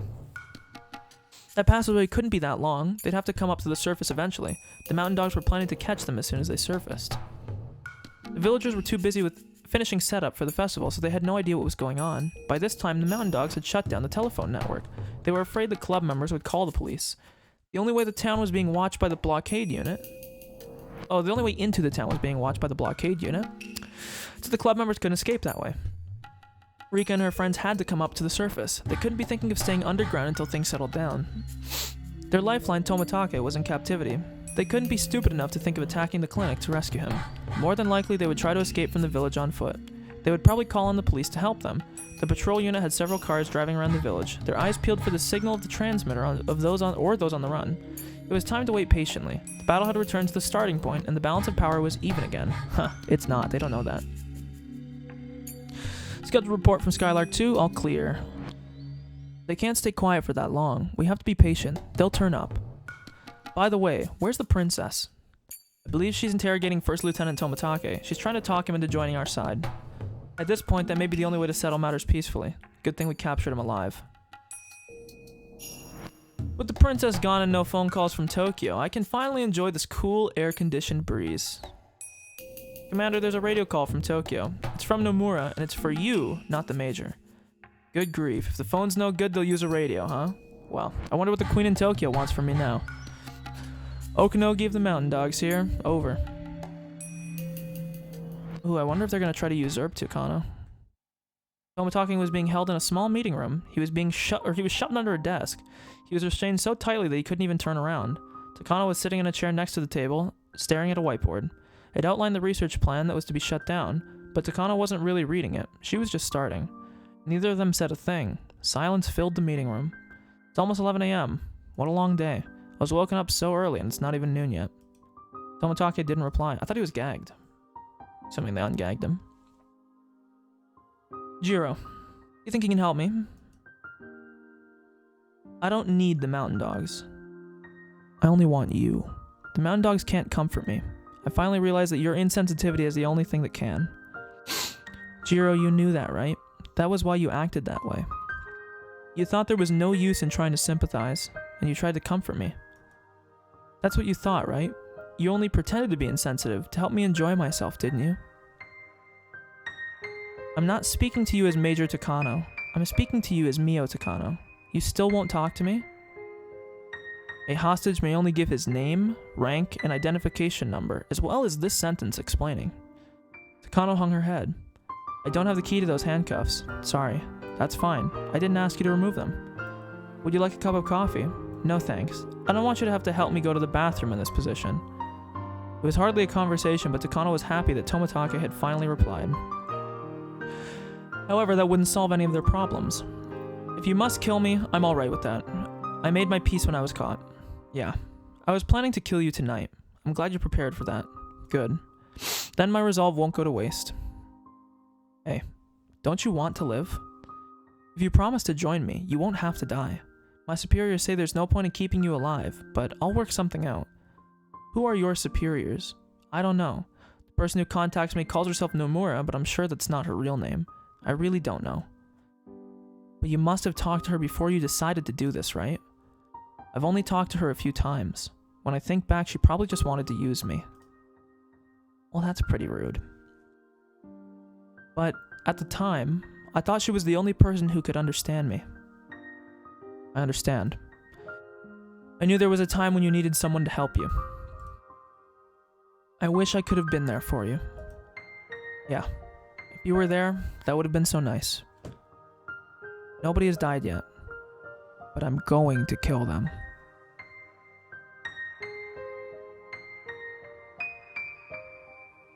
You have your masterminds, but there are other masterminds in Tokyo who oppose them. Most of them want to hush up this issue. You may think it's too late to do anything about it, but you're wrong. There is still something you can do. You can make this whole thing disappear. And my grandfather's research on the syndrome will disappear too, won't it? Takano, what do you want to happen? Takano closed her eyes for a bit while she came up with an answer. Her grandfather's research had been insulted. She wanted those with higher positions of authority to take it seriously. Nomura could make that happen. When the final operation was enacted, the higher-ups of the country would have to read the article, and they would have to believe what's in it. They will authorize the execution of the emergency manual. And yes, that would create an irreversible disaster. But at the same time, the disaster would prove that her grandfather's article had merit. Will you be satisfied with that? Sure, I'll be satisfied. That's the purpose of my life. I asked you before. You're going to disappear after this operation, aren't you? Mio Takano's purpose will be fulfilled, and she will vanish from the face of the earth. You'll return to being Miyoko Tanashi. That's your real name, isn't it? My boy Tomatake. Call him Rumpelstiltskin because he's spinning thread into gold right now. Who is this guy? How long had it been since she heard that name? Takano closed her eyes slightly. Yeah, that's right. Soon enough, I will return to being Miyoko Tanashi. Tanashi Miyoko lost her parents and was sent to an orphanage as a little girl. She died after being tortured. That's what you said, right? Yes, I did. I'll have to go back inside of that metal fence. Have you experienced something like that, Jiro? Takano told Tomatake about her horrible experiences, which were simply unimaginable for normal people. I am going to return to that place, and this time grandfather won't come to help me. So I will die. If I was dead, I wouldn't exist here. If I wasn't here, there wouldn't be an Irie Institute. I wouldn't be stuck living out such a bizarre fate. You're planning to die, aren't you? I'm supposed to be rewarded after the operation, but I don't believe that. I might be suddenly killed one day. Don't you have someone you can trust? My clients are just clients. They're not my allies, but the mountain dogs are. I paid them more than enough. But you can't truly trust them, can you? They are my allies. They caught you, and they're trying to catch Rika and her friends as we speak. They're helping me. But that's not the kind of ally you need right now. You're right. They aren't the kind of ally I need right now. Takano paused. She paused because Tomatake had said just exactly what she had been thinking. Since the day Tomatake disappeared, she had been feeling restless. Takano had to admit that she needed Tomatake. Jiro, I paid the mountain dogs a few 100 million yen to be on my side. I have a little more than 100 million yen left. How much do I need to pay you? You should think about how much it really costs to get what you truly want. It's a rather pretentious thing to say in this situation. You want me to say it's something I can't buy with money, right? Why don't you give up? You may be able to tame the mountain dogs with your money, but that won't work with me. But I want you on my side. If you want, I'll give you everything, not just money. You can do whatever you want to do with me. If you want me to lick your shoes, I will. Isn't that enough? Tomatake didn't reply. It was an affirmation by silence, but a signal to Takano that he had already told her everything he meant to say, and the most saddening form of silence for her. I'll make you breakfast every morning. I'll show up before you when we meet. I'll never make you wait just to test you. Isn't that enough, Jiro? Tomatake didn't say a word. He couldn't see her face under the desk, but he could sense it. This wasn't the time to say anything to her. Remaining silent was the only thing he could do. This is where you need the Full Metal Alchemist song, the Let It All Out. And she fucking... Suddenly the phone rang. Takano sniffed once and picked it up. This is Takano. I see. Understood. I'll be right there. Takano stood up as she put down the phone. The mountain dogs found Rika. We found Irie's signal too. They must already know the roads are closed and are trying to escape through the mountains on foot. It won't be easy to hunt them there, but we're actually at an advantage since there's nobody else around. See you, Jiro. I think this will be our final conversation. I wish I could have heard you say something at the end of it all. And still, Tomitake stayed silent. Takano ran out of the room. She didn't look like she was hurrying back to work. Huh.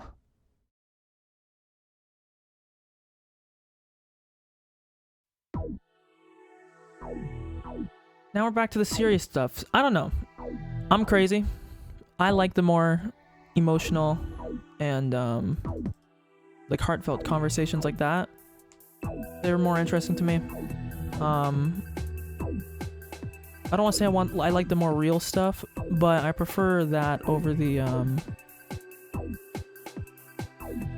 like, I know this is like a fucking Japanese game, so obviously there's influence, but this game is very anime at times, as are many visual novels. And I don't know, I just like when it becomes a little bit more grounded.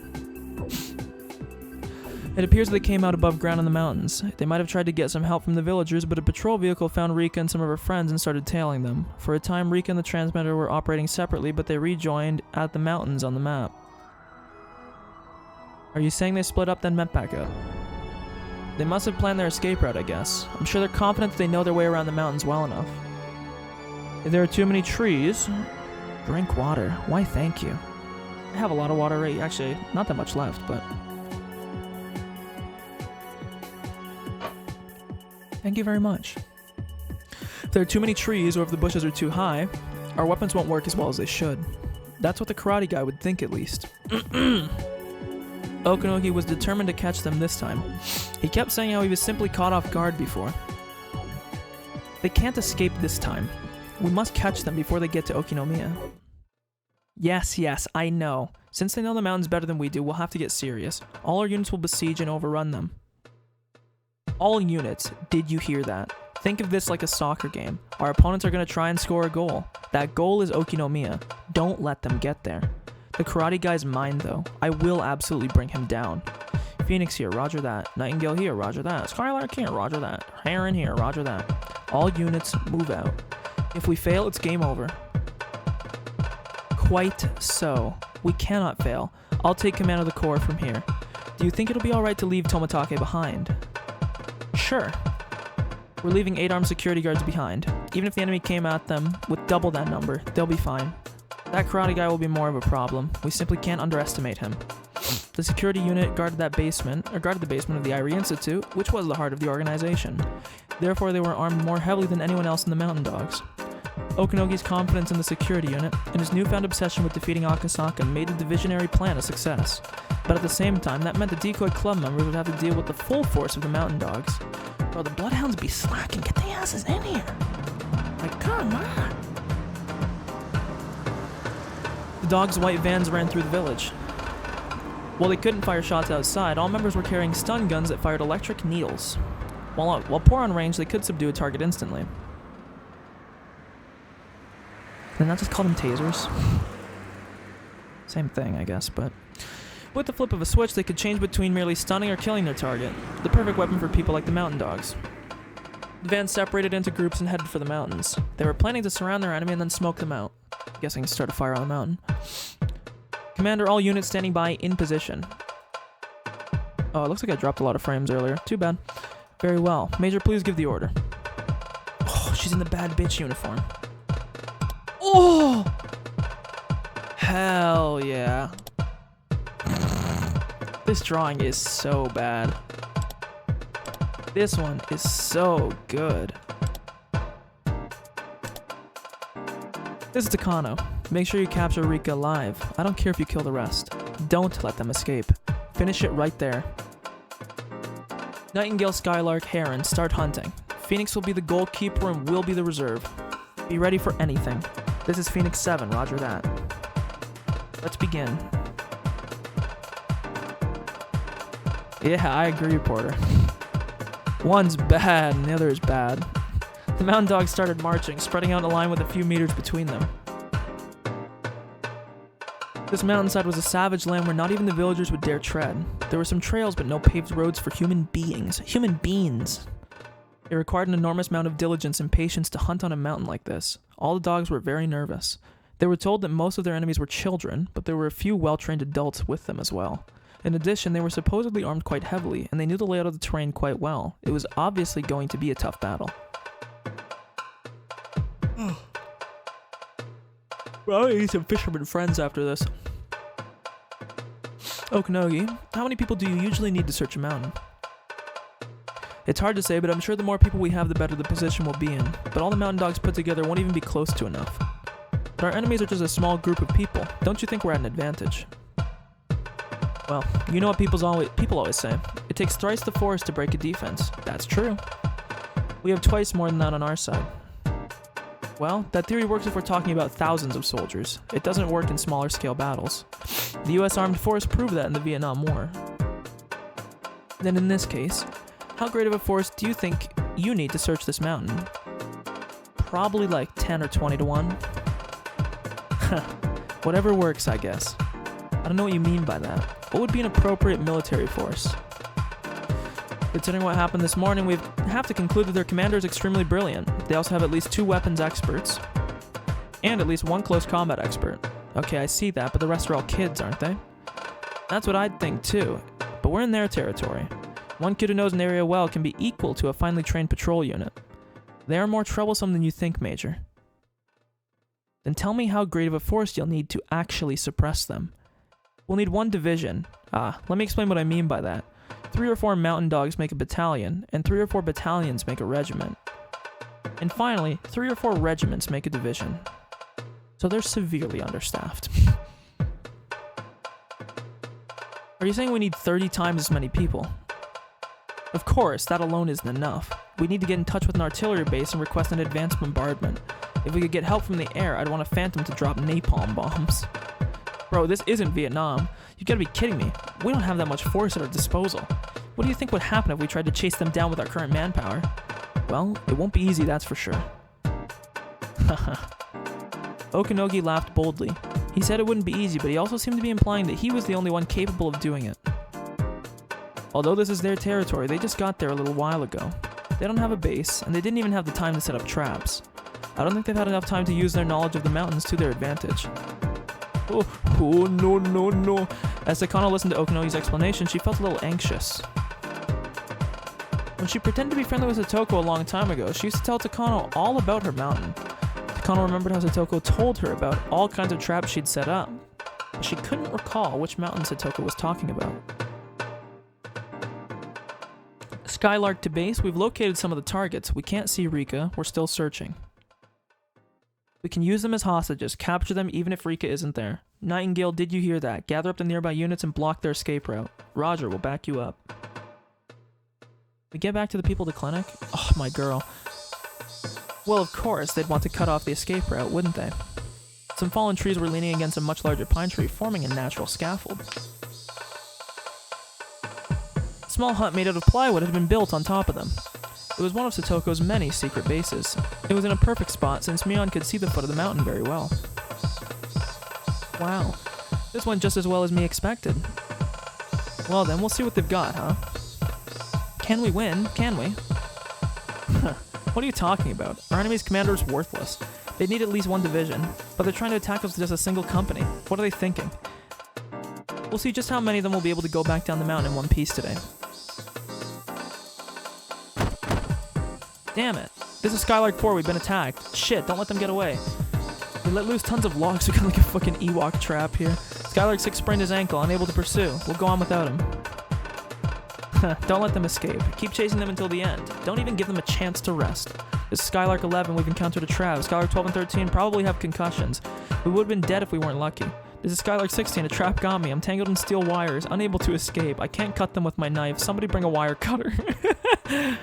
Chaotic radio transmissions came in one after the other. Obviously, Okanogi had been wrong about the mountain dogs being in an advantageous position. Nightingale 10 to base. Those bastards disguised a pit trap with a well. 2 members fell in, unable to rescue them. We need help. Huh? Stop. What's the matter, Nightingale 10? Come in, Nightingale 10. This is Nightingale 10. I've been hit. I was pushed from behind. Nightingale 9 through 11 are in the well now.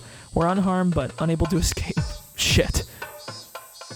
Base to Nightingale, your backup has been attacked. The enemy can see your movements. Watch out. This is Nightingale 1. I have a question. How can they see our movements? There's no UAV in the air or anything. What does UAV actually stand for? Undercover assistance vehicle? There's no way that's what it is. What does UAV stand for? Unmanned aerial vehicle. There you go. Skylark went to base, we failed in our pursuit, we lost them. This is impossible. This mountainside is full of traps. We've already had a lot of injured men and only covered a short distance. Heron 1 to HQ. We found Rika and some of her friends. We're going after them. We need assistance immediately. They split up, huh? Their plan is to confuse and entangle us with traps. Heron 1, be careful. They're luring you into a trapped area. They're splitting up to divert us and are planning an ambush. This is an extremely advanced tactic. There have already been many injuries in the other units due to those traps and ambushes. Be careful. Be prepared for anything, Heron 1. Heron 1? I knew that's what was going to happen. Heron 2 to base. Heron 1 is trapped. Come on, somebody cut the rope. The rest of you keep going. Don't let Rika escape. Nightingale 1 to base. Nightingale 7 and his team have gone silent. It's very possible they've been attacked. Allow us to send assistance. This is Heron 5. 3 of our unit members have been knocked out by falling drums. What the hell is this? Are there more of those ahead of us? This is Skylark 13. I was down. There's one of them now. I'll chase them down. Damn it, I'm gonna get you. Stop, Skylark 13. You can't take them down by yourself. Oh ho ho. Come out wherever you are. Come on, this way. Damn it, kid. Wait, right there. What the fuck? Why does this guy have a model? Skylark 13 chased Satoko with an enraged snarl on his face, but Satoko ran through the woods effortlessly. Small branches scratched his body all over, before he continued to chase Satoko. But he continued. Satoko ran like the wind. Okay, I'm sorry, I've always confused. This all been confusing me too. How is Satoko like outrunning like a fucking grown-ass man, you know? Come on. Come on. Come on.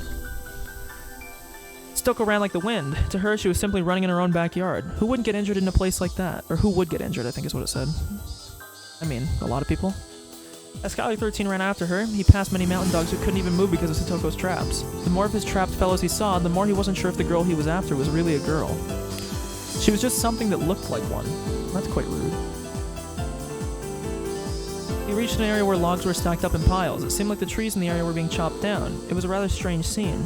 On his way there, Skylark 13 saw a member from a different unit hanging upside down from a tree, and he also saw feet sticking out of a pitfall. There was a member whose foot was tied to the roof of a tree with a device that looked like a pair of handcuffs. He reached this area after seeing all of them. He suddenly started sweating all over his body, for Skylark 13 realized that he had been lured into a trap. He had been caught in a snare. She had tricked him. The girl was standing in the middle of the open area, calmly balancing on a stump. She was simply looking at him. Shit, he thought, she's trying to lure me in. This is Skylark 13. I chased one of them to an open field. I'll catch her. I'll get her. This is Nightingale 7. I'm the one hanging behind you. That isn't a girl. That's a demon. If you chase her, you'll end up in hell. Base of Skylark 13. That's enough. Wait for assistance. Some nearby members are on their way. What's the matter, huh? If you want to catch me, you need to step forward about 10 meters. It was only 10 meters. If he walked about 10 meters, he could catch that bratty little girl. How many steps did he have to take to walk 10 meters? If he took the 10 steps to walk 10 meters... Is the average person's stride like a meter? Who knows? If he took 10 steps to walk 10 meters, that meant there would be 10 more chances of stepping on a trap, but it was only 10 steps. He can catch her after taking just 10 steps. Well, if you really want to catch me, then why not take your first step? Come on. Shit. How is he going to take his first step? That area with weeds looks suspicious, but the bare ground looks suspicious too. What if he jumped onto a tree stump? No. That was what she wanted him to do. Cold sweat was dripping off of Skylark 13's... I heard that his booty. I don't know why. He only needed to take 10 steps, so why was he so nervous about taking the first one? Skylark 13, from what I can see, the tree stumps looked okay. You can jump on them. Don't, Skylark 13. This is Nightingale 8. The one tied to the tree root. The tree stumps must be traps. There are too many stumps there, and that's just too suspicious. Can you hear me, Skylark 13? Don't go into any bushes. It's dangerous. Don't step on the weeds. The open ground is dangerous too. Shit. Then where should I step? Do you want me to fly? What on earth are you doing? I'm growing bored of waiting for you. This is Nightingale 9, the one who's tied up. My head is being patted by one of the targets. She says that it's a trap field. Supposedly the girl's magnum opus is set up there. You should be extra careful. They literally did this just so they could put this scene in. That's the only reason why that guy's a drawing. You gotta be kidding me. Did he say magnum opus? What does he mean by magnum opus? Her best work. Hello? What about all the other traps? Weren't they her magnum opus? We the mountain dogs are professionals. We're paid to engage in battle. Yet this little girl is playing us like fools. Can we not beat her? Can't we beat this brat? This must be a bluff. How is it possible for a trap to exist that's worse than what I've seen so far? That must be a bluff. Now I'm definitely going to get her. Should I start with my right foot or my left? The girl suddenly lifted her hand and thrust it at me. Is she trying to tell me to stop? 5 steps. What? If If you can take 5 steps without stepping on a trap, you win. I see. You're confident, aren't you? If I take 5 steps safely, what are you gonna do? Let's see. I'll admit my loss and surrender. How about that? My brain is as sharp as ever today. I'll get you before you take your 5th step. Stupid fucking kid. Calm down, Skylar 13. Don't let her provoke you. She's a demon. Don't let her appearance fool you. She can read your mind. We can't defeat her. Base to Skylar 13. Don't go any farther. That's enough. Nightingale is almost there. Just stay in position. But that would mean I'd lose 5 steps. 5 steps, you say? Damn it. I'm in then. 5 steps, right? Just 5 steps. How many times do you need to repeat it? A man should only say things once unless he's whispering words of love. Dude, what the based? Damn you, kid. Skylar 13, she's gonna read your mind. Calm down. That's right. I'm Skylar 13. I'm cool-headed, just like Golgo. Who the fuck? Oh, Golgo's the manga. I was like, why do I know that? So I need to keep a level head and think. Right, she's already onto my thoughts. She can see how I'll think if I have to take 5 steps toward her. Whatever do you mean by that? This is what it means. I won't go forward. I'll take 5 steps backwards. I did it. I was certain it was a trick. If I take 5 steps, I win. She didn't say I had to move forward. Why wouldn't you just move in place? I can go backwards too. And that's why you're done with those 5 steps. Oh no, oh no! Ominous barrel. Tyler 13 down. That fool, he left her mess with him. Or he let her mess with him. Stoko's remarkable performance wasn't just her own effort. That was some insane... Dude, that was like... I don't think the new Battlefield game had graphics like that. Mion had mastered the geography and the enemy's formations while instructing Satoko. I also didn't mean to hide that. Satoko marked all of her traps on the map. With that map... Fuck, I can't read. Restarting. When that map and Mion's ability to command combined, the club was simply unbeatable. Rika and Hanyu, who knew about the mountain almost as well as Satoko, relayed orders from Mion to Keiichi Arena. Then, they practiced or prepared for the ambush. The traps didn't always activate when they were stepped on. Sometimes Keiichi and the others were setting them off at the right moment. Keiichi and Arena continued to fight everywhere according to Mion's orders. Sometimes they'd hide, and sometimes they'd attack. One by one, they'd eliminate their enemies. Stoko's traps had been taking down most of the enemies, but Keiichi's surprise attacks with his bat had worked out successfully too. Not even the well-trained mountain dogs could respond to attacks after being stunned by these traps. Humans need a little time to react. According to the research done by the US Armed Forces, the average reaction time is 15 seconds. Huh? Oh, in a surprise attack. I'm like, huh? Like, the average reaction time's gotta be like 250 ms. Fuck you mean 15 seconds? If your reaction time is 15 seconds, bro, you are a sloth. In other words, any soldier is powerless during the 15 seconds following a surprise attack. Shortening those 15 seconds is one goal of their training, but no matter how much they train, it will never become 0. Their radio communications had actually made things much worse. The more they heard about damage done to other units, the more worried they got. That slowed them down and made them think less strategically. At that point, as far as Mion was concerned, the mountain dogs were no longer a force to be reckoned with. Their chain of command was broken. Keiichi was successful. He bundled them all up nicely together. Soko did it too. She finished off all of them. Got it. Looks like we got 5 more points with this one, huh? Okay, my lovelies, what are you gonna do now? About 30% of your southern army has dropped out. At least 1 or 2 men have to respond to calls from injured soldiers, and what that means is they hardly have anyone left. Any decent commander would order a retreat around now. This is Skylark 1. We have too many injured men in our unit. We don't have anyone to continue the pursuit. We have no other choice but to give up. Skylark 1, we might have been badly damaged, but we're definitely narrowing the enemy's range of action. You may not withdraw. Maintain the front with what you've got. Skylark 1 to all units, the commander is basically telling us to die. Check your supplies once more and we'll resume the march. Takano is so mad that she won't allow it. The morale of the unit commander is down because his request to withdraw was denied and they have to resume the march. Here's our chance. Rika, meet up with Rina and lure them into Section Z. The traps there are something else. Hanyu, tell Kei to move on to Section X. What a fun game. Mion's in perfect form. If she was born in a different era, her name would have been in the history books. If you ask me, Nelson and Togo are both mediocre. It's like I can see this mountain inside and out. Mion was a type to display exponential ability. When she's down, she's at rock bottom, but when she's in perfect form, it's just terrifying. That was the blood of the head of one of the 3 families of Hinamizawa. If Mion had been around for historical battles, she would have changed history. If she were to join Napoleon, Siberia would be French territory. If she were to join Hitler, okay, you know what, we're not going to read that one. And even with all that, the battle in the mountains was simply a diversion. Just as Mion had expected, everything had collapsed into chaos. If the mountain dogs could think calmly, they'd have realized they hadn't seen any adults, but they didn't notice, confused as they were by all the attacks they were suffering. Of course, that too was part of Mion's plan. The scale of the diversion would hide the fact that there was a rescue unit going to get Tomitake. Therefore, the more chaotic the battle grew on the mountain, the better it was for the rescue unit. That was why she chose such an ostentatious method of fighting. But at the same time, that was exactly the kind of fight that Mion preferred. I read that wrong, but I don't care. I'm surprised that we haven't heard the phrase "smiled Riley" yet, because that's something they love to say in this game. She didn't intend to let it just be a diversion. She was planning to destroy the dog's main force on these mountains. Yet most frightening of all was our home advantage. It wasn't exaggerating to say the theory that defenders have thrice the advantage over assailants is heavily due to their advantage of location. In that case, how was the rescue unit doing? Were they at a disadvantage because they were on the offense? Whew, here we go. This is the part I care more about, not so much the other shit. Oh, my throat is fucking killing me. Ugh.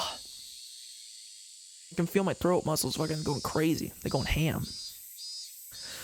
The 4 rescue unit members, led by Irie, were hiding in a bush next to the clinic. Let's go. The security camera on this side of the clinic is broken, so it's safe.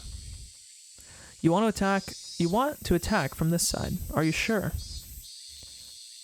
Our enemy is completely dependent on the security system, so it should be alright. This is where you need like a radio jammer. Okay, let's go then. Should we head along the wall to the back of the director's office? Yes. I didn't close the window when I left, so it should still be open. When you go in through the window, there's a back door and a security camera, as well as a security room for the first floor. There should be 2 guards in there. The entrance to the basement is being observed by a security camera, so they'll find us right away. Okay, then we have to take those 2 guards down on the first floor, right? It's a basic rule to secure an escape route. We'll go in through the office and then to the security room on the first floor. They move forward, walking against the wall so they remain in the blind spot of the security's cameras. They soon reach the window of the director's office. If any village kids saw them, they'd assume they were playing around and pretending to be spies. Irie was glad that the clinic was closed on Sundays. Irie peeked into the room. It was exactly the same as how he left it. The window was open, too. The 4 of them snuck into the room through that window. Akasaka put his ear against the door to the hallway. Then he signaled the others to let them know that there was nobody on the other side. Since the clinic was closed, the mountain dogs were the only people around. It being Sunday really was fortunate. It was very quiet in the clinic. The chorus of the cicadas was the only thing that could be heard. There was a clock on the director's desk. It was almost 11:30 a.m. Shion was surprised to find herself getting hungry, given all that was going on. Hey, I mean, it's how it goes. It's just how it goes. Kasai and Akasaka checked over their weapons. Irie brought out a book of blueprints from a locked bookcase. The title said Construction Plan for the Irie Clinic. This is the director's office. This is a security room for the first floor. Ugh. It's right next to the office. These red marks are the security cameras. Owie.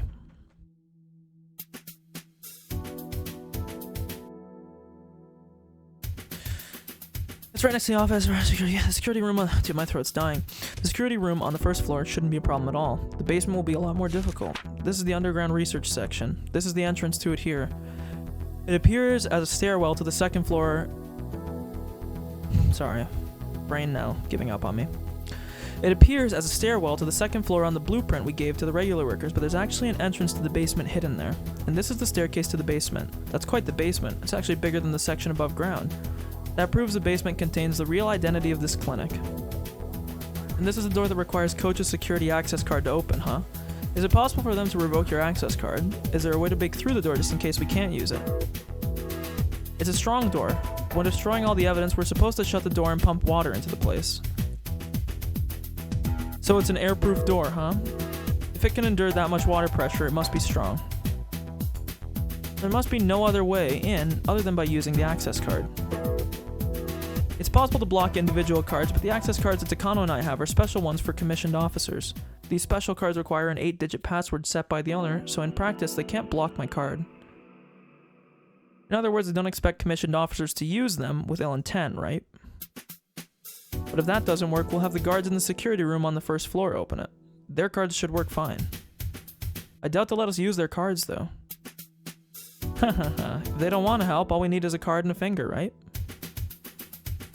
I'd rather not do that. Let's just hope my card works. Where's the security room for the basement? It's located right next to the door. That room has air conditioning and a TV, so basically it's where all the security guards end up gathering. After we take down the 2 guards on the first floor, there should be 6 left. 6 guards, huh? And we have to get them all at once. If we don't, they'll set off an alarm, unless we can cut the wires for it. I'm not sure where, but they must have both reserve power and reserve wiring. I almost said reserve wiring. And that's a no-go. It'd be more realistic to take out everyone in the security room. Are the guards armed? The guards on the first floor aren't, but I've heard they keep guns in the security room just in case. All the security guards in the basement have guns, though. I think they have more powerful guns in their security room, too. Since those guns are for indoor use, I bet they use machine guns of a lower caliber. They won't be accurate when used at long range, but they're extremely powerful and dangerous when used in close quarters. They had an MP5 earlier. It won't be good for us if they have several more of those, but if we can take them out, the basement is ours. Coach, where's Satoshi? I'd rather not move him, but we can't leave him in the enemy's hands either. Let's move him somewhere safe. I need to be with him too. Which room is Satoshi in? He's in a confinement room down here. He's been staying there since last year. Satoshi. The look in Shion's eyes made clear her determination. Oh my god, dude. Oh.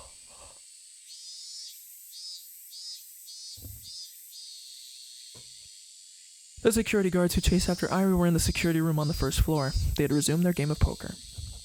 They knew that the mountain dogs were combing the mountains, and they were well aware that the Institute continued to be in danger. But their job was to stay in that room, and besides, they were working hard on their poker game. Of course, they weren't really concentrating on the game itself. They were still both chatting about the recent car chase, and both seemed proud about what they had done. They were ordered to shoot at the tires, but they wished they had been ordered to shoot at Irie himself. They definitely would have caught him then. Then they laughed for fuck. They talked and laughed like that.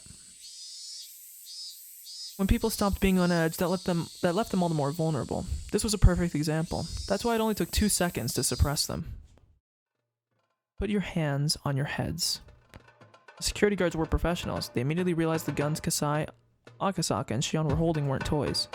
They'd already heard there was a gunfight in the basement of the Sonozaki residence. The security guards knew they weren't dealing with amateurs. They also knew they wouldn't hesitate to fire. That was why they surrendered so quickly. They had handcuffs on them already, so it was easy for Kasai and the others to restrain them. The security guards had never thought they'd be wearing the cuffs themselves. They had especially never dreamed of being locked up in a toilet. Their hands were cuffed to pipes behind them as they sat on the toilet seats. Their mouths were stuffed with hand towels, then covered with duct tape. Shion, clearly amused, remarked on how she always wanted to do this to someone. Kasai couldn't help but laugh. So far, so good. The real challenge is the basement. They'll see us on a security camera. Is the camera black and white? And is the screen divided into 4 sections? I think so. It's one of those typical screens for a security camera.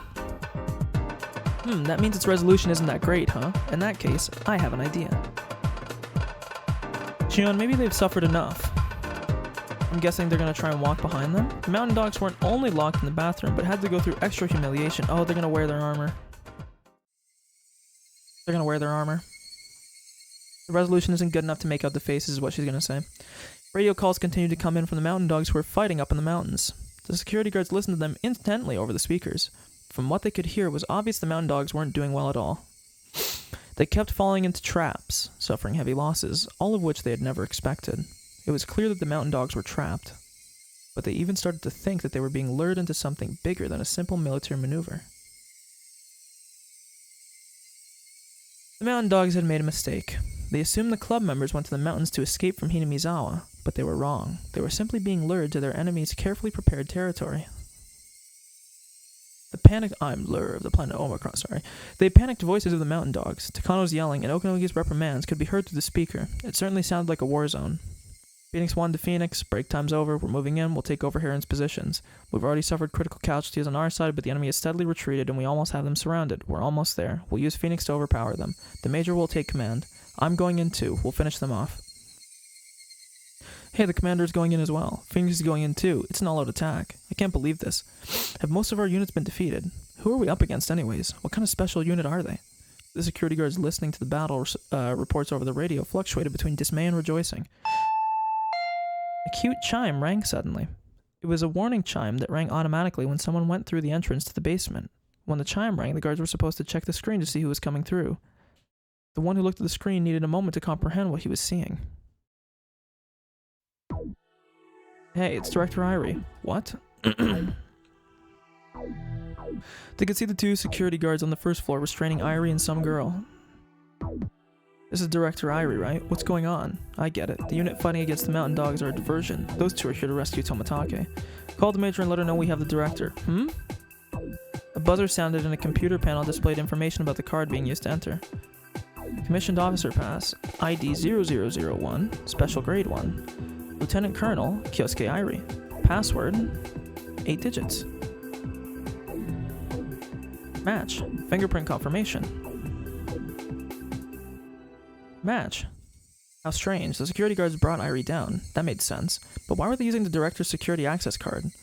They were even using his fingerprint. Why were they having him do that? Wouldn't it be quicker for the guards to do that themselves? One of the guards figured it out, but it was too late. The door to the basement was open, and the 4 newcomers forced their way inside. They ran through the security's camera screen and were headed straight for the security room. They had them. As soon as the door opened, the security guard started firing. Akasaka realized that if it had taken him a second longer to pull back, he would have been riddled with hundreds of bullets. One of the guards pushed the desk onto its side. The paper cups on the desk fell onto the floor, spilling coffee everywhere. They used the desk as a barricade. The other 2 guards started to shoot at random. As long as the guards were shooting at the rescue unit, they couldn't counterattack. One of the guards activated the emergency alarm, and another picked up the submachine gun off the wall. The other one picked up a gas mask. It was impressive that they got their act together so quickly. A situation like this would result in a fierce gun battle, meaning that it would take quite a while for the rescue team to suppress the guards. The emergency alarm sounded in the basement reminded them that their surprise attack had failed. Shit, we couldn't do it. But they're stuck in that room. While they're there, we can rescue Satoshi and Tomatake. The mountain dogs outside would definitely hear the alarm. If they took too long, the enemy would come to block their escape route. Then they'd be trapped inside. Right. I think there was something about dealing with intruders in the security system. Ari started to speak while he tried to recollect it. Shion told him that he should have remembered something like that before they came in. Before Ari remembered, a voice came on over the speakers.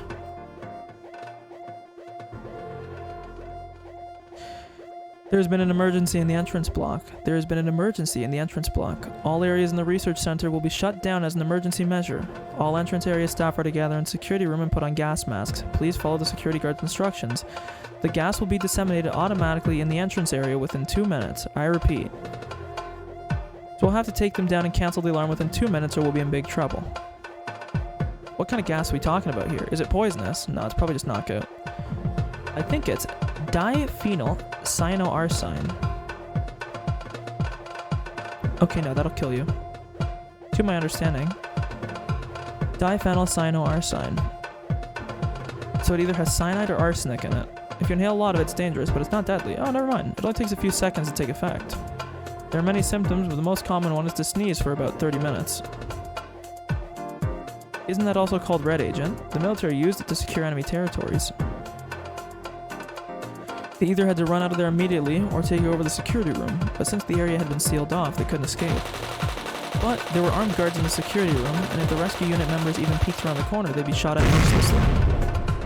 Damn it, this won't work. We can't aim and shoot in this situation. The basics of indoor combat. Grenades, huh? Shit, we don't have any. If we rush him, we'll be shot at. What can we do? Satoshi is finally within my reach. Damn it. Shion pressed her forehead against her gun, gritting her teeth in frustration. As Kasai analyzed the situation, he stood up and spoke. Everyone, let me handle this.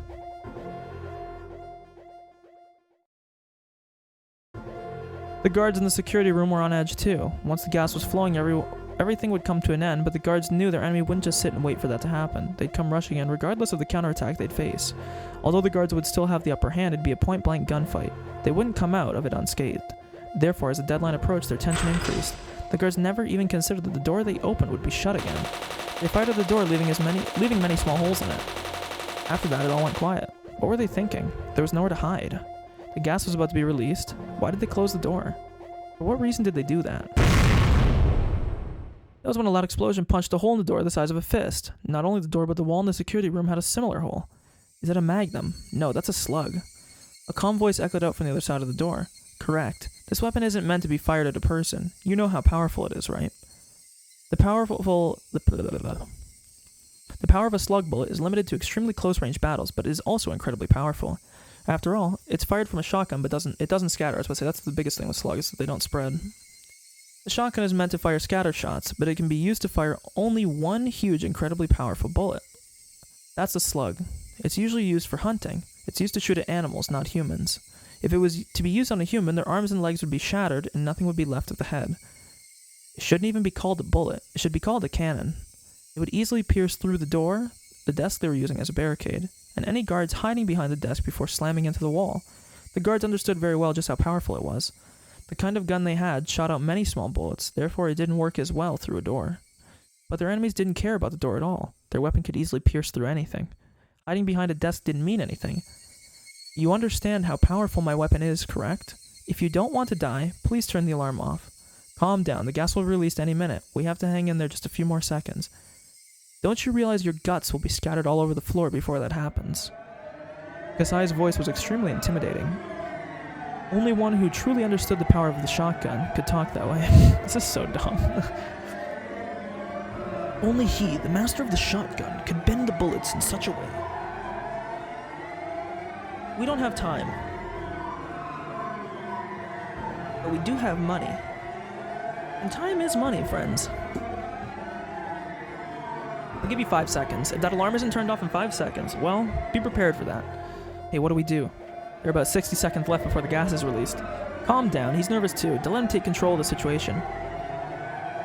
That was when a deep voice rang out, reverberating through the pit of their stomachs. Hey, I've been nice up until now, but didn't you hear what I just said? It must have been coming from the same person. But it had changed so much so quickly. I, Tatsuyoshi Kasai, am giving you the chance to live. Aren't you a bit grateful for that, you pieces of shit? You don't think I'm serious, do ya? Huh? Answer me. A roar and explosion sounded at the same time. The upper half of the door disappeared. Numerous lead balls bounced around in the room, breaking the lights and ricocheting off the walls. Shattered glass fell onto the floor. The shotgun had turned the security room into hell. The hurricane of lead balls blew violently through the room as it shattered, scattered, and destroyed everything. The guards could only cover their heads and pray. They prayed the lead balls wouldn't hit them and endured the falling glass. Before they had a chance to recover, Kasai jumped in through what was left of the others and kicked the desk aside. He stepped onto one guard's head and yelled at the others. Alright, who wants to be minced first, huh? Is it you? What happened to that attitude just now, huh? No, I give up. Don't shoot. Don't waste my time, you shithead. Do you want to die? I've dealt with far more dead people than any of you. Sorry, please don't kill me. They dropped their guns voluntarily and got on the floor with their hands on their heads. Even Shion couldn't believe what just happened. There were several of them, and all had been amply armed. Kasai had a weapon too, but it was his presence that defeated them. Even the mountain dogs couldn't equal what Kasai once had to go through. What the heck are you taking a nap for? Don't you want to inhale the gas? I can easily rip your masks off, you know. Turn the fucking alarm off already. Okay, I'll turn it off. I will. Don't shoot. Don't shoot. One of the guards got up in a hurry and switched the alarm off. Kasai stood there calmly, but they were only seconds away from the gas releasing. Shion and Akasaka came to their senses and quickly moved into the room to help Kasai subdue the guards. Kasai, are you... I never wanted to do something like that again, but it was an emergency. Please forget about it. That was the Kasai Shion knew, but in the end, Kasai hadn't killed anyone. Shion remembered Kasai telling her how terrifying shotguns were in the basement of the Sonozaki residence. That was Shotgun Tatsu, whom all the people in Shishibon were so afraid of. Let's hurry. The alarm has gone off already. We can't stay for long. You're right. Let's hurry. Akasaka and Kasai pulled out the guards' handcuffs and restrained them. Satoshi, where's Satoshi? Now that the security room was under their control, Shion realized there was nothing keeping her from seeing Satoshi. She was getting anxious. Irie had shown her the map. He must be down here, she thought. Shion had already started to run.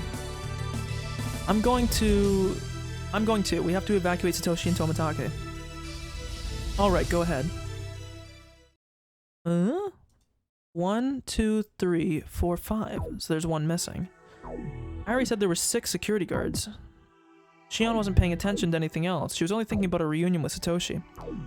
And she still can't hear in her left ear. To make things worse, a security guard is waiting on the left side of Shion.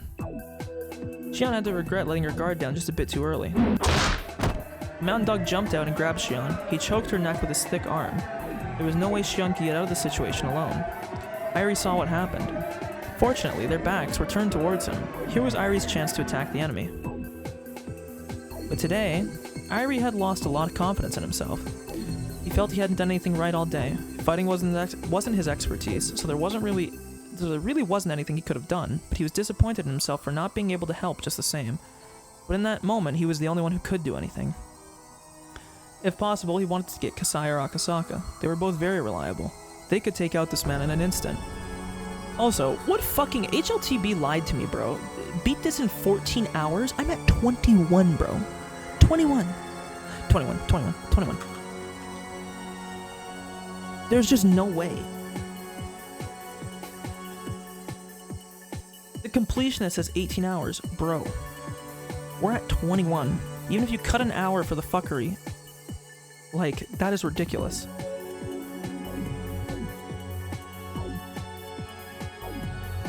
But there was no time for that. Only in this moment was his back facing Irie. And if Irie didn't do anything, the dog was sure to take Shion hostage, creating a deadlock. Enemy backup could arrive at any moment, but being in a deadlock would mean death. Therefore, Irie couldn't depend on anyone else. He had to resolve the situation himself. He only had one chance. Once the unit member turned around, the deadlock would begin. But was there even a way for Irie to knock him down in one shot? No, he had to. He must. There had to be something that only Irie could do. Irie took a mechanical pencil out of his pocket. It was probably the strongest weapon he had. Irie stabbed the man's neck with his mechanical pencil, but it only scratched him a little. What was he thinking? The man drew his gun, pressed it to Shion's head, and created a stalemate just as Irie predicted. Sorry, I was only thinking about Satoshi. Shion's eyes were filled with tears. Okay, Director, could you please tell your friends to get rid of their weapons? Going by that huge sound before, one of you has a pretty big gun. I don't want to get shot with that. Come on, Irie. Remember Kasai from earlier? You can do it. Huh. Don't make me laugh. Do you really think you can deal with me? Here, in the basement of the Irie Institute. What? Don't assume this is a regular mechanical pencil. This is actually a syringe that Takano developed. Do you want to know what was in it? Do I need to explain? What? If a regular person had said that, it wouldn't have worked. But Irie was wearing his white coat, and the basement was his territory. What he just said sounded very believable. He wanted to believe that Irie was lying, but he started to feel an itch on the back of his neck. H178 is a drug Takano created, the masterpiece of the 170 series. There is no treatment. And symptoms such as confusion, delusion, headaches, runny nose, stuffy nose, constipation, and many other things will start within a few minutes. In the end, you will scratch your butt so hard you'll bleed to death. The only cure is to take the antidote within 1 minute. That's a lie. 30 seconds have passed. It's going through your heart by now, and soon it'll be everywhere in your body. Don't your lymph nodes itch yet? Do you snore or fart when you sleep? Shion could only watch this pathetic act in silence, but for the mountain dog who worked at such a shady research center, what Irie said sounded totally believable. Okay, I give up. Hurry up and give me the shot. Is that the correct way to ask for someone to do something for you? Okay, I give up, sir. Please, give me the shot. No, that's not good enough. That's not how you talk to your master. I'll tell you one more time. Are you ready? I have to inject you in the butt. Get on your hands and knees with your pants down. What the fuck? After that, stick your butt up by putting your shoulders on the floor. Bite your right thumbnail and turn around. There you go. Shake your butt and beg me to give you the antidote. This dude is a massive pervert. What? You can't do that? That's sad. Ever since ancient times, maids vow. Okay. Yep. I'm sorry. My voice hurts enough. I'm not reading this shit.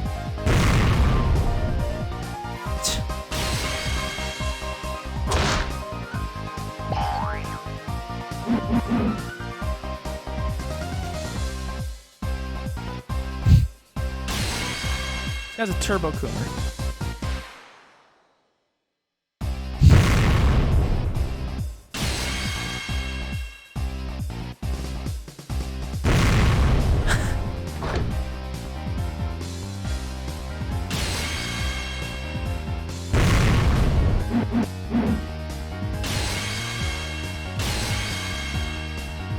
hope you're enjoying this.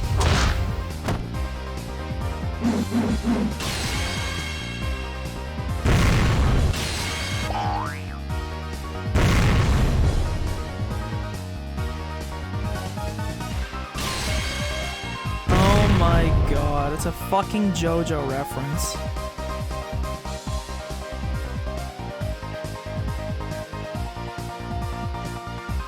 I guess part 6 would have been done at this time. Made in heaven. Coach, Agasaki and Kasaya here, they got him. What? But I'm not finished teaching him about maids yet. You can continue later, Doctor. Satoshi.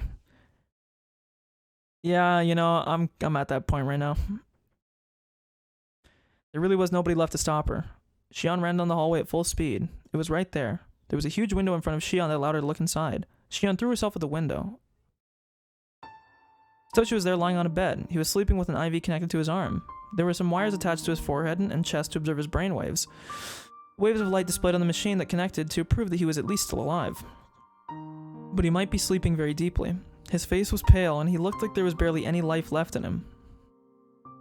He is alive, right? Satoshi is alive, isn't he? Calm down. Dr. Irie, hurry. Irie brought in a stretcher to load Satoshi onto. Kasai opened it up. Hurry, put Satoshi on it. Shion, before we take him out of here, there is one thing I want you to promise me. Irie gave Shion a condition. What is he saying now?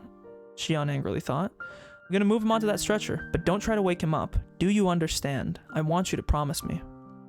Why? Why can't I wake him up? It was the first thing Shion wanted to do. She wanted to tell him personally that he was free, but Irie was telling her that she couldn't. I know it's hard, but I'm going to tell you the truth quickly. Satoshi suffered serious emotional damage on that day. Fortunately, he's alive, but he can't tell his friends from his enemies or truth from fiction. He's suffering from a serious delusion of persecution and fear. To escape from that, he would attack anyone. In fact, one of the clinic's staff was seriously injured last year, so much that she had to go through facial reconstruction. He would even attack you. Shion finally noticed it. While Satoshi was covered in a blanket on the bed, there were 2 belts over that blanket, holding him down onto the bed. And that he had also had leather straps around his arms. He was restrained to the bed. The belt had some marks on them. But is he ever going to get better? The silence that followed was cruel. Irie wanted to tell her that he would be cured, but he was a doctor. He knew he shouldn't say anything irresponsible. There's a crazy baseline going on in this.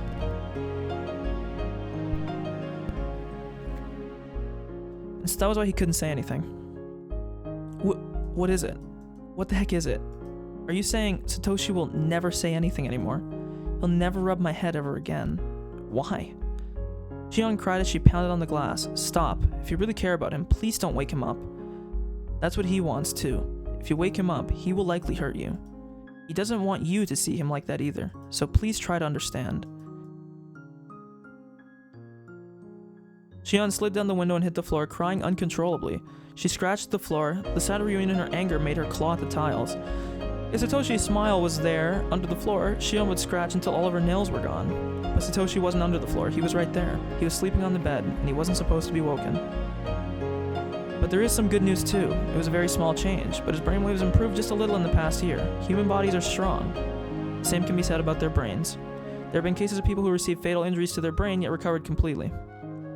Satoshi is trying very hard to come back. He's continuing to fight. I won't give up either. I'll do my best to bring Satoshi back to our side. Holy fuck, bro. Please, let's wrap this up. We gotta be getting close to the end, man. Please! And I will bring Satoshi back to Hinamizawa. The brain is what moves people, but the brain is only a part of a body. If something happens to the brain, the person will end up changing. That change hurts the person himself as well as the people around him. And hurting others hurts that person even more.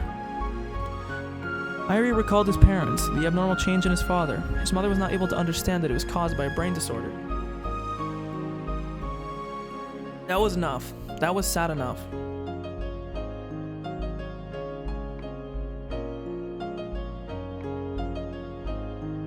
That was sad enough. That was the reason why Irie became a neurologist. Right now there was a young boy before him, and a young girl. Before him was a fragment of the sadness from that day. A fragment of that day's regret. After his father's death, Irie learned that he was misunderstood and that it was due to a brain disorder. But it was all too late by then. He regretted not getting into the study of brains 5 years earlier, but it was too late. But now he had studied and experienced so much. He'd achieved things and he had confidence. But he still had regrets about that day. Irie held his fist tightly, and he spoke without holding his tears. I promise, I bet my life on it, I will bring Satoshi back to Hinamizawa. I promise you, Satoshi is trying to come back. If we reach out to each other, it will happen. Shion, please trust me and wait. I promise you I will bring him back. I realized that everything he had done was in preparation for this day. The two people in front of him weren't his parents, but he was going to rid himself of his regrets and devote himself to that promise. Really? Are you sure? Is Satoshi coming back? Yes, he is. I bet my life on it. He's coming back to Hinamizawa. So Shion, please wait until that day. And we'll welcome him back together. Do you think you can wait until that day comes? Can you keep this a secret from Satoko? Yes. If Satoshi is coming back, I'll do anything. I'll endure anything. Please, look over there. Ah, there was something in the corner of that dark room. It was a giant teddy bear that Satoshi had bought that day. He worked so hard and saved a lot of money to buy that for Satoko's birthday. Can you imagine Satoshi leaving without giving it to Satoko? No, you can't, can you? Satoshi will come back to you, and Satoko with that teddy bear. Please, just wait until that day comes. Can I come visit him, though? Of course. Can I sit next to him and read a book to him? And absolutely, I'm sure he'd like that too. Shion started to cry again. Akasaka came in with Tomitake, but he couldn't say anything to her. I'm glad you're safe. Once you call the Bloodhounds, everything will be okay. Well, it won't be that easy. The gunfight earlier destroyed the radio equipment in the security room. The mountain dogs must have cut all the communications leading out of village, so the only way to get in touch with Tokyo would be to leave. If that's the case, we'll have to break through in a car. Mion and the others are doing a great job gaining some time for us, but they will be cornered eventually. We have to take Tomitake out of the village so he can call the Bloodhounds. We have a problem. They've already cut the phone lines, they must have closed the road to town too. They're also supposed to carry one high-explosive anti-tank weapon in case a vehicle tries to break through. An RPG-7, huh? They aren't expecting a tank, so I guess they will be using high explosives. Even if they don't hit us directly, they might flip the car. They're not easy to deal with. But unless we use the highway, it would take too much time. We can't take any detours. They're all doing great, but I don't think they'll last until sunset. We have to hurry. We don't have any time to waste, huh? We've got to take Mr. Tomitake to Okinomiya immediately. Coach, head to a safe place with Satoshi. Let's get out of here quickly. It's only a matter of time before they show up. Shion's eyes were swollen from crying, but she had calmed down. Satoshi's safety depended on their victory. They had to win for his sake, too. Although this is a very sad situation, Satoshi was alive, and he would be back someday. Shion understood that, but yet more tears poured from her eyes. Everyone, thank you. We succeeded over here. Takano didn't have enough stamina to walk around in the mountains. She was running out of breath, but even so she continued to scream at the mountain dogs on the radio. She wasn't using an intercom like the mountain dogs were. Instead, she was using the communication unit on the back of one of the dogs, so he constantly had to listen to her yelling. Everyone is so useless. How can they call themselves a special unit? Whatever happened to the famous mountain dogs, huh? Takano bit her lower lip and squeezed her left arm with her nails. Her arm had nail marks all over them. She was holding her grandfather's research scrapbook in her left hand. Even Takano didn't even know why she was holding it. Maybe she grabbed it unconsciously because she wanted her grandfather to comfort her. The mountain dogs had already suffered devastating damage. They had to walk around in an area they weren't familiar with. And they wasted their energy on a multitude of traps that had been set. Although they were tough as can be, they were getting exhausted. Shit, does the Major even know any commands other than attack?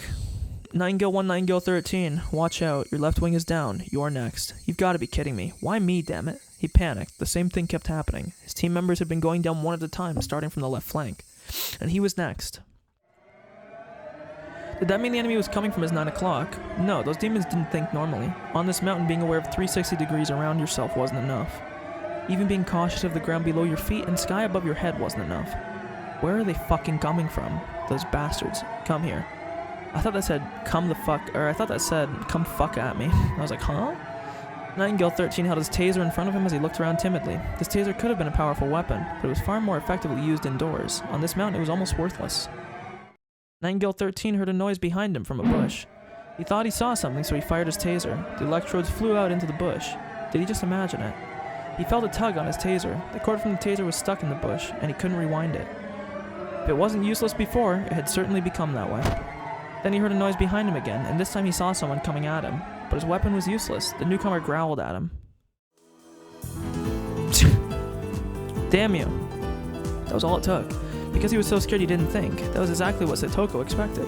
Satoko, who was up in the tree, dropped a metal bucket on his head. It landed perfectly.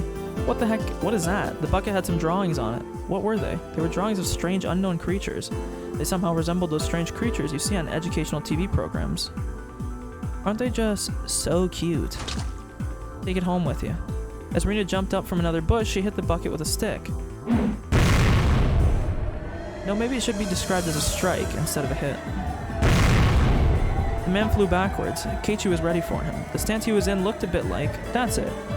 He looked like a batter in a batter's box. He was on 1 foot. That was a legendary 1-foot string, created by that one world-famous baseball player. Man, I'm pretty clued into baseball.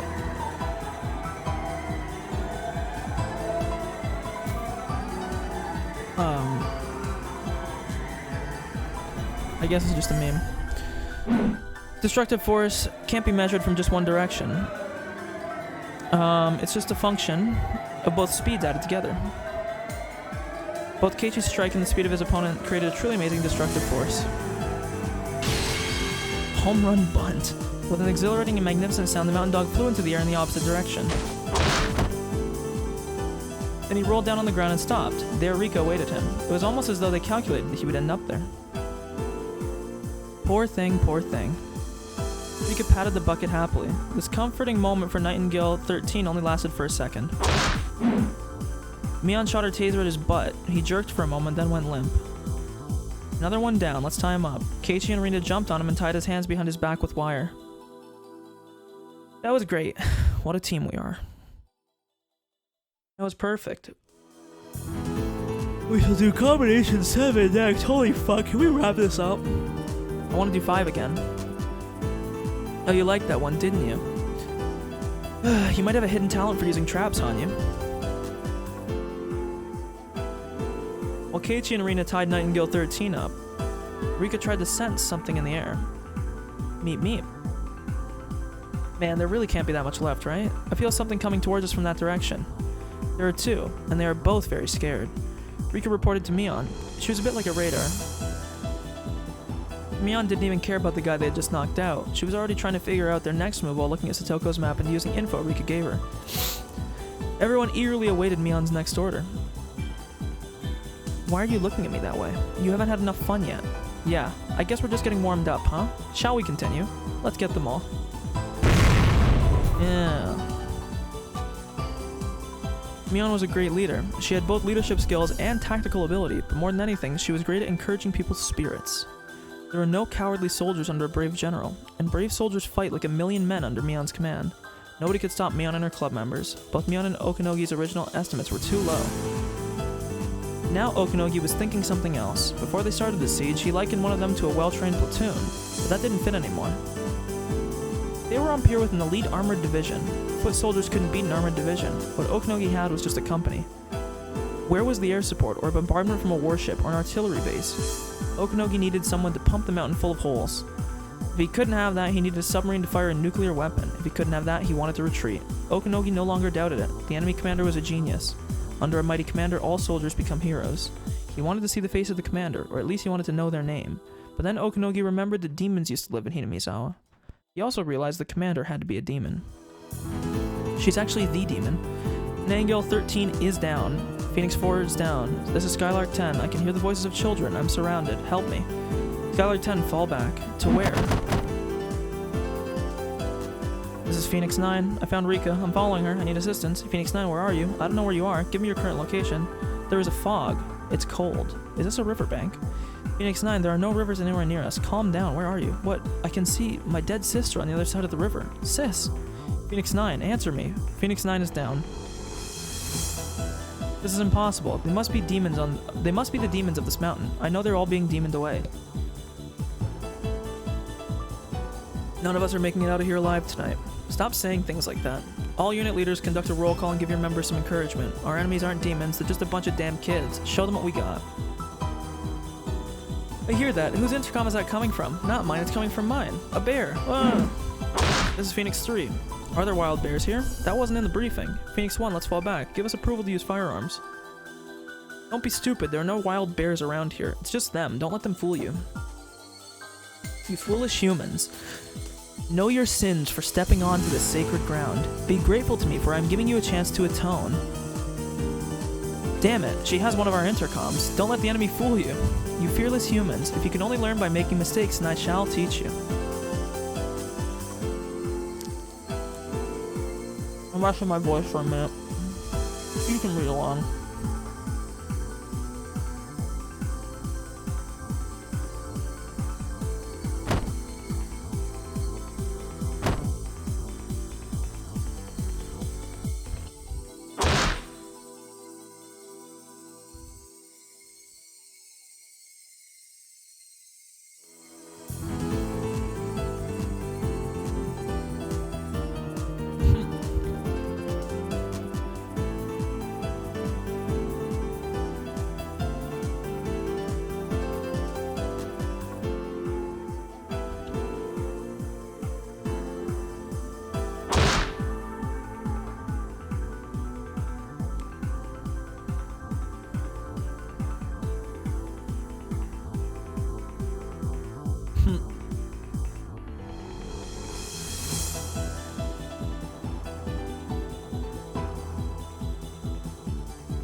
Okay, now I can start reading again.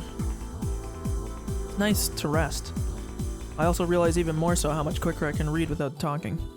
Can you hear me? I'm Takano, Major Takano. I'm your boss's boss. Listen well, there is no god or demon, and if there is, you can still fight. Drag God down from its pedestal. Skylark and Nightingale, join up and reorganize your forces. Phoenix, you join the remainder of Heron. The enemies are near the top of the mountain. Their base is probably somewhere by the Forestry Service's storage shed. They're at the top, so of course they could see our movements. They'll be trying to ambush you. Even if you have to stab each other, make sure you take them out. Major, let us arm ourselves. We need more than tasers. Absolutely not. We've finally surrounded them. If we fall back, they'll escape. We almost have our hands around their necks. We just have to squeeze them. At the same time, Okanogi received another radio call.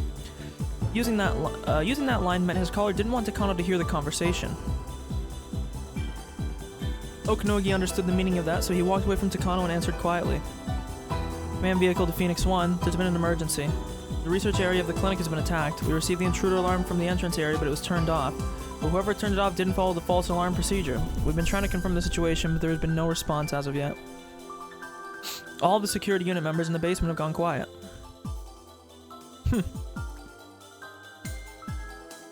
He suspected a diversion, but he never even thought, that the heavily armored security unit of the Mountain Dogs could be bested. If the enemies were soldiers in camouflage, then he wouldn't have been fooled. He underestimated them because he thought they were kids. But now he really understood. He understood the reason why no adults had showed up in this battle on the mountain. I get it. Did you let Kuku and Tokyo know? Not yet. Would you like me to? Do it now. Tomitake has escaped. We've closed the escape route, but I guess that's no use. They defeated even the armed security unit within seconds. I don't think one RPG could stop them. Should we send reinforcements to the blockade team? Fool, if we had any extra men, the princess would have already sent them in. Actually, you're the only one who isn't doing anything. Get in touch with the blockade team. Tell them to be prepared for a vehicle trying to break through the roadblock. Roger. Oh, please, this has got to be like the last thing in the fight, right? Roger, we'll be ready. Everyone listen up. I just found out the clinic has been attacked and the hostage has escaped. The enemy is expected to break through the blockade. Get the RPG ready. We'll fire at them all at once. We have permission to shoot. One of the mountain dogs nodded and opened a narrow case in the trunk of the van. In that case was a powerful anti-tank weapon, designated RPG-7. This was a weapon that many said changed the history of modern warfare. After all, this terrifying weapon had a firing range of over several hundred meters, and it was capable of burying most tanks in existence. The dawn of this weapon meant that we were now in an age where a lone foot soldier possessed the firepower to destroy a tank. It was capable of reshaping the history of warfare. Now, do I gotta tell you about the Javelin, champ? That was the RPG-7. Each of the other 4 members had an MP5, the weapon used to destroy the tire on Irie's car. There was no question that the blockade team was well armed. They waited in the van until the enemy vehicle showed up. Once they saw a suspicious vehicle, they were planning to stop it by moving into the middle of the road. They intended to destroy the vehicle by firing all at once. They all watched very carefully for suspicious vehicles coming from Hinamizawa. This was the only road that connected Hinamizawa to Okinomiya. It would take more than half a day to get there if they used a different route. Their blockade was where the gravel road changed to a paved road. This is where Tomotaki kept getting left to be killed after he was killed. It was what people called the village border, and was their last chance to stop anyone from leaving. This is kind of confusing, this sentence, because I said Hinamizawa was in a ravine, so it's weird that that's a higher elevation, not a lower one. They were probably expecting a barricade as well as heavy resistance from the mountain dogs. If they wanted to pass this point, the only way would be by force. They could start a gunfight, but that would take too much time. Since they didn't want to waste any time, they should avoid unnecessary conflict. Someone's stomach growled, but nobody made fun of it. That was understandable, since all the members were getting ready for a battle. Nobody even wanted to laugh. They looked at the clock. It was almost noon. Of course they'd be getting hungry. At that time, they heard a noise coming from the direction of Hinamizawa. Obviously, the car was going very fast. I'm gonna piss myself. I gotta go pee. I'm gonna refill my water. You can listen to this little music. Oh, we gotta be close to the end, right? I mean, I know there's another chapter, but we gotta be close. So, hopefully we're close. I mean, I'm not tired, it's just my throat's sore more than anything. I'll be right back.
Oh, okay.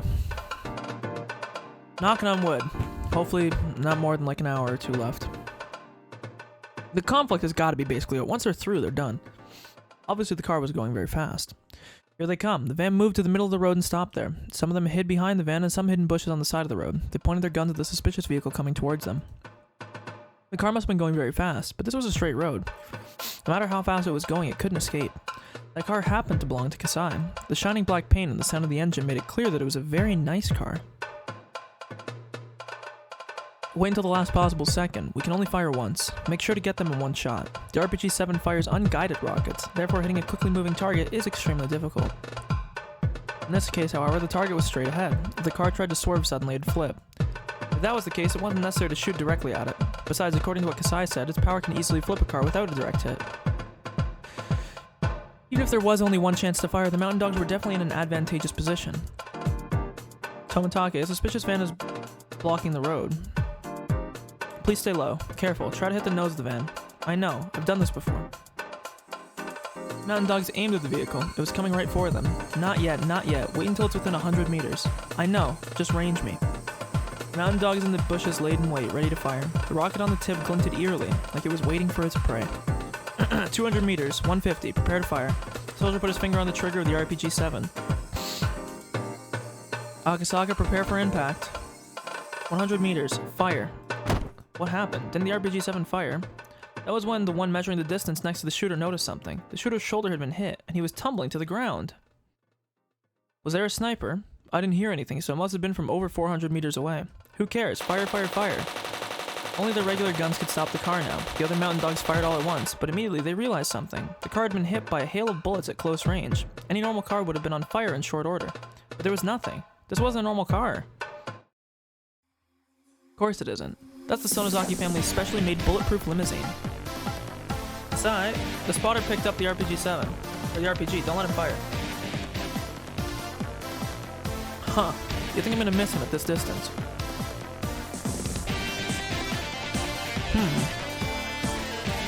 Shion and Kasai were far beyond that straight road. They were in the enemy's blind spot on the other side of the hill, on top of an abandoned car. Shion was on her knees, checking the mountain dog's movements with a pair of military-grade, high-powered binoculars. Kasai was lying on top of the car with a sniper rifle in his hands. Shion figured this would be where the mountain dogs would place their ambush, so the only way for them to beat the dogs was to snipe at them. Both Shion and Kasai took sniping lessons in the US during the dam conflict. Kasai was now aiming at the man who picked up the RPG and he was trying to make his position with it. Hurry up, fire it. What? Again, the RPG wasn't fired and was down on the ground. The two who tried to shoot were both groaning and clutching at their wounds. They were both shot in the shoulder. The wounds wouldn't kill them, but they definitely couldn't fire that rocket. The car had arrived. The mountain dog screamed and dove out of its way. Akasaka must have been used to driving in this kind of situation. He hit the nose of the van just right, and broke through the blockade. The van was hurled away and spun in a circle. After them, let's go, let's go! As the mountain dogs tried to get back in the van, Shion and Kasai shot at them. There's a delay between the impact and the sound of the gunshot. It's an extra long-distance snipe. He must be a veteran sniper. Also a veteran spotter. They must know exactly where we are. Their aim is just too precise. The scope on a sniper rifle is one specifically made for sniping. Therefore, its field of vision is so narrow that the sniper is unable to see their surroundings well. That's why it's always necessary to pair up with a spotter. A spotter uses powerful binoculars to probe the situation and communicate information to that sniper. Snipers can't do their job alone. Their potential is unleashed only when paired up with a spotter equally as skilled. They tried to stand out and climb into the van, but the ultra-velocity rifle bullets pinned them down. The bullets ripped through the air, traveling faster than the speed of sound. The noise those bullets created was nothing like the sound from a normal gun. It almost sounded like the Grim Reaper himself swinging down his sight. Furthermore, they could see the mountain dogs, but the dogs couldn't see them. Only those who actually had experience being sniped at could understand this fear.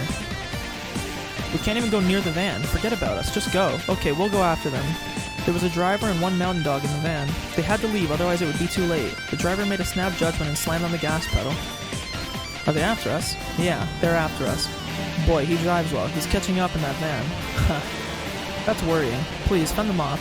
Yeah, I'll leave it to you. Tomitake opened the window near one of the back seats and leaned out. Hot air blew into the car. Through. Though the car was jolting up and down on the bumpy road, he checked the mechanism of his gun calmly. He did it naturally, as though examining his favorite camera. The gun had been taken from one of the security guards in the basement. One of the dogs in the van held the same gun in his hands. Their weapons were evenly matched. The road was no longer straight, it was curved like a snake. There were some bumps and sharp curves which made things in the car fly all over. A gunfight in this situation would be extremely difficult. Tomitake realized he'd run empty in no time if he wasted bullets, so instead of firing recklessly, he carefully waited in the distance, for the right distance, and in doing so tried to convince his enemy they were still out of range to make them close the gap.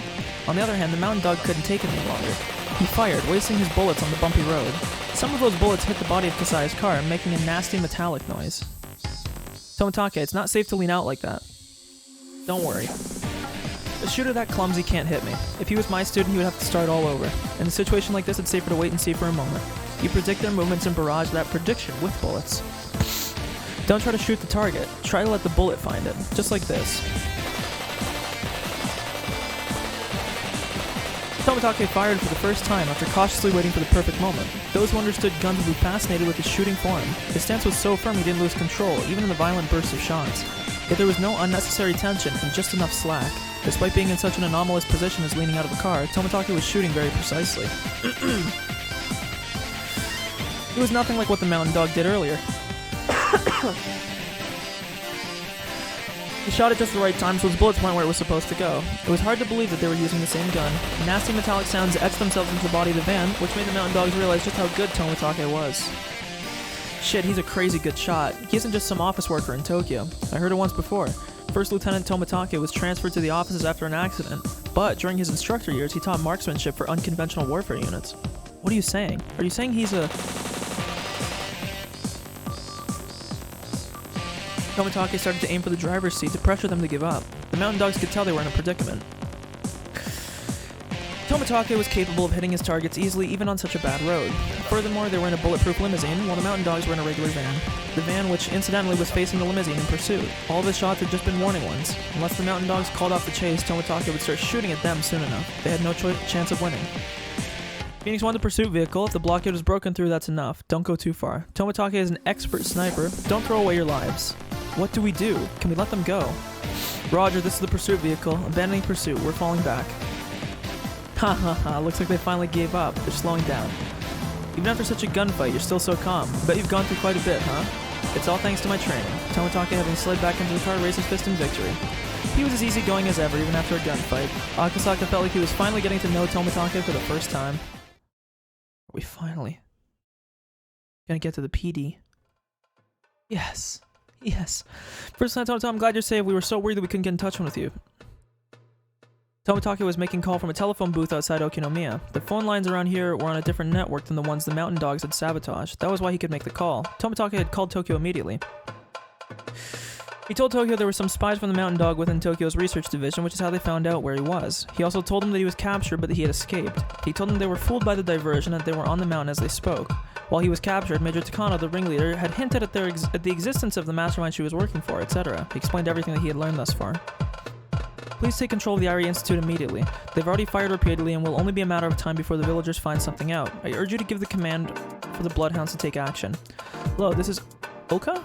From the research division. I'm glad you're safe. The Bloodhounds are already standing by in the air approximately 30 kilometers south of Hinamizawa.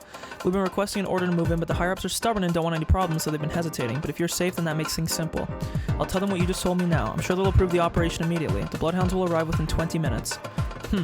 Hey, we just got an arrest order for Major Takano and First Lieutenant Okanogi. We also got orders to secure the Irie Institute as well as to disarm the Mountain Dogs. All thanks to you. Great job. Oh, thank God.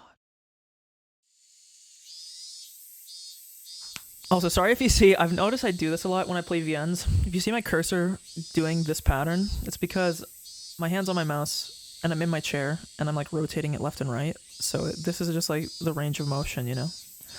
Tomitake walked out of the telephone box. Is everything settled? Yes. The Bloodhounds are moving in.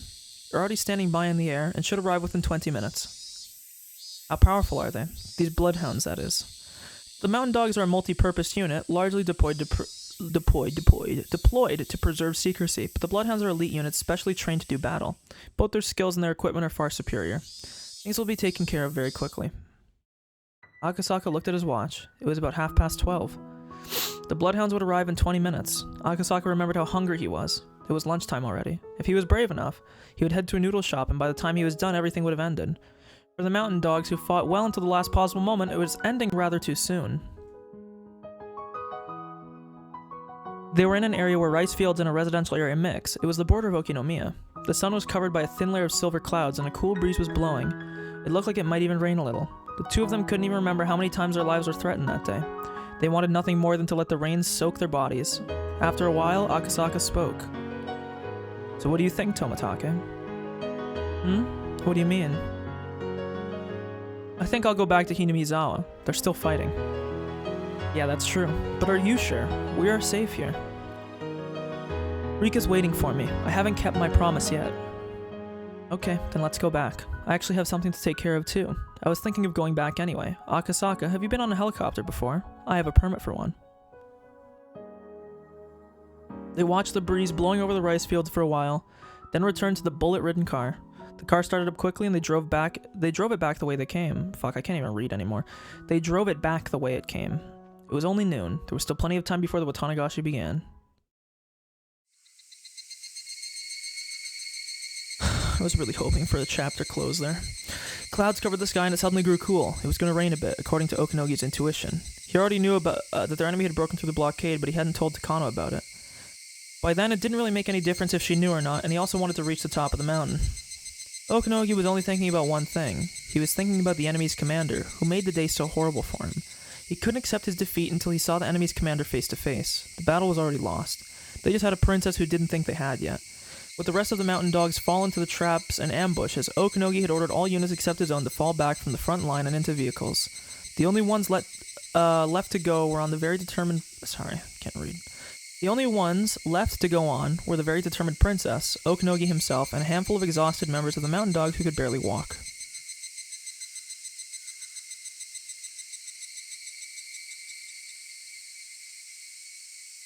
Eventually the slope became a little more gentle. Okanogi and his companions finally arrived at the storage shack of the Forest Service. The club members were already aware that the mountain dogs had been almost totally annihilated. Both the numbers and strength of the dogs had fallen far below that of the club members. Therefore, when Okanogi saw his opponents lined up there to welcome him, he wasn't too surprised. It was all the kids who'd driven the mountain dogs to destruction earlier that day. It was all the kids who'd driven the mountain dogs to destruction that entire day. They had also fought with everything they had, though they had overwhelmed us from start to finish. They had used up all their stamina and were on their last legs as well. Still, their willpower kept them standing. A will born of the victor's honor, which God granted only to the winners. There she is. It's Rika. I almost called her Rokanagi. It's Rika. Okanagi, capture her. Major, how can you even say that to us under these circumstances? What? Are you disobeying my order? Oh no, I have no intention of doing that. Okanogi removed his communication unit, his taser, and all the heavy equipment he had been carrying. Then he unbuttoned his shirt and told his men to stay put as he stepped forward. He strode forward about half the distance towards the club members. I am Okanogi, also known as Phoenix One of the Mountain Dogs. I'm here to pay my respects to your leader. May I have their name?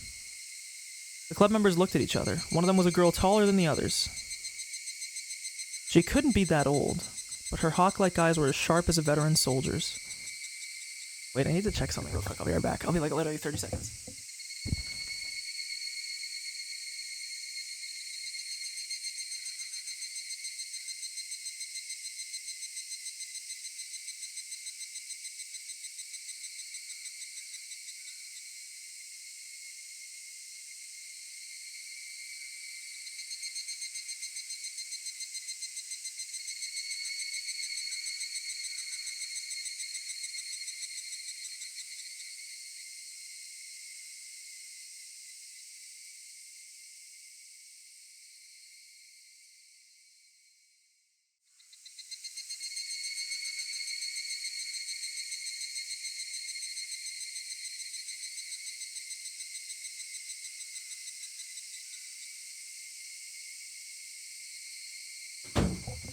I'm back.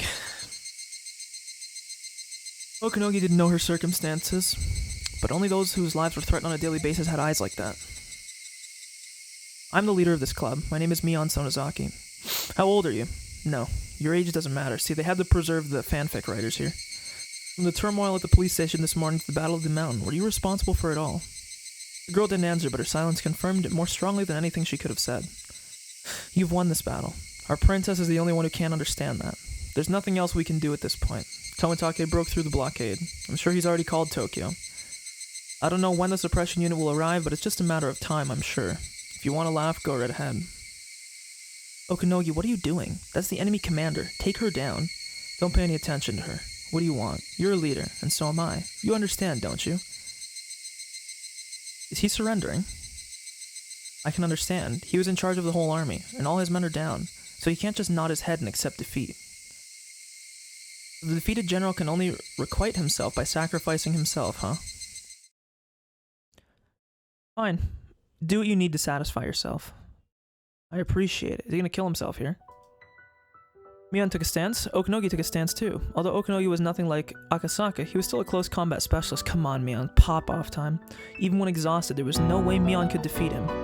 Kano thought so too. She thought Mion was underestimating Okanogi. But Mion knew. She knew that she was the only one who could put him at ease. Are you ready? Take this. Huh? Okanogi readied, launched sharp from his waist, but Mion deflected it to the side with her elbow, wrapped her arm around underneath it, wrenching it back behind him and forced it up into a hold. And then she twisted his arm even further. Okanogi was certain she was going to snap a bone. It was an excellent technique. She took his arm in one flowing motion. It was clear that Mion's self-defense techniques weren't spur of the moment. However, she didn't break Okanogi's arm, but instead threw him onto the ground. She didn't deliver the final blow, but rather chose to look down on him. Not bad. Okanogi, what are you doing? Hurry up and subdue her.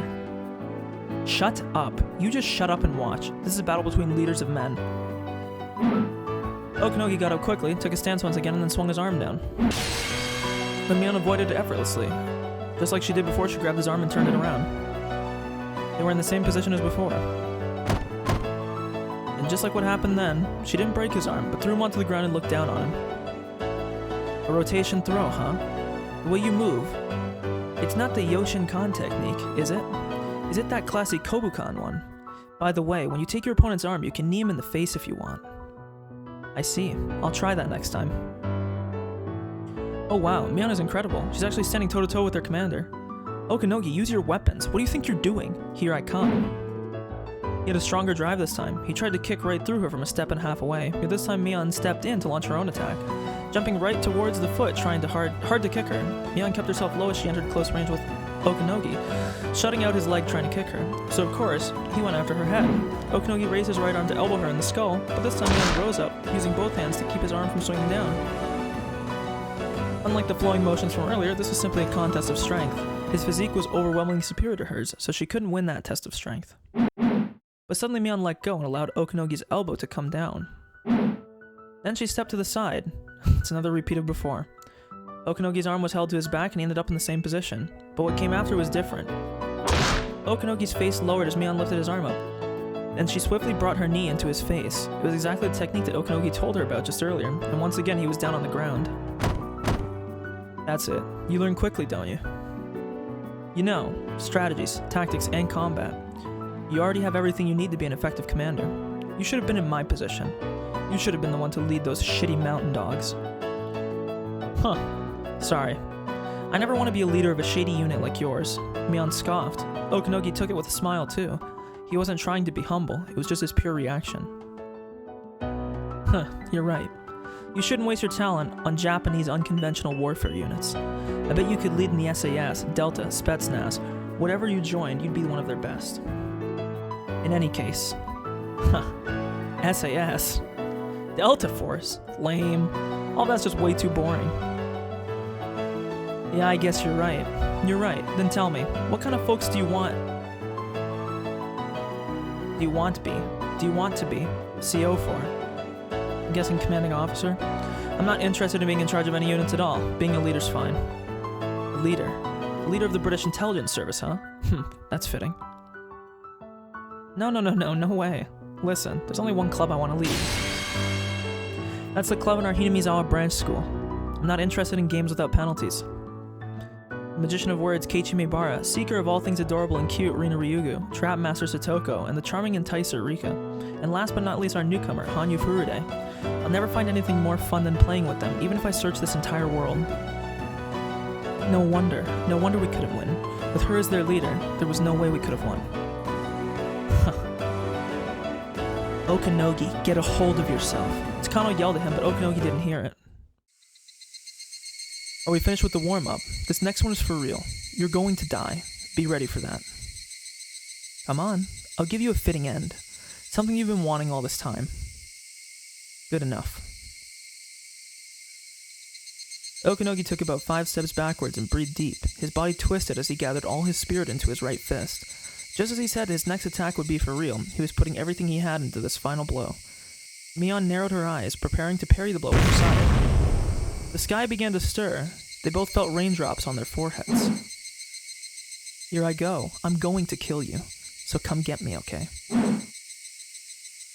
Whenever you're done praying, go right ahead. That's one tense moment. That one tense moment was suddenly brought to an end. He dashed forward from a low position, just like a runner from a starting line. Then he added the twist from his body into the blow, and his right arm roared with all his power.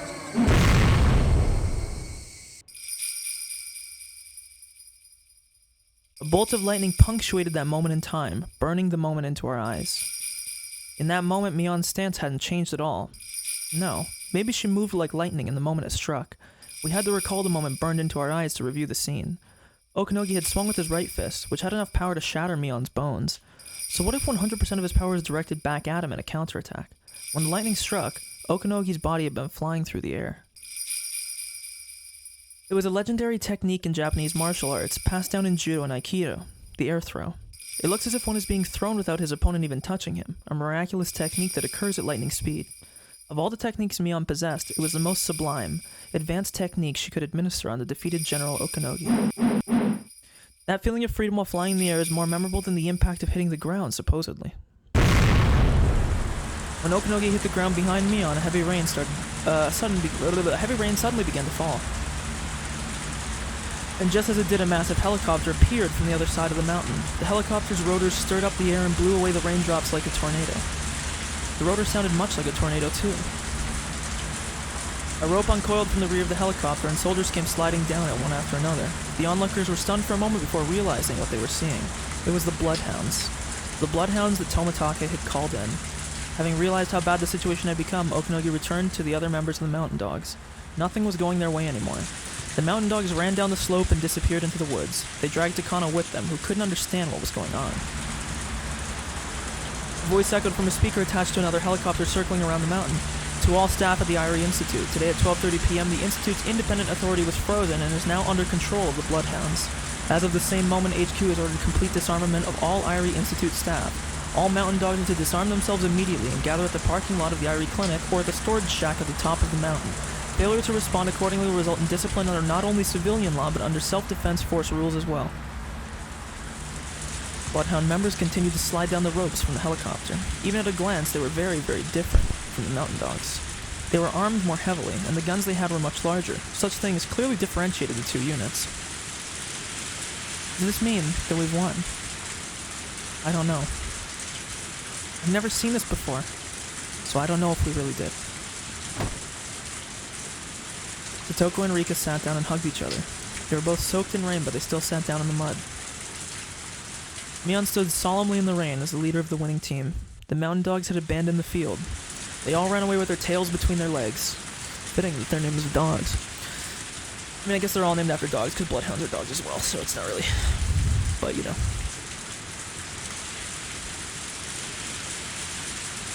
Keiichi and Reina ran over to Mion. Mion. Me. It's over. Yeah, our club activity is over. Rika's safe. Everyone else is safe. Me, it's our victory.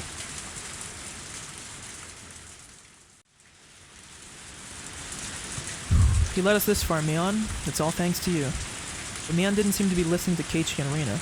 Instead, she mumbled to herself. I like punishments. Huh? Club activities can be cruel, huh?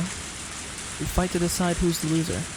That means everyone looks down on whoever does lose, right? We don't look down on anyone. We just do the punishment and that's it. Yeah, we do the punishment and that's it. We all enjoy laughing at the loser and then forget about it. That's why I like what we do. We all laugh, including the one who came in last. Nobody gets hurt. We all laugh, and then we're done with it. That Okanogi guy thought he couldn't purify his sins unless he was defeated by me. I mean, sure, it got pretty serious. We were almost killed, too. But it's all over, right? The game is over. And even though it is, there is no punishment for the Mountain Dogs. Mion might have realized something when she threw Okanogi. Keiichi didn't think anybody else could understand that. I don't know what you're trying to say, Mion. Forget about him. It's all over for them anyway. Yeah, you're right. Everything is all over now. We're all alive. Nobody got seriously hurt, so let's enjoy our happy ending. That's right. Nobody got hurt. It really is a happy ending. While they hadn't yet confirmed Shion and Kasaya's safety, they were correct. This was the happy ending that they had all been fighting for. However, Mion was still thinking. She only understood the reason for that in the moment the thunder struck, but as soon as the flash of lightning disappeared, her understanding vanished as well. All she could remember was that she noticed something very important, and that shortly after she completely forgot about it. She could only feel a great sense of loss. The bloodhounds soon surrounded the club members. At first they thought the club members were their enemies, but when Tomitake appeared he explained the whole situation. The commander of the bloodhounds appeared to beg club members not to say a word about anything, as it was a politically sensitive incident. It was amusing to see a man like that beg while carrying all those weapons. But of course they had no intention of talking to anyone about it. Once it had ended, it all felt like a bad dream. If on the following day someone asked them what they had been doing, they might not even remember it. This day was that unrealistic for them. So if they were asked, they wouldn't say a word. Rika, I'm glad you're safe. Akasaka, I'm glad you're safe too. It all worked out great too. Are you alright? The clinic has been occupied by the bloodhounds. The mountain dogs are all surrendering too. Dr. Ari and a boy he was hiding with have been put under the bloodhounds' protection as well. Coach is safe too, is he? I'm very glad about that. Wait, a boy? I do wonder who that could be. Perhaps Tomita or Okumura were injured. Or Okumura. Hitoko, I'm very happy for you. Rika's smile made it clear on what she had gone through. Someone could only smile like that after a long and exhausting struggle. Hitoko had no idea what that smile meant. How much time would be needed to make her understand? Still, Irie will do something about it. For certain, he will bring Satoko's brother back home. That's right, Satoko. You haven't taken your shot today, have you? You can't forget about that. Ah, quite true. How troublesome that I can't forget about the shot, even in this situation. Satoko seemed to have no idea that her medication was connected to the syndrome. Perhaps she was already aware, but pretended not to be. Rika vowed to herself that no matter how long it took, she was going to witness with her own eyes the moment her best friend finally parted with her tragic past.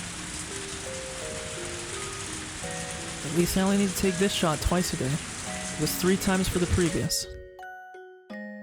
Thank you for getting rid of the rain. I'm finding myself suddenly emotional for no reason. Because I don't like Satoko at all, but Satoko also had no idea that Satoshi was involved in the development of her medication. Irie had said that Satoshi as a specimen had contributed much to Satoko's treatment. Even while asleep, Satoshi longed to ease the burden on Satoko, and those feelings must have influenced Satoko's medicine somehow. Satoko had to inject herself, I read that wrong, in the stomach. For privacy, she ran into the grove of trees to give herself a shot. There was no danger in doing so. One after another, the bloodhounds dropped down from the helicopters. Each helicopter must have carried at least 20 to 30 soldiers. There was one helicopter at the top of the mountain, and 2 more halfway down the slope. Troops were pouring down from all of them, leading to the impression that the entire mountain was under the bloodhounds' control. Nobody fired their weapons even once. The mountain dogs had no choice but to surrender. It wasn't raining hard at all. The sky should clear up after 20 or 30 minutes. It was the volatile weather typical of early summer. Toko soon returned and spoke to her best friend. Rika, I haven't seen Hanyu around. She was here a moment ago. Huh? Hanyu? Hanyu, where are you?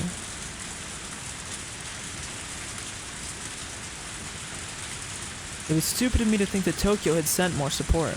They're acting as if they've known of their loss for a while now. I was the only one who didn't know. What's going on? Tell me this minute, Okinogi. This is it. They're the Bloodhounds. Tomitake called them in. The Bloodhounds. I've heard the name before. Aren't they similar to the Mountain Dogs? Why aren't you fighting back? You've got to be kidding me. We Mountain Dogs are simply a counterintelligence unit. On the other hand, the Bloodhounds are a real combat battalion. There's no way we could defeat them. The remaining 3 members looked at me in exhaustion. God, my nose is itchy, sorry. Why are they here in the first place? We captured Tomitake. Are there more spies? Who are they? Major, the clinic was attacked earlier. Haven't you heard that First Lieutenant Tomitake escaped? One of the 3 spoke up timidly, but Okinogi signaled him to shut up. Nobody told me this. When did this happen? What's going on, Okinogi? Wasn't there a blockade exactly so that they couldn't escape the village? They aren't even responding to me anymore. I've been left behind. I'm the only one who didn't know. I'm being left out. The members looked at Okinogi, waiting for his command. Nobody is waiting for my order. Nobody even cares about my orders. Commander, there's a radio call from the command vehicle. One of the two members handed the intercom to Okanogi. This is Phoenix 1. Commander, final orders from Cuckoo. Execute Cuckoo. Cuckoo, roger that. The Bloodhounds have us surrounded. We're being advised to surrender. What should we do? Command vehicle? No. Oda and Adachi. Good work. You're cleared to surrender. Disarm yourselves and follow the orders of the Bloodhounds. Roger that, Commander. All units listen up. The command vehicle has been compromised. The clinic is probably in enemy hands as well. We've lost all our backup as well as the equipment. All teams have been wiped out. I'm sure everyone is disarming themselves. The Mountain Dogs have been completely defeated. Not yet. Get in touch with Nomura in Tokyo. The Bloodhounds? So what? Just send in units who can beat them immediately. Rika's still alive. We can activate the final operation. I must let Nomura know that. We have to restore communications with Tokyo. We really shouldn't have cut the telephone connections, but we did, so we'll have to recover the command vehicle. We'll get in touch with Tokyo on the radio. Fortunately, the men in the command vehicle surrendered without resistance, so I'm sure the Bloodhound's guard is down. Okanogi, you and the other three will be enough. It's still the 19th of June. The operation starts on the 21st? Or is it supposed to be the 22nd? We still have time. We'll manage, Okanogi. Go recover the command vehicle immediately. Why can't you follow my orders? I'm a major. I'm your superior. Why are you listening to Okanogi but not me? Major, didn't you hear what the helicopter said earlier? We've lost. There's absolutely nothing we can do anymore. What are you saying, Okanogi? Are you already giving up? You saw that Rika is alive, didn't you? What happened today was all because of the rumor that Rika was dead.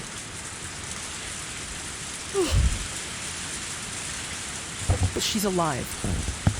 That means today didn't happen. We can still use the emergency manual. As long as the Queen Carrier is alive, all we have to do is kill her, then we'll have 48 hours to execute the manual. Major, it's far beyond that point already. Tokyo doesn't care about the Queen Carrier or the 48 hours after death.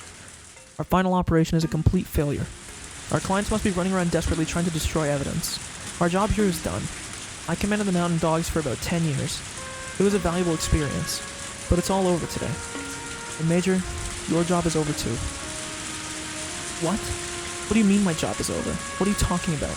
Major, your job was to rear that scrapbook in your hands. What are you talking about? I didn't expect Okanogi to start talking about my grandfather's scrapbook. I don't doubt that there is a disease called Hinamizawa syndrome. But the whole village going into a panic 48 hours after the queen dies? No one's ever seen that happen. No one knows if that's true or not. Don't be ridiculous. Look here, it's somewhere in here. Where? I know it's in here. The studies of other similar parasites in brains, the statistics say... Damn it, where is it? I flipped through the pages of the scrapbook in a panic. I can't even remember which page I'm looking for. Okanogi slapped the scrapbook aside and it thudded. No. It landed in a muddy puddle, so it splashed onto the ground.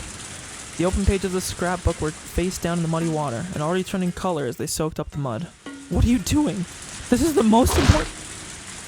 As I crouched down to pick up the scrapbook, Okanogi stepped on it. The splash of muddy water hit me in the face. I had to witness my precious scrapbook being stepped on and covered in filth. Major, I don't really care if what's in this scrapbook is true or false. As a matter of fact, nobody does. What do you mean by that? What do you mean by that? I tried to get the scrapbook from under Okanogi's foot, but I couldn't pull it out. The clients in Tokyo merely wanted to see how many people would actually believe what's in the scrapbook. They didn't even care if it was the truth or lies, as long as it was believable. They didn't care? No, they didn't. They just wanted some famous doctors to research the subject and come up with a report full of difficult terminology so they could deceive people. That was your job. No, this isn't a lie. My grandpa and I researched it for so many years. Come on, move your foot. The scrapbook is getting soaked, though. I'm trying my best so that it's not ruined, but it's no use. The queen dies and the village must be killed. All you had to do was convince the higher-ups of that crazy story. Nobody cared about the parasites to begin with. They only cared if it could be used for political gain. You knew that, didn't you? At this point, nobody will ever pay attention to any of that nonsense again. A lot of people bet on this scrapbook, and they lost. The Mountain Dogs lost too. That's all there is to it. This isn't nonsense. The scrapbook holds the truth. Everything in it is the truth. My grandpa researched it. I researched it, and this is the result. Everyone believed in it. That's why they built such a beautiful research center, isn't it? They believed in it, and that's why Nomura got in touch with me. There must be other people who believe in my work. Because all of this is for the future of humankind. Okanogi got fed up and kicked me. I don't weigh much, so I fell backwards and became soaked in the muddy water. Okanogi walked over and looked down at me. Fortunately, there's still something the clients in Tokyo are expecting from you. Hey. One of the mountain dogs handed a gun to Okanogi. Okanogi checked the cylinder and threw it over to me. What is this? Major. Why don't you use that to shoot yourself in the head? What? I looked at the gun. I'm used to seeing guns working at the IRE Institute as I do. I was never frightened by guns before, but for the first time I feel scared just looking at one. You know, this happens all the time, Major. Please take responsibility as the leader of the defeated force and shoot yourself. What are you saying? Nobody's ever told me to die before. Damn, you clearly never played Dota. Nobody's ever told me to kill myself. Yeah, you never played Dota. If you die, the clients can just blame you for everything. Actually, Tokyo is already preparing to do that. Don't be ridiculous. Why should I have to do that? I'm starting to sob. My body is shaking all over. Well, you don't have to do it yourself if you don't want to. Maybe that's too much to ask of you right now. Okanogi pulled his gun out and pointed it at me. The other members, having realized everything will work out if I die, just looked at me coldly. I'm gonna say that I tried to talk you into surrendering, but you refused. We shot at each other, and I had to kill you. That's the scenario. I gave you the gun so that you could kill yourself rather than being killed by me. It's to show my appreciation for the time we've known each other. I don't want it to end like that. No. Who came up with this plan in the first place? I don't want this. It was your dearest friend, Nomura from Tokyo. Huh? They had a plan for damage control in case the final operation failed. Nomura's codename is Cuckoo. And yours is Baby Bird, isn't it? You know where cuckoos lay their eggs? What? Cuckoos lay their eggs in other birds' nests. Once they hatch. Once they hatch, they kill the young of the original owner by pushing them out of the nest and then take it over. Baby birds on the ground are left helpless, and they usually end up eaten by the mountain dogs.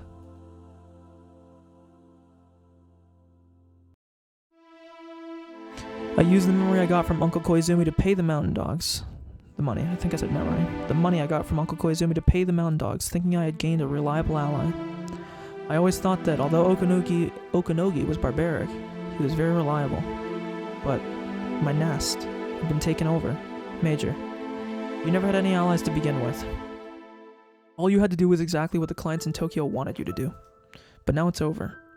Now you need to exit the stage. Take it. It's your precious scrapbook. Hold down your left hand and pick up the gun with your right. The scrapbook was finally returned to me, covered in mud. I held it with both hands and cried. What a joke the entire life of Mio Takano was.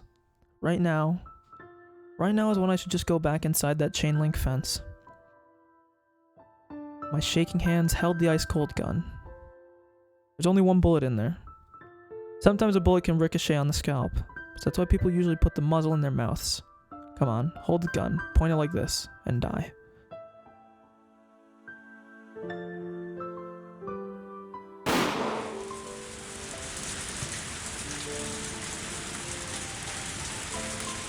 In the hills of the mountain, a single gunshot echoed. With that gunshot, members of the Bloodhounds rushed in. Okanogi and the other men raised their hands in surrender. Major Takano was with us, but she refused to surrender. She tried shooting at us, so I had to fire a shot to intimidate her. So she ran. Retriever 7 to leader, we arrested First Lieutenant Okanogi and 3 other members of the Mountain Dogs. Major Takano is on the run. Good, I was about to say, I don't think it's a good way for her to go out killing herself. Her footprints are headed southwest, but the brush is too thick and we can't go any further, requesting backup. Major Takano is armed. I repeat, Major Takano is armed. Retriever leaders all units. Major Takano is on the run. She's armed, so be cautious. Patrol the area and force her out. Oh, this is literally back to when she was running. I wonder if we'll... I mean, she's gonna have like a PTSD flashback, right? I'm running through the mountain, covered in dirt and still holding the muddy scrapbook. I keep falling because of the mud, and branches and tree roots continue to torment me.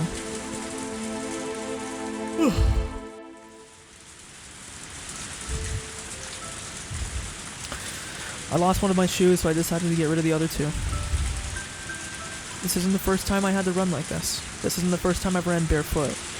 This isn't the first time I felt such pain on the soles of my feet. This isn't the first time I've cried out like this. I repeat, Major Takano, disarm yourself and surrender. You can't escape. The mountain dogs have surrendered. You have no more allies. The helicopter above my head is calling out my name. I crawled into a hollow tree. I held my knees and hid. Last time I ran barefoot like this was a very long time ago. My feet are bloody and swollen and I can no longer walk. I can only cry as I bite the corner of my scrapbook. Sadness and humiliation fight for dominance in my heart. When I feel sad, I cry, and when I feel humiliated, I scratch myself to calm my anger. And I still have the gun in my hand, the one with a single bullet in it. I have to kill myself. My death is the only thing that can bring it all to an end. Killing myself is the only way to go back to that day. When I look at the scrapbook in my left hand, I'm assaulted by sadness and fear. I don't want to die. I don't want to die. Just die. Atone for your actions with your death. I recalled the look in Okanogi's eyes. I know I've committed sins. There are so many sins. Too many of them. There are more sins than I can possibly atone for. But do I have to die for them? No. I don't want to die.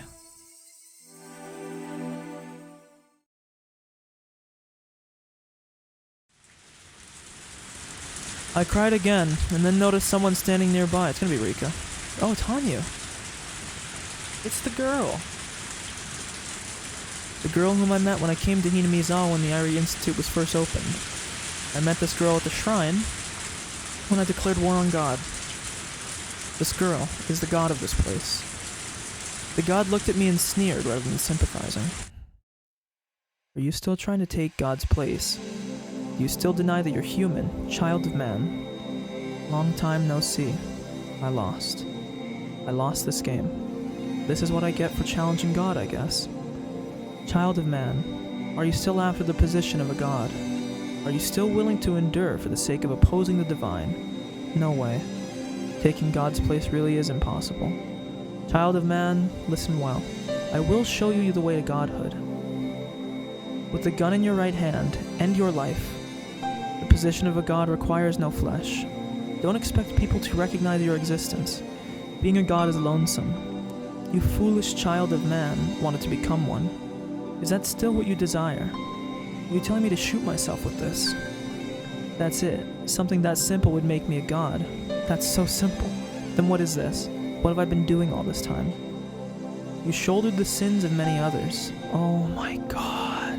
You purified all their sins by sacrificing yourself. Your courage will be praised, and you'll be allowed to take a seat among the gods. What's that? You're telling me to be their scapegoat, to take responsibility for all of them and die. Fuck you. I refuse. I absolutely refuse. Why don't you want that? To attain peace in the human world, there must always be one sacrifice for one sin. Isn't that the truth of the human world? Isn't that the method for purifying sin? Didn't you want to sacrifice one girl for the future you desired? What are you talking about?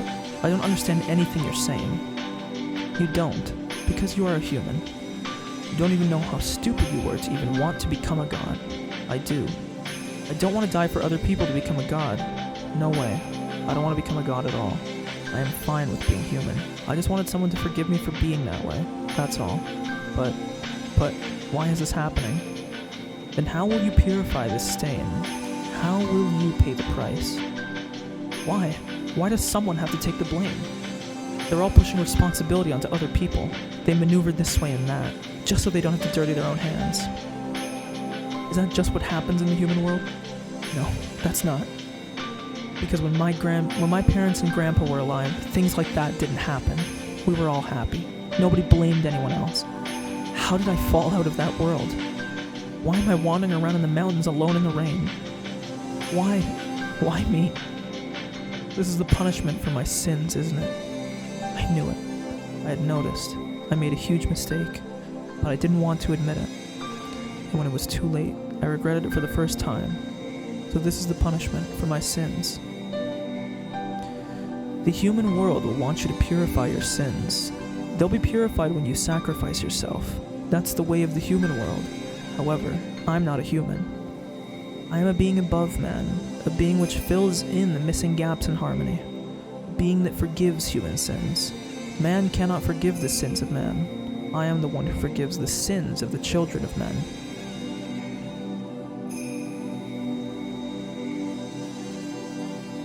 I forgive you. Demanding a sacrifice be paid for sins isn't the way of the human world. It's the way of demons. So this is not the world of man. This is a world of demons, created by man, and the demons infesting them. Humans cannot end that way of their world. So I became a god to grant that end. It was over 1,000 years of pain. I wanted to come down from this place. I desired a world where God doesn't need to make peace. And finally, after 1,000 years' time, I have found that fragment. Come, child of man, I will forgive your sins in my name. I just want to read this.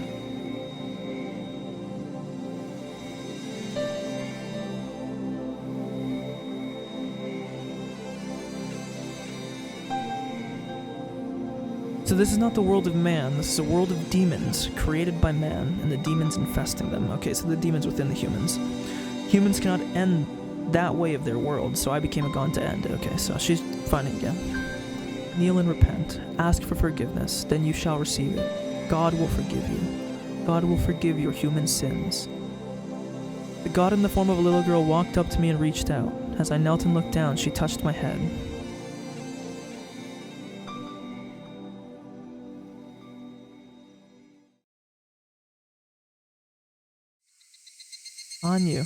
Hanyu, where are you?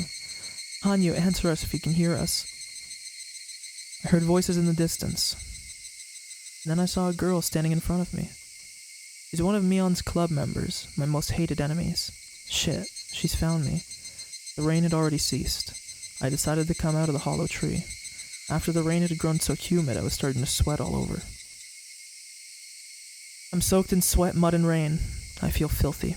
I've been bitten by mosquitoes, my body's itching all over. Ugh, that's why I hate the mountains. Don't say a word. I pointed the gun at her.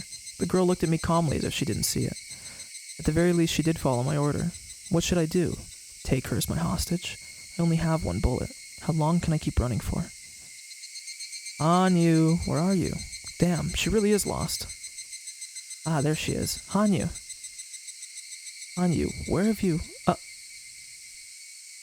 I really am unlucky to the end. Or maybe you could call this a kind of luck. At the end of it all, I managed to get some vengeance. Do you know what this is? It's a gun. Don't you dare move. Hanyu's gonna fucking get killed. Hee hee hee. The tables have turned now. Hanyu's gonna sacrifice herself again. That's what's gonna happen. I can already fucking feel it. Hanyu is going to die. She's going to kill herself.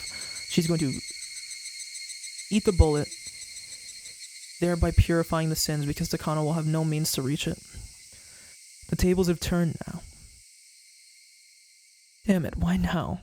Mion, if you don't want anyone else to get shot, step forward. No, don't do it, me. Mion stepped forward quietly. She certainly has a lot of courage. No wonder she's their leader. Thanks to you, I've been ruined. Some scary men on the mountain want me dead. They won't forgive me. But I can't just go out like that. At the very least, I want some revenge.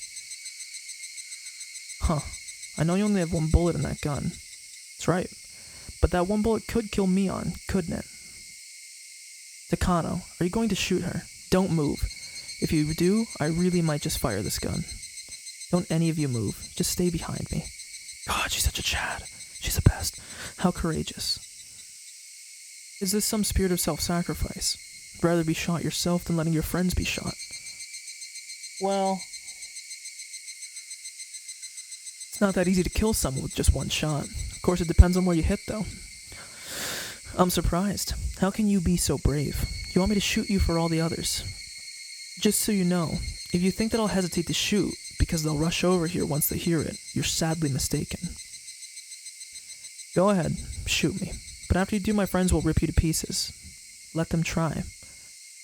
They say you dig 2 holes when you curse another. Going down along with the great commander who made Okanogi surrender wouldn't be so bad. Go ahead and shoot me, but make sure it's me you hit. If you shoot anyone else, I'll put you through hell. Oh my, I'm shaking. No, don't me. Takano is serious. She really will shoot you. Somehow we'll have to buy some time. Someone from the Bloodhounds will come by for sure. I'm sure they will. But I'll shoot before I lose my chance. Let's see. Where should I hit her? I'm not good at this, so forgive me for not being able to aim that well. Me? You aren't serious, are you? Don't anyone move. Oh, I'm gonna cry. I'm the leader of this club. If I can protect you all, I'll be satisfied with that. If I don't make it, set up a shrine inside of my locker and pray for me there. You'll be taking over my position, Kay. Help him out, okay? Mion is prepared to die. I'm already cornered. I won't accept any words of negotiation. Mion understands that. She doesn't want anyone else to be killed. That was why she chose to be a shield for her friends. That was an easy decision to make for her, because none of her friends would end up hurt. If she ends up getting injured, that would be a stroke of luck as far as she's concerned. Even if she doesn't make it, she thinks that's far better than seeing any of her friends die, and that's why Takano will shoot. Even though she understands noble intentions painfully well, it's too visceral for her to accept, so she'll shoot. I will pull the trigger. With all the absurdities of the human world riding on that bullet, I will shoot her. You all play games often, right? You ever played Old Maid? No, we play Old Bachelor though. They use the same rules. The human world is just like a game of Old Maid. Everyone's trying to foist the old maid onto someone else. It's a game that seeks to determine not a winner, but a single loser. The sacrifice. She's saying it's a zero-sum game. You see, I picked the Joker. But there's nobody else to pass the card to. That's why I'll shoot you, as my revenge. Fitting for this irrational world of man, isn't it? I'm preparing myself to shoot. There's no hesitation left in me. I will shoot her, I'm serious. Mion closed her eyes and opened her arms to try and shield her friends as much as she could. And that was when Hanyu stepped forward and placed herself in front of Mion. Hanyu, get back. Brave Mion. I've witnessed your courage.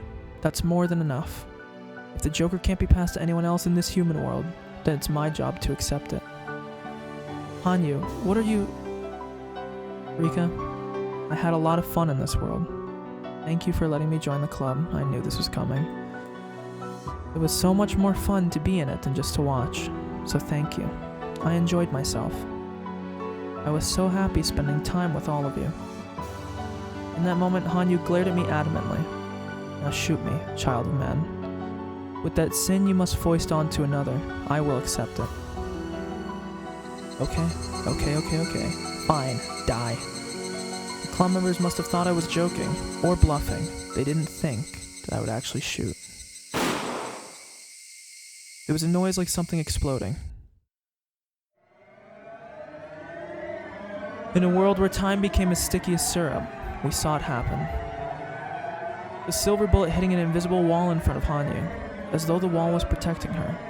The bullet wanted to pierce Hanyu's chest, but it couldn't reach its goal. A bead of sweat formed on Hanyu's forehead. She had stopped the bullet with an invisible force. Hanyu! I'm okay. I can do this even in human form. The silver bullet was being pushed back. Oh god, is it gonna go back and kill Takano? Takano was startled by this otherworldly phenomenon, but then she spoke one phrase. You. Monster. It's a good show, you guys should watch it. The silver bullet. I skipped it, but it smashed through that invisible wall. There was no longer a wall at all. There was no wall to protect Hanyu from the bullet. The bullet approached Hanyu's chest. Somebody let out a silent scream. Nobody could stop it. Nobody could stop that bullet. In that world of frozen time, nobody could stop the bullet that was stopped just inches in front of Hanyu's chest. Hanyu's friends had seen this scene before, the moment of checkmate. No matter how much they screamed, there was no way to avoid this tragedy. They knew that from their memories. You will die for sure. Think about the good old times as much as you want. When you're finished doing that, the bullet will pierce your chest, drown in your own blood. Unless I was prepared to do so, I wouldn't be here. Hanyu thought that this would take care of everything. Hanyu wasn't supposed to exist in the first place, She would leave the stage and the rest of the cast would stay unharmed. This is how it's supposed to be. But in that moment, something happened to surprise even Hanyu. In the world of time, in which nobody can move, Rika reached out and put her hand on the bullet that was stopped in midair. How could she move? Even Hanyu couldn't. Why? Could a mere human like Rika grab that bullet? It's all been my game all along. Don't be so surprised. You already learned about that. You've learned about how to make a miracle happen. Ow, my leg. A lot of amazing things happened today, but none of them were worthy of being called a miracle. If we all believed in each other, it was supposed to happen. Therefore, I will perform a real miracle in this very last moment.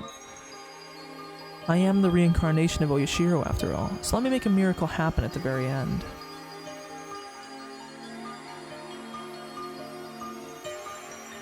Rika rubbed the frozen bullet gently, very gently, and then held it and embraced it lovingly, her hands at her chest.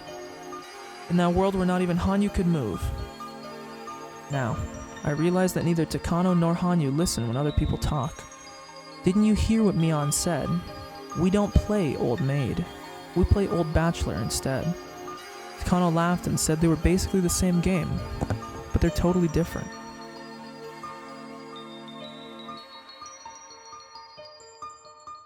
In Old Maid, a single joker, an unharmonized element, is added to a full harmonized set of cards, and people try to foist it onto another. But in Old Bachelor, one card is removed from that harmonized world, and everyone foists the unharmonized fragments on each other. It's different than having a joker, because everything would be in harmony if there wasn't something missing. Players try to get rid of something in both games, but what they try to get rid of is very different. In our game, the loser is left with one last card, too. I can understand how Takano thought they were the same thing, but they are different. Because in our game, if the missing card was added back in, there would be no loser. Hanyu, the missing card in this world, where someone has to foist their sins onto another, has joined the game. This game has no losers, yet you're still trying to take one card away. What a waste of a miracle. This world doesn't need a losing card. That is the answer I finally reached after a 1,000-year journey, trying to find a miracle. The answer's always been there. It was there in the very first game of Mion's club.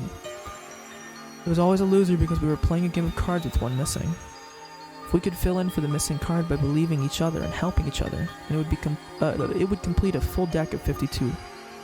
A complete world without a loser. A complete world where no one is left out. Nobody has to stay out of the circle. Nobody has to cry or be burdened with sins. A world where everyone holds each other's hands and forgives each other's sins. When people live, there will be sin. What's important isn't to avoid sins, but to forgive them. A world can only become ugly and twisted when people try to stay pure. Let us accept our sins. Let us all forgive. That's the answer Rika Furude reached. A complete world. A world free from the sins of the human world, where one has to become a loser. Rika reached that as a human being. After an unbelievably long time, she had finally reached it. Welcome home, Mother. Frozen time had begun to thaw. There was smoke coming from the muzzle of Takano's gun, so it was definitely fired. However, nobody got hit. Keiichi looked around fearfully to make sure nobody was bleeding. They were all fine. Nobody had been shot. You missed. Serves you right. The tension lifted in Mion's body and she began to sweat all over. How did I miss at this distance? All the club members thought the same thing. It was a miracle that the bullet didn't hit anyone. The club members had all felt the same way. They were all thinking, if it's going to hit someone, let it hit me. However, Rika Furude wished for a miracle that was far beyond that. Rika wished for a miracle that was higher than self-sacrifice. She wished for a world where the bullet wouldn't hit anyone. She wished for a world where Takano wouldn't be hurt because she shot someone. Footsteps were rushing towards them. Takano tried to run, but she tripped over a root and the scrapbook in her hand scattered everywhere. She tried to gather up the papers. Members of the Bloodhounds surrounded her.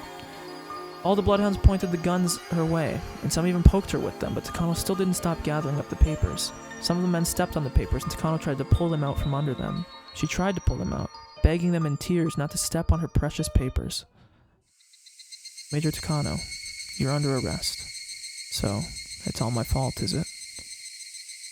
Club members feeling bad for her looked at the ground. Stand up. Put your hands behind your back. Don't resist. No. I want to take my grandpa's scrapbook with me. Takano just wanted to pick up the pages of her scrapbook, but the bloodhounds, thinking that she was just resisting, pulled on her hair to make her try to stand up. Although this was her fate, it was too hard to watch her be treated that way, and then a noble voice resounded among them. Wait. Hey. Finally it's time. I was wondering when he was going to show up. Radiating with divine light, a man appeared.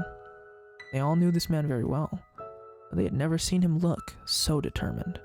I'm First Lieutenant Tomatake from the Research Division. I'll take it from here. But sir, we've been ordered by headquarters to bring her back to Tokyo immediately. Can't you tell? Just look at her. Look at all the scars. She's been scratching herself. She must have Hinamizawa syndrome. That's what I'm saying. I said that way earlier. There were lots of horrible scars on her wrists, arms, and neck. They even said at the start of this that she was probably already infected if her grandfather was. Takano had scratched herself throughout the day because of all the stress. There was no way for anyone to be certain if those marks were symptoms of the syndrome. When Tomatake said that, it certainly sounded true. But the Major must have been given medication to prevent her from contracting the disease. There's no way she should have it. And when you read the report, it says the inoculation isn't 100% effective. If you had read the report completely, you would know that these are symptoms of the terminal stage. The Research Division thinks her treatment should take priority. We must determine if this incident was truly her will, or if she became delusional due to the syndrome, leading someone to take advantage of that. We have to be very, very certain, otherwise it'll be impossible to resolve this matter. So I guess he finally did come to reach out and save her. Was it her fault, or was it the fault of her disease? It's impossible to determine that right now. Make sure she has the right to receive treatment, and she is obligated to let herself be treated. Jiro. Take her to the Irie Institute so that she can be examined immediately. Notify Lieutenant Colonel Irie so that he can prepare to treat Major Takano. However, from here on the Major will be placed under strict observation and all activities will be restricted. The particular orders come from command through Colonel Oka, Director of Investigations. The Bloodhounds conveyed all this info over the radio. Nobody had any objections. Their job was to arrest her after all. Any interrogations or investigations after that were the job of investigations. I don't know if I said investigations 3 times, I know I said interrogations, my bad if I didn't. So if those were the orders from investigations, then that was that. Tomatake walked over to the muddy figure of Takano. Jiro. Takano buried her face in Tomatake's chest and cried. Only Tomatake and Takano knew the meaning of those tears. I'm sorry for being late. I'm here for you.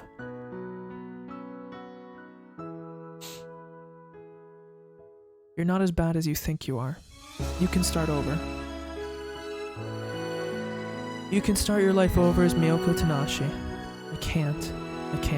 I've committed too many sins. I shouldn't be allowed to start over. I should be dead. Otherwise, the weight of my sins will... Well, that's true. Your sins may not be so light, but don't worry. I'll be with you. We can atone together. Let's atone for Mio Tanako's sins, and let's bring back Miyoko Tanashi together. Until then, I'll be right here with you. Can I continue to live? Can I live? Everyone tells me that if I die, things will work out. But can I still live? Are you saying I'm allowed to live? Can I be forgiven? This next line's gonna hit really hard, so I'm gonna say it before he says it. He says, the world may not forgive you, but I will. Yeah. So let's live. Death can't atone for sins. You must live and ask the world to forgive you, and then you start your life over. Then you will remember. You'll remember what kind of person you used to be, and what kind of a smile you used to have. Aww. That was pretty sweet. After a while, Takano was taken to the Irie Institute in handcuffs. She was, however, handcuffed with her hands in front of her. She was holding the scrapbook. Tomatake had cleaned the mud off of it. The downpour from the early afternoon had passed. The cicadas began singing again, reminding everyone this was a normal June in Hinamizawa. It was so hot despite being June, and the sky was brilliantly clear. Someone asked someone else the time. She looked at her watch. It's 3 p.m. The Watanigashi festival was starting at 5. It was almost time. Even from there, the Furude Shrine could be seen. There were red lanterns hanging all over. Once the sun went down, those lanterns would be lit. It was almost time for the Watanigashi festival. This has got to be the chapters. And with that, everything would end. When the Higurashi cry. The game that stretched across different worlds has ended, and what the winner obtained after their victory is that the game ended without a loser. Anya was prepared to leave after the game was over, but she was still there. She was allowed to be there. In other words, she wasn't the card that was taken away. The card that was taken to play their game of Old Bachelor was no longer there. The breeze rustled Hanya's sweaty, messed up hair. She was dumbfounded. Rika went over and stood next to her. She didn't need to say anything. She only smiled at Hanya.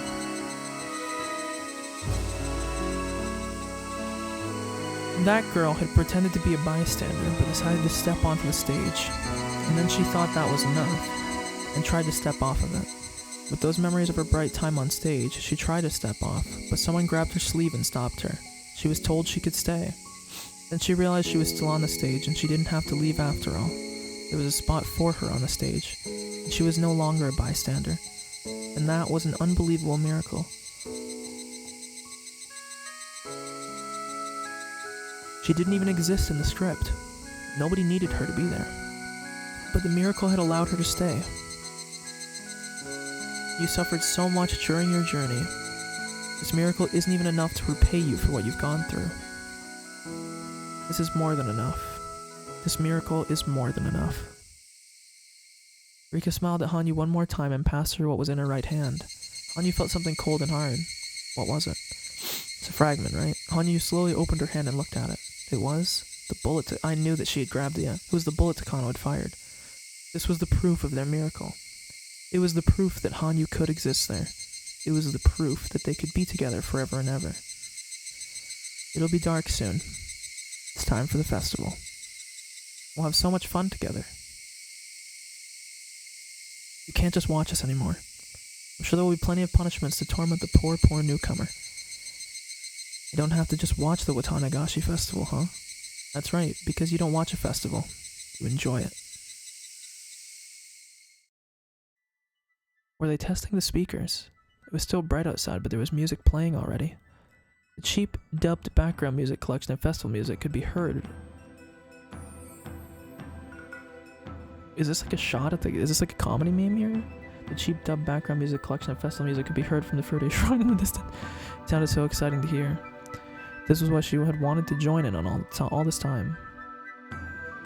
Rika held her hand. Let's go together. Let's go to the Watanagashi festival. All of us. Together. Yeah.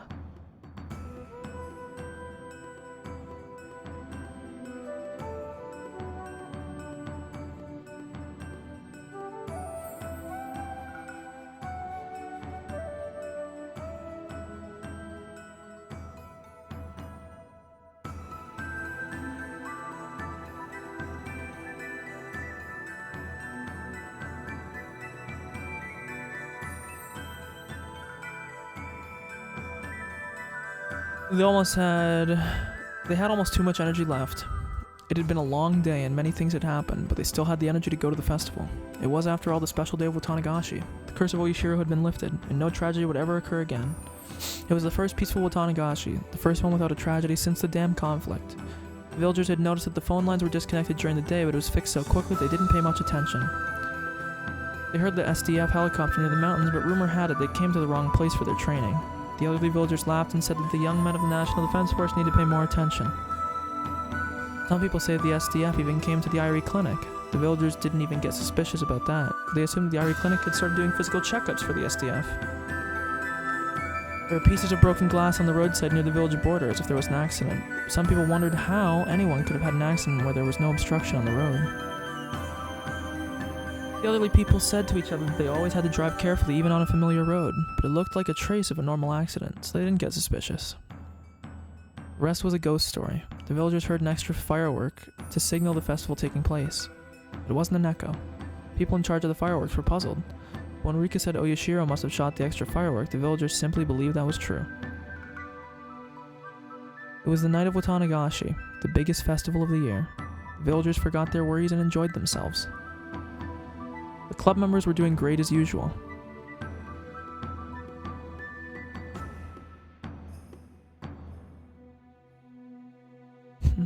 It's a chapter 1 events.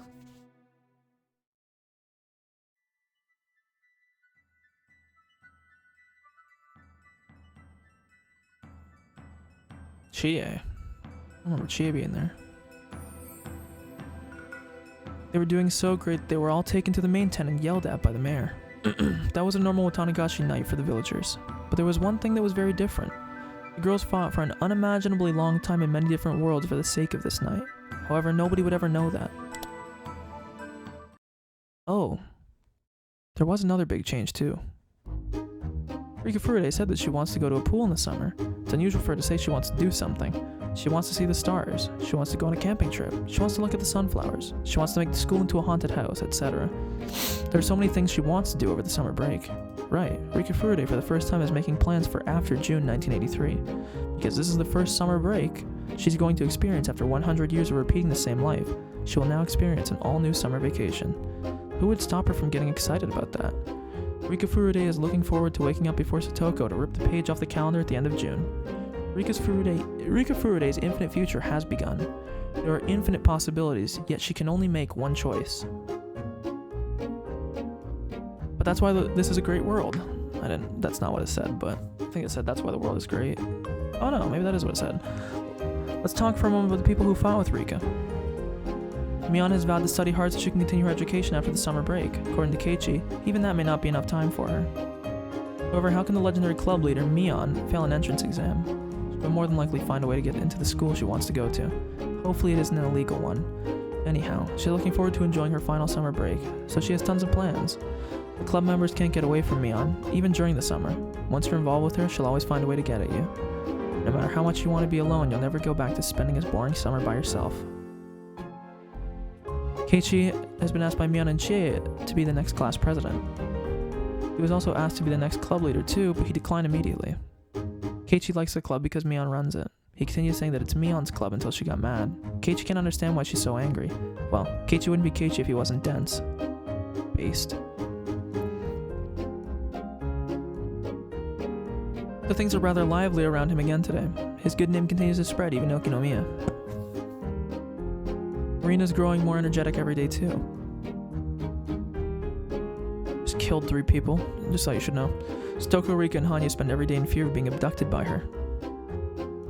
Still, she's been acting more mature lately. She takes care of her younger classmates, and she's almost like a mother figure for the class. She's like a mother to all the club members too. After hearing that, Keiichi said that he'd be a okay. Mion getting cucked. As usual, Rina thought about that too much and blushed. Pour one out for Mion. Stoko is as lively as ever. Be honest with you, bro. Good for her. Don't give a fuck. She used up most of her traps on the mountain during the battle with the mountain dog, so she's setting up new ones for the next event. Rumor has it that some members of the Bloodhounds were so impressed with her trap techniques that they asked her for some lessons.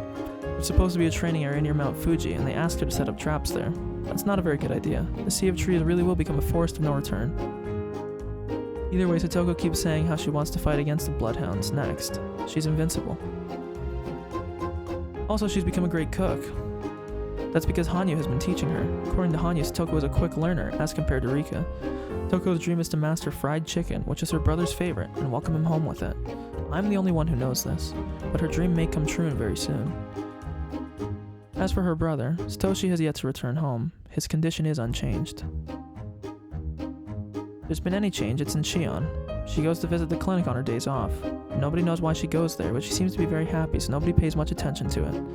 Mion has teased Shion by saying that maybe she's planning on getting implants, but Shion just smiles. Also, for whatever reason, she's been visiting her relatives' clothes shops and buying all kinds of men's clothing. Lately, she's even started buying more than just men's clothing, but why is she so excited when she visits the clinic with a maid outfit that's not in her size?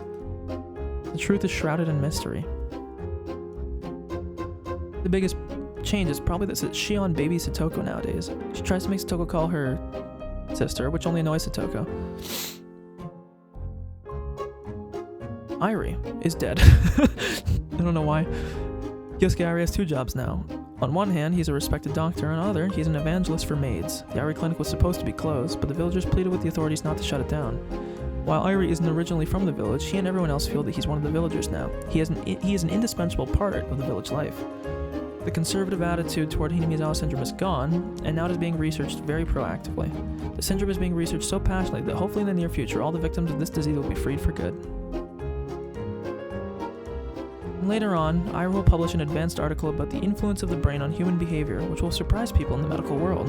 I won't go into details here, but it'll talk about how one should hate the sins instead of the sinner. The deceased Hifumi Takano and Mio Takano's names will be mentioned in that article. Oh, that's nice. Hiro Tomitake still visits Hinamizawa every season. He is still known as the fighting, traveling photographer, and he continues to walk around the village looking for good picture spots. However, he isn't seen in the village as much as before. His bicycle is always parked around the back of the clinic, so maybe he spends a lot of time there. Some villagers say maybe he's sick and being treated, but his bright smile proves they're wrong. Mio Takano hasn't been seen since that day. Nobody knows where she's gone, but obviously Tomitake isn't worried, so she must be doing fine. She'll probably show up one day out of nowhere and start telling ghost stories to scare some kids. As for Mamoru Akasaka, what happened to him was pretty funny. His wife and daughter followed him in secret. They pretended to run into him at the festival. Rika called him, okay, so things grew complicated all of a sudden. Akasaka's wife smiled, but she choked his neck with her braided hair. Her arms were folded, but her braid moved like a tail. Squeeze. She tortured a man who destroyed a special force unit without even using a weapon. Rika continues to tease him, making the situation even worse. However, Akasaka's family liked Hinamizawa and said they wanted to come back. Akasaka's daughter and Rika grew close, so close they seemed like sisters. Harado Oishi has gotten back into playing mahjong. For whatever reason, the Kane Sonozaki has joined his table too, and there's rumors a riot squad almost got dispatched to the mahjong parlor one time. His colleagues say Oishi has calmed down quite a bit. It's probably because he has reached his closure within himself, but his colleagues know nothing about that. He's planning to move to Hokkaido when he retires, but he wants to come back every summer. His bright second life is waiting for him. Tatsuyoshi Kasai hasn't changed much compared to the others. To some people, this was a life-changing event, but for Kasai, it was just another episode added to his tales of heroics. According to Kasai, the incident was just a little bigger than usual. If this was just a little unusual, then what in the world would be needed to impress him? Shion insists that he will tell her, but Kasai only tells her that's a secret. Also, he regretted exposing that part of his past. Shion keeps begging him to tell her all about it, but he simply ignores her. Let me talk about myself, too. I, Hanyu, am doing great things in my new life as Hanyu Furude. I'm finally getting better at playing games, and now I'm taking the role of the club's dark horse, a position formerly reserved for Keiichi Maebara. I have a bad habit of believing everything I hear, so me and the others always tell me some strange things. Thanks to that, I'm getting tougher, to put it in a good way. Shrewd, to put it in a bad one. But then I need to. Otherwise, I wouldn't survive in the club. I'm going to continue to learn a lot of stuff through the club activities so I can live in the human world. Sunday, June 19th, 1983. Night falls on my longest day of the past 1,000 years. The club members are having a blast. A lot of people are here. Stall vendors are still doing business. Speakers are blaring rough yet exciting festival music. I've known all of these. But how wonderful it is to actually feel and hear them in person. I thought I knew. I thought I knew because I've been following and watching them, but that was completely different. I knew of it, but this is the first time I've actually experienced it. We had a takoyaki eating contest. There was no octopus in it, but it was still very tasty. We had a shaved ice eating contest. I would have enjoyed the shaved ice if I had eaten it more slowly. I bought a candied apple for the first time. Everyone took a bite from it. It was tasty, and it was fun. We played a shooting game. I didn't know how difficult it would be to shoot a target, but it was fun too. Also, we played a shady lottery game. It was one of those things where you pulled a string and got a prize. Nobody got a good prize. We all complained about it to the vendor. That too was just so much fun. Then it was time for the dedication dance. Of course we got there early, so we commandeered the best seats. I snuck out and stood where I was told to. I could see better than the other club members. This was the spot where the object of worship sat. This was where I was supposed to be during the ritual dance. No, this was where I thought I had to be, but seeing the dance from that spot wasn't fun. Therefore I returned to where I was, and sat with everyone else. They saved me a spot. Everyone rubbed my head while asking me where I went. I apologized by saying, ow ow. That made me very happy. I watched the performance in the crowd of people. It was the best dance I've witnessed in the past 1,000 years. I couldn't keep either my happiness or my tears from flowing out. After the dance was over, a handful of cotton was passed around to all the villagers. We let the cotton absorb all the filth and sins of the past year and washed it down the stream. Cotton is cotton. Thank you. This is the I think this is the most controversial thing that's been said in this whole game. Obviously, it's not human. We use cotton instead of human so that nobody is sad. In other words, this is the way to purify the sins without making anyone suffer. Here you are. This is for you, Hanya. Do you know how to do it? Oh, do I ever? Yes, I do. I go like this and drifted down the stream, right? The girl who gave me the cotton took the letter I from her name during last year's Watanagashi and washed it down the stream. By doing so, she was freed from her suffering and began a new life. We drifted our sins down the stream. It's not the same as pushing our sins onto the cotton. Instead, we wash away our own sins and forgive ourselves. We forgive each other. We help each other. And that's how we create our own story. I put my cotton in the stream gently. Whoa. Mion, my favorite. Keiichi, dumb fuck.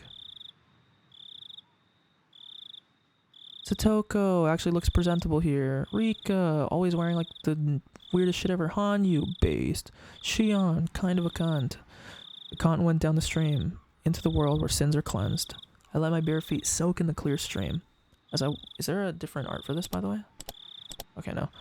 As I watched the long, long line of cotton flowing down the stream in the dark, surrounded by people sending their cotton flowing down the wondrous stream.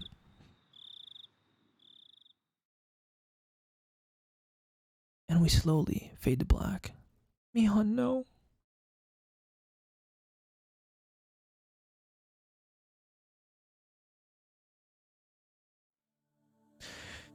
This is a complete world where all the fragments were put together.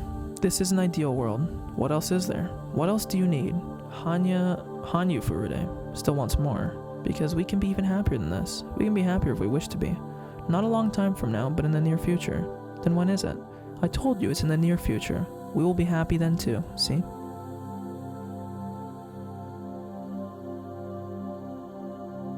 I was like, what is that?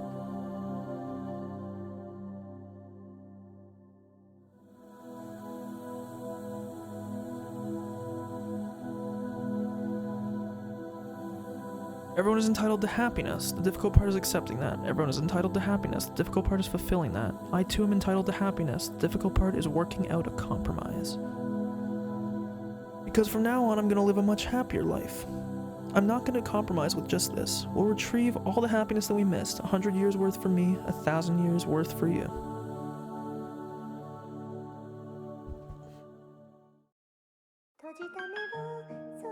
Oh my god, it's a song, guys. Be a little bit surprised if we get a credit roll, because I have 4 achievements left to get, guys.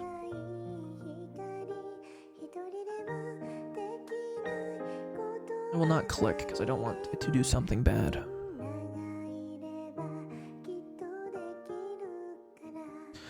A report on the coup d'etat of the Ira Institute. Proposal regarding the coup d'etat of the Ira Institute. Background. One of the responsibilities of the Ira Institute hereafter the Institute was the administration of Emergency Manual 34. Certain personnel, however, conspired to execute the manual under false circumstances and accepted bribes to do so. These individuals include the Institute's subdirector Mio and Okanogi.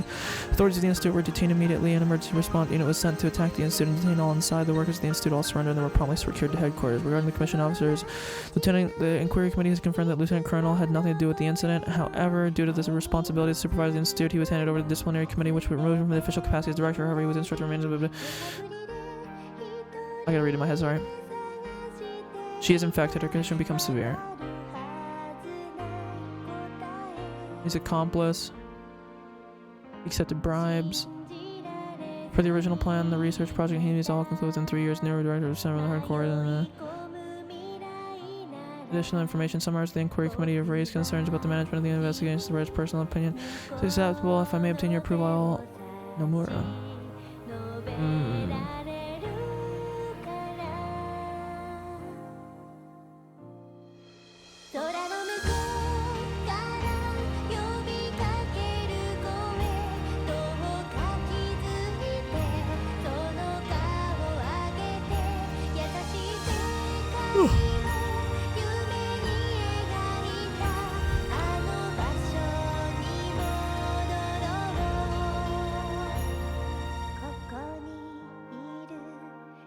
I have many thoughts about this game.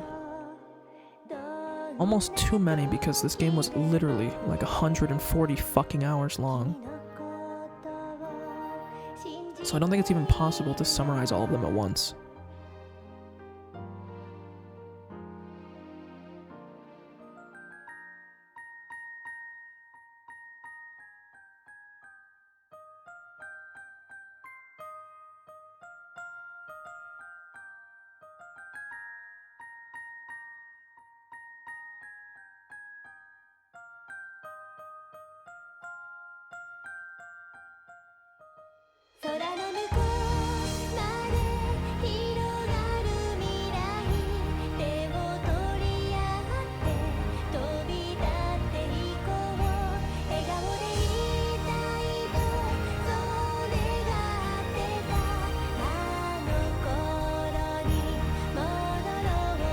If only I could read Japanese. I can't.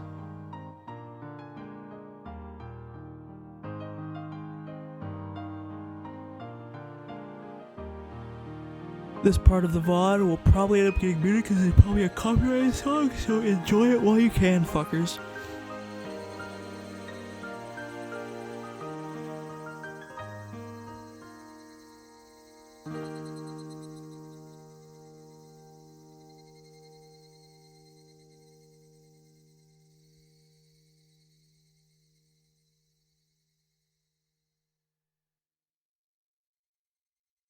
And there it is. Do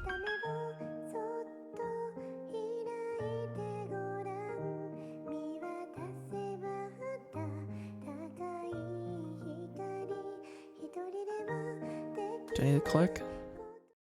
I clicked. I'm sorry, I fucked up. I clicked, guys.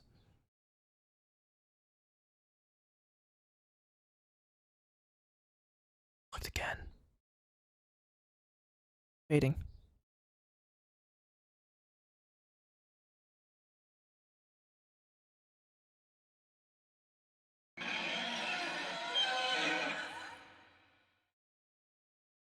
Yay.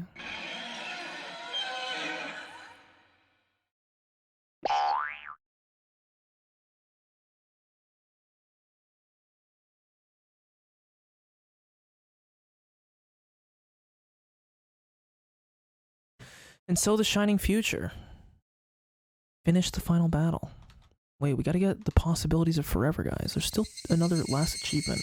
We're not fucking done yet. Okay?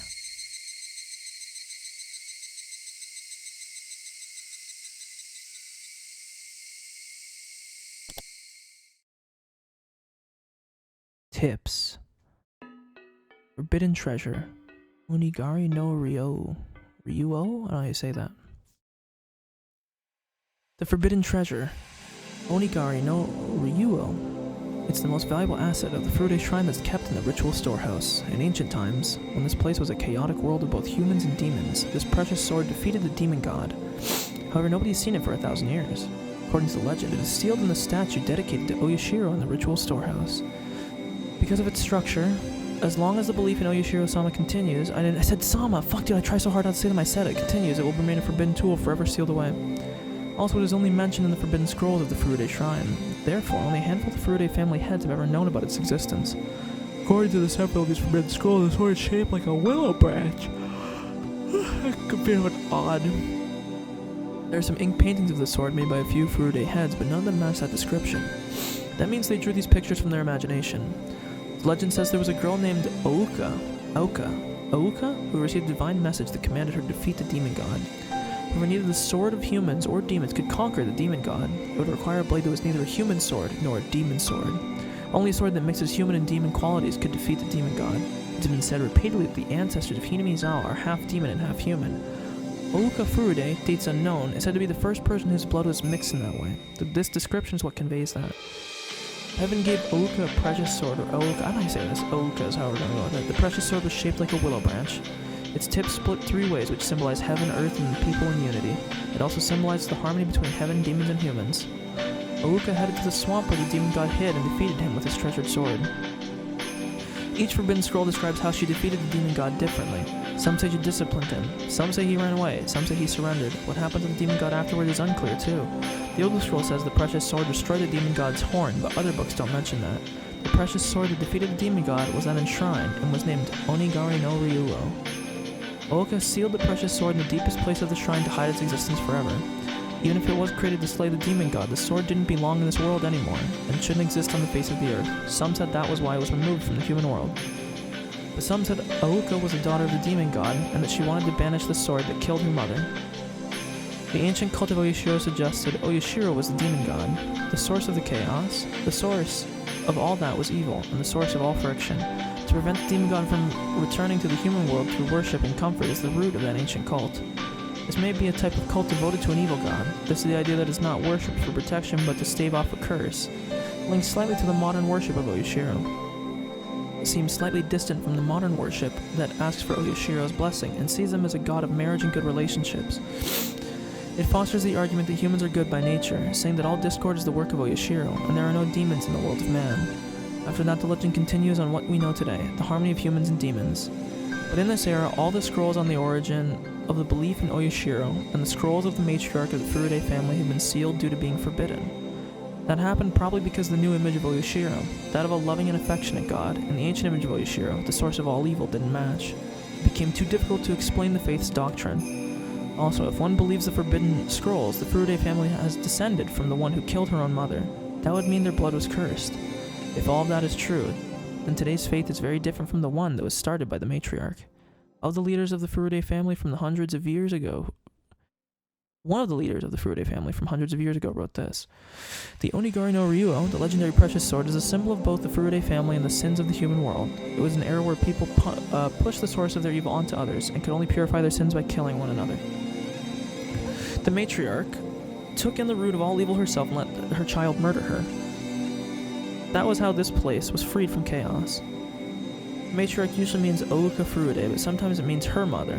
The notion that the matriarch was a demon god was taboo among the Furude family. However, obviously some leaders interpret it that way.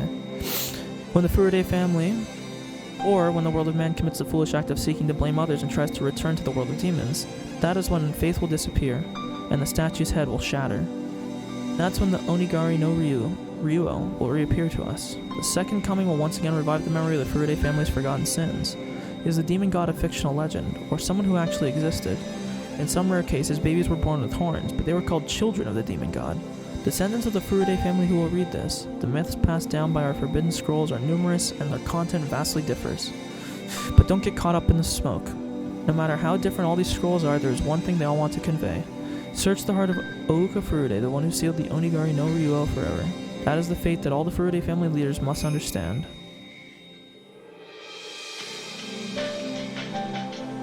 Okay.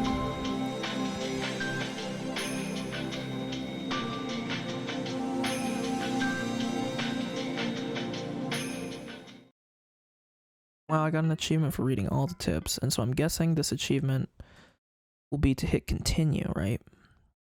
To see the future beyond. I'm guessing this is what we're gonna do. Ready? Never mind. Extra. Chapter jump.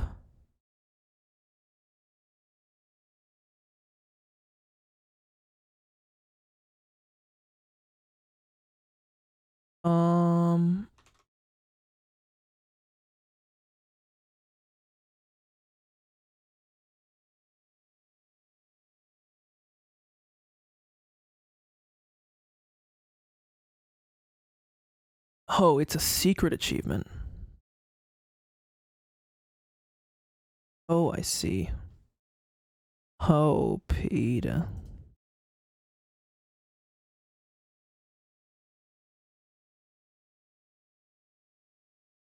In order to unlock this achievement, you must view a secret scene in a hidden fragment. First, you must have beaten the game, unlocking the Ansel of the Shining Future achievement. After you've done this, go back to the Connecting Fragments chapter. Now, connect the fragments in the following order. You can skip the text by holding Control by pressing S. Okay. Ah, I see. You have to go through all of it without fucking it up.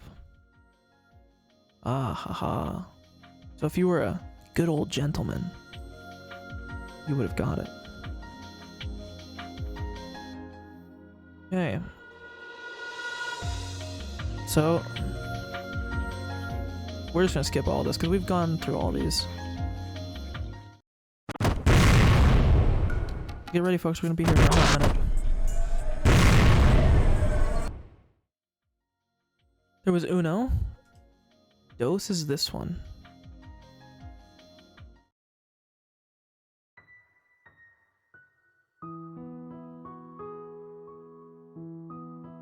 So I guess now I can talk about the game while we do this, because we're going to have to go through a bunch of fragments that we've already viewed. Here's how it's going to work, okay?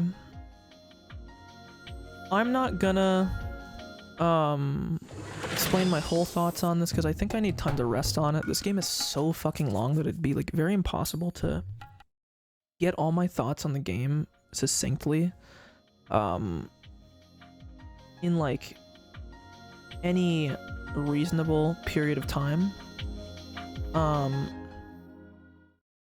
Because the game is just so long. But there's a few things I'll say. One, the things I liked. We'll go first with the basic things I liked. I think for the most part a lot of the characters were good. However, I do think, I mean, I'm not gonna be able to list things. I'm just gonna ramble, so deal with it as you will. Basically,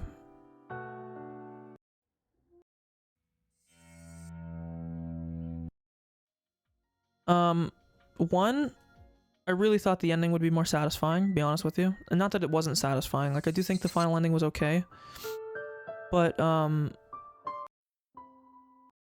still, I feel like the Satoshi and Keiichi body double thing in chapter 3 wasn't answered. I'm sure there is an answer for it, and I'm probably gonna watch a lot of videos on this before I, like, come back tomorrow, I should say. That was number 6, so I need 7, which is on page 2 now. I know the anime. I know there's an anime that exists, and I know that the anime is technically, I don't know if it's original content or if it's written by the same guy, but I know it does go further than where the game goes. Not that, I don't want to say that it's more correct, but that it's like there's more content that they added on to the end of it. But to not focus on that too much, I was a little bit, I don't say disappointed with the ending, because I actually don't feel any disappointment at all. I'm not like, oh, why did it end like that? Like, I think the ending makes sense. I liked how it ended. It was like a somewhat decent emotional climax, you know. I'm not upset with it. Personally, the only thing I wish I would have seen more of, wish I would have seen more of Satoshi. I feel like his role could have been way bigger. I want to know what the explanation behind Keiichi's death and the bad ending in chapter 5 is. And honestly, the game, obviously, it's not... I remember this happened in Tatami Galaxy, and I actually think it's a really smart ending for Tatami Galaxy, is that the main character in that show, I guess spoilers if you haven't seen it, so, I mean, mute it if you don't want to.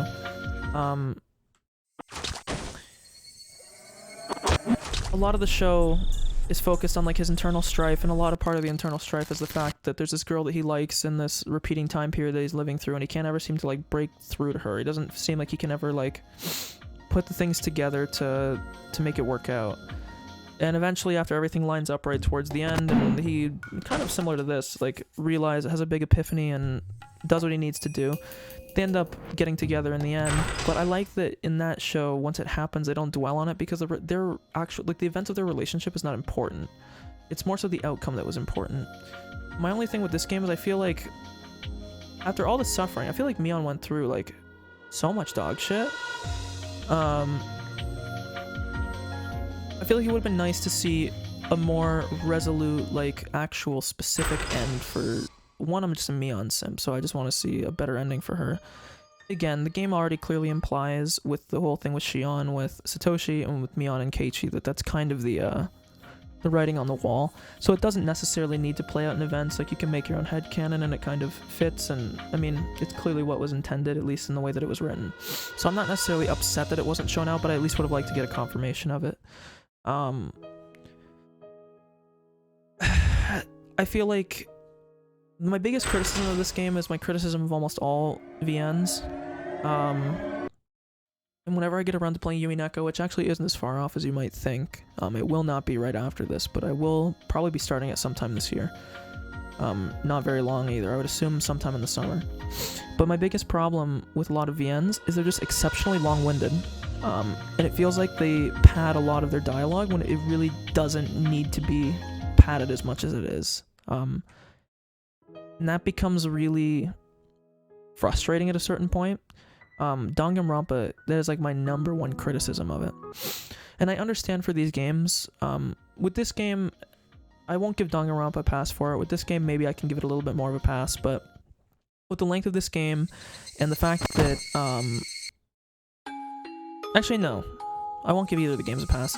I just feel like these games repeat themselves ad nauseum to a point that is ridiculous. And it does take away from the experience at some point, and it feels very long-winded and very, like, hammering the nail home. Some of the chapters in this game are exceptionally long-winded. Chapter 7 especially so. And I'm not going to say that Chapter 7 didn't have a good payoff in the end, because it did. I very much enjoyed Chapter 7's payoff once it actually happened. However, the time that it took to get there was excruciating. Especially because knowing you've already been through Chapter 3. So you've already seen like 90% of those events, right? Everybody knows in a lot of video games, one of the worst things that players hate doing the most is backtracking. It doesn't feel good when in a game. It feels like you're constantly retreading old ground that you've already fucking crossed. It's super frustrating. And this game isn't unique in its criticism for being long-winded and for feeling like it's padding to a certain degree, because it's going to happen with a game that's this long, and obviously these parts didn't release together, so it does also serve as a reminder to some degree. I just feel like if you're someone who is invested in the series, this isn't something that you're going to forget, and so it seems kind of silly.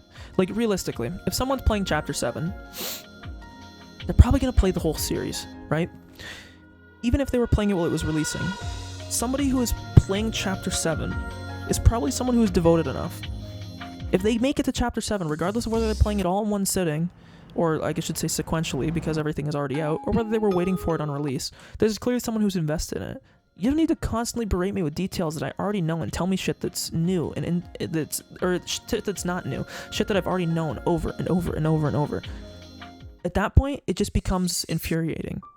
And I just feel like either it's treating the player like they're stupid, and if they're not doing that, then they're just purposely subjecting you to shit that you've already seen, and it's just purposely meant to either pad the length of the game, for whatever reason, I don't know, because it doesn't make it more enjoyable. Or for whatever reason they feel that filler is necessary. I personally don't think it is. I've had a very strong opinion on media in general, whether it's shows, whether it's movies, whether it's anything serialized to a certain degree, games, whatever have you. There is a certain art in being able to finish something succinctly, to being able to not overstay your welcome, to be able to be direct enough to get to your point.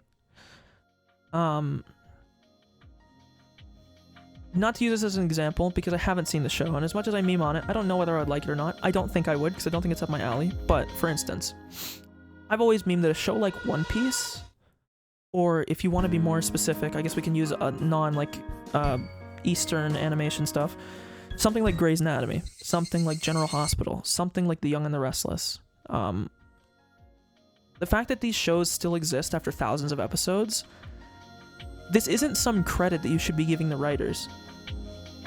When you are 1,000 episodes deep, at that point, your show is continuing, or your piece of media is continuing for the sake of continuing, okay?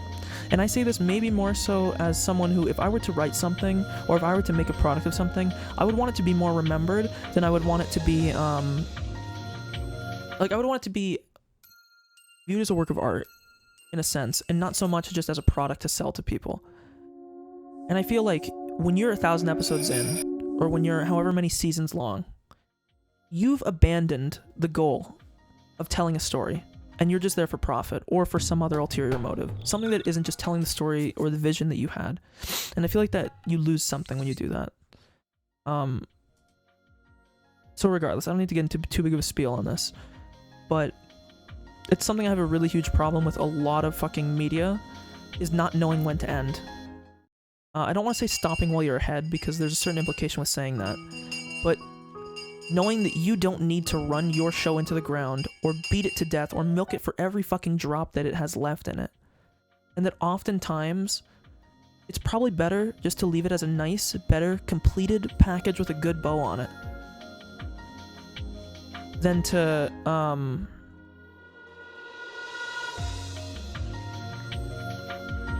Sorry, I was confused for a second. I lost my order in the thing. It's nicer to have it as a nice complete package, and not one that's stuffed with filler or with constant droning and repeating. Something that gets to the point, and obviously there is a certain finesse in putting in enough detail while also straddling the line between too much detail to the point where, like I'm saying, you just repeat yourself or it feels like superfluous and stupid, versus making enough so that you have an intriguing world, right? So you're constantly straddling this line. I just find that especially for very long serialized things, they are so farther into the way too long with no real reason of being too long. At that point, I don't really know even what purpose it serves, and I don't want to drone on too much because I'll continue droning, and I don't know if I'll make my point any more clear. If anything, I'll just muddy it more. But to put it bluntly, and to be very pointed at this game specifically compared to something else, instead of just vague generalities, this game's story could have been told in... I don't want to put a time limit on it or an amount of time it could have been told in, but I think this game's story could have been told in a much shorter fashion, and it wouldn't have lost any of the impact. That's my personal take. Personally, to get to more simple things in this story, I think Chapter 2 and Chapter 5 are the two best chapters, personally, in my opinion. I'm also a Mion simp, but I thought that was the most mystery-heavy chapter, and the most one that I felt like I really understood it. It was like my Oracle moment where I fucking put everything together, and my prediction for that chapter was literally like 100% correct. And that chapter felt really good to play, and it felt even better to have your prediction totally basically realized, on top of the fact that the focus of that mystery was basically my favorite character in the whole game.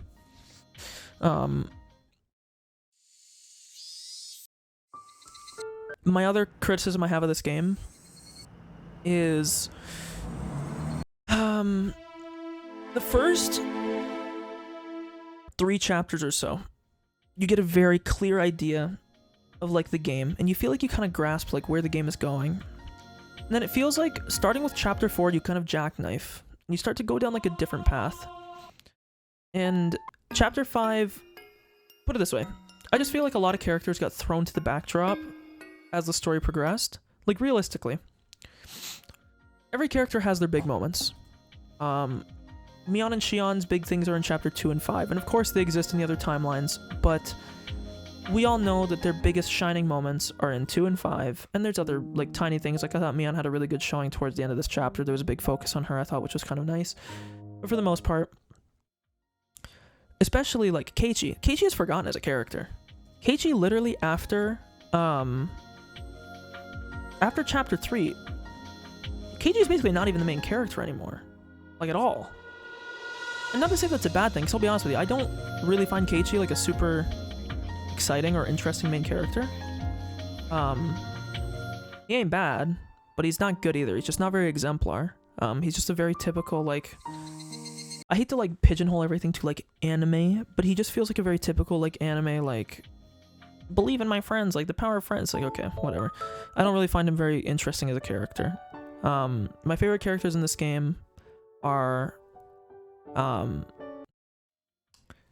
probably, well, definitely Mion. Mion's number 1. It's kind of obvious from everything that I've said. I'd probably put Hanyu at 2nd.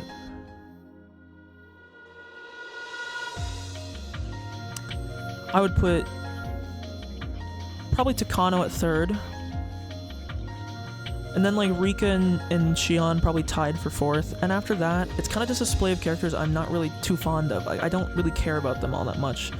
And I don't know if part of that is because of what felt like a lack of development on a lot of them after a certain point. Not that there wasn't a lack of development. I mean, the game is as long as it is. Like, all the characters have a ton of details fleshed out to them.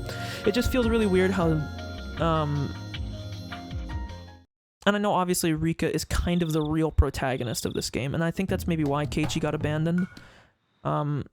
Is it in chapter 4, and afterwards, it becomes very clear that Rika is the real protagonist of the game. So I don't really fault the change up there. It's just that you kind of get a very different idea. Not a different idea, because it ends up kind of linking up in the end.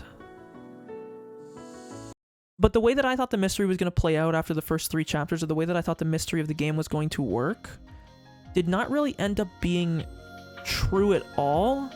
And again, not that that's really, like, a bad thing. But, it... I don't know how to put it. When I played the first 3 chapters, as I excuse the nuclear bombs blowing up as I control through this. Let's say I'll just wait a second. The way after playing the first 3 chapters, I felt like we were not going to be doing, like we had a multiple timelines meme, but that it wasn't actually one. And I talked about this a lot when we were playing initially, that it felt like I thought it was the same thing happening, but like a different perspective every time, or slightly different variations. And I thought there was like a really cool dynamic in this game, and I was really intrigued in the first 3 chapters or so, when it was talking about, or when it felt like we were trying to determine the events that stayed constant and the events that were changing, and that how that would be the way that we would figure out this murder. The one thing I will definitely credit this game for that I like a lot, I thought it did really fucking well in this game, was I really loved how there was this constant prevalence of like supernatural things that ended up not being supernatural at all. I actually really liked that. I loved the 4-drop of oh, it's a curse, oh, it's supernatural, oh, it's this, and it even seems like that when you're playing it at times, and it confuses you and it fucks with you.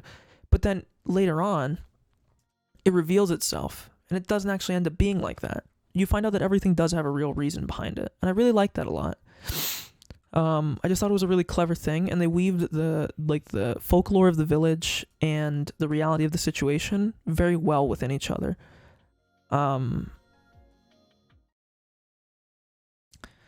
But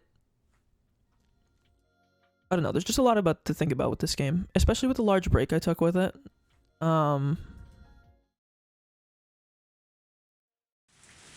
You know, it's just it's hard to process everything, especially with the long break and with again, just how long this game is. I don't really forget a lot about a good portion of the game. Like, I think I remember most... Okay, here we go. Sorry. I'll shut up for a second, so we can do the very last piece.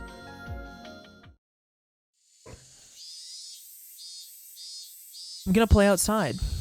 A girl's cheerful voice echoed in the house. It was a tenement house, so the walls were thin. So of course her yell carried through to the neighbors, but since it was a child's voice, nobody complained. Miyoko, we're thinking about going to the mall.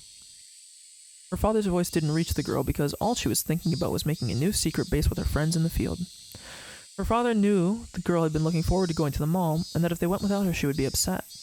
He also knew that the girl liked collecting flags from the kids' meal at the restaurant there. And one more would bring her collection to 20 flags. The girl was making a wish on those flags. She believed that she collected 20 of them, she could become happy. Oh well. He supposed he'd bring a flag home as a souvenir. It wouldn't be a big deal. If he asked a waitress, she'd bring one for him. On that day, due to an accident, the trains were running behind schedule. To make up for the time lost, drivers were braking a little too late and accelerating a bit too soon. It was rather unsafe. The Tanashi family didn't own a car. They always used a train to go to the mall. As the girl skipped her way to her friend's house, an unfamiliar woman stopped her. Obviously, she wasn't from around there. It looks like Rika. The ties between the neighbors were very tight around here. The girl knew everyone's face. So if there was a stranger, it was either a new mailman or someone who's lost. The woman said to the girl, "Do you want to live, or do you want to die?" Any person would think the woman was crazy, asking something like that. But the girl was too innocent to think that way. She answered immediately, "I want to live." "Okay, then go. Your friend isn't home, but go on." She isn't home. The girl couldn't figure out why this woman would know that. As the woman left, the girl stopped her. She was curious, although it was a little scary as to what the response she would get if she answered differently. As to what response she'd get if she answered differently. "If I want to die, then what?" "You'll get another flag from a kid's meal." Huh? "Hey, that's not fair. They're going without me." "That's not fair." The girl turned and tried to run back home. "Are you sure?" "You won't regret it." The mysterious woman tried to confirm this. "Why would I regret it?" "I won't tell you. I'm mean." The girl thought this was some kind of a riddle, so she pondered it for a while, but she couldn't figure it out. Then she clapped her hands as if she came to a conclusion. That's okay then. Why is it okay? Because my parents will be with me. The woman stepped aside. The girl bowed to her and ran home.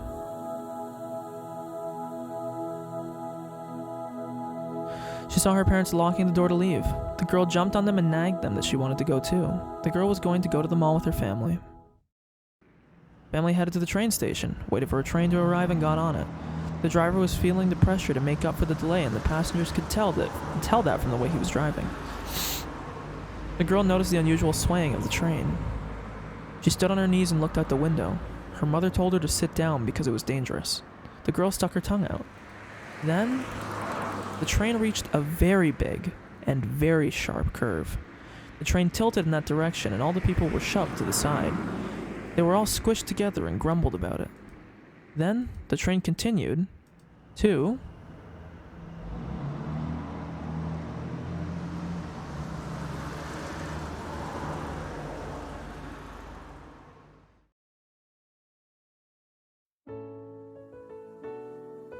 The girl and her parents came home under the sky full of stars with shopping bags in their hands. They unlocked the door, turned the lights on, and then the girl put her bags by the front door and ran into her room. She opened her desk drawer. Didn't mean to skip that. Took something out of her pocket and put it in. She closed the drawer once but opened it again, and then spread her treasure on the tatami floor. They were the flags of many different countries that came with the kids' meals. The Japanese flag, the American flag, the English flag. Which country was this for? The one with 3 colors. Probably France. I mean, there's so many with 3 colors, that could mean anything. She lined them up as she counted. She counted out loud. Then she danced around so happily. For she now had 20 of them. It took her so long to collect that many. It was hard work for this girl, who was so proud of herself for reaching her goal. She worked so hard that there must be something good waiting for her. She made a wish to become happy if she collected 20 of them. Therefore, something wonderful must be waiting to happen. The girl waited excitedly, but soon realized it wasn't a magic lamp, so no genie would be jumping out. Maybe it wouldn't happen that night. Maybe it'd be tomorrow. The girl decided to wait patiently. She accomplished something as great as collecting 20 flags. Surely, some wonderful happiness awaited. Surely, some wonderful miracle awaited. Or perhaps it might be like a charm, keeping sad misfortunes at bay. The girl put her 20 flags back in the drawer. As she heard her mother tell her to brush her teeth and go to bed, she ran to the bathroom. She slipped and fucking died. Ow, my ear. This is fine, isn't it? It's okay to get a miracle in advance. What should I do next? There are plenty of fragments to play with. What? You want to try too? Hee hee, it's fun. It makes you feel like God. A world with Satoshi, or a world where the Sonozaki sisters don't switch. I wonder what a world with Satoko's parents and Rika's parents alive and well would be like. Sorry, I was very confused. I was like, and well, huh? Okay, how about this? Akasaka gets enticed to the enemy's side by Takano. That sounds interesting. Personally, I'm curious about a world where Takano is madly in love with Tomitake. It'll be fun to match Keiichi with different girls, too. I love drama very much. Let's see, what should I do next? I have so many fragments. Hey, do you want some? What kind of world are you going to make?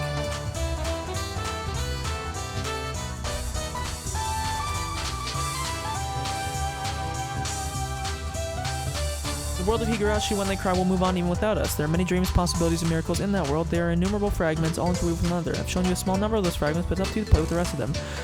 The world of Higurashi, when they cry, is now in your hand. It's a big wide world full of fragments. They are now yours to manipulate. Your dreams, your possibilities, and your miracles are yours to discover. I thank you for joining me on this 4.5-year tale about this world. I thank all those who supported me during this 4.5-year tale about this world. I thank all the characters who brought this 4.5-year tale to this world, about this world to life. I thank my family who have given their understanding for this work. I thank my coworkers who spare me no effort for the sake of this work. I thank my friends who supported me during the creation of this work. And while I am the same person who created this work, I thank this work itself for the unforgettable 4.5 years it's given me. I thank the fact that I've left behind a legacy of people of the past 4.5 years of work. I thank all the people who sent me emails teaching me the joys of production. If I might leave you with one more piece, I leave you with the joy of making a product of your own. I have nothing to show for the 4.5 years I spent in college. I simply spent my days without achieving anything. I left no proof that I was even alive during that time. If you feel that the regret for this was what drove me to make this work, then I think we can meet again as friends. That's why I leave you with this message. I look forward to the day we meet, my friend. Pretty sweet message.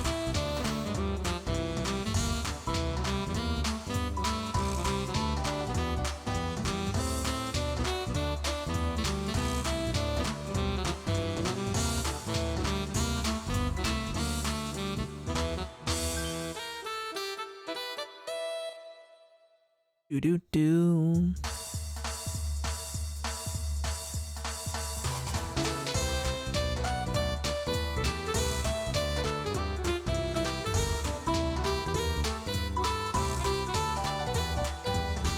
Wowie.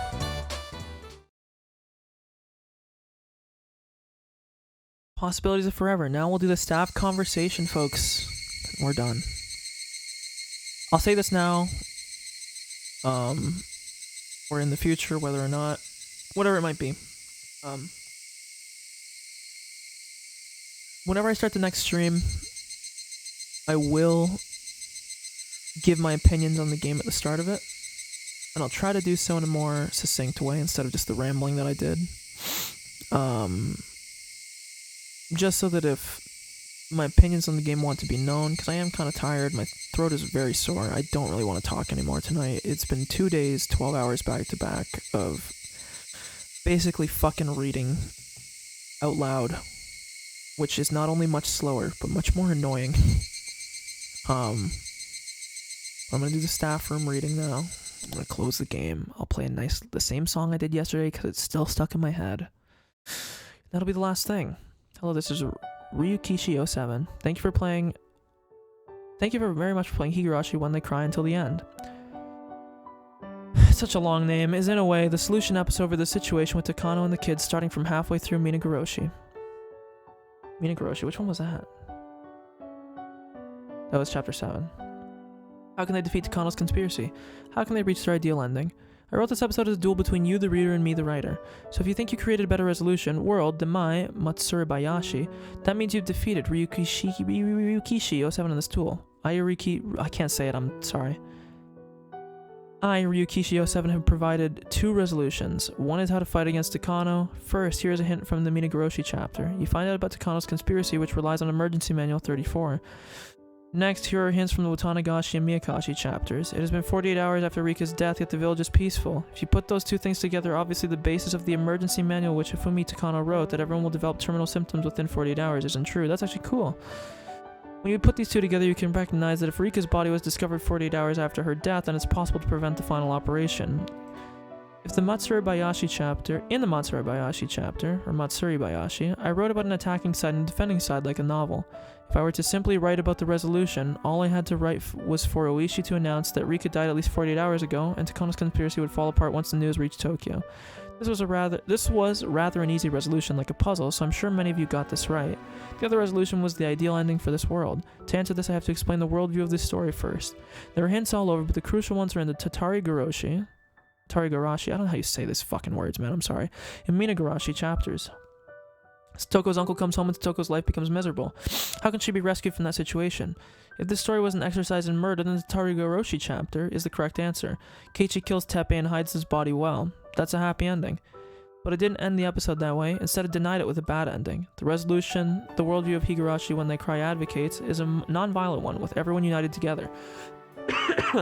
That is established in question chapters such as Onikakushi, Watanagashi, and Tatarigoroshi. In those worlds, when someone becomes suspicious about everything and worries about it alone, things get worse and that leads to tragedy. The Miyakashi chapter is a sublimation of that situation. On the other hand, when one talks to their friend, it's revealed that the causes of the tragedies are quite silly. That is indicated in the Suma Horiboshi and the Minagoroshi episodes. In other words, can you see that in the world of Higurashi, anything can be overcome when people talk to each other and help one another? Unfortunately, that doesn't happen in reality. Helping each other creates friction, and oftentimes working alone is a lot simpler. However, we always hope that we can connect with other people and understand each other so that we can face any difficulty. In that sense, this world is a fantasy. That's right. In the worlds of Higurashi, there is one magical rule. That is to talk to the others and accept help from them. I'm sorry, I'm fucking falling apart. Then you can defeat anything. With that, it is possible to make a miracle happen. If that could be cast into an absolute rule, it would be a sort of magical, systematic miracle. Just like what Hanyu and her friends said in the story. That is the worldview of Higurashi When They Cry. If you think about that rule and think about an ideal ending, I bet the first thing you'll think about is an ending where all the club members unite and defeat Takano. Actually, there are scenes in the Matsuribayashi chapter that affirm that sort of ending. However, at the same time, Takano is described as a very lonely person. By doing so, I raise a question about the resolution.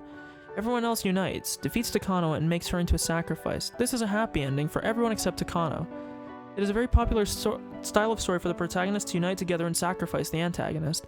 Aliens come to the Earth to invade us, so the world unites and defeats the aliens. Hooray for the humans, and we must all get along. This is a very popular storyline all over the world.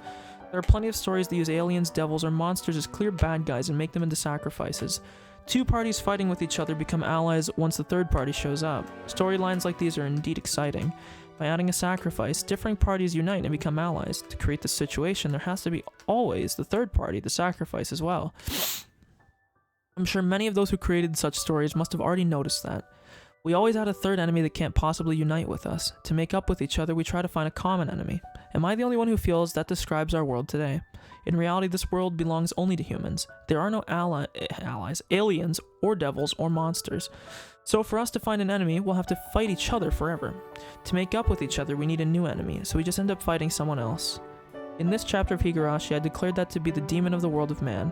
With these explanations of the worldview here in mind, do you wonder if the resolution of defeating Takano is in fact an ideal resolution of the Matsuribayashi chapter? That's right. It's basically the same foolishness found in Tatari Higurashi. Or Higurashi, again, I don't fucking know. According to that logic, the Minagurashi chapter isn't the best resolution for the problems that surround Satoko either. Do you understand that? How can they make up with Takano? You wouldn't suggest to make Tokyo into a new enemy and let the club members join with Takano, would you? If I continue to talk about this issue, I'll probably end up mentioning something religious. Let me stop here. What kind of ending would be the best outcome following the worldview of Higurashi when they cry? Perhaps it's something better than the Matsuribayashi chapter. You can consider this a graduating question for Higurashi when they cry. Maybe I will leave it as my final gift to those who enjoyed this tale for 4.5 years.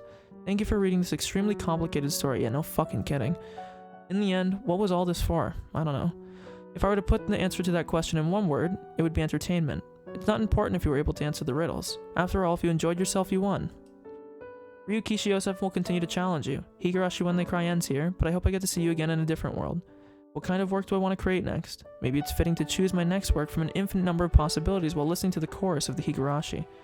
I want to express my gratitude to all the people who have supported me until today. Thank you very much. I look forward to seeing you all again soon. And there you go. There is no longer a single piece of text in any of the 8 chapters that these eyes haven't seen as we roll over the 12-hour mark. There you go. Okay? It's over. So to reiterate, next time I stream, which I can almost guarantee you will not be tomorrow, okay? It won't be. I think my voice is going to be shot. So, it won't be tomorrow. It'll probably be closer to the weekend. I would say Saturday. It is currently Thursday morning. To give you some... So 2 days from now. At the start of the stream, I will... So I'm going to take time to watch some videos about some of the stuff that maybe I misunderstood, to maybe appreciate some of the things in this game a little bit more, because I have to think about some of this stuff, because again, you know what, actually, before I go, I will add up the total hours of this game that I played, from all the chapters. So, I'll actually even pop up this little thing here. Boom. So, again, I kind of stopped typing stuff because there wasn't really much point. Chapter 1 was 15... Look, we'll just round down the hours because the Steam does it weird because it does hours as fractions of 10. Yes, there's a conversion that it uses base 10, but hours are in base 6, so it doesn't really make sense. So I'll just round to the nearest hour. Because I'm not fucking... And then you can just do a little bit extra if you want.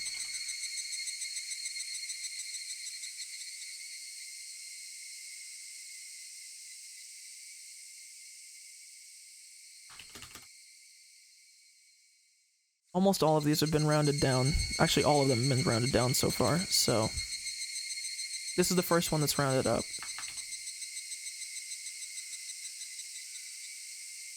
Yeah, I actually genuinely did enjoy the ending. I don't, as bad as it's gonna sound, I don't usually enjoy super happy hoo-hoo-ha-ha endings, because I feel like a lot of the time they're unrealistic. I kind of expected a lot from, like, I don't want to say, like, anime, but, like Japanese media, I kind of expected a lot. But I actually did enjoy the ending a decent bit. I definitely have a positive view of this game, even though, as I said, it was long-winded, and that's probably my biggest criticism of it, which is like my biggest criticism of every visual novel. So again, like maybe this is just a criticism of the medium more so than of this game in particular. But you know, let me do this on my phone. I don't have the brain power capable to do the mental math right now.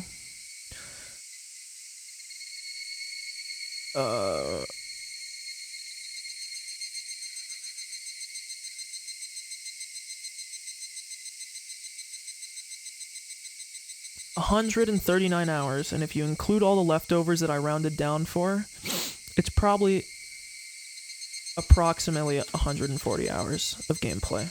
Okay? So there you go. That's the total length of this story. So now I have the actual amount. But yeah, like I genuinely did enjoy this game a lot.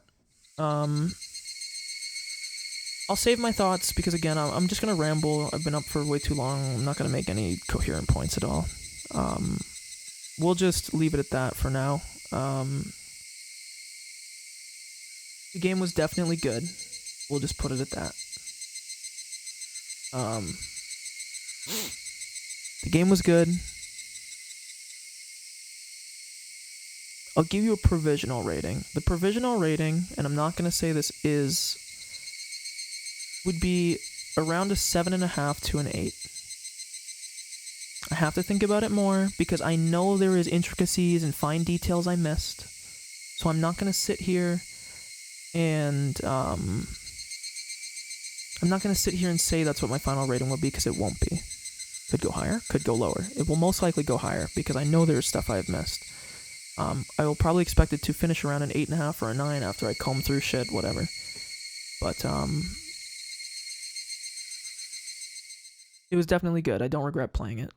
I know this game serves, it's kind of like the first in a line of games. I know Yumi Neko is up next. I do have Yumi Neko installed, and there's a few other things that I have to go through on it.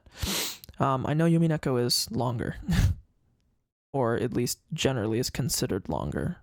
Whether or not it will actually be, who knows. As I said before, I will not be playing Yumi Neko like right away. But I will definitely be playing it, and it will be sometime this year, and it probably won't be that long. If you want my current game plan, I want to play Sekiro next. I've promised a lot of people I'll play that game, so it probably will be next. And then, yeah, I might just go right into Yumi Neko after that if nothing else pops up. I mean, there's still going to be streams of me playing whatever the fuck I want to play in between, because, you know, go fuck yourself. But unless, like, I get swept up by playing any other game specifically, I'll probably just go right into it.